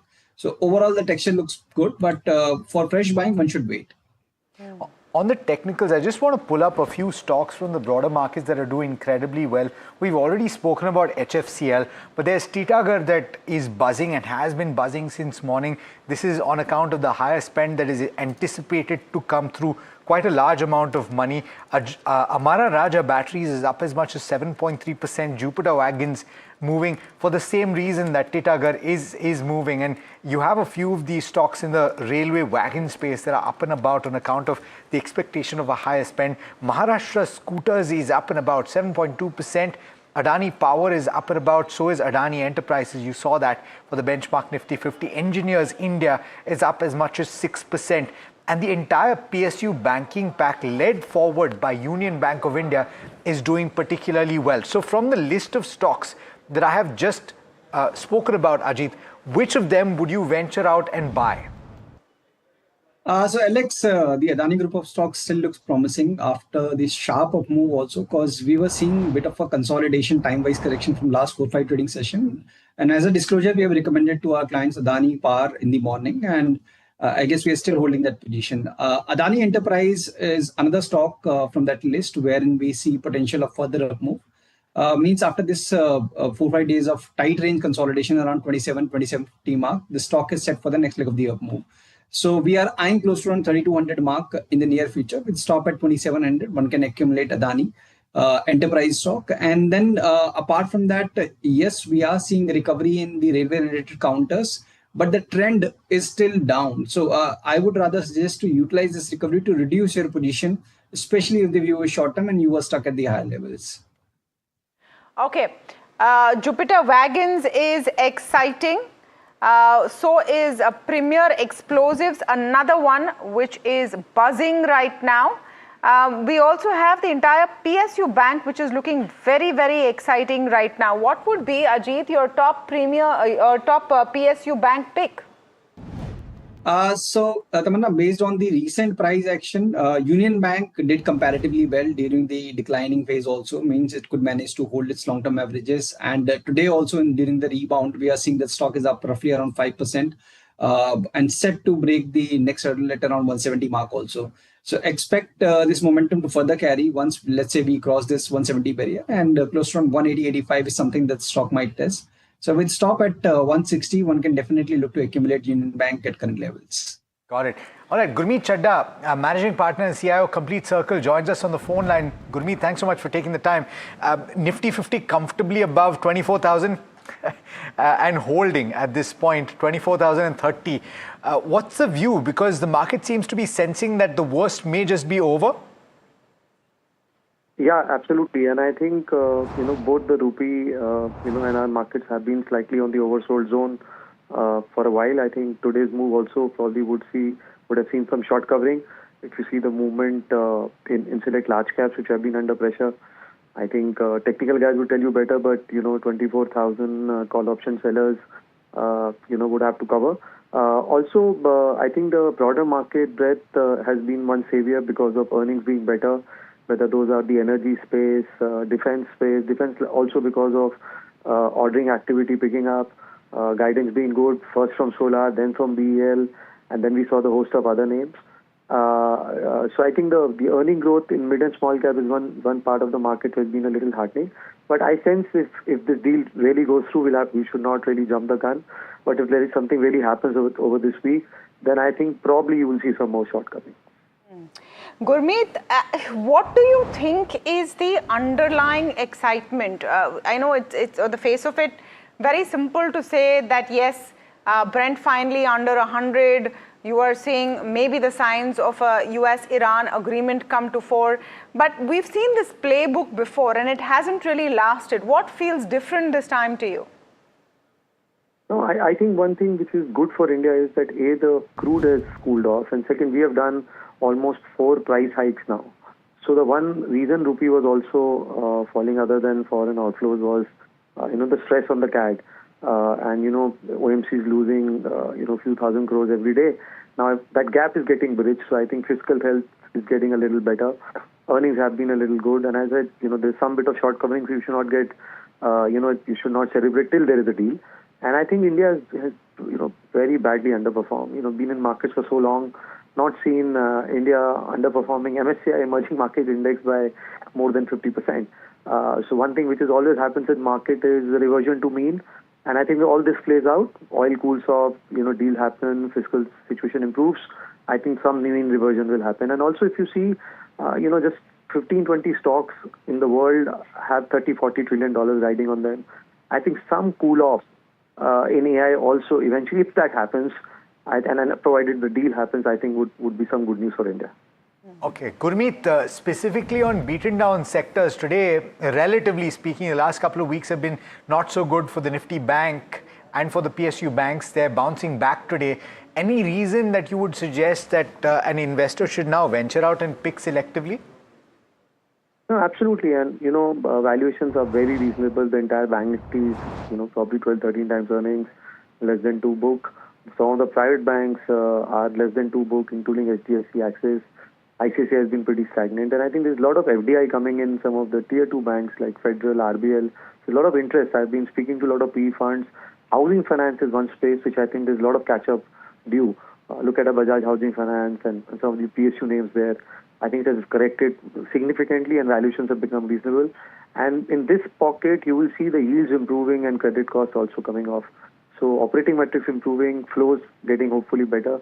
I think this pocket looks good. Gurmeet, what would be your war reversal plays? A lot of stocks beaten down. No, just broadly defining it. A lot of stocks beaten down because when crude at 100 is a pain point. There's a hit on consumption. There's a hit for input costs. West Asia crisis means freight was not moving. And they were the big losers there. What are the prime candidates for a reversal? I think auto is one pocket where earnings have been good and correction has been severe. Look at the movement today in Sandhar Technology. One good set of numbers. Stock is up some, like last 2 days, I think 20-25%. So there is earning momentum there. And a war reversal would mean softening of even commodity, logistics, better supply chains. I think then auto and auto anchors, I think, are the number one play. I think second could be fertilizers. And third could be, some of the packaging firms, because again, crude derivative has played a very big role in, the packaging costs going up. So these three, in my view, and of course, banking, because as I said, that's indirectly linked to it. So I think these would be my play in case, I hope that, things cool off. Okay, Gurmeet, banking, auto in focus. Thank you so much for that. I just want to, as we're getting into the closing bell, I just want to pull up Poly Medicure and its numbers, 5% down on that stock. This has become a market which punishes you for numbers which are below expectations and really rewards you if the numbers are good. As far as Poly Medicure is concerned, net profit down 28%.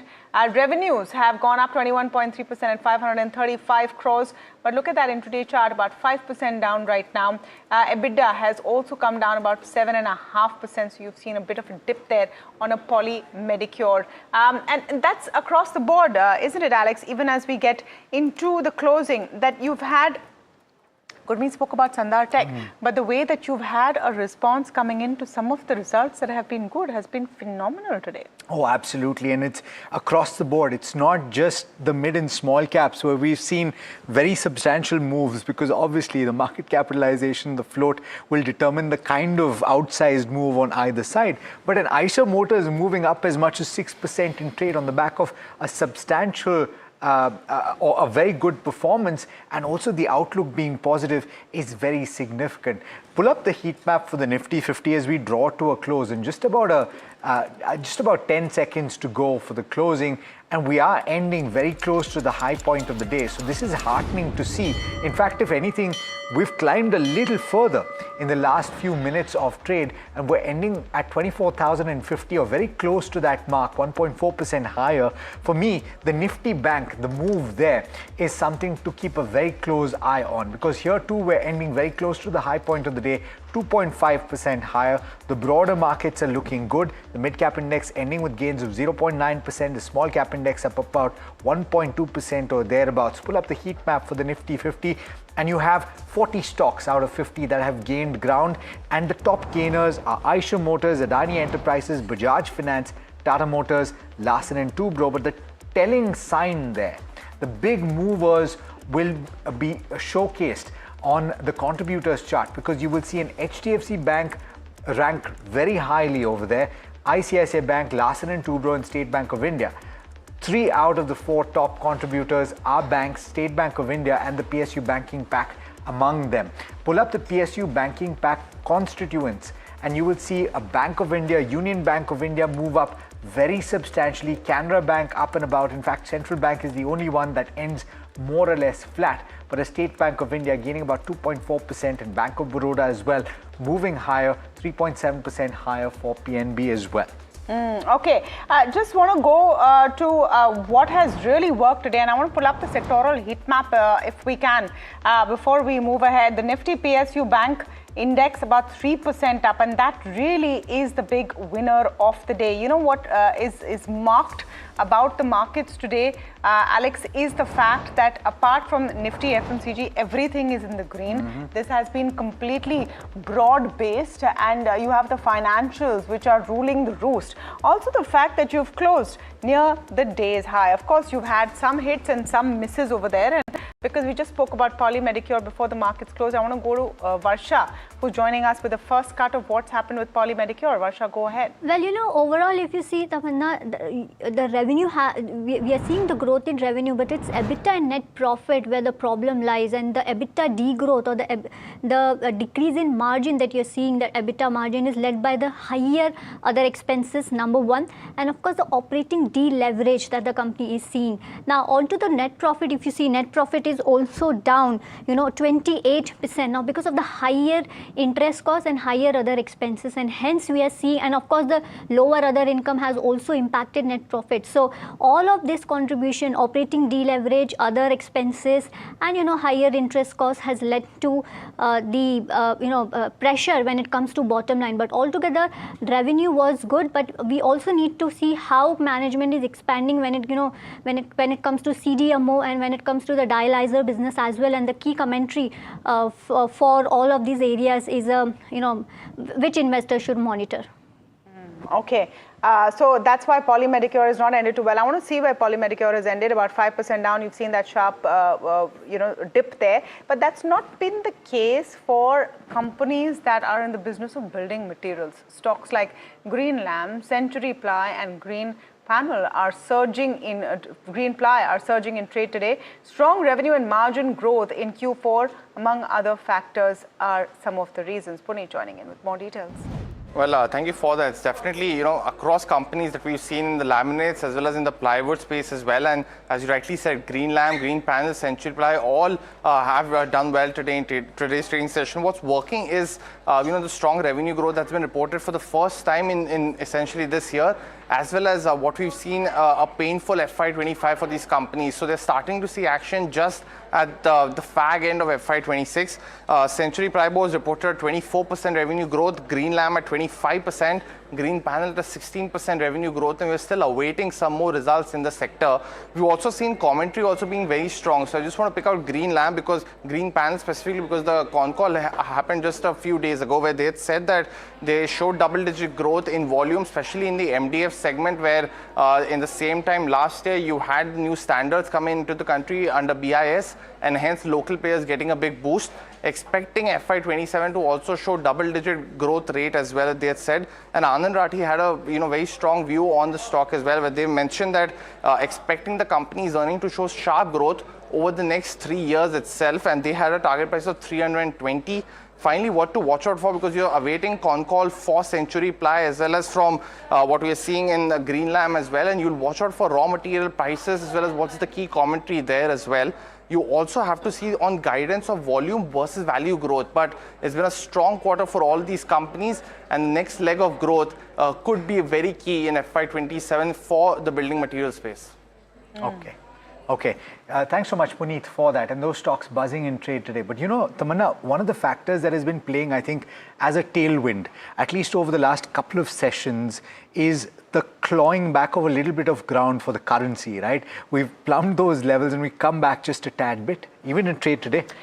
I think the reason is because you have now a very cogent or a very clear view of what could happen, and there's a bit of give and take. If you look at what news wires are putting out, and of course you don't actually see the agreement, you don't know what's happening between between Iran and the United States. But part of the draft agreement that is being reported, Alex, is that instead of a toll that Iran wants to levy on the Strait of Hormuz, they will levy a fee. So maybe they'll call it something else, and this could be for a variety of reasons. But a version which makes it palatable to the US and the rest of the world, which doesn't display that Iran got its way in any form or fashion. Iran will also have a bit of a give and take. But for the first time, it seems like there could be some kind of movement ahead. 95.23 for the rupee is one of the better levels that we have seen in days. Also, think about what's happening with the fourth time of a fuel hike since this started, and since the whole series over of fuel 7 rupees hikes have started, about 7 rupees. The market is looking at it positively because it needs to come through, and this is something that the finance minister has also talked about. She said that she signaled a possible 1 lakh crore rupee hit in FY27 after excise cuts on petrol and diesel. Listen in. To shield citizens, therefore, and businesses from the steep rise in global crude prices, central excise duty on petrol and diesel was reduced by 10 rupees per litre. The government is estimated to take a revenue impact of over 1 lakh crore on this one score in the year 26-27 because of this one decision.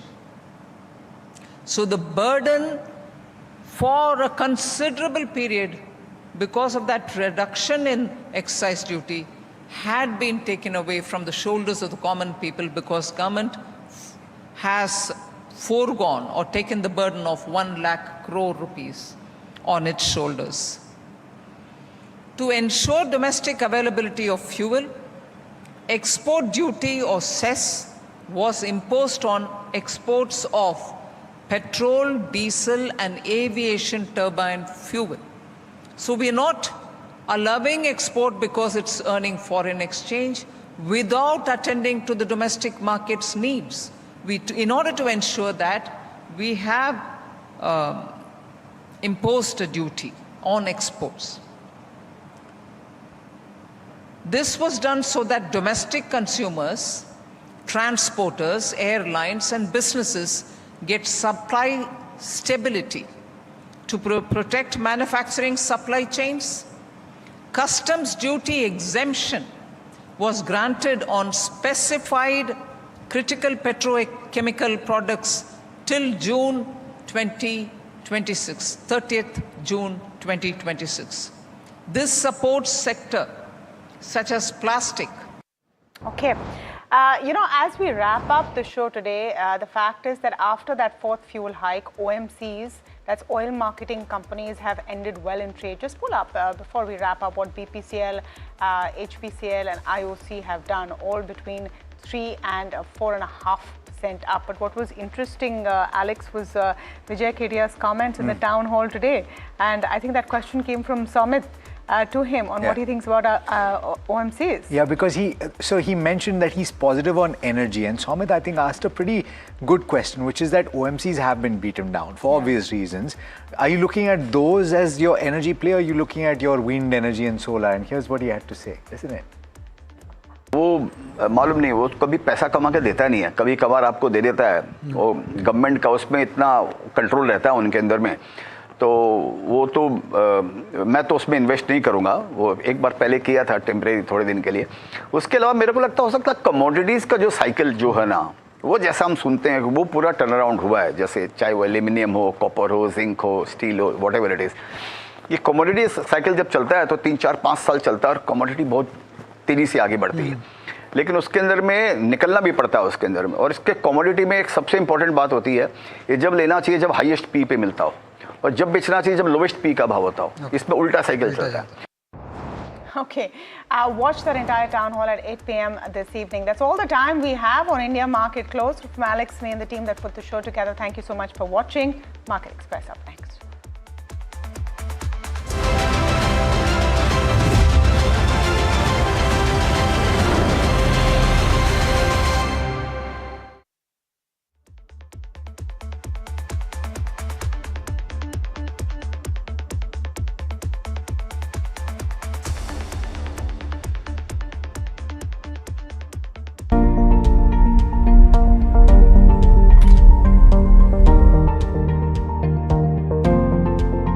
Investments in specialized investment fund involves relatively higher risk, including potential loss of capital, liquidity risk, and market volatility. Please read all investment strategy related documents carefully before making the investment decision. Hi, I'm Tamanna Inamdar. Watch me on NDTV Profit, where I break down the day's biggest business stories. What happened, why it matters, and what it means for your money. Hi, I'm Neeraj Shah. Watch me on NDTV Profit for the most incisive market intelligence and meaningful corporate conversations. And I'm Alex Matthew. Markets, mutual funds, insurance, personal finance. I help you cut through the noise and make smarter financial choices. And here's where you can watch us.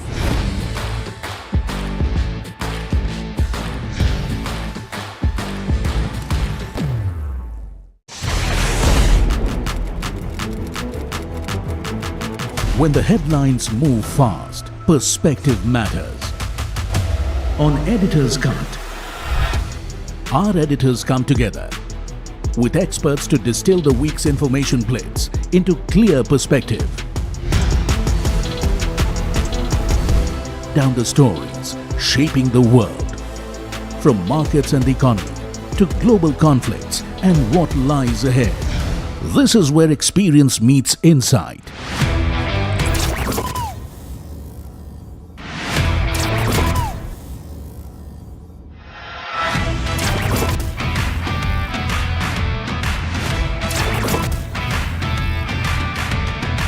No noise, no hype, just sharp.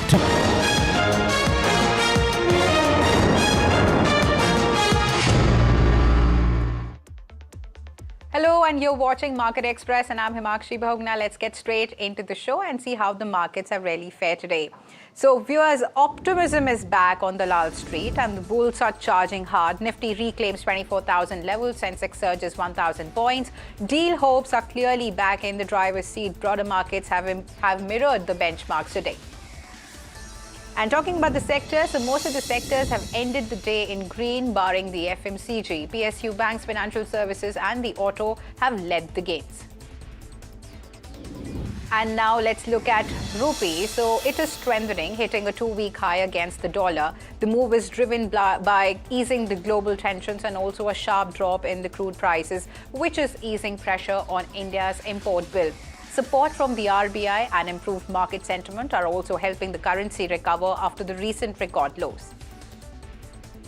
There's fresh signals from Washington and Tehran have raised hopes of a possible breakthrough on the reopening of the Strait of Hormuz, and this is triggering a sharp fall in the global crude prices. And while traders are unwinding part of the geopolitical risk premium built into oil markets, key disagreements over sanctions and also Iran's nuclear program continue to keep the markets on edge.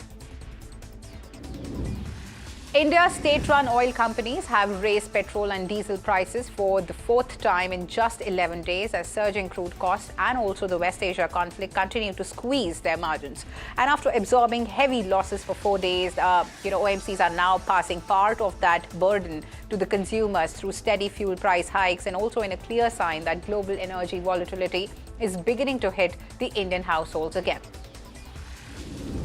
Now let's look at key stocks. First up, we have Hindalco. So it may have delivered, record revenues and also EBITDA for the year, but underneath the headline growth, several pressure points continue emerging.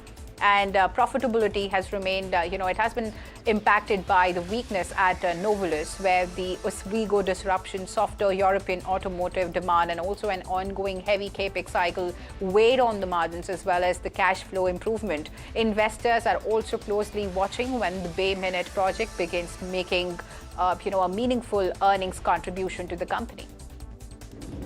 Next, Counter in focuses Divi's Labs, which has reported an operationally stable quarter with growth driven largely by the custom synthesis business. However, rising input costs weighed on margins even as lower taxes and also higher other income has supported the profitability, and the company continues betting on peptides and even contrast media for future growth. Next counter to look at is Rainbow Children's, which has delivered a strong quarterly performance, and this has been helped by resilient occupancy trends, healthy realization growth, and also better than expected margins. While occupancy pressures, from new hospital additions persisted, mature hospitals continued improving steadily, also reinforcing confidence that the core healthcare business remains firmly on track. Next counter to look at is Geopolitical Developers, which has reported a weak quarter on the surface with revenue and profitability sharply impacted by one-time adjustments. But resilient collections and also improving realization suggest underlying demand in the housing market. It remains stable despite headline weakness. Next counter to look at is Texmaco Rail and Engineering, which has secured a fresh order from Vedanta Aluminium for the supply of alumina wagons and also brake vans. And the contract, valued at nearly 29 crores, is expected to be executed within 6 months and also further strengthens the company's railway equipment order pipeline at a time when the industrial freight and also logistic investments continue witnessing steady momentum. Via state-run construction major, NBCC has secured fresh work orders worth over 42 crores, including an Indian bank office project in Amravati and also infrastructure development work for Navodaya Vidyalaya Samiti. So the latest wins further strengthen NBCC's government-focused order pipeline and also reinforce its strong positioning in the public sector infrastructure execution, even as the centre continues accelerating spending across housing, urban development and also institutional projects. Sterlite Technologies has received a major boost to its global business ambitions after its subsidiary secured a multi-year product award with a potential contract value of nearly $1.1 billion. Now, the deal involves the supply of optical connectivity products and is also expected to significantly strengthen the long-term revenue visibility for the company. Now, the award also highlights rising global demand for high-speed digital infrastructure as telecom operators and data center players continue accelerating network expansion and also fiber connectivity investments worldwide. Here's next counter to look at is HBL Engineering, which has said that quarterly profitability came under pressure due to the mix of Kavach railway contracts and also additional cost provisions taken during the period. Now, despite the near-term impact, management remains optimistic on the broader outlook and also expects FY27 sales and profitability to improve significantly as railway execution gathers pace and also order opportunities continue expanding. Next counter to look at is Park MediWorld, which is on the move and the stock is reacting. The company has announced the acquisition of Medicity Hospital in Uttarakhand in a 177 crores all-cash deal, marking a significant push into undeserved northern markets. This move strengthens its regional footprint even as the focus clearly shifts towards inorganic expansion. Medicity Hospital itself brings strong operating momentum with steady double-digit growth in recent years, adding to Park Medi's growth visibility. With this deal, the company is not just adding capacity, it's also sharpening its strategy of scaling through targeted acquisitions in high-potential geographies. Next counter to look at is Premier Explosive, which has surged 20% and has also hit a fresh 52-week high amid strong buying interest in the defense and explosive segment. The rally comes as investor sentiment remains positive around defense manufacturing and also ammunition-related companies. Market participants are tracking order inflows, execution visibility, and government focus on domestic defense production. The sharp move also reflects continued momentum in the defense-linked mid-cap stocks. Here's next counter is GAIL India. So the shares have surged after its fourth quarter numbers. The earnings are mixed, but the street is focusing on strong outlook and also improving margins. Brokerages remain positive and are seeing a meaningful upside from the current levels. And the stock responds sharply with investors betting on the growth momentum ahead. In fact, LTM is expanding its global footprint with the acquisition of Randstad's technology and also consulting businesses in a €160 million deal. The transaction is expected to strengthen LTM's capabilities in digital and consulting services while also widening its international presence. The move comes as companies continue to scale up their tech-focused offerings amid rising demand for transformation services. Next key counter is Sun Pharma. So the shares of the company have slipped after its fourth quarter numbers. Now, the results show healthy growth, but margins remain under pressure and miss the street expectations. Now, analysts are turning cautious in the near term, citing softer, US business and also rising cost. And even as long-term views stay positive, the immediate outlook looks measured, and the stock is reacting with mild weakness after the earnings print. And viewers, extreme heat is now hitting the India's factory floors very hard. So rising temperatures are pushing up power bills and even the cooling costs, even as worker productivity has taken a hit. Now, small and medium businesses are feeling the strain the most with limited capacity to adapt. The result is a widening divide between large factories and also the MSMEs. Next stock to look at is Eicher Motors. The shares are rallying after the company posted strong fourth quarter results, boosting the investor confidence. The automaker has reported healthy earnings growth, and this has been supported by steady demand and also improved operating performance. The upbeat numbers are driving fresh buying interest, with the stock climbing sharply in trade. And here's a strong warning from the Vatican on artificial intelligence. In the first major document, Pope Leo has urged governments to really slow down the AI development, cautioning that the technology could really spread misinformation, fuel conflict, and even push the world towards a prolonged instability. Now, in the encyclical titled, Magnifica Humanitas, the first American Pope calls for stricter global oversight, including robust legal frameworks, now independent regulation and also greater political accountability. He's warned against leaving AI power concentrated in private hands, and also stressing the need to protect the workers, safeguard children, and also ensure technology, really serves the humanity and not the other way around. And as the global AI race accelerates, the Vatican is clearly stepping in with a call for caution and also control. US Finance Minister Nirmala Sitharaman has struck a confident note on the economy amid global tensions. Speaking at SIDBI's 37th Foundation Day, she said that India remains positive and even resilient despite the ongoing West Asian conflict, also cautioning against any sort of pessimistic narrative that fuels fear-mongering. And she's emphasized that economic fundamentals remain pretty strong, with GST collections continuing to, really reflecting robust activity even after rate rationalization. In fact, gross GST collections have crossed 22 lakh crores in FY26 with healthy annual growth. So this is signaling sustained demand momentum. The message from the finance minister is very clear that policy support and strong domestic trends are really helping India navigate the global uncertainty with confidence. And India's defense manufacturing push could see a major boost, with DRDO likely to bring private players into the production of the Astra air-to-air missile system. Now, the move is aimed at increasing manufacturing capacity and also speeding up deployment of the indigenous weapon platform. It also signals deeper private sector participation in India's defense ecosystem. Viewers, now let's look at some national news. The Supreme Court has stepped in on the Twisha Sharma death case, ordering a CBI probe amid growing concerns over the investigation.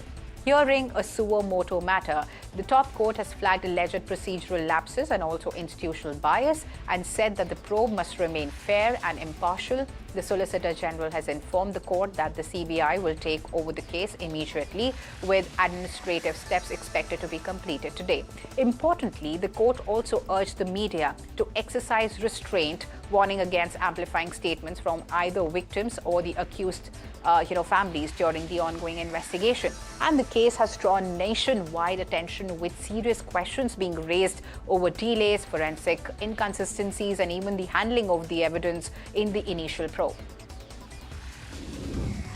And a major security scare in Bengaluru has put VIP protection protocols in focus. 6 police personnel have been suspended after gelatin sticks were found near Prime Minister Modi's convoy route during his May 10 visit. Now, the explosive material was detected during routine security sanitization checks ahead of the Prime Minister's arrival. And officials are saying that 2 gelatin sticks were found on a footpath on the city's outskirts, roughly about 3 kilometers from the main venue.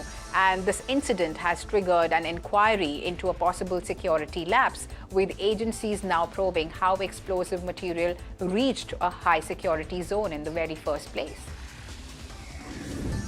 And a major policy move in Assam is set to trigger a wider debate on personal laws. The state government has tabled the Uniform Civil Code Bill 2026 in the Assembly, proposing a ban on polygamy and also mandatory registration of live-in relationships.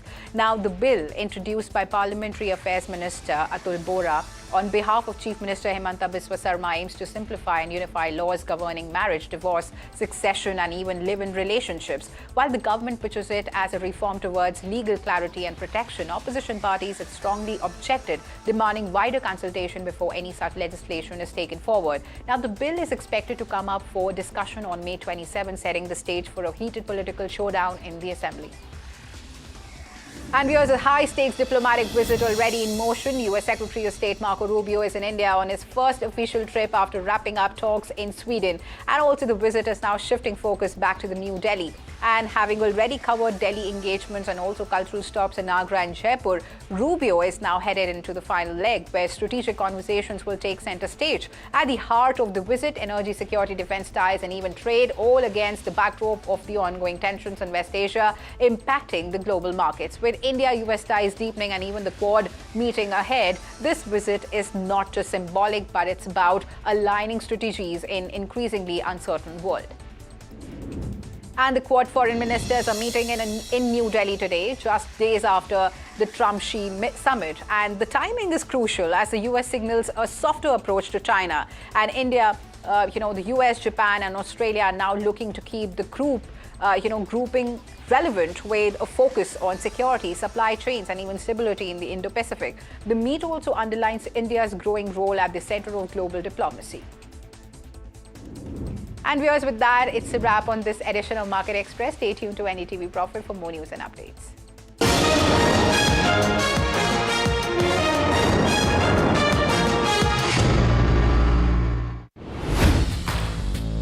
Hi, I'm Tamanna Inamdar.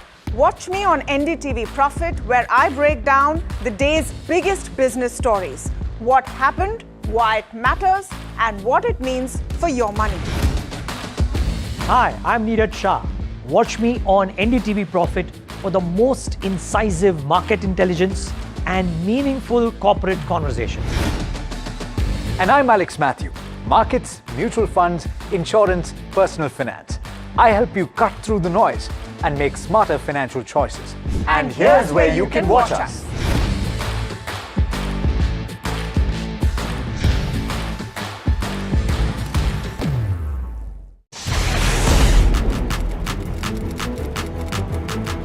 When the headlines move fast, perspective matters. On Editor's Cut, our editors come together with experts to distill the week's information blitz into clear perspective. Down the stories shaping the world, from markets and the economy to global conflicts and what lies ahead. This is where experience meets insight.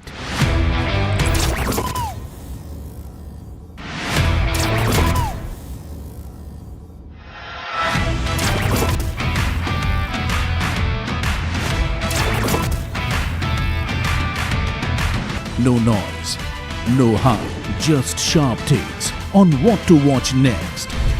Editor's Cut, every Friday, 3:30 p.m. only on NDTV Profit.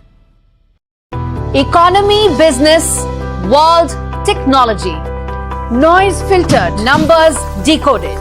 Insights that rewire your worldview.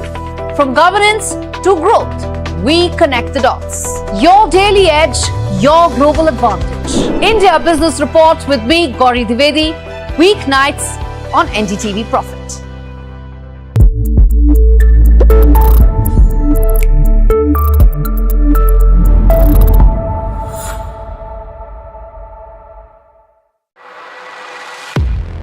He has been tracking markets for over a decade, spots the trends before they hit the screen. And he is now bringing his analysis to the show that the market watches. Watch Sharad Dubey on Know Your Company, a show that puts the most traded stocks under the scanner. We dissect the company so that you, the investor, don't have to. Get the management to answer questions relevant to you. Watch Know Your Company. Bulls lead the charge on the Wall Street today as Nifty ends above 24,000 after 11 trading sessions. While the benchmarks gain over 1%, volatility index slips 6% in the red. Banking cohort attracts most attention, with Bank Nifty outperforming the benchmark. The rupee extended gains and ends at two-week high of 95 rupees 24 paise against the dollar amid rising equities and likely RBI intervention. The currency is now up for the third straight session. Oil prices fall over 5% as hopes of a US-Iran deal eased fears around Hormuz supply disruptions. Though nuclear remains the key sticking point, Brent crude hovering around $97 a barrel today. OMC's rally after fuel prices hiked for the fourth time within 12 days, with the latest hike of over 2 rupees. Petrol prices have crossed 100 rupees per litre in Delhi. Petroleum Minister officials say OMC under recovery is cooled from 1,000 crore rupees to less than 600 crores.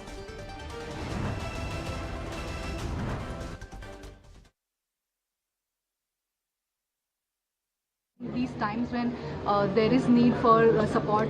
That's right. I mean, their calculation go by a very clear formulation, and a committee had looked into it, and based on that they do their annual calculation and give the dividend to the government. And it is on that basis it has come.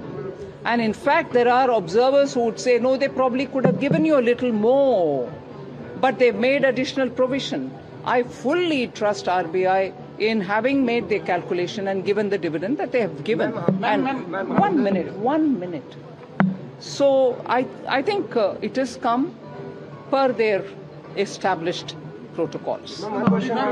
जो छोटे निवेशक है, retail निवेशक है, वो काफी देश के अंदर चिंतित है क्योंकि पिछले एक साल के अंदर शेयर मार्केट ने नेगेटिव रिटर्न दिया है और ये वेस्ट एशिया क्राइसिस और टैरिफ से भी पहले देखा जा रहा था क्योंकि पिछले 2 साल के अंदर एफपीआईज के द्वारा रिकॉर्ड निकासी की गई है भारतीय बाजारों से। तो जो कई सारे दिग्गज लोग हैं उनका ये मानना है कि सरकार को टैक्स सिस्टम पे थोड़ा विचार करना चाहिए, जो एलटीसीजी है या और बाकी जो टैक्स लगाया जाता है उस पर एक बार सुनना चाहिए। तो क्या गवर्नमेंट तैयार है निवेशकों की बात को सुनने के लिए, बड़े निवेशकों की बात को सुनने, क्योंकि एफआईआई बड़ी संख्या में पैसा निकाल रहे हैं और जो मैडम हमने देखा था कि कोविड के बाद जो करीब 4 करोड़ निवेशक थे, डीमेट अकाउंट थे, वो 18 करोड़ हो गए, लेकिन अब उनका भी भरोसा कहीं ना कहीं थोड़ा बहुत हिल रहा है।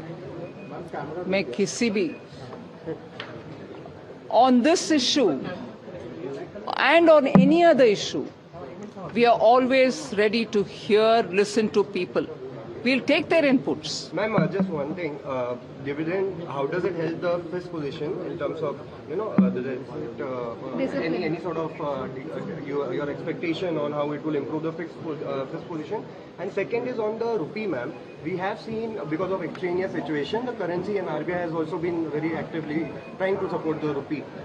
Any broader movement that the government, can do sovereign bond holders or anything of that form is on the table right now? As I said, a lot of inputs, a lot of suggestions on not just on rupee, on investment, and as you said earlier, on the gold bond. Lots of inputs are being gathered. People voluntarily send, some people are collecting from departments. We will look into every one of these suggestions. Thank you. Ma'am Brent crude का जो level है वो 100 से नीचे आ चुका है, लेकिन petrol के प्राइसेस अभी भी बढ़ रहे हैं, तो इस पे आपका क्या कहना है? और बढ़ चुका है। हाँ जी,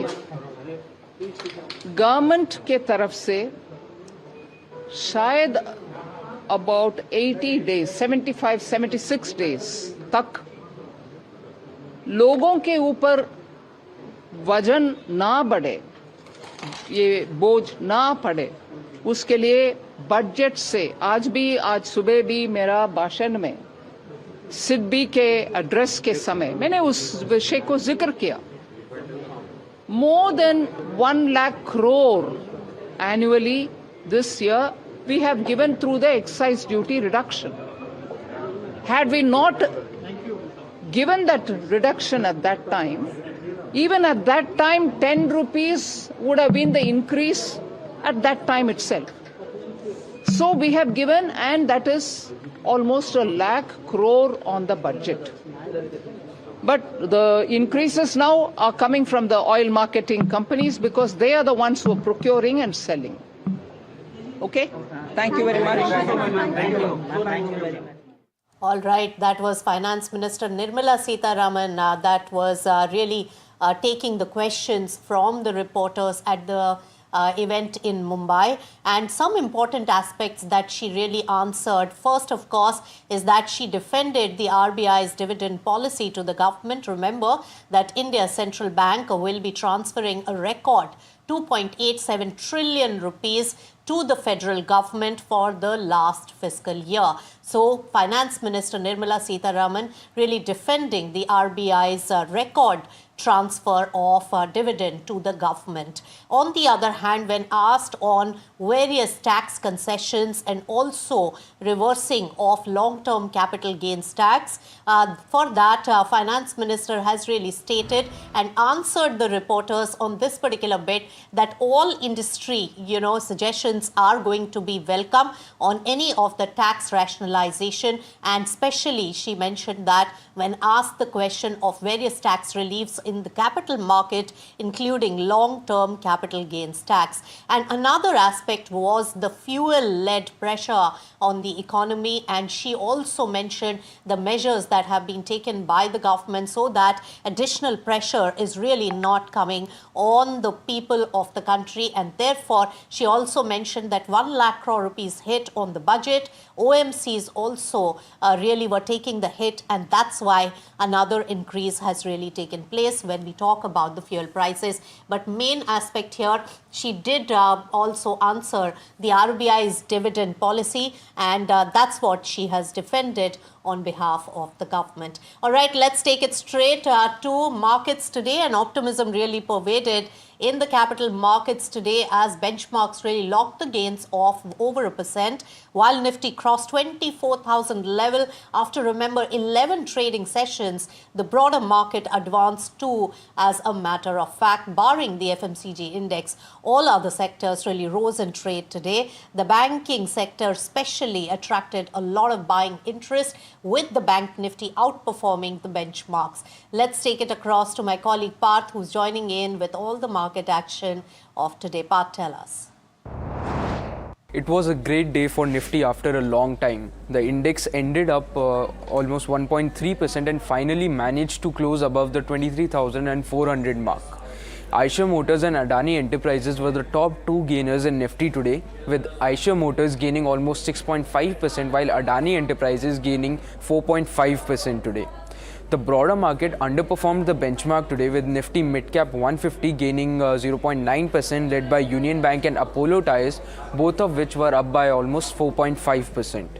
Nifty Small Cap 250 also gained around 1%, which was led by Titagarh Rail Systems and Blue Jet Healthcare, both of which managed to gain over 9.5% for the day. Now moving on to the sectoral performance, all sectors ended on a green note except Nifty FMCG. Nifty PSU Bank was the best performing sector, up by over 2%. This was led by Canara Bank and Union Bank, both of which gained over 4% today. Nifty FMCG was on the worst performing side, down almost 0.1% today due to Varun Beverages and Colgate losing over 1.5%. And lastly, if we have a look at the sectoral trends, then Nifty FMCG has fallen for the 6th day in a row, while Nifty IT snapped its 3-day losing streak. Also, Nifty Metal has gained for the 4th consecutive day, while Nifty Auto and Nifty PSU Bank have gained for the 5th consecutive day. Also, Nifty Financial Services and Nifty Bank has gained for the 2nd day in a row. All right, Parth, thank you so much for getting us the full roundup of the market action today.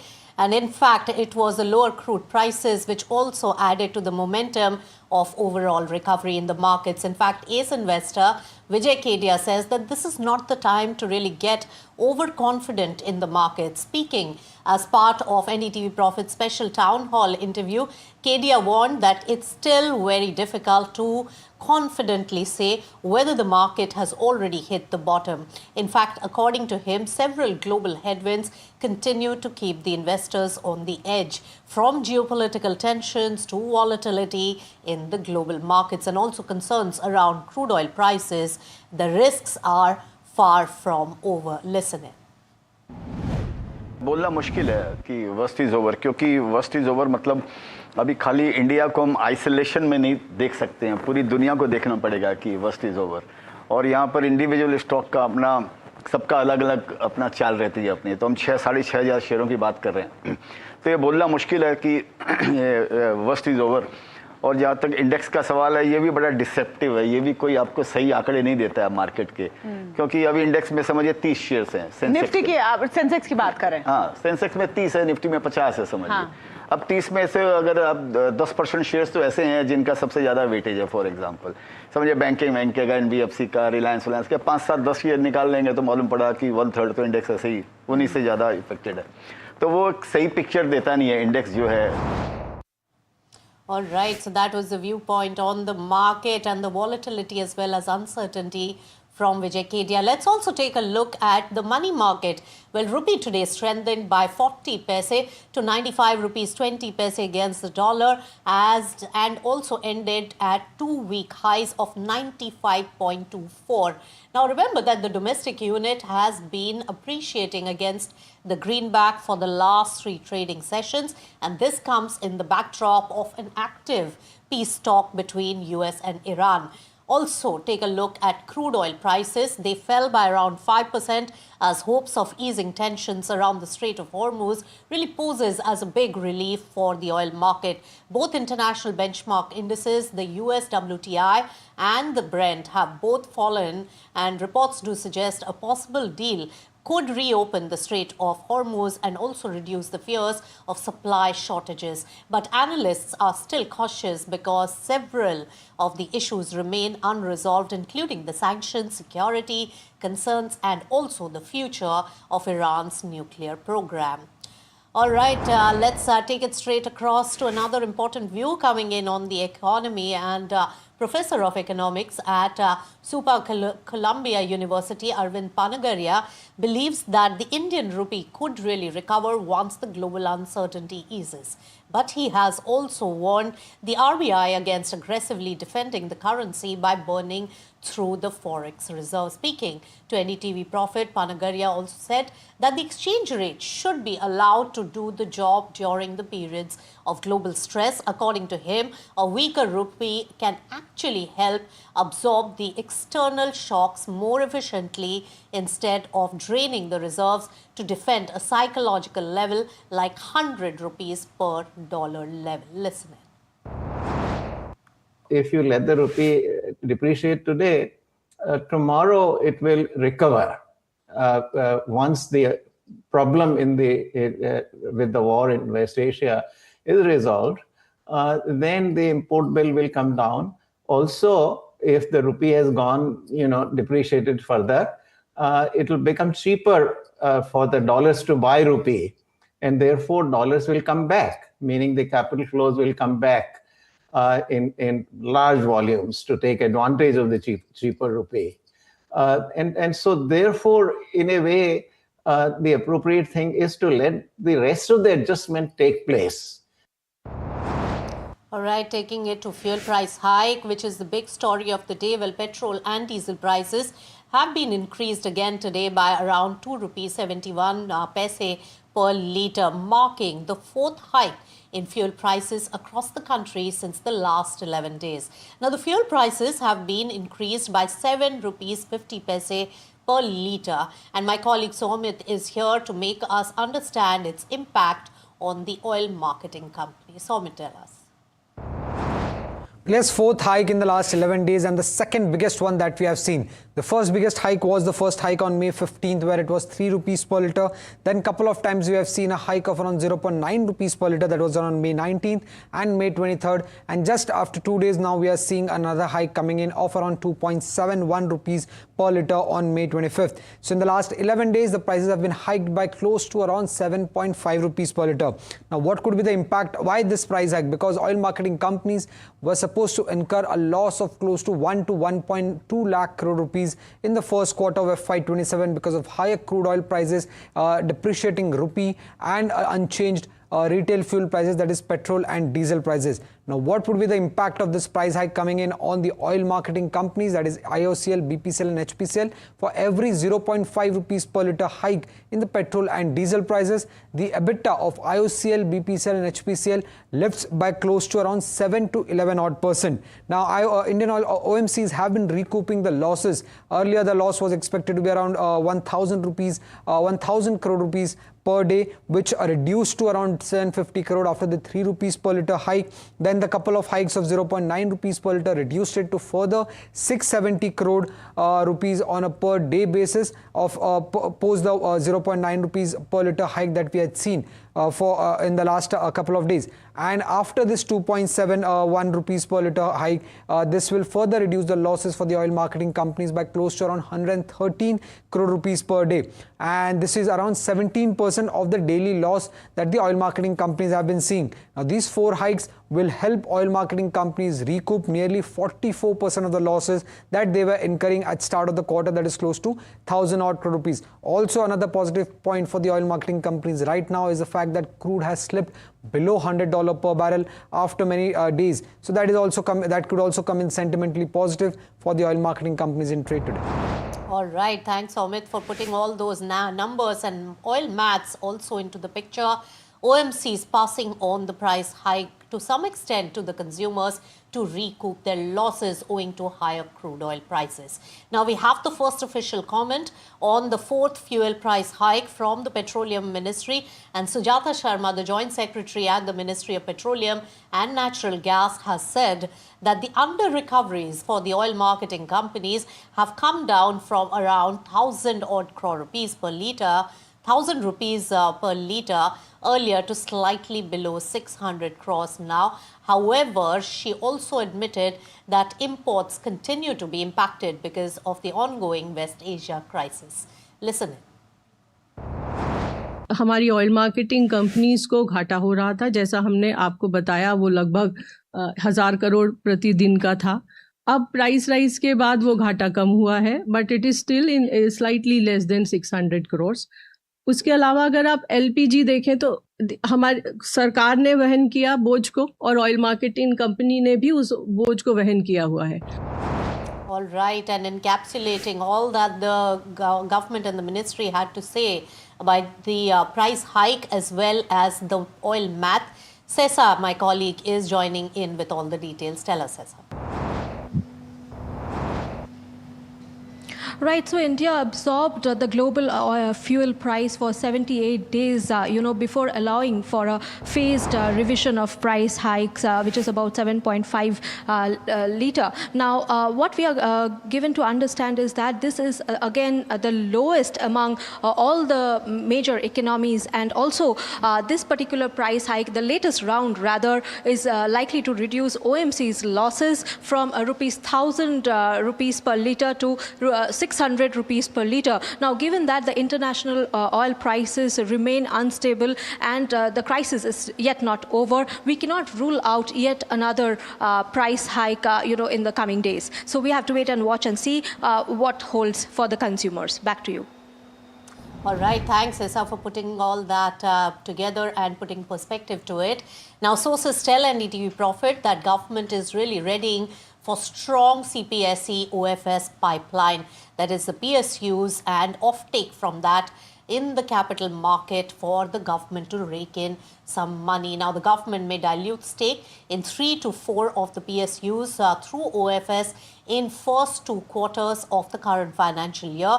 My colleague Shrimi is here with all the details that she's gathering. Shrimi, tell us. Well, that's right. Government has prepared a strong PSU stake sale pipeline for the current financial year and is likely to pursue offer for sale transaction in at least 3 to 4 public sector companies over the first 2 quarters, including the ongoing one, and that's the indication we are getting. Now, among the key proposal under discussion is a potential dilution of up to 2% stake in Coal India through the OFS route. We are learning that the work is in advanced stage and may soon launch once the market volatility eases. Now, as you're aware, government keep going for these periodic stake sale in, such heavy weights depending on the market appetite, current market volatility to get maximum value realization. And last dilution, if you remember, happened announcement has been some time ago. So in 2 weeks or so, some action is expected to be seen in Coal India. Then possible LIC OFS is also being evaluated in July-September quarter, and that will be equally crucial. As we know, it's been listed through OFS route by government, sold 3.5%.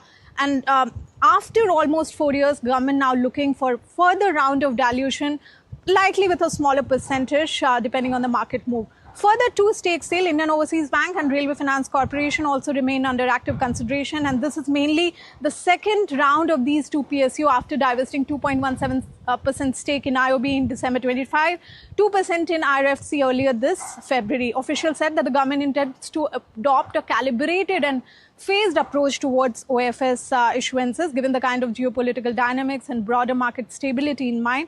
But do remember the fact that the planned pipeline comes as government pursues an ambitious asset sale and monetization target of 80,000 crore for FY27. More recently, Centre announced 8% stake sale in Central Bank, with non-retail portion of OFS witnessing strong investor demand and getting subscribed 2.35 times on the first day itself, and that is something giving government confidence to action OFS in all these PSUs.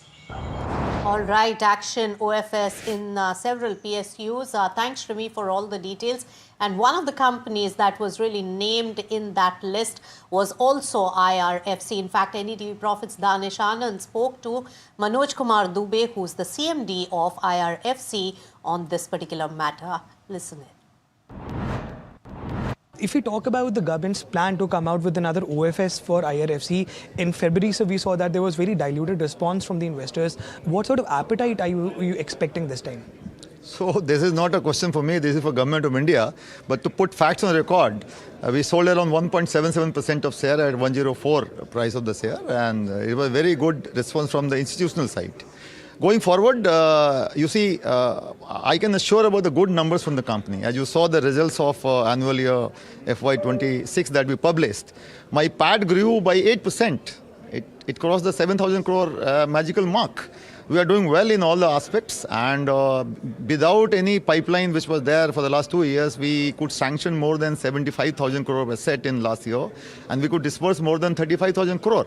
So that momentum that we set in last FY in going forward, you see in the first quarter itself, we have signed an agreement of 13,500 crore, which all will be dispersed in Q1. So this kind of deals, which we were really working very hard from the last year, are showing the fruits. And going forward, rest be assured, if company is doing well, if its order book is very strong, if its parameters like net interest margin, everything growing fast, so government will have a good time to see if they really want to sell the shares, and the OFS should have good attractive participation also. All right, moving on, US Secretary of State Marco Rubio visited Taj Mahal in Agra with his wife Janet Rubio during his 4-day visit to India. Now, Marco Rubio was also accompanied by US Ambassador to India Sergio Gore. After the Agra visit, he has arrived in Jaipur. Now, Rubio's 4-day visit really concludes on May 26th with the Quad Foreign Ministers meeting in New Delhi. During the first 2 days of his visit, Rubio held a series of high-level discussions in New Delhi with Prime Minister Narendra Modi and also External Affairs Minister S. Jaishankar. So that is the visit really coming to an end. Also, US President Donald Trump has struck a cautious note on the ongoing talks with Iran, saying negotiations are progressing, but there is no rush to seal the deal, he says.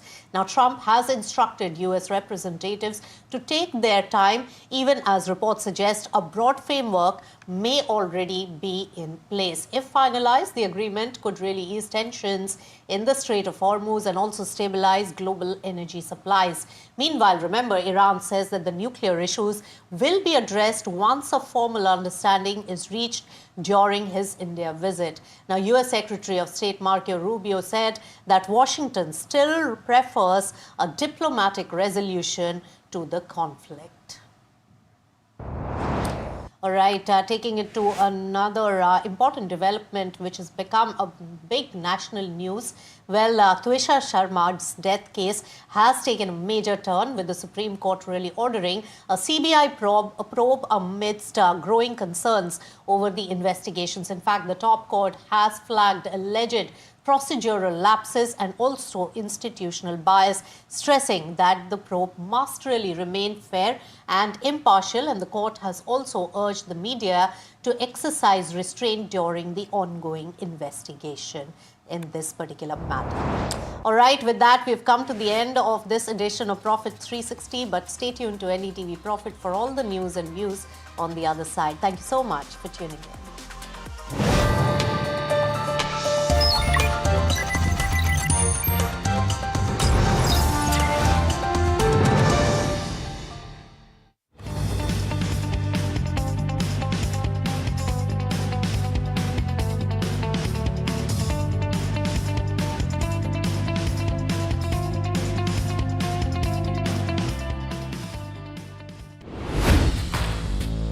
Hi, I'm Tamanna Inamdar. Watch me on NDTV Profit, where I break down the day's biggest business stories. What happened, why it matters, and what it means for your money. Hi, I'm Neeraj Shah. Watch me on NDTV Profit for the most incisive market intelligence and meaningful corporate conversation. And I'm Alex Matthew. Markets, mutual funds, insurance, personal finance. I help you cut through the noise and make smarter financial choices. And here's where you can watch us.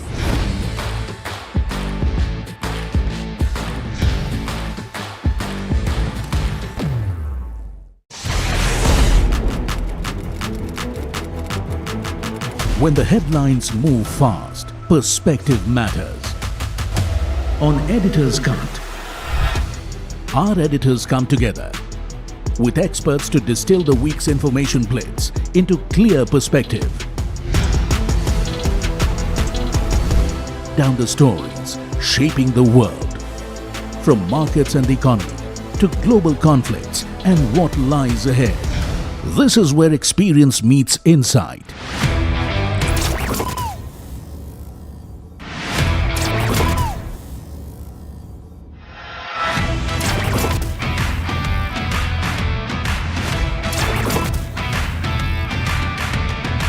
No noise, no hype, just sharp takes on what to watch next.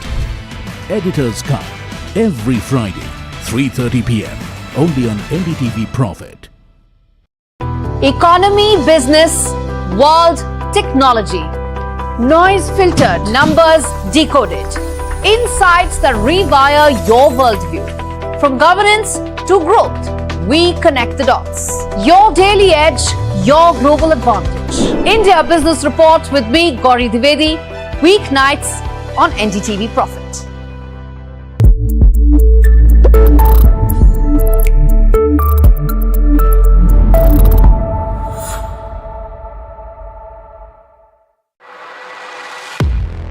He has been tracking markets for over a decade, spots the trends before they hit the screen.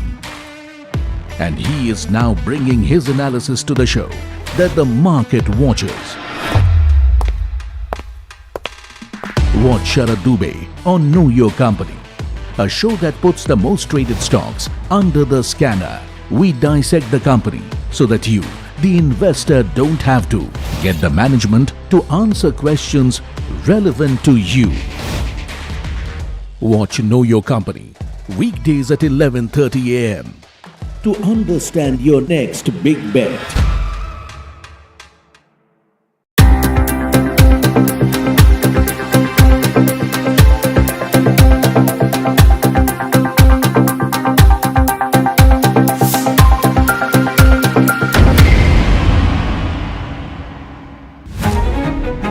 New year,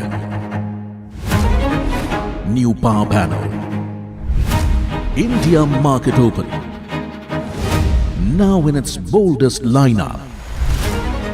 This is where the trends get tested and stocks get conviction. I'll recommend a buy call on a stock only when I'm fully convinced on the stock. With a table thumping buy.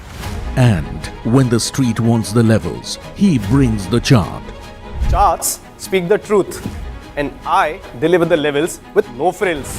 Parag Thakkar and Kush Bohra are now part of the morning crew with Tamanna, Neeraj and Alex. Same show, sharper voices.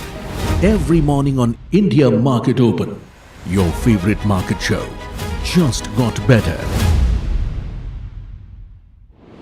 On NDTV Profit, for your profit. When others are warming up, I'm raring to go. The stories that matter, the stories that shape your life. Hello and welcome to watching Prime 5 with me, Raisha Sehgal. What's happening? How to The show that sets the prime time agenda. We'll be deep diving into this topic to tell you what's at stake. Join me, Raisha Sehgal, on Prime 5, only on NDTV 24/7.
Hi, I'm Tamanna Inamdar. Watch me on NDTV Profit, where I break down the day's biggest business stories. What happened?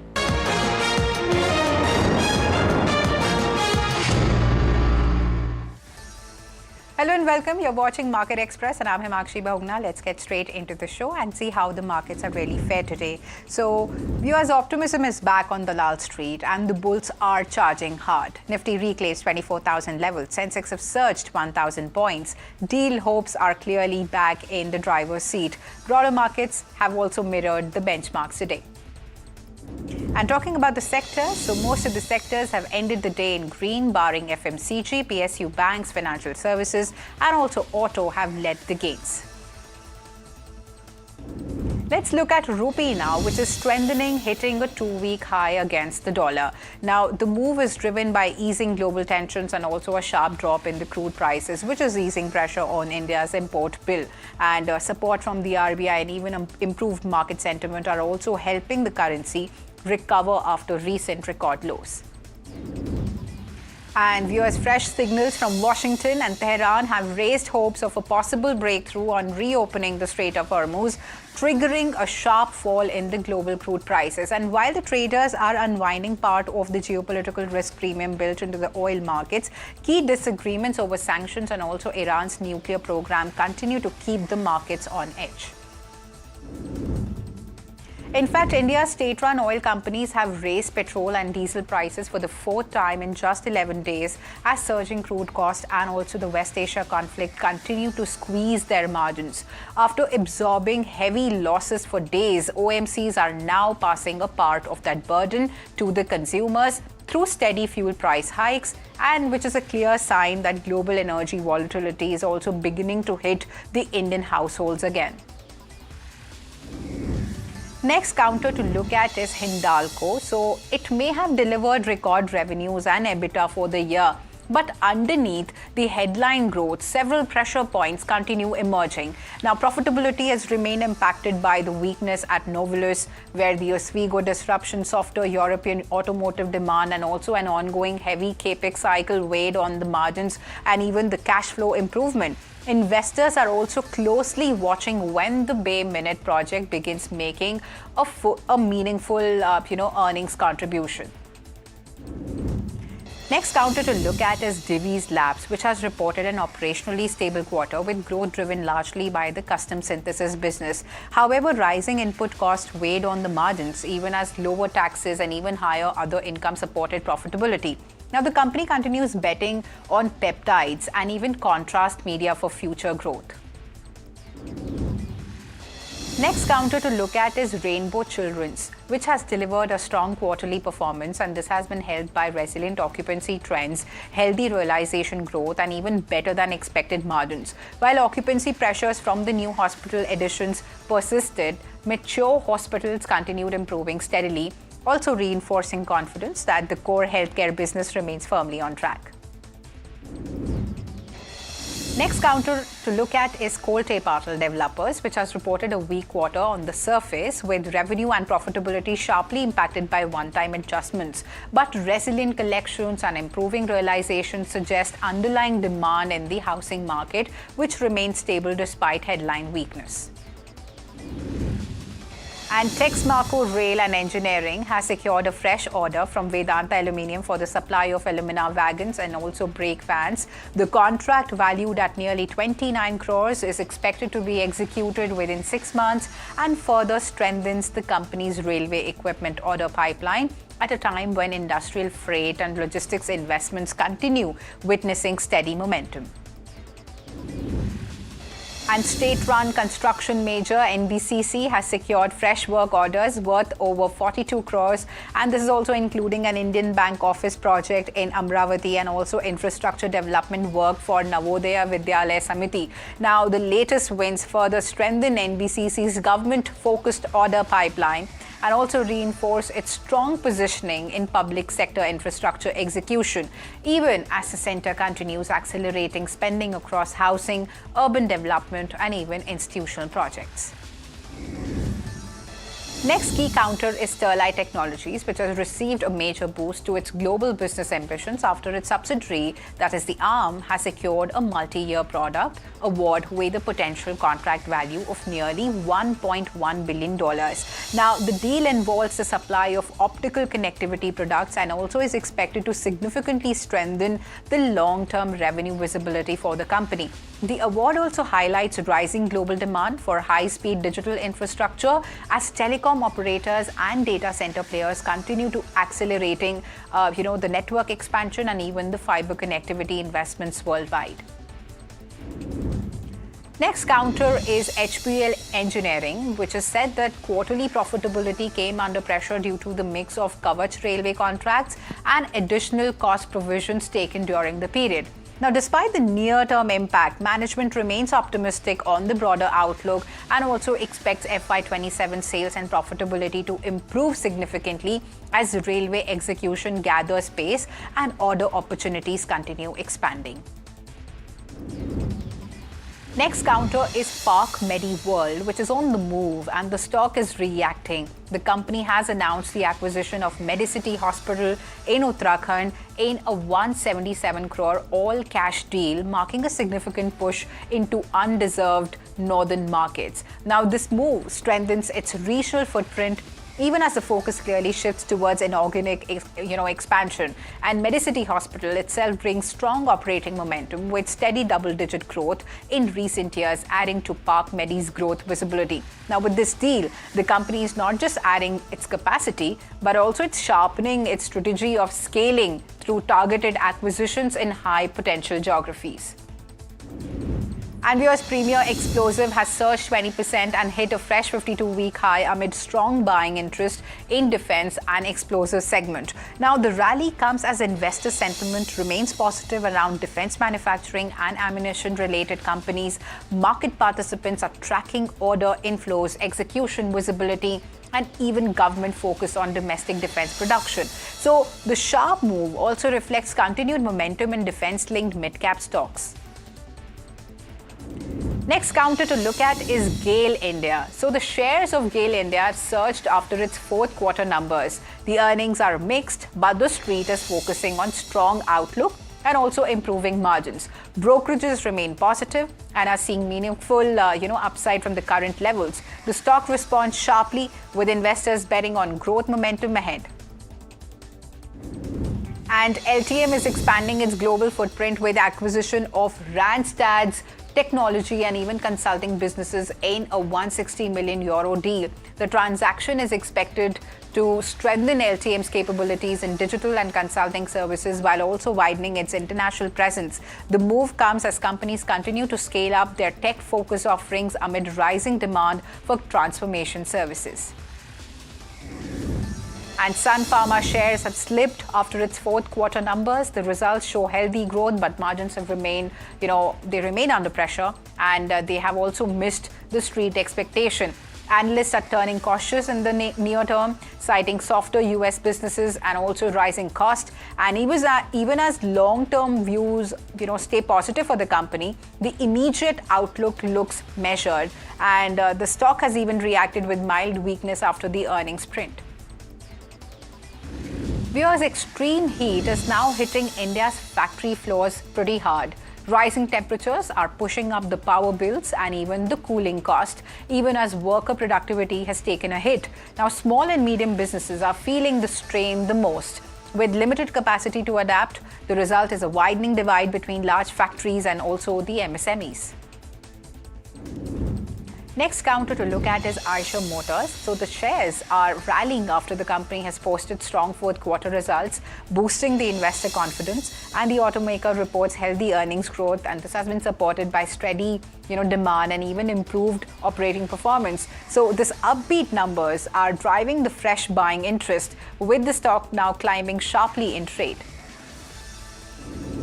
And a strong warning from the Vatican on artificial intelligence. In first major document, Pope Leo has urged the governments to slow down AI development, also cautioning that the technology could really spread misinformation, fuel conflict, and even push the world towards prolonged instability.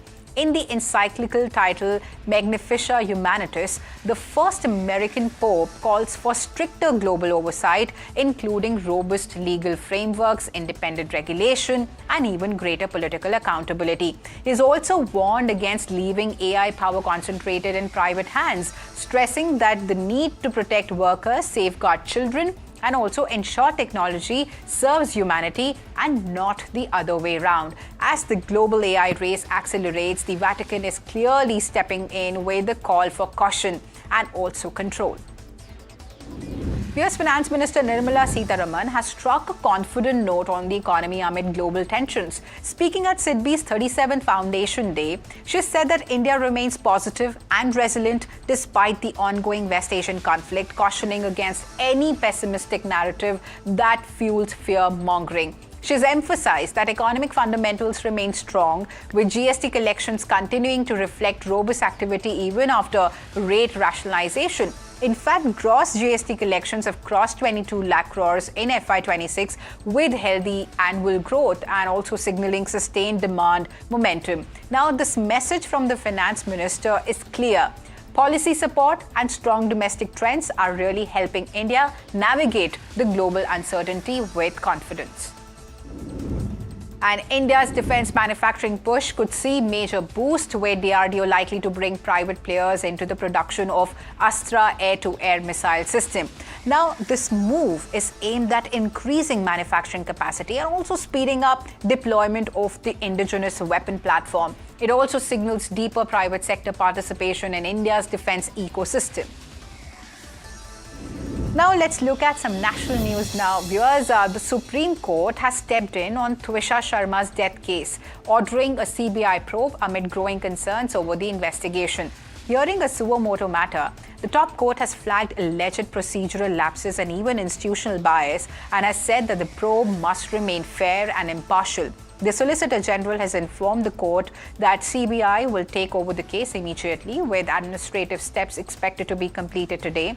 And importantly, the court has also urged the media to exercise restraint, warning against amplifying statements from either victims or the accused families during the ongoing investigation.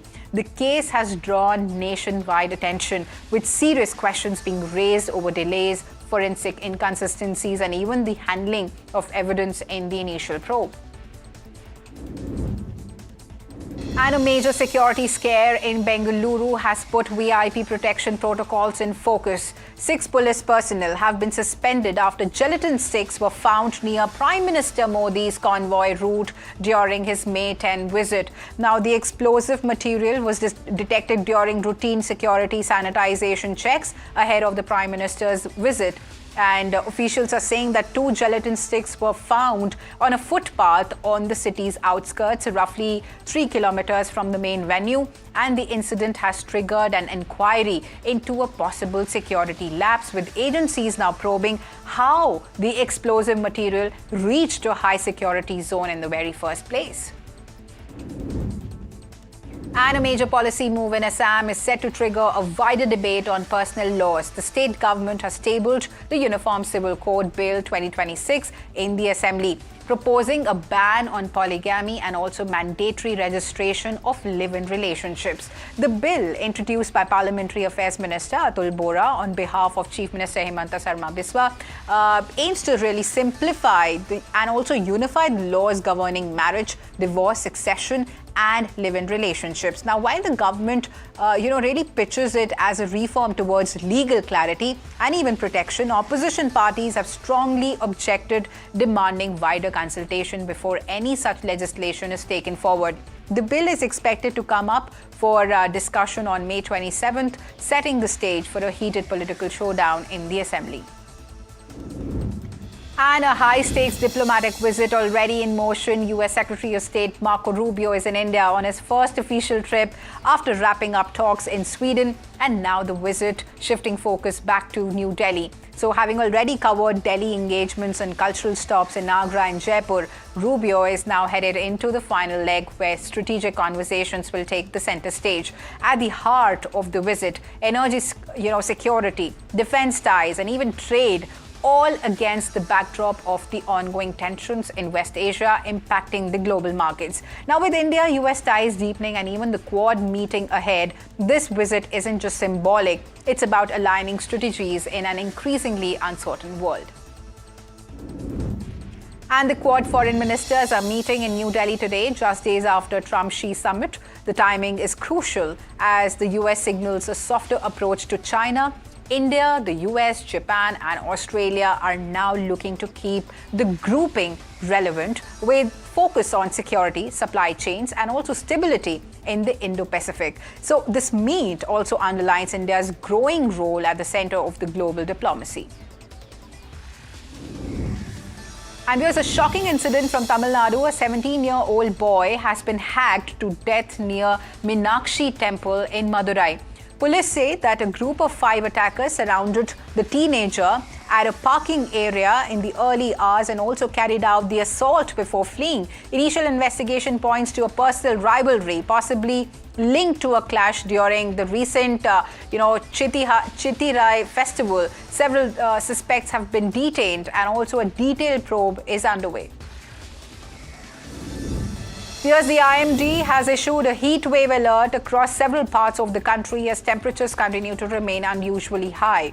Northern and central regions are expected to face intense conditions over the next few days. However, Delhi could see some sort of relief by the weekend, with forecasts indicating a possible dip in the temperatures and also changing weather patterns.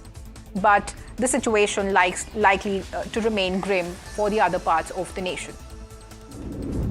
And here's a key geopolitical hurdle in Beijing with global ramifications. China's President Xi Jinping has met Pakistan's Prime Minister Shehbaz Sharif, even as diplomatic efforts to end the Iran conflict intensify. Crucially, Pakistan Army Chief Asim Munir, now a central channel between Washington and Tehran, was also part of the talks, fresh from back-to-back meetings in Iran. So Munir had engaged top Iranian leadership, including the president and even the foreign ministers, as mediation efforts really pick up pace. So with Pakistan emerging as a key intermediary and China stepping in, the diplomatic front is clearly heating up, even as a final breakthrough remains elusive. Viewers, petrol and diesel prices have been increased again today by around 2.71 rupee per litre, marking the fourth hike in fuel prices across the country. Since the last 11 days, the fuel prices have been increased by 7.5 rupee per litre. My colleague Somit is here to make us really understand its impact on the OMC. Somit, over to you. Yes, fourth hike in the last 11 days and the second biggest one that we have seen. The first biggest hike was the first hike on May 15th, where it was 3 rupees per litre. Then couple of times we have seen a hike of around 0.9 rupees per litre, that was on May 19th and May 23rd. And just after 2 days now we are seeing another hike coming in of around 2.71 rupees per litre on May 25th. So in the last 11 days the prices have been hiked by close to around 7.5 rupees per litre.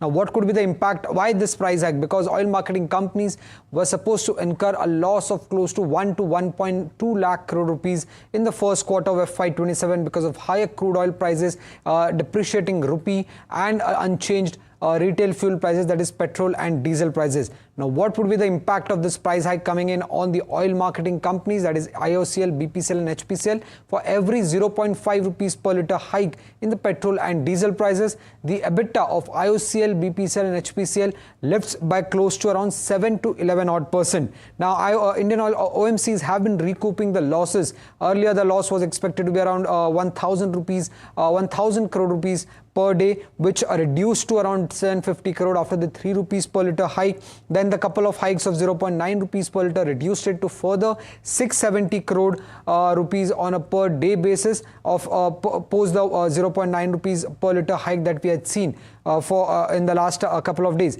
And after this 2.71 rupees per litre hike, this will further reduce the losses for the oil marketing companies by close to around 113 crore rupees per day. And this is around 17% of the daily loss that the oil marketing companies have been seeing. Now these 4 hikes will help oil marketing companies recoup nearly 44% of the losses that they were incurring at start of the quarter, that is close to 1,000 odd crore rupees. Also another positive point for the oil marketing companies right now is the fact that crude has slipped below $100 per barrel after many days. So that could also come in sentimentally positive for the oil marketing companies in trade today. All right, viewers, fuel relief may ease the burden on consumers, but it comes with a hefty fiscal trade-off. Finance Minister Nirmala Sitharaman has indicated that the recent excise duty cuts on petrol and diesel could really lead to a revenue impact of nearly 1 lakh crore rupees in FY27.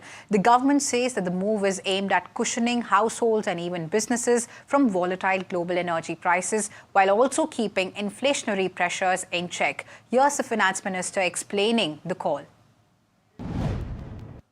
To shield citizens, therefore, and businesses from the steep rise in global crude prices, central excise duty on petrol and diesel was reduced by 10 rupees per litre. The government is estimated to take a revenue impact of over 1 lakh crore on this one score in the year 26-27 because of this one decision. So the burden for a considerable period because of that reduction in excise duty had been taken away from the shoulders of the common people because government has foregone or taken the burden of 1 lakh crore rupees. In fact, the Finance Minister also flagged the growing challenges arising from the West Asia crisis, from higher fuel cost and delayed cargo movements to pressure on working capital and even uncertainty in the export orders. Here's what the Finance Minister had to say on the way forward. The West Asia crisis not only is a diplomatic or a geopolitical issue. For businesses and common people, it can mean higher fuel cost, delayed cargo, costlier shipping, shortage of inputs, pressure on working capital, and uncertainty in export orders. Just imagine all of them coming together because of that West Asia crisis. What is the sense of uncertainty that small unit will feel, and will they be in a position to make some kind of a plan? It's a big challenge even for countries, not just for India, for many other countries. And in that context, therefore, what is the depth of challenge for those MSMEs? The approach, therefore, has been and will have to be to protect citizens, support MSMEs, safeguard exporters, keep supply chains moving, and maintain economic stability.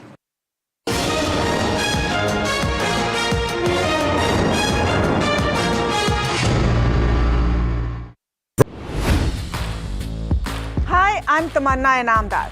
Watch me on NDTV Profit, where I break down the day's biggest business stories. What happened, why it matters, and what it means for your money. Hi, I'm Neeraj Shah. Watch me on NDTV Profit for the most incisive market intelligence and meaningful corporate conversations. And I'm Alex Matthew. Markets, mutual funds, insurance, personal finance. I help you cut through the noise and make smarter financial choices. And here's where you can watch us.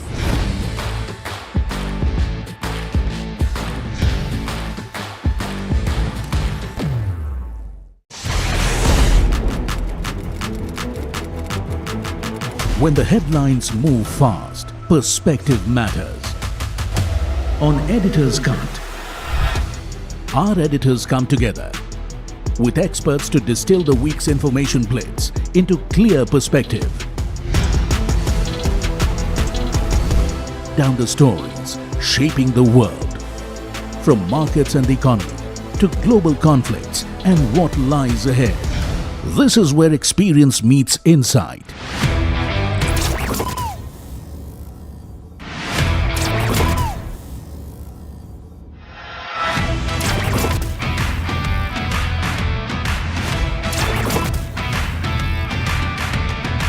No noise, no hype, just sharp takes on what to watch next. Editor's Cut, every Friday, 3:30 p.m. only on NDTV Profit. Economy, business, world, technology. Noise filtered, numbers decoded. Insights that rewire your worldview. From governance to growth, we connect the dots. Your daily edge, your global advantage. India Business Report with me, Gauri Dwivedi, weeknights on NDTV Profit.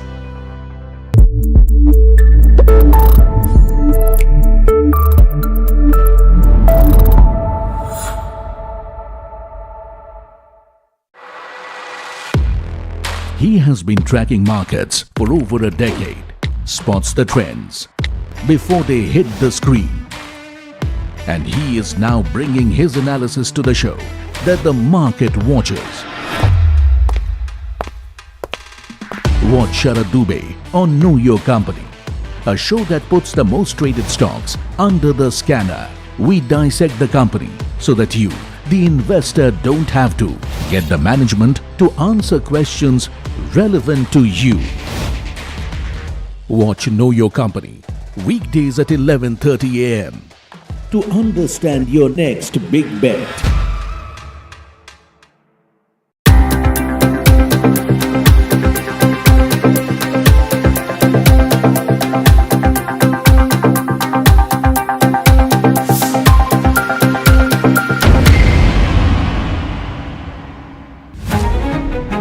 New year, new power panel, India market open, now in its boldest lineup. This is where the trends get tested and stocks get conviction. I'll recommend a buy call on a stock only when I'm fully convinced on the stock. With a table thumping buy. And when the street wants the levels, he brings the chart. Charts speak the truth, and I deliver the levels with no frills. Parag Thakkar and Kush Bohra are now part of the morning crew with Tamanna, Neeraj and Alex. Same show, sharper voices. Every morning on India Market Open, your favorite market show just got better. On NDTV Profit, for your profit. When others are warming up, I'm raring to go. The stories that matter, the stories that shape your life. Hello and welcome to watching Prime 5 with me, Raisha Sehgal. What's that today? How to The show that sets the prime time agenda. We'll be deep diving into this topic to tell you what's at stake. Join me, Raisha Sehgal, on Prime 5 only on NDTV 24/7.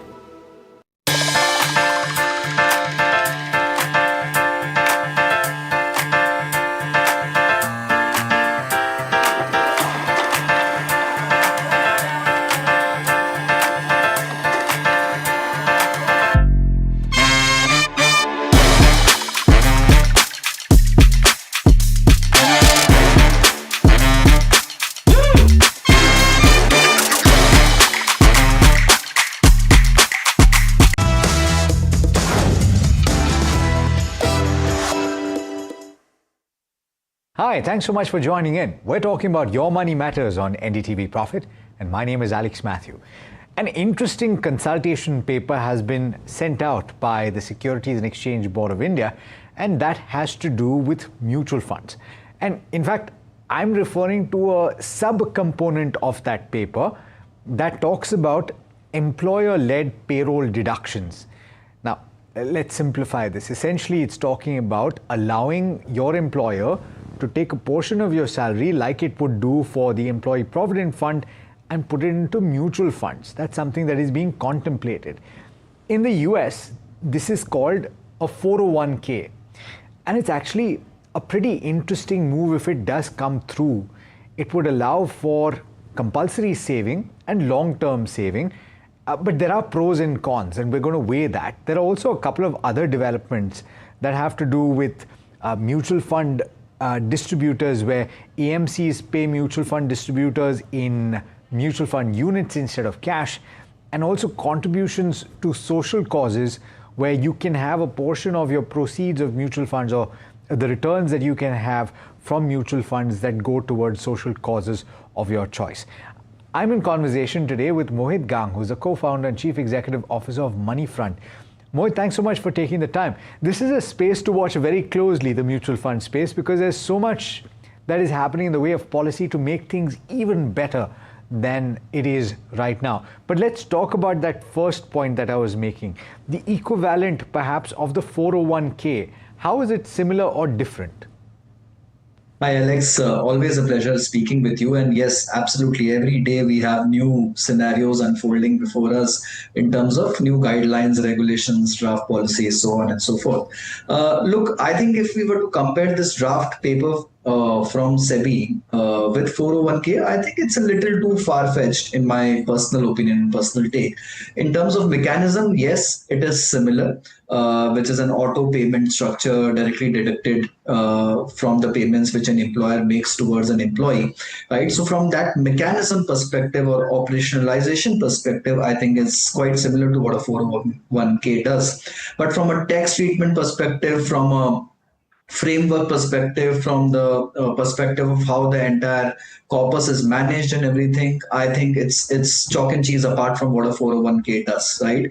To me, I think a closer resemblance would be a PF which gets deducted from your salary already, where an employer and employee makes equal contribution, or perhaps an NPS, which is a defined contribution plan today, right? So I think those are more leaning towards what a 401k would do. This to me is structurally and mechanically, operationally similar, but otherwise it's different in all aspects.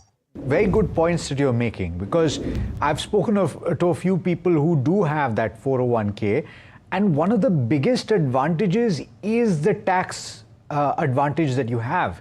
You're not taxed like you would normally be if you were making an investment otherwise, right? Can you explain that, Mohit? Look, I think, though I'm not an expert on how a 401k is taxed and how US taxes operate, so a general disclaimer out there. But today, typically, if you were to invest into a mutual fund, whether through your employer or directly by yourself, you will be taxed normally. If it's an equity fund, you will be taxed post 1 year at your long-term capital gains taxation, and less than 1 year it will be a short-term taxation, right? So that will still apply whether your employer is making contribution towards it. Compare that to an NPS, Alex, today, right? An NPS, my sense is the limit has now been raised to 70% of the corpus at retirement is tax-free, and the remaining 30% you can buy annuities, or it is 60-40 if I'm not wrong, right? So there are still tax, arbitrages being built in the product. Plus, it's a life cycle kind of a product where you can choose different options, right, from government securities, bonds to equity, and you can choose a life cycle stage composition where the allocation continues to change. Out here, when you leave it to the whims and fancies of an employer, in India, the problem is you have 40-50 different fund houses, some 2,500 odd schemes. Where will the employer invest? Is the scheme appropriate for your life cycle, for your kind of requirements? Will it be an equity scheme or a debt scheme? There are multiple questions and myriad different ways when it gets taxed, right? So even within different schemes or different categories, the taxation in India differs. If it's a fund of FOF, the taxation is different. If it's a debt fund, the taxation is different. If it's a hybrid, the taxation can vary. And for equity, the taxation is different, right? So there are multiple different scenarios. I don't think so there is so much ambiguity when it comes to 401k. It's a plain vanilla structure where there are multiple tax advantages to saving, and it's the only way a US saves for its retirement, right? So in India, you have a PF, you have a PPF, you have gratuities, superannuations, you also have NPS now. So there are multiple other ways in India through which you are saving for your retirement, and hence to equate it with a retirement kind of a corpus, which is 401k, to my mind is not the right comparison. Well put. Just on that NPS bit, the latest change, of course, Mohit, that took place was allowing people to have 80% withdrawal as lump sum, but the 60% number stays the case with regard to the taxability. So 60% of the total at maturity is non-taxable, 20% that you can withdraw as a lump sum is fully taxable, and the remaining 20% has to be put in annuity, which on a monthly basis then becomes taxable if you fall within the ambit of the Income Tax Act. That is, if you cross that 12 lakh limit, then on a monthly basis you're effectively paying taxes. Interesting aside there. So therefore, what would the pros and cons of this be? You've already highlighted a few. And of course, at this stage, we don't know which particular schemes would be allowed if this comes to pass for mutual fund investors or through the employer to invest, right? So there is the potential issue of selection of the appropriate scheme. If it is passive, then it doesn't matter. But if it's active, then it becomes a problem, doesn't it? Oh yes, absolutely, Alex, and thanks for that correction on the NPS front. It gets changed so many times. It's very difficult to keep a track of those things. But yes, I think the selection of schemes will become extremely important when it comes to these kind of things. To me, I think there are many pros, Alex. It's not that you can just write off the screen, write off the proposal at the earnest itself. My sense is it will formalize savings through mutual funds, through financial instruments in a much more structured way. It will also reach out to a larger cross section of audience, which is hitherto not let's say investing or a bit scared or skeptical to invest, because when it comes from your employer, I think there is that stamp of authority, or there is that stamp of overall semblance of that the product is right. So that stamp comes through when an employer kind of deducts it. So maybe it just nudges the employees to do a little more contribution than what they are doing, or perhaps nudges those borderline cases to start investing in mutual funds through a structured way, without any breaks or without any slippages, right? So the benefit of the formalization of this entire thing is massive, and the coverage on the audience part is also huge.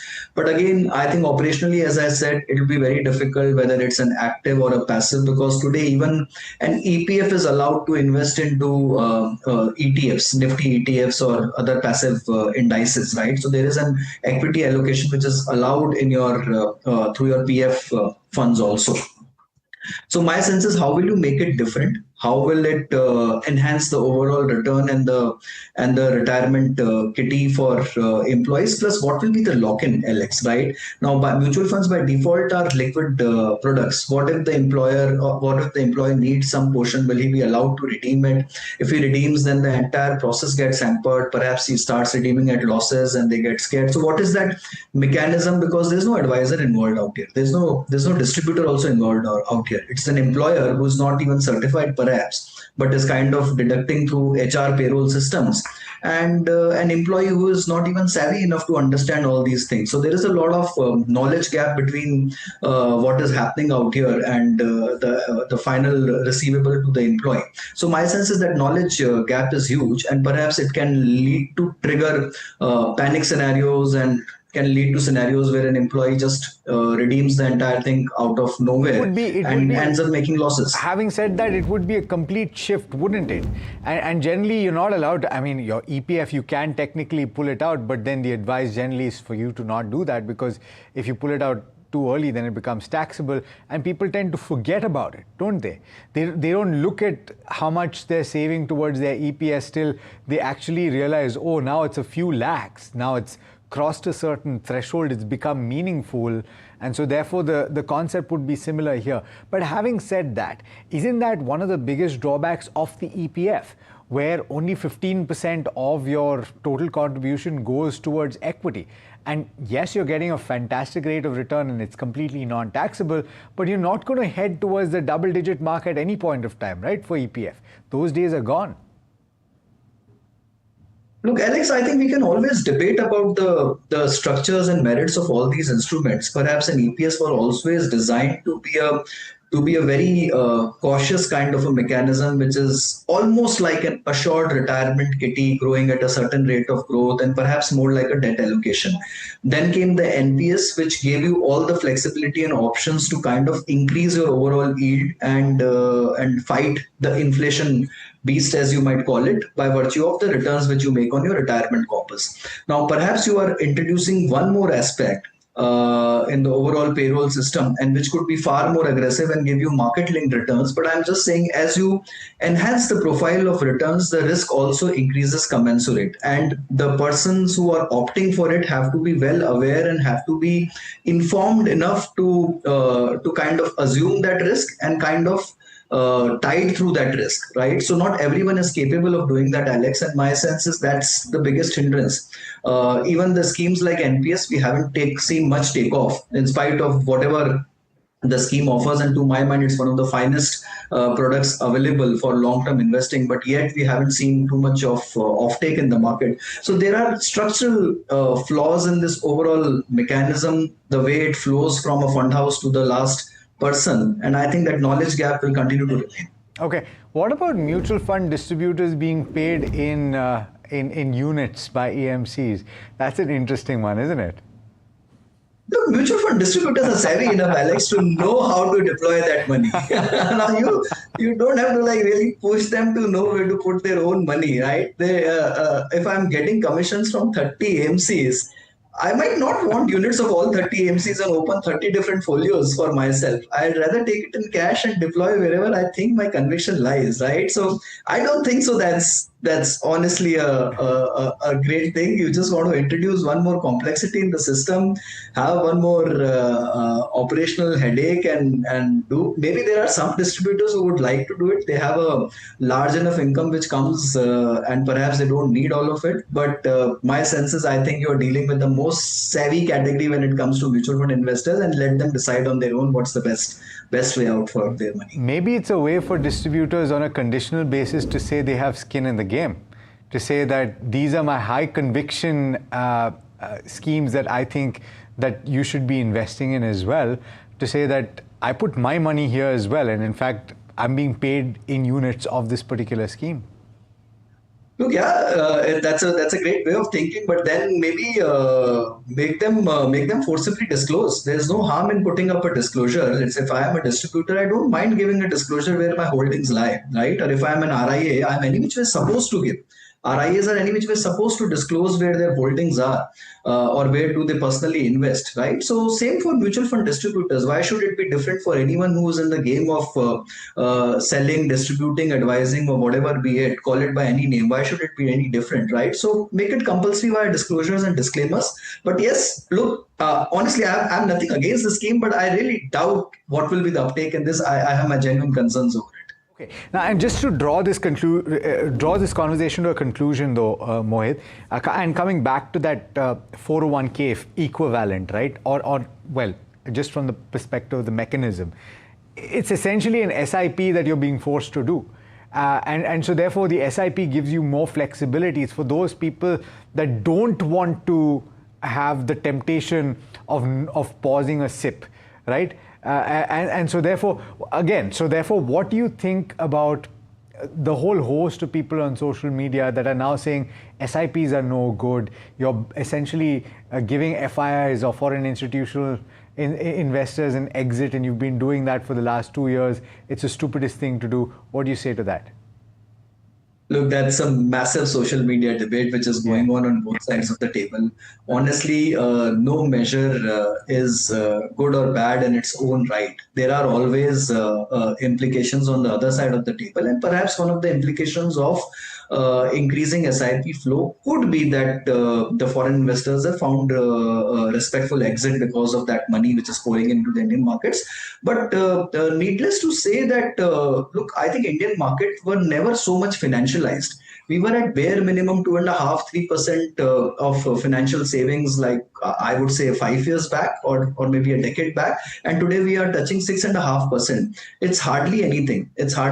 Right? And why would Indians not financialize their savings? That's the right way to go. That's the right way of independence. Financial independence, and that's the right way of building long-term wealth and retirement corpuses. So what's wrong if you and I are adopting the SIP route? Yeah. Whether or not foreigners come in the market is a pure function of how attractive your market is, how attractive the fundamental absolutely. growth is. And I don't understand, Mohit, what the argument is to say that, you'll stop investing in equity as a whole, as a cohort. You'll wait for the market to fall 30%. Because magically you'll know exactly when that market is going to fall 30%, and then you'll start investing and allow the foreign institutions to also come in at that 30%. It's a scenario that seems to be too good to be true, frankly. But well, we'll talk about that another day. Thanks so much for taking the time. Pleasure speaking with you. Always a pleasure, Alex. Thank you so much. Thanks so much.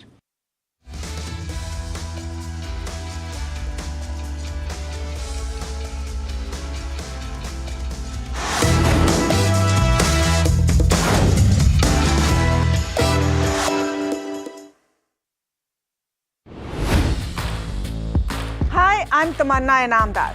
Watch me on NDTV Profit, where I break down the day's biggest business stories. What happened, why it matters, and what it means for your money. Hi, I'm Neeraj Shah. Watch me on NDTV Profit for the most incisive market intelligence and meaningful corporate conversation. And I'm Alex Matthew. Markets, mutual funds, insurance, personal finance. I help you cut through the noise and make smarter financial choices. And here's where you can watch us.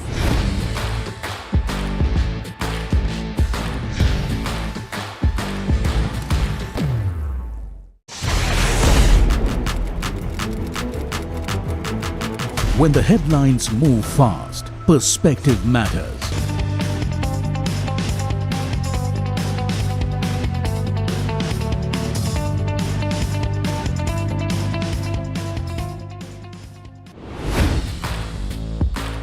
I'm Tamanna Inamdar. Watch me on NDTV Profit, where I break down the day's biggest business stories. What happened, why it matters, and what it means for your money. Hi, I'm Neeraj Shah. Watch me on NDTV Profit for the most incisive market intelligence and meaningful corporate conversation.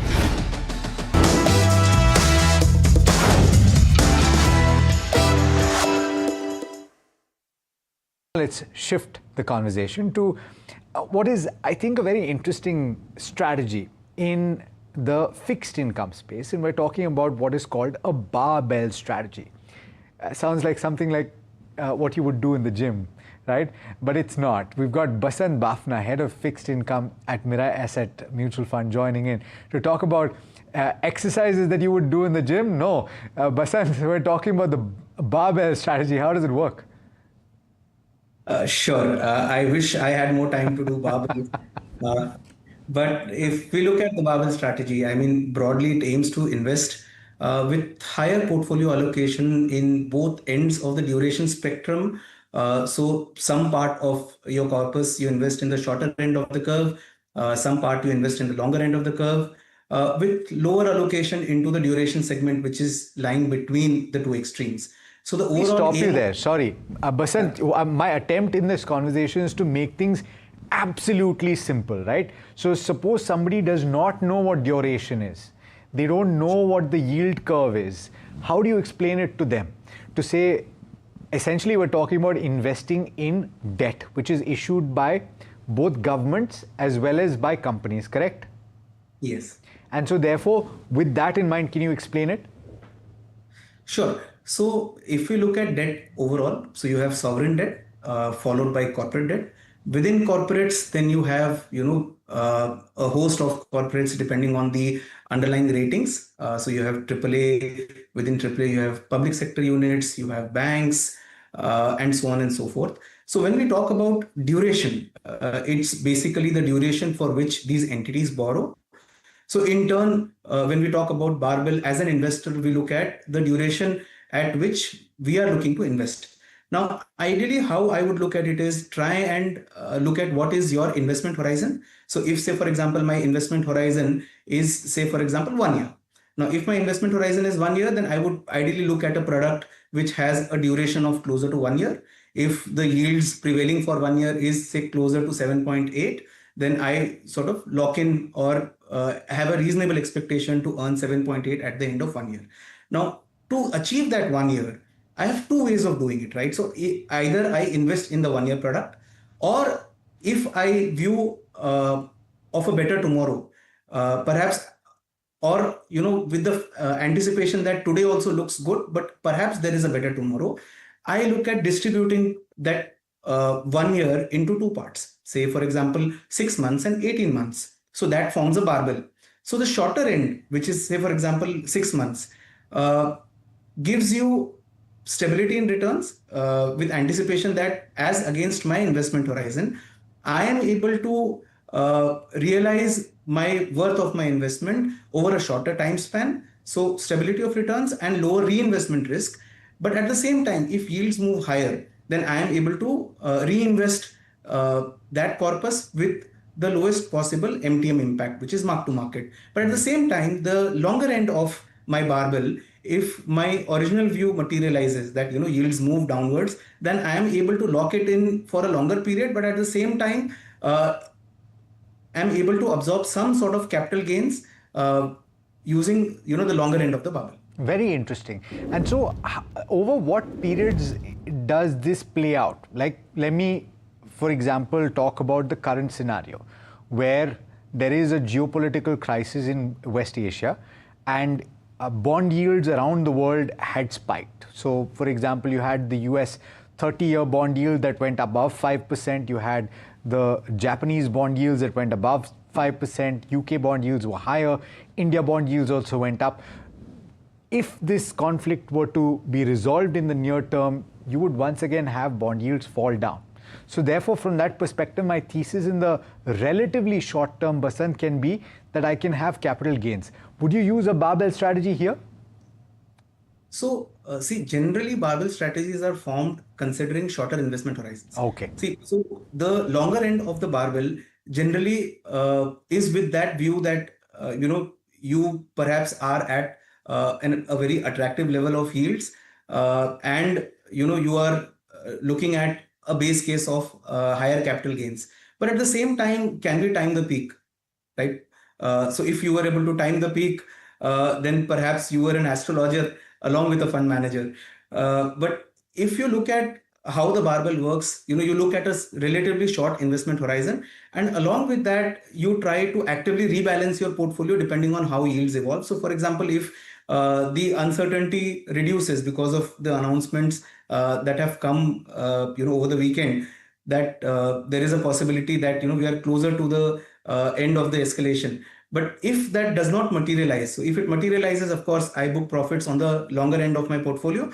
But at the same time, if it does not materialize, then I am also invested in shorter duration instruments, which I can actually use to perhaps reinvest at a higher yield, so that I am not going all in at one go. Or perhaps if I have, a different goal, perhaps looking at another asset class, for example, equity or commodities. So then I can liquidate those investments which are at the shorter end with very low volatility in my returns, and be able to either move into fixed income space at a higher duration bracket, or perhaps look at a different asset class altogether.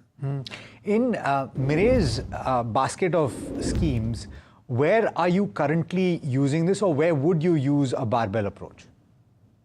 So generally, when you look at barbells are used in strategies which are limited by duration. So there are two types. Maybe I can spend a little bit time on how fixed income funds are classified, and then perhaps look at individual funds and perhaps where. Basan, we've got 3 minutes. Yeah, perfect. So if we look at fixed income markets in India, SEBI has classified various funds based either on duration framework in which the underlying fund operates, or the nature of instruments that can be invested into. So when there is no restriction on underlying duration in which the fund can operate, the fund manager can decide on the target portfolio duration. So based on the prevailing interest rate environment, so if I assume that 3-year segment looks the most attractive and I want to build a barbell around it, say for example for a corporate bond fund which is not restricted by duration, then I would look at a barbell construction based on a 1-year and 5-year securities in equal proportions in my portfolio.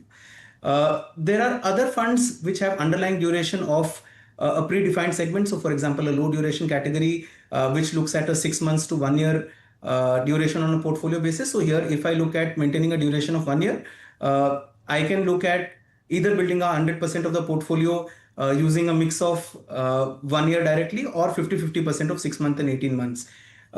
While you can look at allocations in a manner such that overall duration remains within the regulatory band, but at the same time you look at the underlying interest rate environment to optimize your duration. So if we look at our duration strategy right now, we are extensively using barbells across our funds, depending on the underlying duration of the funds. So if, for example, in ultra short duration fund, we are using a barbell of say 3 months and 1 year.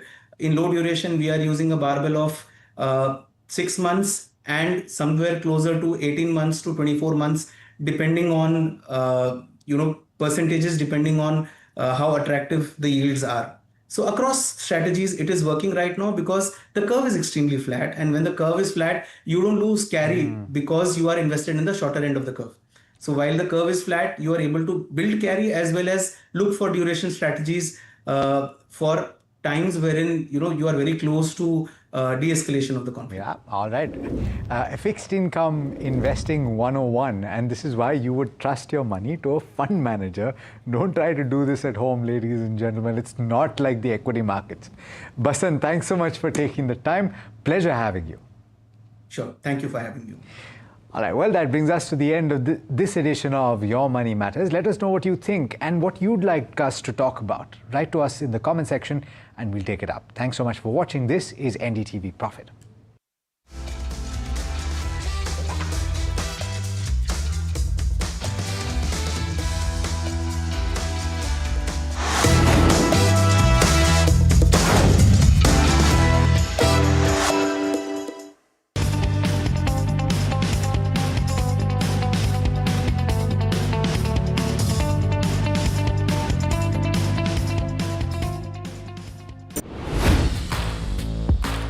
I'm Tamanna Inamdar. Watch me on NDTV Profit, where I break down the day's biggest business stories. What happened, why it matters, and what it means for your money. Hi, I'm Neeraj Shah. Watch me on NDTV Profit for the most incisive market intelligence and meaningful corporate conversation. And I'm Alex Matthew. Markets, mutual funds, insurance, personal finance. I help you cut through the noise and make smarter financial choices. And here's where you can watch us.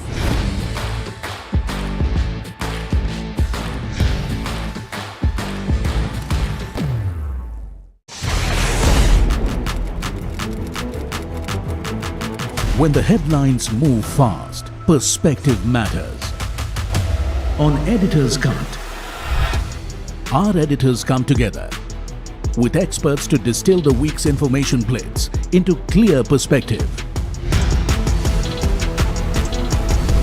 Down the stories shaping the world, from markets and the economy to global conflicts and what lies ahead.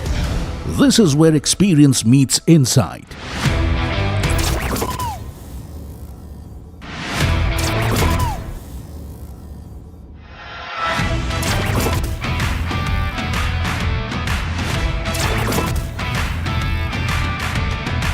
No noise, no hype, just sharp takes on what to watch next.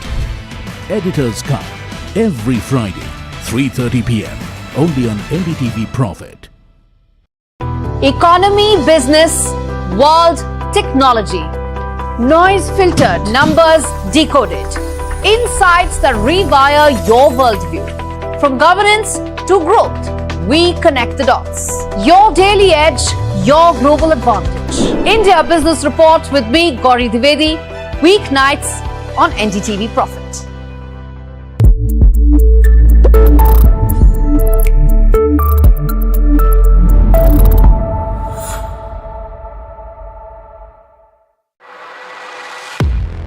He has been tracking markets for over a decade, spots the trends before they hit the screen. And he is now bringing his analysis to the show that the market watches. Watch Sharad Dubey on Know Your Company, a show that puts the most traded stocks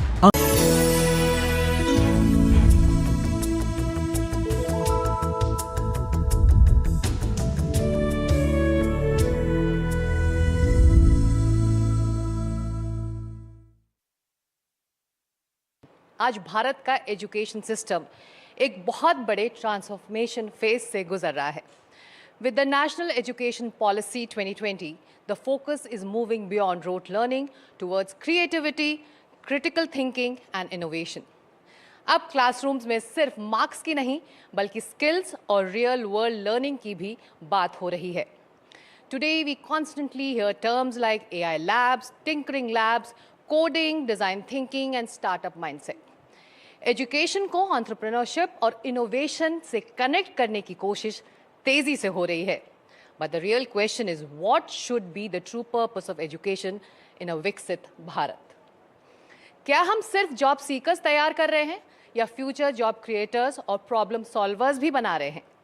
India is now encouraging students to experiment, innovate and learn through practical exposure.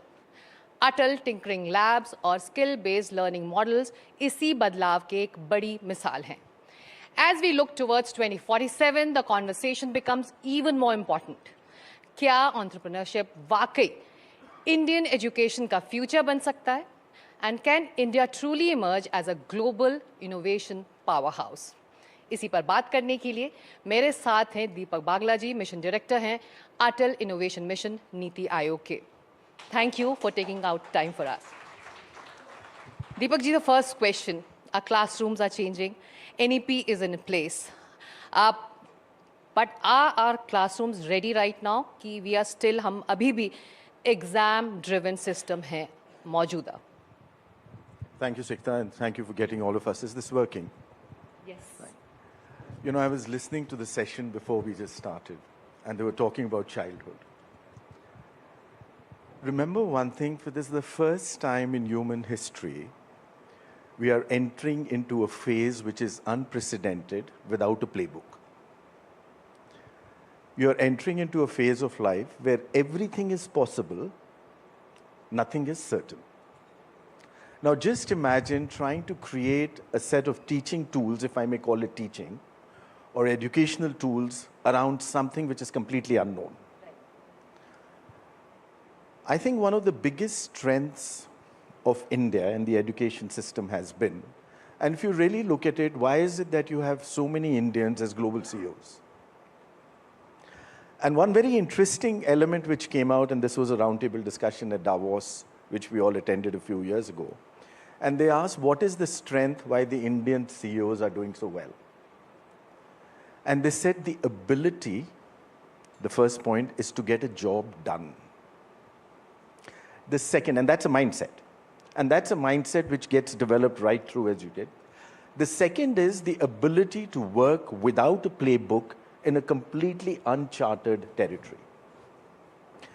Now, there is something we've done in our education system which has brought us to that point. Now what is happening? The world is changing completely. In fact, it's very interesting. You remember that book, Future Shock? When was it written? 60s or 70s? There was one line in it which said the person of the future will not be the one who has all the answers, but the one who knows how to ask the right questions.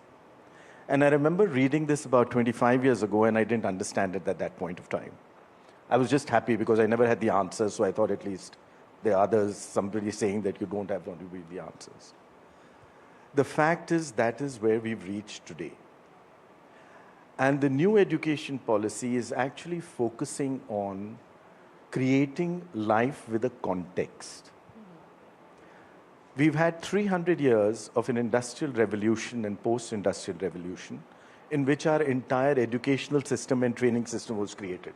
Subah 8 baje utke bichare 7, 7:30 baje, you know, and in the winter it's tough, you have to reach school. That is because that's how the industrial, you have to go and report in your job and prepare for that. It's now changed completely. And I think the second part, which I may pick up from the earlier panel which was here, it's a generation which is filled with anxiety. It is called the anxiety generation. And the third point is, for many of us, I'm not talking about you, Sikta, who are now in a different phase of our lives, it's very difficult to know how is it which you can help them and guide them in many ways, because I think the flow of information and knowledge is at a completely different level. So what is being attempted now is to try and prepare our generation, if I may say so, for the next step of a future India, which has the ability to chart its path through the unknown, and the ability to both adopt and adapt to a new situation in life. And I think when we started with the Tinkering Labs, and by the way, this was a program which was launched in February 2016 by the Honorable Prime Minister. And the objective at that point was how to create that entire framework and foundation for a society which will be based on innovation and entrepreneurship.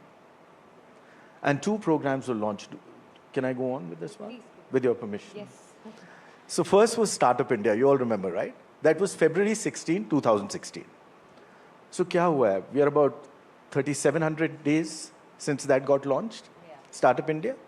Now what has happened today? You're number 3 in the world in number of unicorns. You're number 2 in the world in number of startups. You're number 1 in the world with new startups adding every day. We've beaten Israel and all. I think it's phenomenal. I mean, can't think of any other example across the globe which has been able to accomplish so much in such a short period of time. It talks both about policy, it talks about how fast it is implemented, and it also talks very well about how people have reacted to that policy and taken it to the next level. Right. Now, the Atal Innovation Mission was launched a month after that. So, abhi you have about, what, 200,000 startups which are registered with the government. Now, just imagine this entire army now being prepared for that entrepreneurship. In the past 3,700 days, 3,700 days, we've had over 1.1 crore young entrepreneurs which have moved through the Atal Tinkering Labs. Wow. So NEP ने वो नींव रखी है, वो foundation रखा है. यहाँ पर बहुत सारे स्टूडेंट्स भी हैं Deepak ji as a audience, और मैं उनको बताना चाहूँगी कि अब वो ज़माना गया कि आप करिकुलम के हिसाब से पढ़ाई करिए. क्यों, कैसे, हाउ, वाई, ये सब सवाल जायज़ हैं और आप अपने एजुकेटर्स से ये पूछ सकते हैं, राइट? और यही क्रिटिकल थिंकिंग को, एनालिटिकल थिंकिंग को बढ़ावा देने की कोशिश है NEP के ज़रिए. But the real question is, we are coming from a system where mathematics and science was primary and still is. Now when we talk about AI labs, tinkering labs, creating something new, tools, are we there or we still have to go a long way to break that mindset of Indian society and Indian families? So STEM has always been a strong background on a mind-shaping system as was conceived, which we look at it. By the way, how many of you are here from school today? Any school? Any school students here? Any school students? Okay. They're Good. all in the college. I'm glad that they're university. attending their school. Now, the interesting Or thing holidaying is, with the parents. see, look at it, what has now been introduced. AI. I think this is the first time again when we have now unleashed or in the process of unleashing something which will be smarter than the human mind. And I think I, for one, completely subscribe to a perspective that we are now in a completely new threshold of a new societal structure, of a new economic structure, and a new structure of entire being as an individual. One interesting thing which AI has done is complete democratization of knowledge, regardless of which subjects you're in. And one of the things you might want to see is, let's say, the starting salary of a computer scientist, which was 4 years ago vis-a-vis what it is today. And that is one barometer of a demand supply, if you might look at it in some manners. And you would see a big change in happening on that. So what you're also trying to see, that some of those elements which we were focusing on in our earlier process of education for the youngsters may not hold the same level of value going forward when you're looking at AI. And as it goes back to, again, to the same thing, it's not the person who has all the answers, but the person who can ask the right questions. And with that, you are probably now trying to come back also to subjects. You know, one of the subjects which, for example, in Delhi University, Sikta, and you are from Delhi University, you're from Miranda House, right? If you really look at it, 5 years ago, one of the highest sought out subjects in Delhi University was psychology. And even now, in our times, it wasn't. Actually, that's a different age. But when you're seeing these subjects now coming in and taking a greater shape and a greater demand, what you're seeing now is that how elements which are beyond STEM and numerate and just pure quantitative are getting into other kind of requirements which are happening.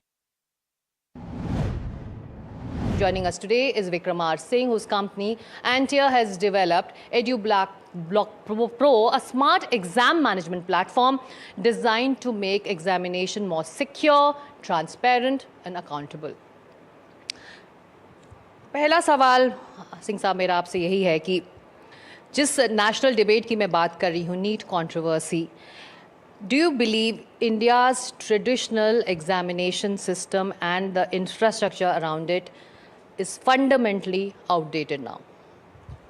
So I would say to some extent, answer is yes, because if you look into it deeply, but we believe that this is not a people problem or corruption problem. We would say like this is a system problem.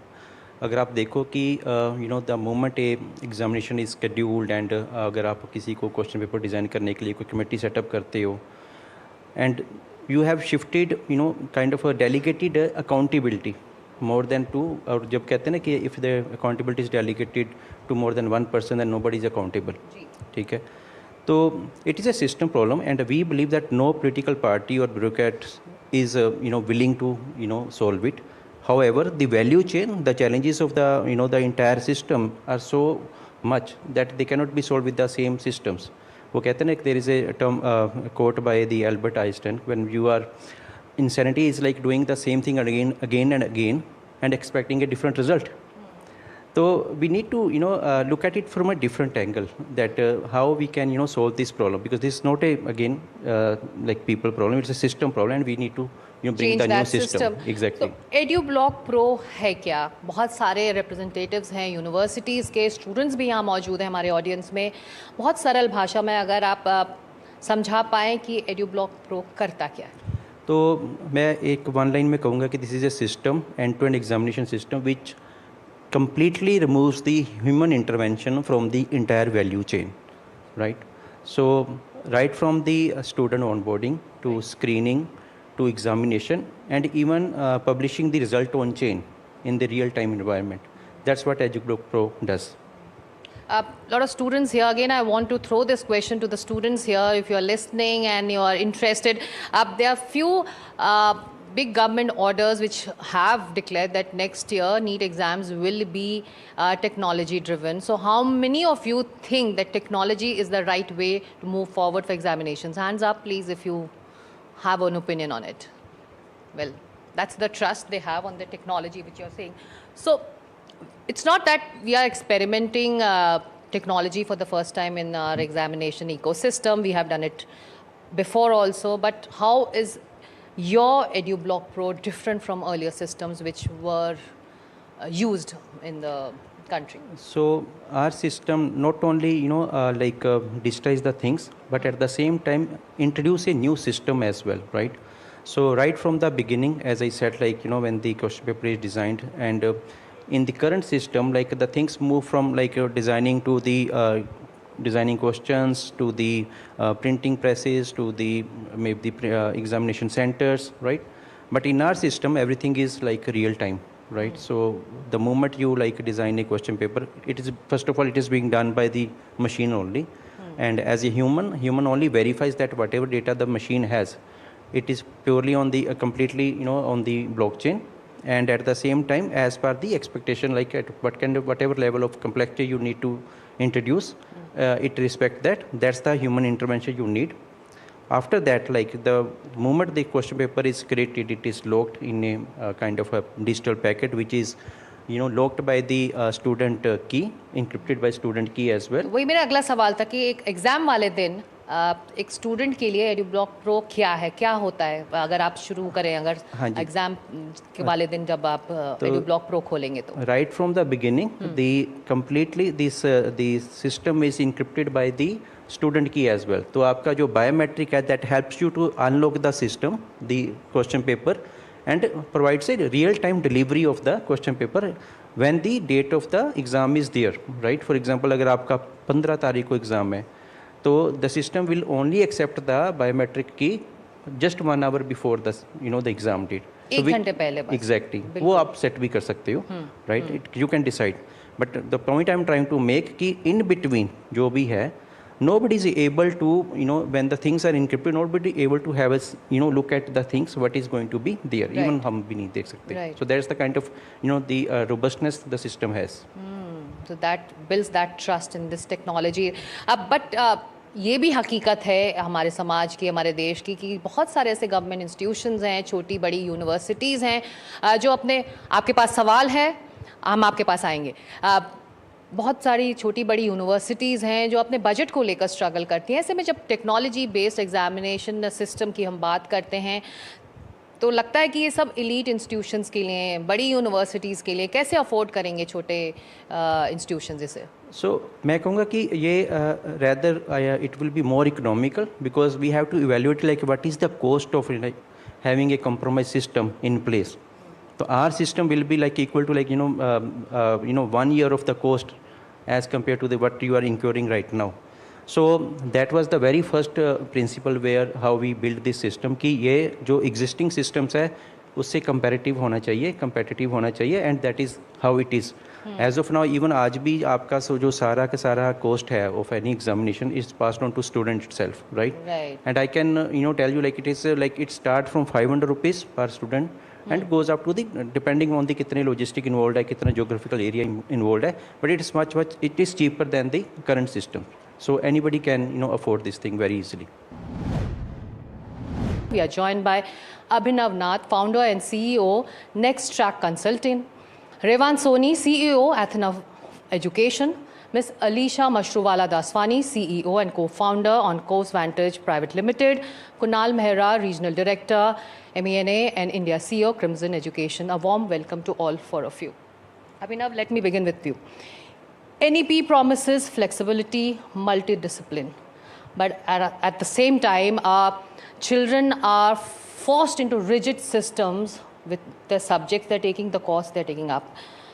Are our schools truly ready for this? And are we giving the freedom without much guidance right now? What do you feel? Great question and a hard one to answer. But I think broadly, yes. I think a lot of the students that we work with, we've seen, especially in the CBSE, ISC curriculums at the high school level, just the sheer choice that they have now, the flexibility of having a physics, but then also having an economics, having a commerce subject, that didn't exist, before NEP. And I think that flexibility definitely I've noticed with a lot of students has given them the freedom to say today that I want to do a biology, but I also want to do sociology, which is not something they could do before. So I think at the high school level, yes, that difference is there. To answer the second part of that, which is are students equipped to, are schools equipped to give that guidance and knowledge on what the benefit of it can be? I think it's slowly getting there. I think some schools are doing that more than others, but everyone is playing catch up. So I think it's one of those things that you can introduce a policy and then everyone adapts to it and catches up to it, versus if you try and add these policies internally at school, I think that's a harder thing to get to. So I think the policy coming in has definitely pushed schools to start thinking about what they can do to get there. So yes, I have seen a difference. And I think at the university level also, with multidisciplinary, interdisciplinary, I think the panel before was also touching on this. That's been a huge change, because I personally am a big believer that T-shape education that we were talking about, broader skill sets and then going deeper into a technical skill, I think it pays off dividends. So yes, it's getting there. I think it will be a slow process. So as a mother of 9th grader, it's heartening to hear this, and thank you so much for taking this question. But Revant, I want to come to you now. How do you address the deep parental anxiety and the student confusion? What's the midway where a student takes a course which is meaningful or spreads his or her wings in multiple parts? What do you suggest? Yeah, no, absolutely. Look, I think the first part to understand is, parental anxiety is coming from the plethora of choices that we just spoke about. And the solution to this is not, putting more on the platter, but figuring out a way to, the pathway to get to the solution. What we mean by that is help students discover what their purpose is. They want to figure out, what we call their ikigai in some manner. What are you good at, buddy? What do you really love doing? What does the world need today? And what can you get paid for? At the intersection of this lies the answer that we are looking for, right? So it's not about, hey, let us solve 100 different problems of course selection, school selection, what exam to give, and so forth. First, let's find out what are you really driven by. And once we answer that question, the other questions get answered themselves. And that also reduces a lot of parental anxiety when the child, steps up and says, hey, this is what I want to really do. And this is what we are increasingly seeing. 9th graders, 10th graders step up and be like, hey, this is what I want to do. I am so sure about it. Help me do it. And that makes it so much easier. So Alicia, having chosen our course, the next question is, how does a student build his or her profile, which is unique to him or her, rather than following the cookie cutter trend and looking like each other? Yeah, I've always believed the key word here is authenticity. Because I think it's very important, especially when you are applying to universities, whether it's the newer universities in India or abroad, they're all looking for that one spike factor. So having like a, resume that sort of tries to check mark all those boxes, that's not really going to work for you anymore. I think it's more important to actually from a younger age, like Revant said, in 9th grade, figure out, okay, this is what I really want to do, and really focus on a lot more depth, and then try and build your story around that, because by the end of it, you want your application to be the one that's remembered at 11 p.m. at night when an admissions officer is going to sleep, not one that, just sort of checks those boxes again. Right. Kunal, AI is transforming every one of us globally, even our industries, even our jobs, but that transformation is not coming across as quickly as it should in our curriculum, in our school framework. Many career students are preparing for today may not exist 10 years later. So what do we do as a parent, as a student? I'm worried too. I was hoping the AI question didn't come to me. So much talk about AI now. I think we're getting tired of hearing about AI. Of course, it's here to stay, but none of us in this room can really predict what 10 years would look like, right? None of us can predict what AI will be capable of doing. I mean, you can read science fiction and take your guess. But I think we can draw some solace from how the last 20 years have been, in the sense that every era has seen some new technology coming in and being presented as this will disrupt the world, right? It was machine learning and data science back then. 30, 40 years ago, it was computers by itself, right? So I think what we forget is the role of education also to help people become a lot more grounded in the foundational skills that we're expecting them to have, right? A lot of times our conversation in education becomes very oriented towards professions, jobs, skills that are transferable in a job. And I think we have to give it to our kids that they will learn this in time. And their learning is not just restricted to what's happening in school. They're smarter than us. Absolutely. Every generation is smarter than the one before. I have kids my own kids know more than I do. My 10-year-old can probably do more on a computer than I can. So the point here is that I think as schools, we need to focus on the fundamentals, the foundation, whether it's critical thinking, writing. A lot of us will think writing is going to go away because AI, everyone's going to write with a chat GPT or an LLM model. But I think writing is going to be a fundamental skill that's probably going to differentiate people who can write and who can sort of, make an impact through their words versus people who are going to run to a LLM model just to reply an email, right? There's so many fundamental skills that I think we keep forgetting about in the whole garb of trying to figure out what are those technical skills we need to impart to our kids. I think the time for talking about technical skills comes much later in life for most kids. If you're talking about school education, I think schools should go back to the basics and focus on building that foundation level sort of... Make them stronger at the foundation level. And a place where they can actually explore multiple subjects. That's the only time in your life where you kind of get a free rein to experiment with psychology, sociology, biology, economics, all at the same time. Or painting or art or music or whatever, right? I think that's what the focus should be. And the desire to learn, the ability to learn. I think those are the things school can focus on, and that would help us and our kids stay in good stead for years to come, whether there's a new model, LLM model, or a new technology that comes through.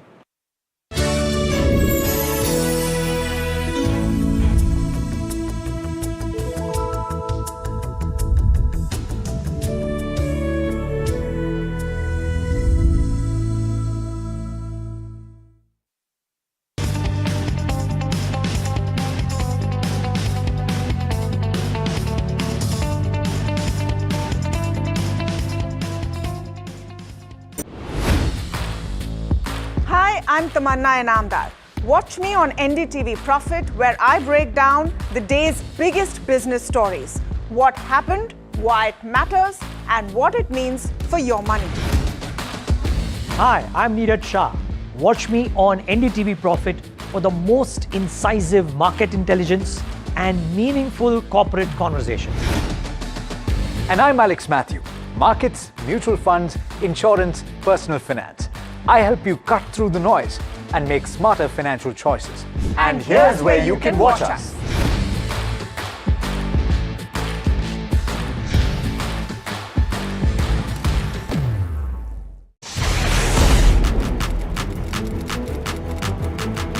When the headlines move fast, perspective matters.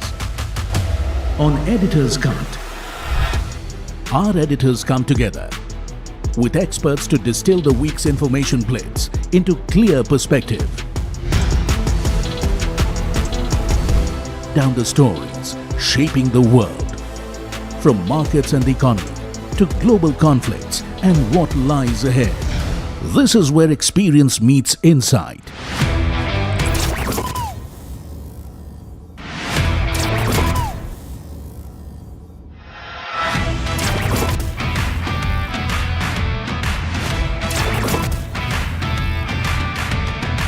No noise, no hype, just sharp takes on what to watch next. Editor's Cut, every Friday, 3:30 p.m. only on NDTV Profit. Economy, business, world, technology. Noise filtered, numbers decoded.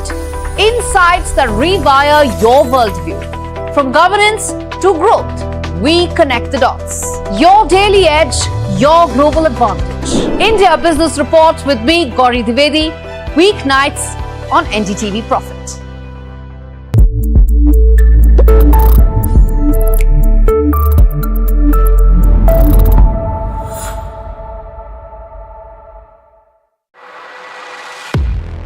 He has been tracking markets for over a decade, spots the trends before they hit the screen.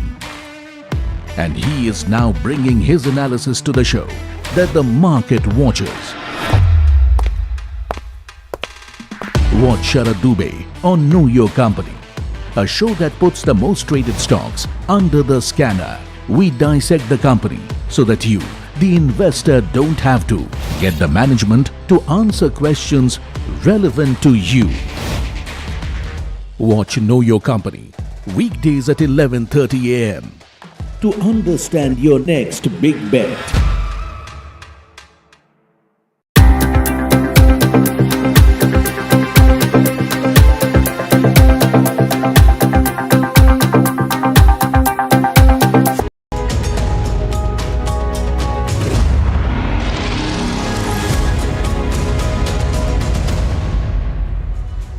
Good evening, welcome to The Big Question here on NDTV Profit. I'm Kramoza, and there are two big questions that we're asking on the show tonight, and both go right to the heart of how India is making some very critical choices. One is to do with energy, the other has to do with everyday consumption, so it hits closer home. But first up, Rubio's big energy push. Is India being nudged into buying more American, more Venezuelan crude as part of a larger trade and strategic reset with the United States? That's topic number one. The other big question that we're asking, and we're going to come to it later, we turn our evolving eating habits, where the brands are claiming there is no added sugar in their products. And that itself is coming under scrutiny by the authorities, by the FSSAI. We are asking if we can have genuine transparency on ingredients, or will a health halo continue to mislead us as consumers? And we're going to come to that, like I said, to that second debate a little later. But first, the global oil market, no longer just about price, though that is fundamental, very crucial to our economy. But other than price, it is also about power, it's about pressure, it's about positioning. Because when the US Secretary of State, Marco Rubio, comes out saying this, that America wants to sell India as much energy as they will buy, he also opens the door to Venezuelan crude. So this is not just an energy pitch that we are hearing from Marco Rubio. It is a strategic play. At the heart of this is a much larger realignment. Washington wants a bigger share of India's energy basket. And this even as it's pushing New Delhi to dial down its dependence on discounted Russian crude. And energy flows are being linked to the trade negotiations, the tariffs, and India's access to the American market. And all of this is unfolding at a moment of deep global uncertainty. There are tensions around Iran, the risk to the Strait of Hormuz stand, tightening supplies. All of these are forcing countries to rethink where their oil is going to come from. So for India, the question is no longer just what is cheapest, but what it's going to cost strategically as well. So should India recalibrate our oil basket to deepen our ties with Washington? Should we stick with Russian crude that has helped us manage our costs so far? Or do we attempt a careful balancing act between economics on one hand, geopolitics on the other? So those are rolled into the big question tonight. As you can see, it's right up there. Now with Rubio's oil push coming through on his visit to India, should India be buying that much more American and Venezuelan oil? Because don't forget, yes, the Venezuelan head of state is also going to be visiting, and we are going to have those conversations as well, which makes it just right for a conversation. Our debate number one, let's introduce you to our panelists who are joining us on the show. And this evening, we've got Pramitpal Chaudhary with us, South Asia Practice Head at Eurasia Group. Good to have you with us as always. Amit Bhandari also with us, Senior Fellow for Energy Investments and Connectivity at Gateway House. And Teresa John is with us, Deputy Head of Research and Lead Economist at Nirmal Bang. Thank you for making the time for the big question. Mr. Chaudhary, when You hear Rubio saying that the US wants to sell India as much energy as India will buy. You think this is a commercial pitch, or do you think it's an actual strategic signal to reshape India's oil basket and take it away from Russia? Well, one, what he is saying is being said by virtually every leader of every major oil exporting nation in the world. So I don't think that's anything strange about that. The Canadians have said they wish to sell us oil and gas. The Venezuelans have been saying it even before the overthrow of the Maduro government. I interviewed King Abdullah of Saudi Arabia in 1998 before he made his first trip to India, and he said the same thing. He said, we would like to be your biggest oil and provider. So everybody is doing this for a simple reason. If you are a major oil exporter, India is your biggest potential market of the future. It is already one of the biggest markets in the world. We import oil and gas on an enormous scale because we can't seem to find any in our own country. But our economy is already the 5th largest in the world. So we will continue to import. There's no doubt about that. And everybody wants a bit of that market. That just makes commercial sense. Second now is that after the Persian Gulf conflict that we have seen, and the fact that we can expect further disputation even after this conflict, because you've seen Iran, for example, announce a Persian Gulf authority that even incorporates not only the entire southern part of the Persian Gulf, but even Al Fujairah, which is on the Arabian Sea and controlled by the UAE. So we need, like many other countries that depend on Persian Gulf oil, to diversify. Where do you diversify is up to India to decide, but America makes actual perfect sense. It's one of the countries that has a surplus of sweet crude, at least, and it has a surplus of LNG. Venezuela is a country we've been importing from for a very long time, and we had to stop because of sanctions. And now that we can resume that, and we've already been testing Venezuelan oil shipments across the Pacific for the past few months, so this makes perfect sense as well. It is Venezuela, even before Rubio came, has become our 3rd largest source of crude oil. What about the cost factor? Amit Bhandari, do weigh in on this, because as much as Mr. Chaudhary says that since we are such a large importer of oil, it does make sense that many countries, including the US, Canada, all of them are going to be pitching to India. Here you have the US doing so. Venezuela is going to follow suit. But what should India do? Russia is still supplying close to 2 million barrels a day to India, far ahead of the US and Venezuela. So can India realistically replace that without a hit to costs? So, hi Pramit, I don't think there will be a problem in replacing a substantial volume of Russian oil. India imports about 4 million barrels of oil a day. And this number is going to become 8 to 9 million barrels a day in another 15 to 20 years' time.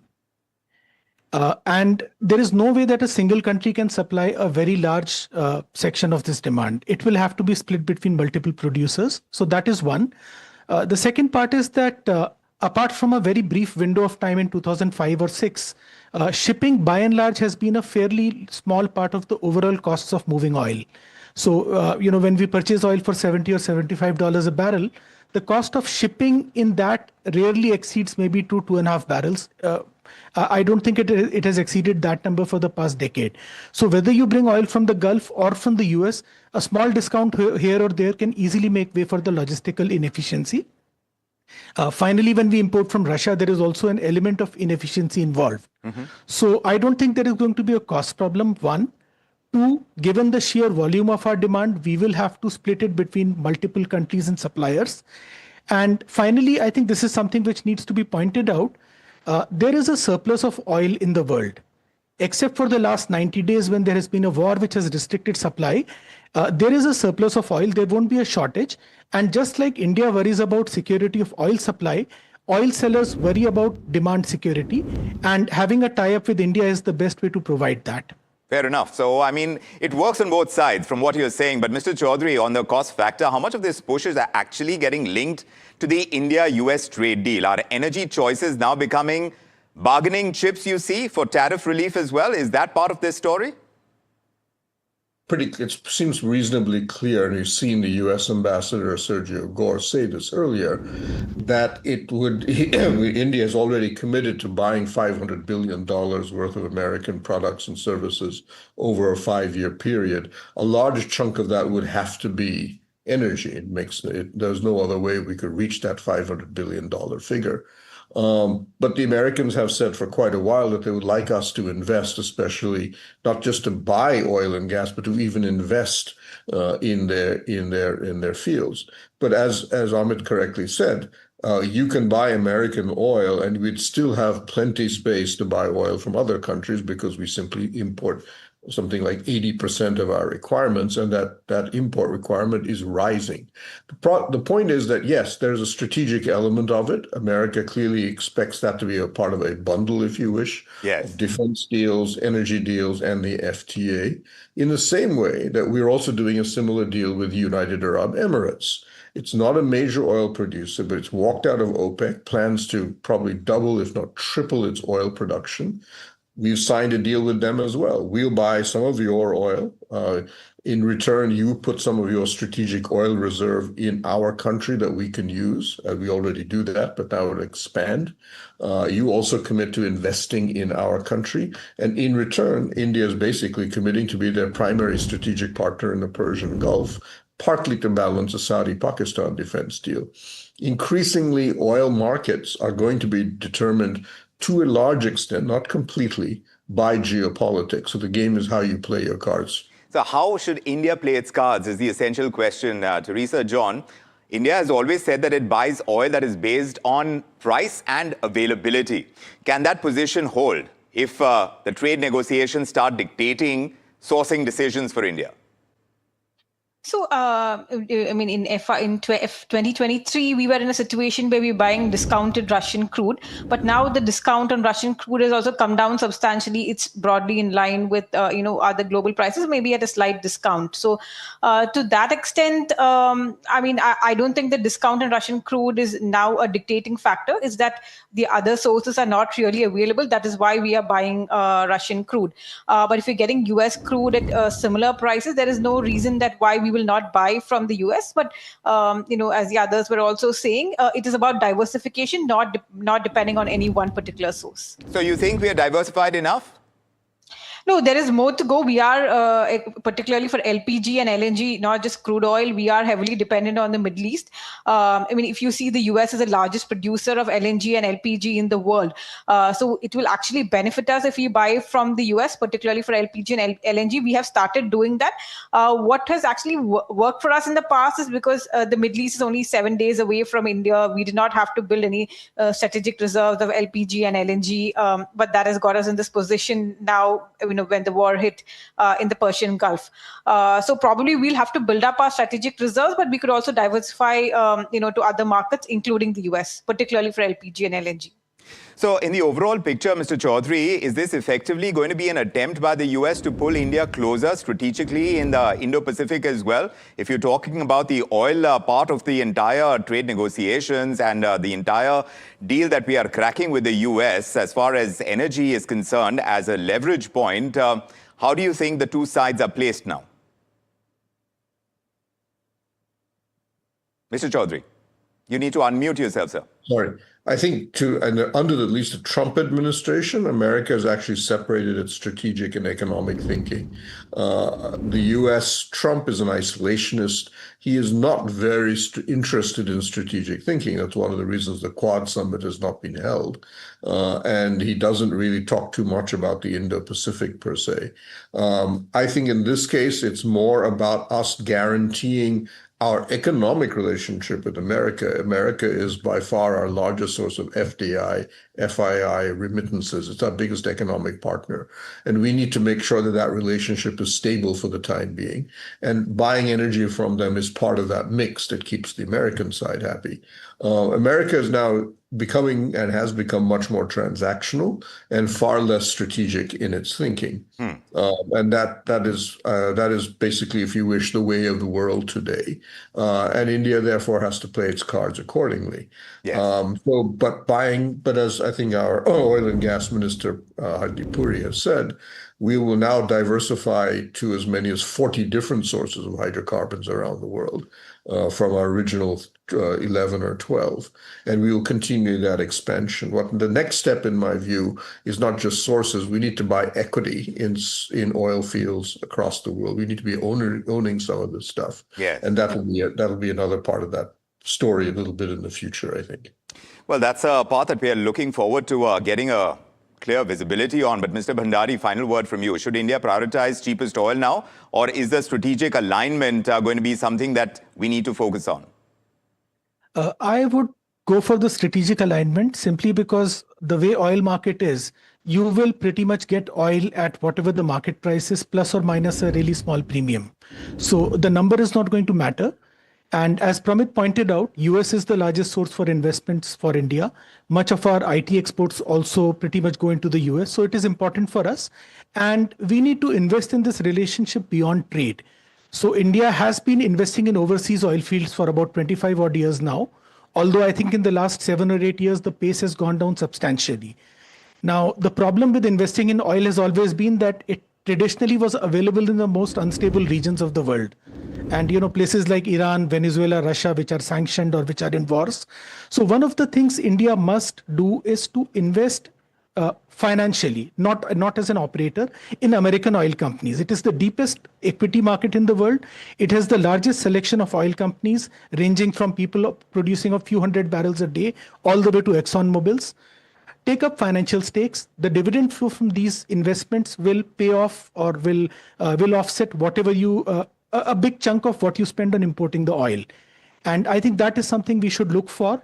And that may also give India a very valuable and a prominent constituency in the US, whose interests are aligned with the Indian interests as well. So that's something we need to think of. Well, what is becoming clear is that energy is no longer just a commodity now. It is leverage for sure. And when oil starts getting tied to trade deals, tariffs also strategic alignment, the rules of the game seem to be changing. India's challenge is simple, but it is not easy. Securing the cheapest, the most reliable energy is part of the story, but they have to do it without compromising strategic autonomy, because the moment geopolitics begins to dictate your energy basket, you are negotiating far more than just the price of oil. My thanks to our panelists for joining us. Pramit Pal Chaudhary, Amit Bhandari, Teresa John. Thank you for sharing your insights here on The Big Question. And from oil and geopolitics, we turn our attention to something much closer home, to our plates, in fact. In fact, what we consume is top of mind, because now there is so much of that health push that is happening. In the light of which, The Whole Truth, which is a brand, was putting out no sugar as part of their products that they were putting out. And that was put to scrutiny by the FSSAI. And this on the complaint placed by a rival brand. After which, The Whole Truth has decided that they are going to change the no sugar claim and make it a claim which is only about the ingredient that they use. They say sweetened with dates. So there is that shift that has happened, but does it tell a larger story? The bigger debate is, with all the health halo that is being put on so many products out there that we consume, are we really compromising on the ingredient list without getting that much more clearer about what is actually being used and what is being put as a marketing campaign? It's an important question to ask on The Big Question, and we're taking it across to our panelists. They are joining us on the show. Lloyd Matthias is with us this evening. Business executive, entrepreneur. Good to have you with us as always. Urvashi Agarwal is also with us. She's a nutritionist besides being a fitness coach. Good to have you both. Urvashi, let me start with you. The basics. If a product is using dates, honey or jaggery, is it truly no added sugar from a nutritional standpoint? Thank you so much, Vikram, for the question. No, it is not. Nutritionally, it is not. And as per FSSAI packaging rules, which clearly state that any form of sugar, whether it is sucrose, glucose, molasses, honey, sweetened jams, or sweetened fruit juices, if the food is sweetened, then they cannot say no added sugar on the front of the packaging or in the nutrition label. So no, it's absolutely wrong. So then, and yeah. So for the average consumer then, Urvashi, trying to be healthy, does the body process these so-called natural sugars very differently from regular sugar, you'd say? Okay, so very, very, very good question that you've asked, Vikram. So, but, there is a lack of awareness, and nowadays there is a new tide which has started that bash refined sugar and the other forms of added sugar, let's say unrefined sugar, jaggery, honey, your desi khand, coconut sugar, these are better. But let me tell you, they all have almost same kind of calories, and metabolically they have similar effect in the body. All the added sugar should be had in moderation. So as per American Heart Association, men can have 36 grams of added sugar or 9 teaspoons every day. Women and children that is 2 years and above, can have 26 grams of sugar or 6 teaspoons every day. And this is not for refined sugar. This is for any form of added sugar. Lloyd, what do you say to this entire trend? Why do you think brands are leaning so heavily on terms like no added sugar, guilt-free, clean? Is this smart marketing according to you, or is it crossing into misleading territory? Hey, thanks for having me on the show, Vikram. Clearly, this is not smart marketing. I think this is absolutely misleading consumers, and certainly not desirable, and certainly not welcome by any standards. I think Indian fruit brands are not selling health. They're actually selling a health halo. I think Urvashi pointed to that. It's really a psychological trick that uses wellness terms, terms like clean, natural, guilt-free and such like. I think a lot of this is really a health halo when you're trying to actually kind of confuse consumers into consuming not so healthy stuff. And I think sensible brands ought not to do it. I think where they try to, they should be clearly penalized. And I think there's a lot of misuse of the fact of these kind of terms. The fact that we are penalizing some of these brands after public outrage really proves that to some extent our system is broken. Just to get example, you walk into any supermarket, you'll see a whole lot of brands have things like guilt-free, clean and natural, high protein, multi-grain. And the moment you go a little deeper into the ingredient list, you realize that a lot of this is just a smoke screen, right? Because people tend to pick up things at 2 or 3 seconds and just put them into their shopping bag. And I think a lot of this stuff has to be called out, especially given the fact that India is the diabetes capital of the world, the fact that obesity is a growing epidemic, specifically among the upper income segments. I think there's a bit of a serious bit of an issue here. And I think FSSAI ought to proactively look at some of these things. And not wait for complaints. Not be a reaction that, a lot of them are reactive. Right, not be reactive. Lloyd, but the whole truth case, clearly triggering scrutiny in this case. Do you think startup wellness brands are getting a little more transparent, or maybe just better at storytelling than the legacy FMCG companies? Is there a difference you're seeing there? I wouldn't really put a differentiator between legacy FMCG and startups. I do concede that a lot of legacy FMCG brands, because many of them are global, possibly sign up to a higher standard of ethics, at least notionally. But I must concede that some startups are being far more transparent as well. So there's no difference between startups and legacy brands. However, I do believe that all companies in India, food companies in India, indulge in a bit of subterfuge. And I say this because across the board, if you walk into any supermarket, I think a lot of brands today are playing up. They recognize that post the pandemic, and even, let's say, over the last decade or so, consumers are far more health conscious. And people are seeing adding a modicum of health and things like sugar-free as a positive attribute to boost their product sales. And I think indulging on that without proper research, I think, is taking the consumer for granted and actually fooling the consumer. And that is the big concern. That is the concern. All across the spectrum, companies are liable and companies are responsible. So, Urvashi, from that health perspective, should there be clearer front-of-pack labeling that tells consumers the total sugar content rather than just added sugar or no added sugar? Absolutely. That's the need of the hour. I mean, forget about being transparent. In India, the regulations are so weak, and the companies openly not only flout the rules, they actually make claims on the front of the packaging which are misleading. I mean, let's take an example of fruit juices.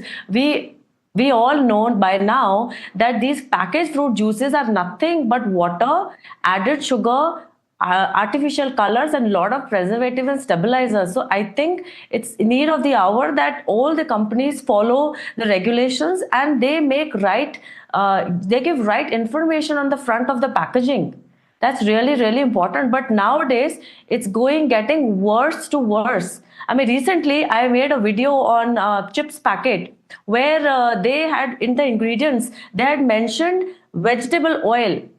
And then at the bottom, if you go a little lower, they mentioned two symbols. This symbol, then go to the batch number, match the symbol to the batch number.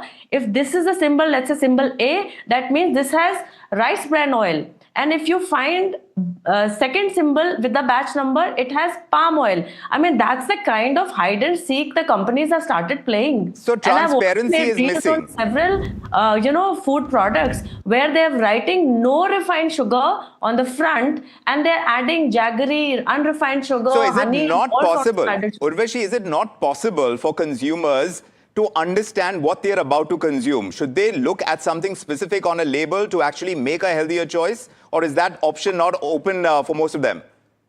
Absolutely. Look, as per the FSSAI packaging rules, every food product should have all the details of the ingredients in the ingredient list. So that every consumer, I always say, flip the packet and read the ingredients. The less number of ingredients in a food product, the better it is. I mean, better than others. And definitely check the nutrition label. These two things will definitely give every consumer a clearer picture. And what about the regulators, Lloyd? Because marketing is always going to try and push the boundaries. But when does it become this problem that you yourself highlighted, this health halo problem? Vikram, I would say regulators must mandate that if a grain or a nutrient is advertised in the front, like if you call it an almond or a ragi cookie, the exact percentage must be printed in the same font size right next to the claim on the front of the pack. Right? That's being honest to my mind. That's being true to a product, and that's being true to your code of conduct. That will prevent a 1% ingredient from hijacking the whole package. Right? And today what's happening is if an ingredient contributes to the total glycemic load and a free sugar content, it cannot claim to be a no sugar product. So I think there is a lot of attempts by businesses across the spectrum to kind of put a smokescreen and lead consumers down the garden path of all is good and kosher. But clearly the intentions are not good. And this needs to be called out proactively by regulators. I like the fact that what Urvashi said, people are pointing to it, people are becoming more aware. But the reality is 90% of consumers don't have the time and they just go for some of these labels. When you're doing a brisk shopping after a hard day's work, people don't look into the fine print. And I think that's being exploited by companies, which is completely not okay, specifically where India is today in terms of the health of the average Indian. Well, what's becoming very clear is this, that when it comes to food labels, perception is fast overtaking reality, because the no added sugar, it may sound very reassuring actually to many consumers, but if consumers do not fully understand what is actually inside, what that claim is and what is actually inside, then the label is risking becoming more about marketing than actual meaningful information. It beats the purpose of putting that label there in the first place. So the challenge now is to strike the right balance, give the brands the freedom to innovate and communicate, but also ensure that consumers are not misled by a health halo that is not entirely accurate. Thank you, Urvashi Agarwal and Lloyd Matthias. Thank you for joining us, sharing your perspectives on this. It's an important debate. So yes, whether it is oil that India buys and where it buys from and the diversification that happens and the costs that are to be paid, both strategically and actual costs, choices do matter. How do you make your choices? Even when it comes to the food that we buy and consume, it is going to become a matter of going beyond the label, of examining what is actually out there and being a little more circumspect when it comes to those choices that we make. It's going to be top of our radar when we are delving into these consumer issues on The Big Question. I'm Vikram Oza from me and the team. Thank you so much for joining us. Good evening.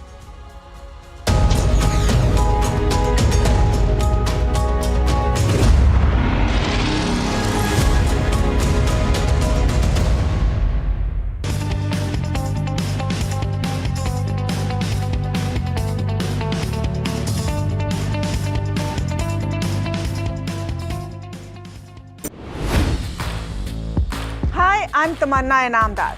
Watch me on NDTV Profit, where I break down the day's biggest business stories. What happened, why it matters, and what it means for your money. Hi, I'm Neeraj Shah. Watch me on NDTV Profit for the most incisive market intelligence and meaningful corporate conversations. And I'm Alex Matthew. Markets, mutual funds, insurance, personal finance. I help you cut through the noise and make smarter financial choices. And here's where you can watch us.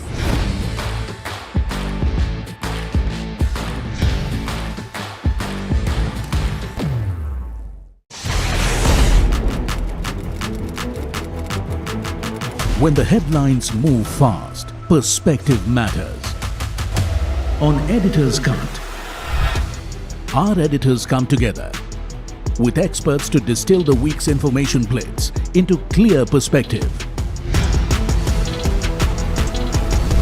Down the stories shaping the world, from markets and the economy to global conflicts and what lies ahead. This is where experience meets insight.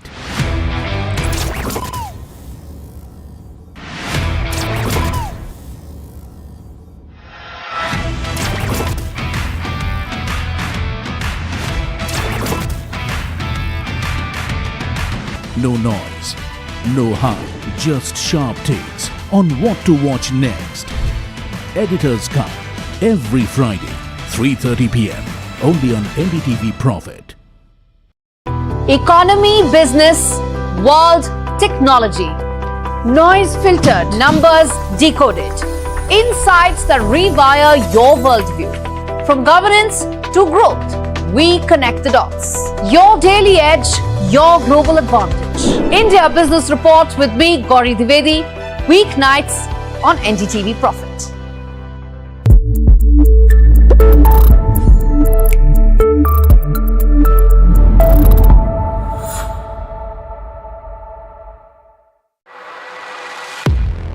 He has been tracking markets for over a decade, spots the trends before they hit the screen.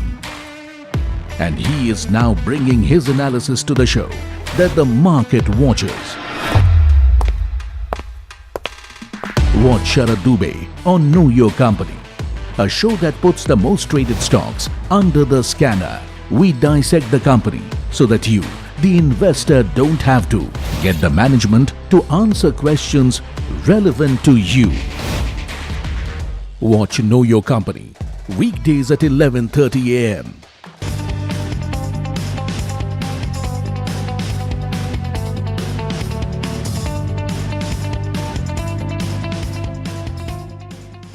क्या search engine के चक्कर में पड़े हो दोनों? अब कोई confusion नहीं। Call 9300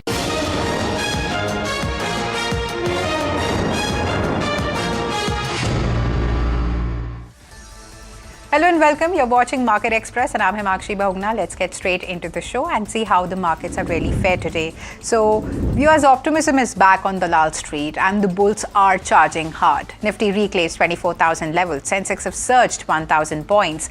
Deal hopes are clearly back in the driver's seat. Broader markets have also mirrored the benchmarks today. And talking about the sectors, so most of the sectors have ended the day in green, barring FMCG, PSU banks, financial services, and also auto have led the gains. Let's look at rupee now, which is strengthening, hitting a 2-week high against the dollar. Now, the move is driven by easing global tensions and also a sharp drop in the crude prices, which is easing pressure on India's import bill.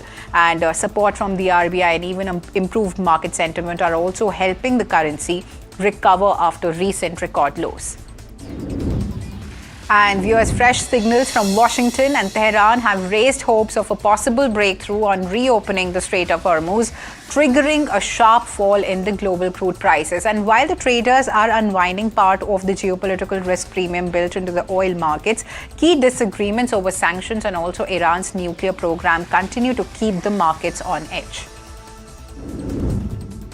In fact, India's state-run oil companies have raised petrol and diesel prices for the fourth time in just 11 days as surging crude cost and also the West Asia conflict continue to squeeze their margins.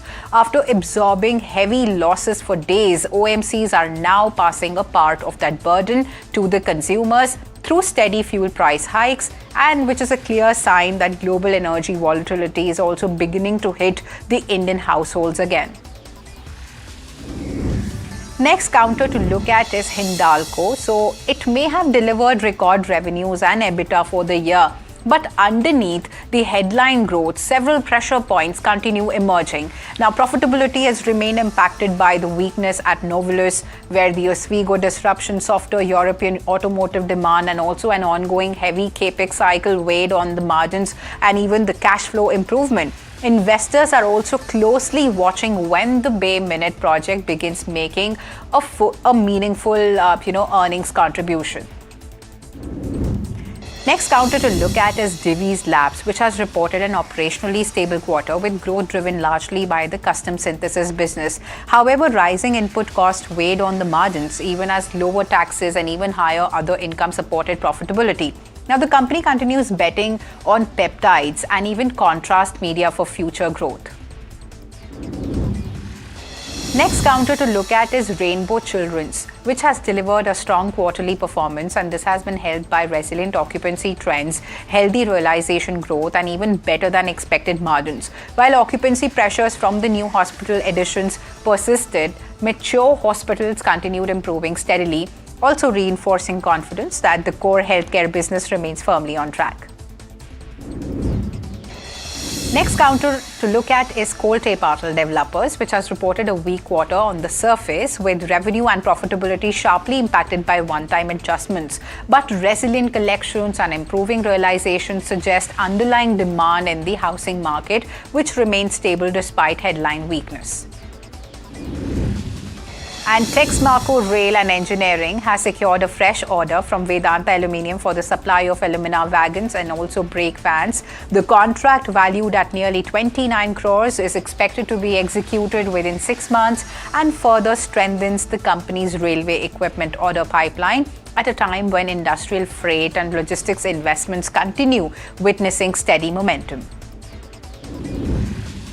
And state-run construction major NBCC has secured fresh work orders worth over 42 crores, and this is also including an Indian bank office project in Amravati and also infrastructure development work for Navodaya Vidyalaya Samiti.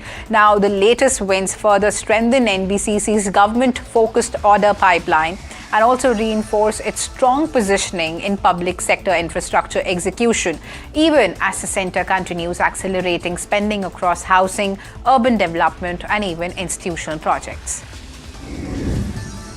Next key counter is Sterlite Technologies, which has received a major boost to its global business ambitions after its subsidiary, that is the ARM, has secured a multi-year product award with a potential contract value of nearly $1.1 billion. Now, the deal involves the supply of optical connectivity products and also is expected to significantly strengthen the long-term revenue visibility for the company. The award also highlights rising global demand for high-speed digital infrastructure as telecom operators and data center players continue to accelerating, the network expansion and even the fiber connectivity investments worldwide. Next counter is HPL Engineering, which has said that quarterly profitability came under pressure due to the mix of Kavach railway contracts and additional cost provisions taken during the period. Now, despite the near-term impact, management remains optimistic on the broader outlook and also expects FY27 sales and profitability to improve significantly as railway execution gathers pace and order opportunities continue expanding.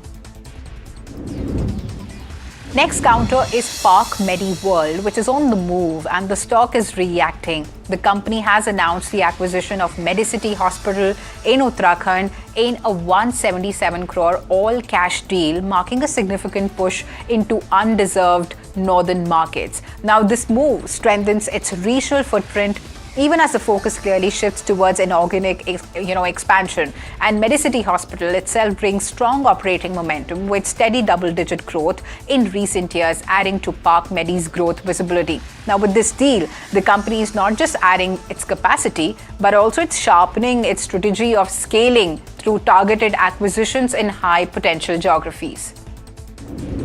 And viewers, Premier Explosive has surged 20% and hit a fresh 52-week high amid strong buying interest in defense and explosives segment. Now, the rally comes as investor sentiment remains positive around defense manufacturing and ammunition-related companies. Market participants are tracking order inflows, execution visibility, and even government focus on domestic defense production. So, the sharp move also reflects continued momentum in defense-linked mid-cap stocks. Next counter to look at is GAIL India. So the shares of GAIL India surged after its fourth quarter numbers. The earnings are mixed, but the street is focusing on strong outlook and also improving margins. Brokerages remain positive and are seeing meaningful upside from the current levels. The stock responds sharply with investors betting on growth momentum ahead. And LTM is expanding its global footprint with acquisition of Randstad's technology and even consulting businesses in a €160 million deal. The transaction is expected to strengthen LTM's capabilities in digital and consulting services while also widening its international presence. The move comes as companies continue to scale up their tech-focused offerings amid rising demand for transformation services. And Sun Pharma shares have slipped after its fourth quarter numbers. The results show healthy growth, but margins have remained, they remain under pressure, and they have also missed the street expectation. Analysts are turning cautious in the near term, citing softer US businesses and also rising cost. And even as long-term views, stay positive for the company, the immediate outlook looks measured, and the stock has even reacted with mild weakness after the earnings print. Viewers, extreme heat is now hitting India's factory floors pretty hard. Rising temperatures are pushing up the power bills and even the cooling cost, even as worker productivity has taken a hit. Now, small and medium businesses are feeling the strain the most. With limited capacity to adapt, the result is a widening divide between large factories and also the MSMEs. Next counter to look at is Eicher Motors. So the shares are rallying after the company has posted strong fourth quarter results, boosting the investor confidence, and the automaker reports healthy earnings growth, and this has been supported by steady demand and even improved operating performance. So this upbeat numbers are driving the fresh buying interest, with the stock now climbing sharply in trade. And a strong warning from the Vatican on artificial intelligence. In the first major document, Pope Leo has urged the governments to slow down AI development, also cautioning that the technology could really spread misinformation, fuel conflict, and even push the world towards prolonged instability. In the encyclical titled Magnifica Humanitas, the first American Pope calls for stricter global oversight, including robust legal frameworks, independent regulation, and even greater political accountability. He has also warned against leaving AI power concentrated in private hands, stressing that the need to protect workers, safeguard children, and also ensure technology serves humanity and not the other way around. As the global AI race accelerates, the Vatican is clearly stepping in with a call for caution and also control. US Finance Minister Nirmala Sitharaman has struck a confident note on the economy amid global tensions. Speaking at SIDBI's 37th Foundation Day, she said that India remains positive and resilient despite the ongoing West Asian conflict, cautioning against any pessimistic narrative that fuels fear-mongering. She has emphasized that economic fundamentals remain strong, with GST collections continuing to reflect robust activity even after rate rationalization. In fact, gross GST collections have crossed 22 lakh crores in FY26 with healthy annual growth and also signaling sustained demand momentum. Now, this message from the finance minister is clear.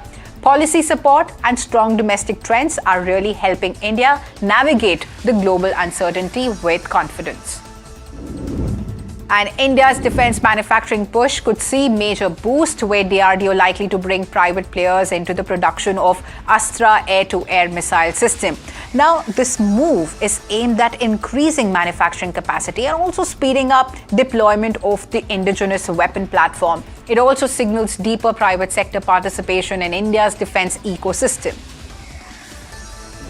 Now let's look at some national news now. Viewers, the Supreme Court has stepped in on Twisha Sharma's death case, ordering a CBI probe amid growing concerns over the investigation.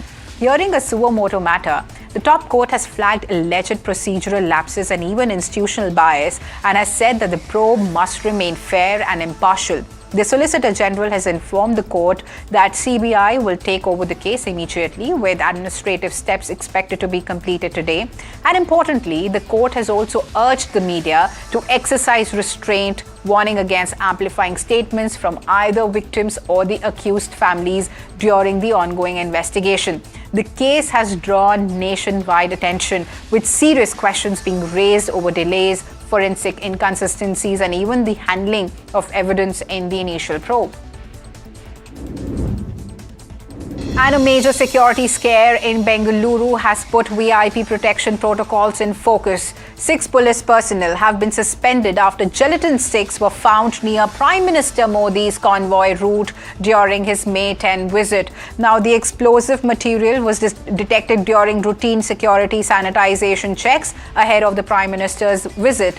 And officials are saying that 2 gelatin sticks were found on a footpath on the city's outskirts, roughly 3 kilometers from the main venue. And the incident has triggered an inquiry into a possible security lapse, with agencies now probing how the explosive material reached a high security zone in the very first place.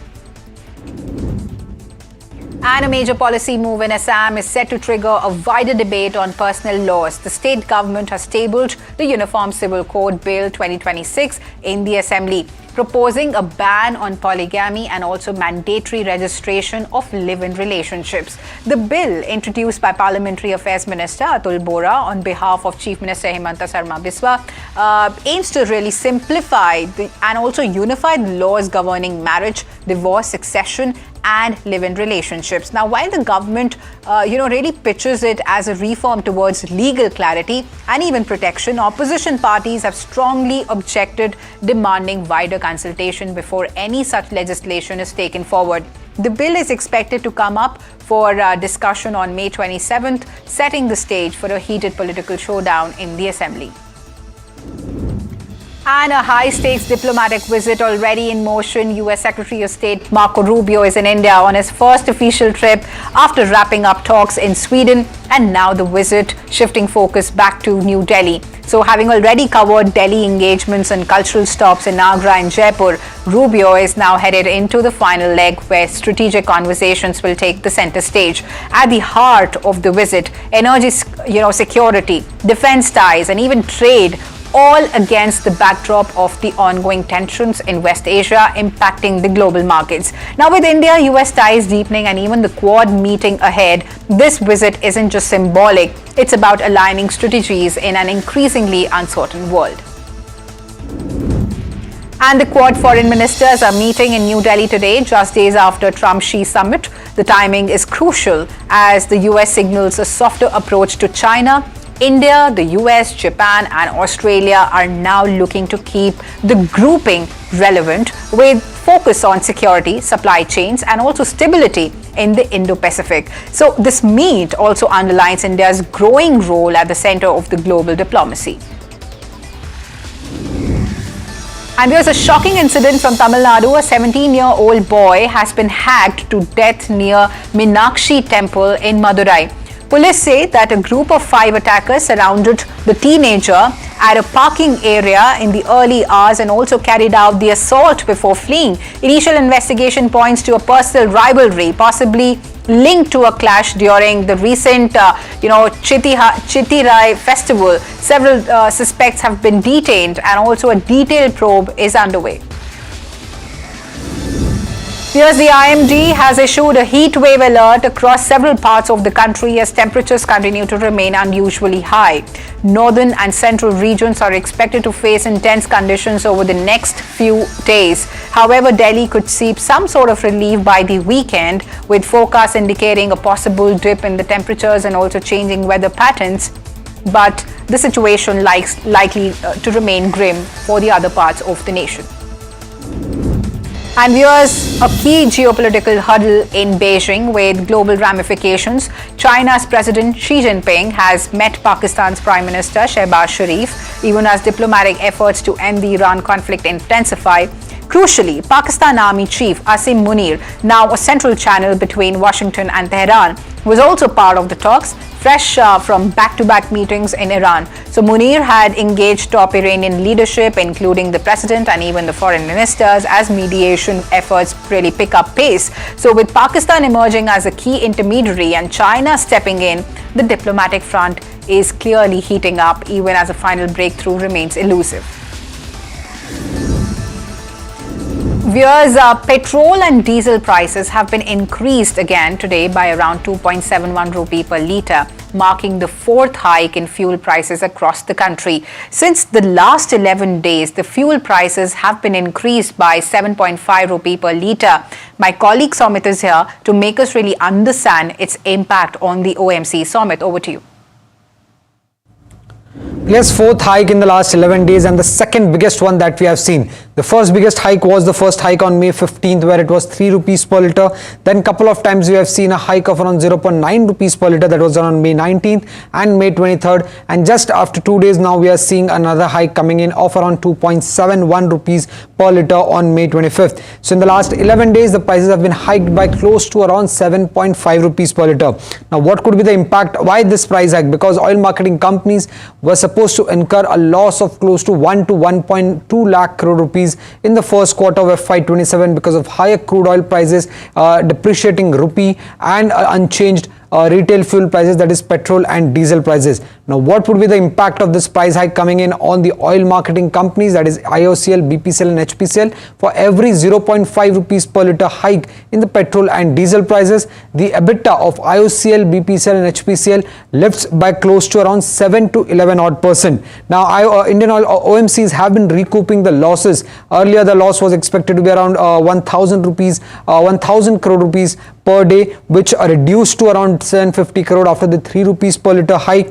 Then the couple of hikes of 0.9 rupees per litre reduced it to further 670 crore rupees on a per day basis of post the 0.9 rupees per litre hike that we had seen in the last couple of days. And after this 2.71 rupees per litre hike, this will further reduce the losses for the oil marketing companies by close to around 113 crore rupees per day. And this is around 17% of the daily loss that the oil marketing companies have been seeing. Now these 4 hikes will help oil marketing companies recoup nearly 44% of the losses that they were incurring at start of the quarter, that is close to 1,000 odd crore rupees. Also another positive point for the oil marketing companies right now is the fact that crude has slipped below $100 per barrel after many days. So that could also come in sentimentally positive for the oil marketing companies in trade today.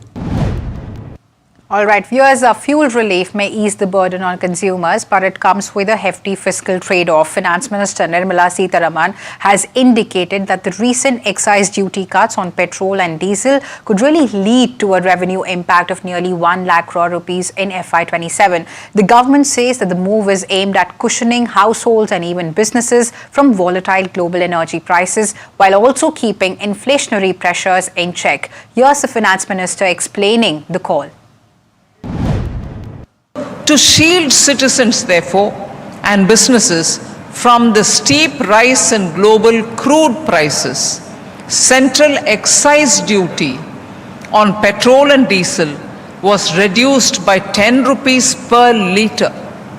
The government is estimated to take a revenue impact of over 1 lakh crore on this one score in the year 26-27 because of this one decision. So the burden for a considerable period because of that reduction in excise duty had been taken away from the shoulders of the common people because government has foregone or taken the burden of 1 lakh crore rupees. In fact, the finance minister also flagged the growing challenges arising from the West Asia crisis, from higher fuel cost and delayed cargo movements to pressure on working capital and even uncertainty in the export orders. Here's what the finance minister had to say on the way forward. The West Asia crisis not only is a diplomatic or a geopolitical issue. For businesses and common people, it can mean higher fuel cost, delayed cargo, costlier shipping, shortage of inputs, pressure on working capital, and uncertainty in export orders. Just imagine all of them coming together because of that West Asia crisis. What is the sense of uncertainty that small unit will feel, and will they be in a position to make some kind of a plan? It's a big challenge even for countries, not just for India, for many other countries. And in that context, therefore, what is the depth of challenge for those MSMEs? The approach, therefore, has been and will have to be to protect citizens, support MSMEs, safeguard exporters, keep supply chains moving, and maintain economic stability.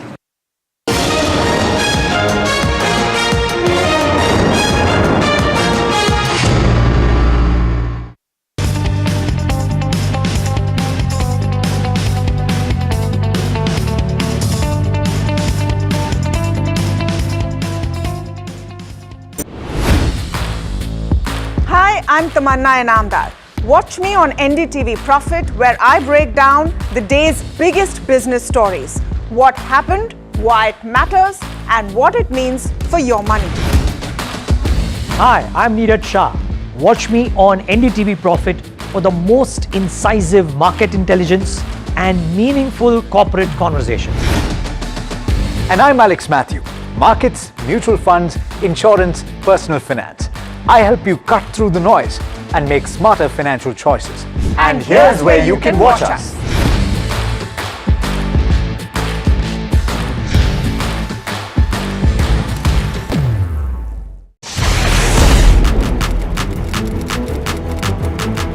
When the headlines move fast, perspective matters. On Editor's Cut, our editors come together with experts to distill the week's information blitz into clear perspective. Down the stories shaping the world, from markets and the economy to global conflicts and what lies ahead. This is where experience meets insight.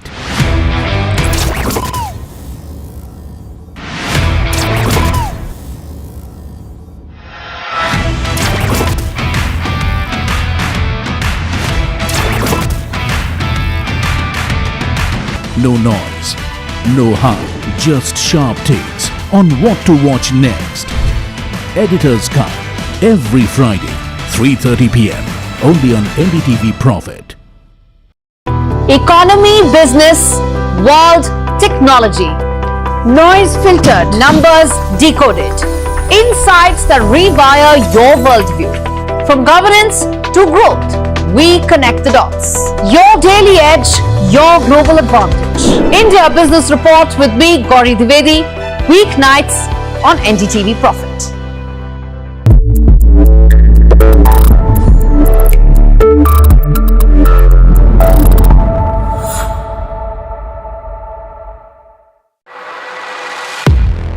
He has been tracking markets for over a decade, spots the trends before they hit the screen. And he is now bringing his analysis to the show that the market watches. Watch Sharad Dubey on Know Your Company, a show that puts the most traded stocks under the scanner. We dissect the company so that you, the investor, don't have to. Get the management to answer questions relevant to you. Watch Know Your Company weekdays at 11:30 a.m. to understand your next big bet.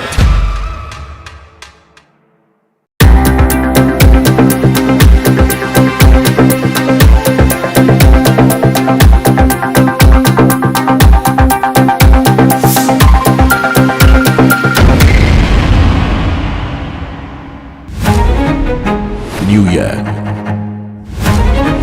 new power panel, India market open, now in its boldest lineup. This is where the trends get tested and stocks get conviction. I'll recommend a buy call on a stock only when I'm fully convinced on the stock. With a table thumping buy. And when the street wants the levels, he brings the chart. Charts speak the truth, and I deliver the levels with no frills. Parag Thakkar and Kush Bohra are now part of the morning crew with Tamanna, Neeraj and Alex. Same show, sharper voices. Every morning on India Market Open, your favorite market show just got better. On NDTV Profit, for your profit. When others are warming up, I'm raring to go. The stories that matter, the stories that shape your life. Hello, welcome to watching Prime 5 with Aisha Sehgal. What's happening? The show that sets the prime time agenda. We'll be deep diving into this topic to tell you what's at stake. Join me, Aisha Sehgal, on Prime 5 only on NDTV 24/7.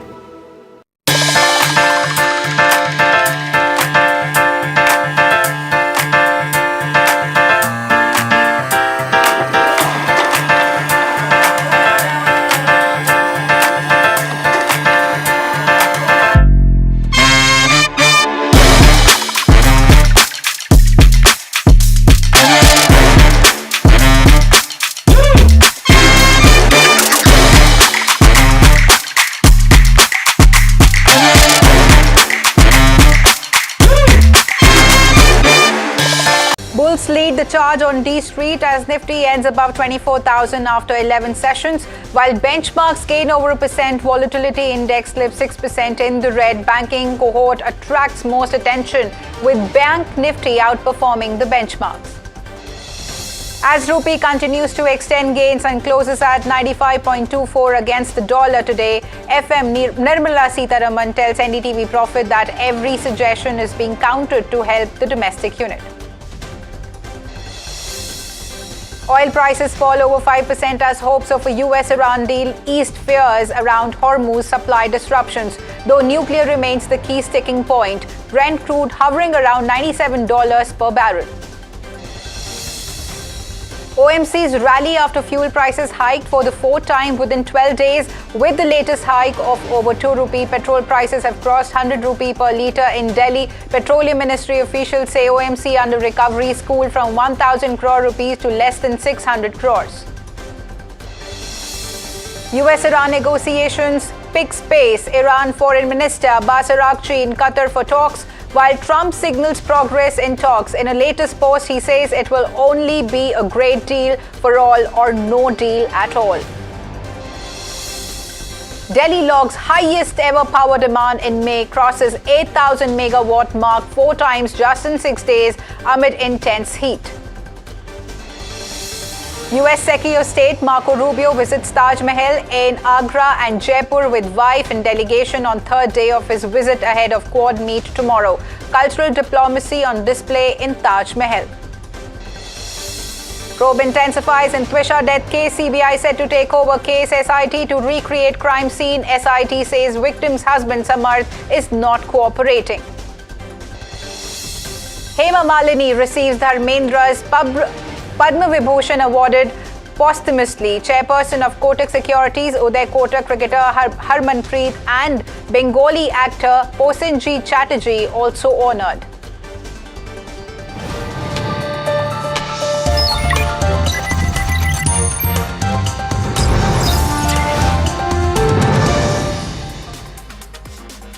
Hello and welcome viewers. This is Profit 360 on NDTV Profit and I'm your host Himakshi Bahugna. Along the next half an hour, we'll bring you the latest from the markets as well as national and international news. Viewers, India's central bank will transfer a record 2.87 trillion rupees to the federal government for the last fiscal which is open to industry suggestions. And, optimism has also pervaded in the markets today as benchmarks logged gains of over 1%, while Nifty has crossed 24,000 after 11 sessions. The broader market advanced too. As a matter of fact, barring the FMCG index, all other sectors rose in trade. The banking cohort especially attracted a lot of buying interest with the bank Nifty outperforming the benchmarks. Let's get in my colleague Parth to join in for a complete roundup of today's market action. It was a great day for Nifty after a long time. The index ended up almost 1.3% and finally managed to close above the 23,400 mark. Eicher Motors and Adani Enterprises were the top two gainers in Nifty today, with Eicher Motors gaining almost 6.5% while Adani Enterprises gaining 4.5% today.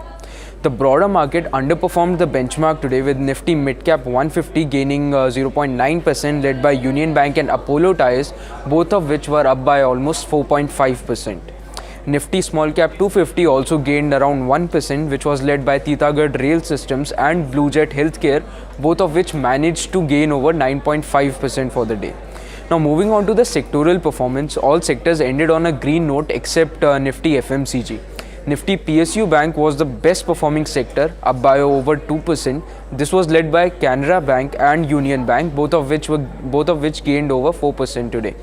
Nifty FMCG was on the worst performing side, down almost 0.1% today due to Varun Beverages and Colgate losing over 1.5%. And lastly, if we have a look at the sectoral trends, then Nifty FMCG has fallen for the 6th day in a row, while Nifty IT snapped its 3-day losing streak. Also, Nifty Metal has gained for the 4th consecutive day, while Nifty Auto and Nifty PSU Bank have gained for the 5th consecutive day. Also, Nifty Financial Services and Nifty Bank has gained for the 2nd day in a row. Thank you so much, Parth, for that market roundup. And viewers, ace investor Vijay Kedia is saying that this is not the time to get overconfident in the markets.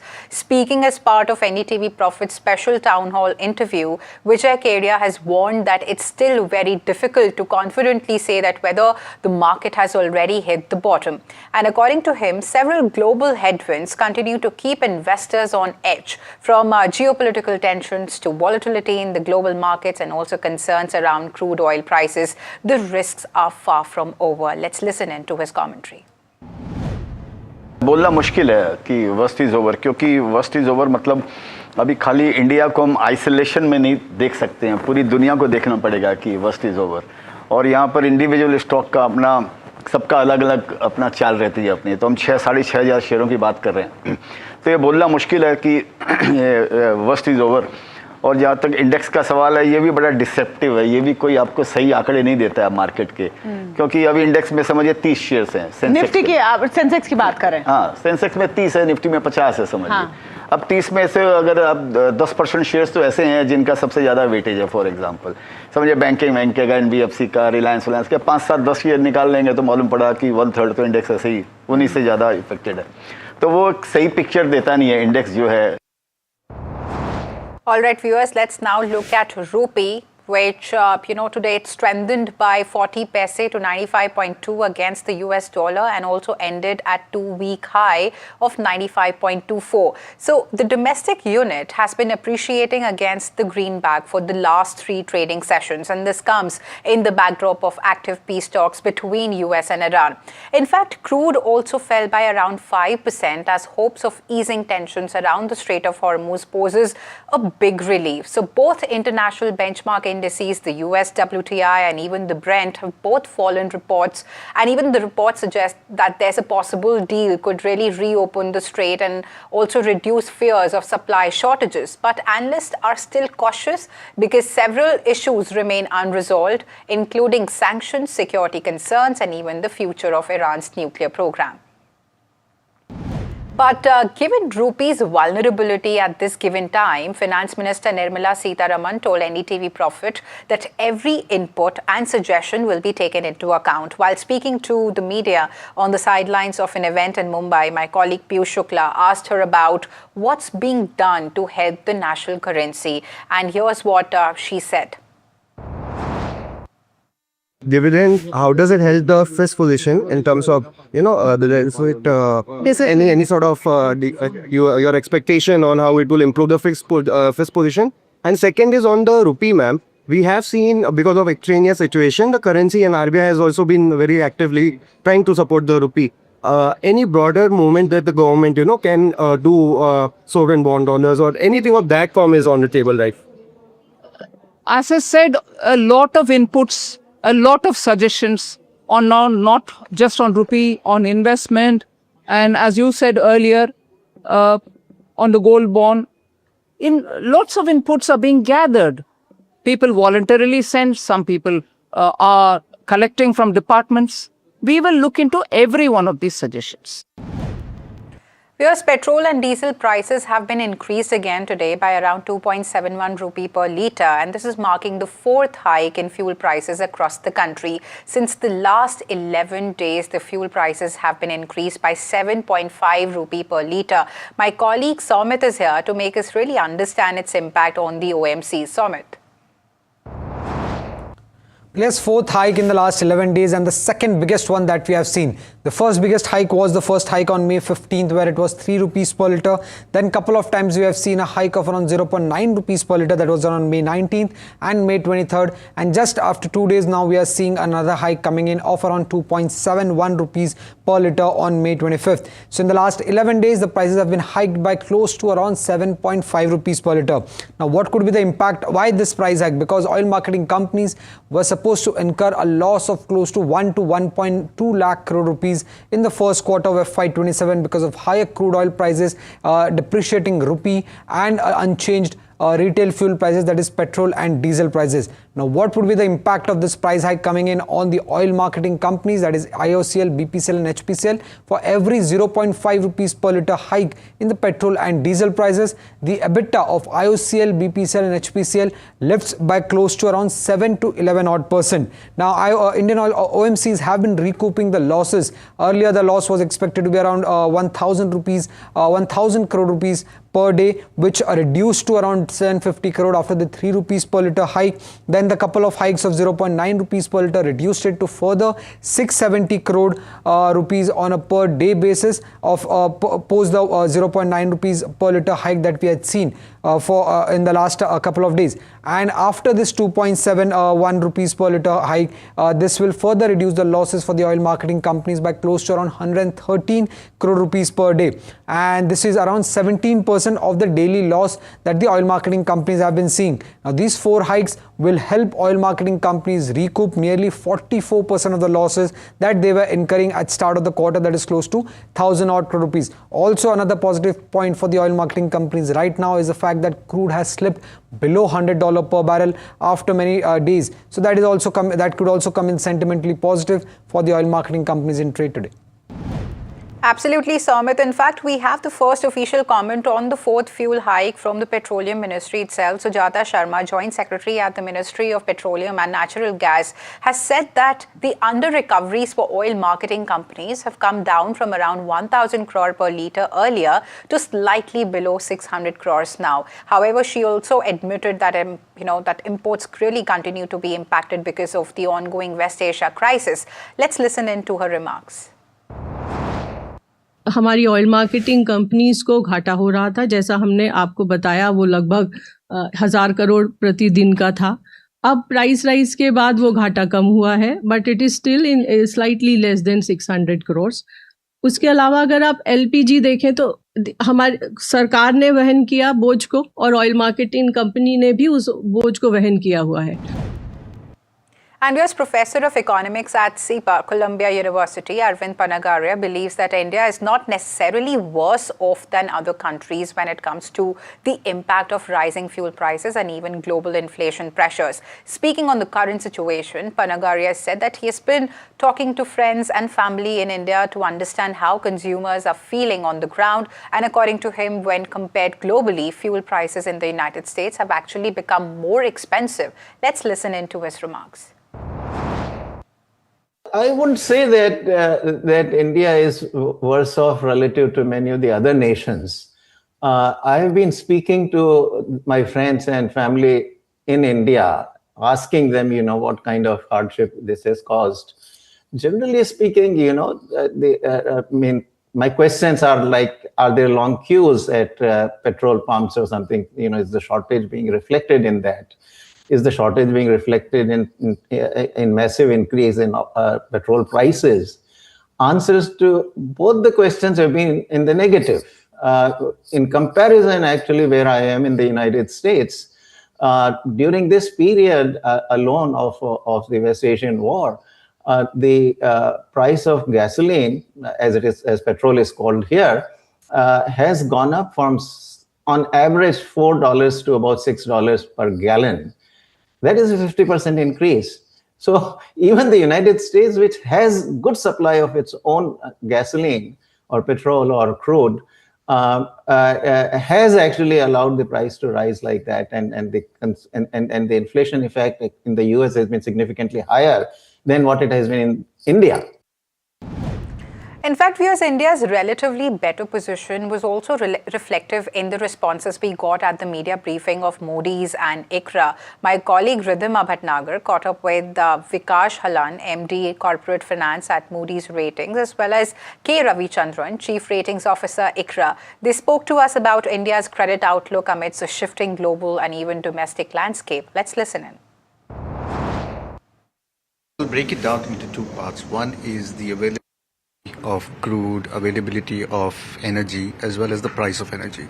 So India has done remarkably well on both fronts. So availability has been ensured compared to the rest of the region, where we have seen different measures by the government to cut down the consumption or even ration in many cases. India has not resorted to that and has been able to fulfill their energy needs. So that is a positive. On the price front as well, India has been able to delay the transmission to the consumer for quite a long period of time. And that is only started over the last 10 days. So relative to the rest of the world, the energy prices in India hasn't gone up as much. And inflation is only just about increasing. So with the inflation now increasing, it remains to be seen whether that has an impact on the overall consumption. Which are some of the sectors right now which could benefit of this and which have been downgraded for now? Naturally, the upstream companies, they are the biggest gainers from the oil price rise. And also, unlike the previous years when oil prices very high, government mopped up the gain through various duties. This time, upstream oil companies have been allowed to charge at the market rates, and that is helping them to achieve extraordinary profitability. Apart from that, non-ferrous metals is another space, especially aluminium. Is another sector where there are a lot of supply shortages. There are a lot of Middle Eastern-based smelters, who are not operational at this juncture. That has put upward pressure on the aluminium and some of the non-ferrous metals. Companies who are exposed to this particular space, they are also benefited. But otherwise, majority of the other sectors, they are stressed in some form or the other, either through the energy pass-through or supply chain related issues. We are switching gears. India's insurance sector is raising the red flag over a new wave of AI-driven cybersecurity risk. Insurers are really warning that mythos-like AI tools could emerge as a major threat, with concerns around weak monitoring systems, poor asset visibility, and even large-scale breach risk. And this even as regulators push the firms to tighten their AI cyber frameworks. And for more on this exclusive story, I'm being joined by my colleague Nimit with more details.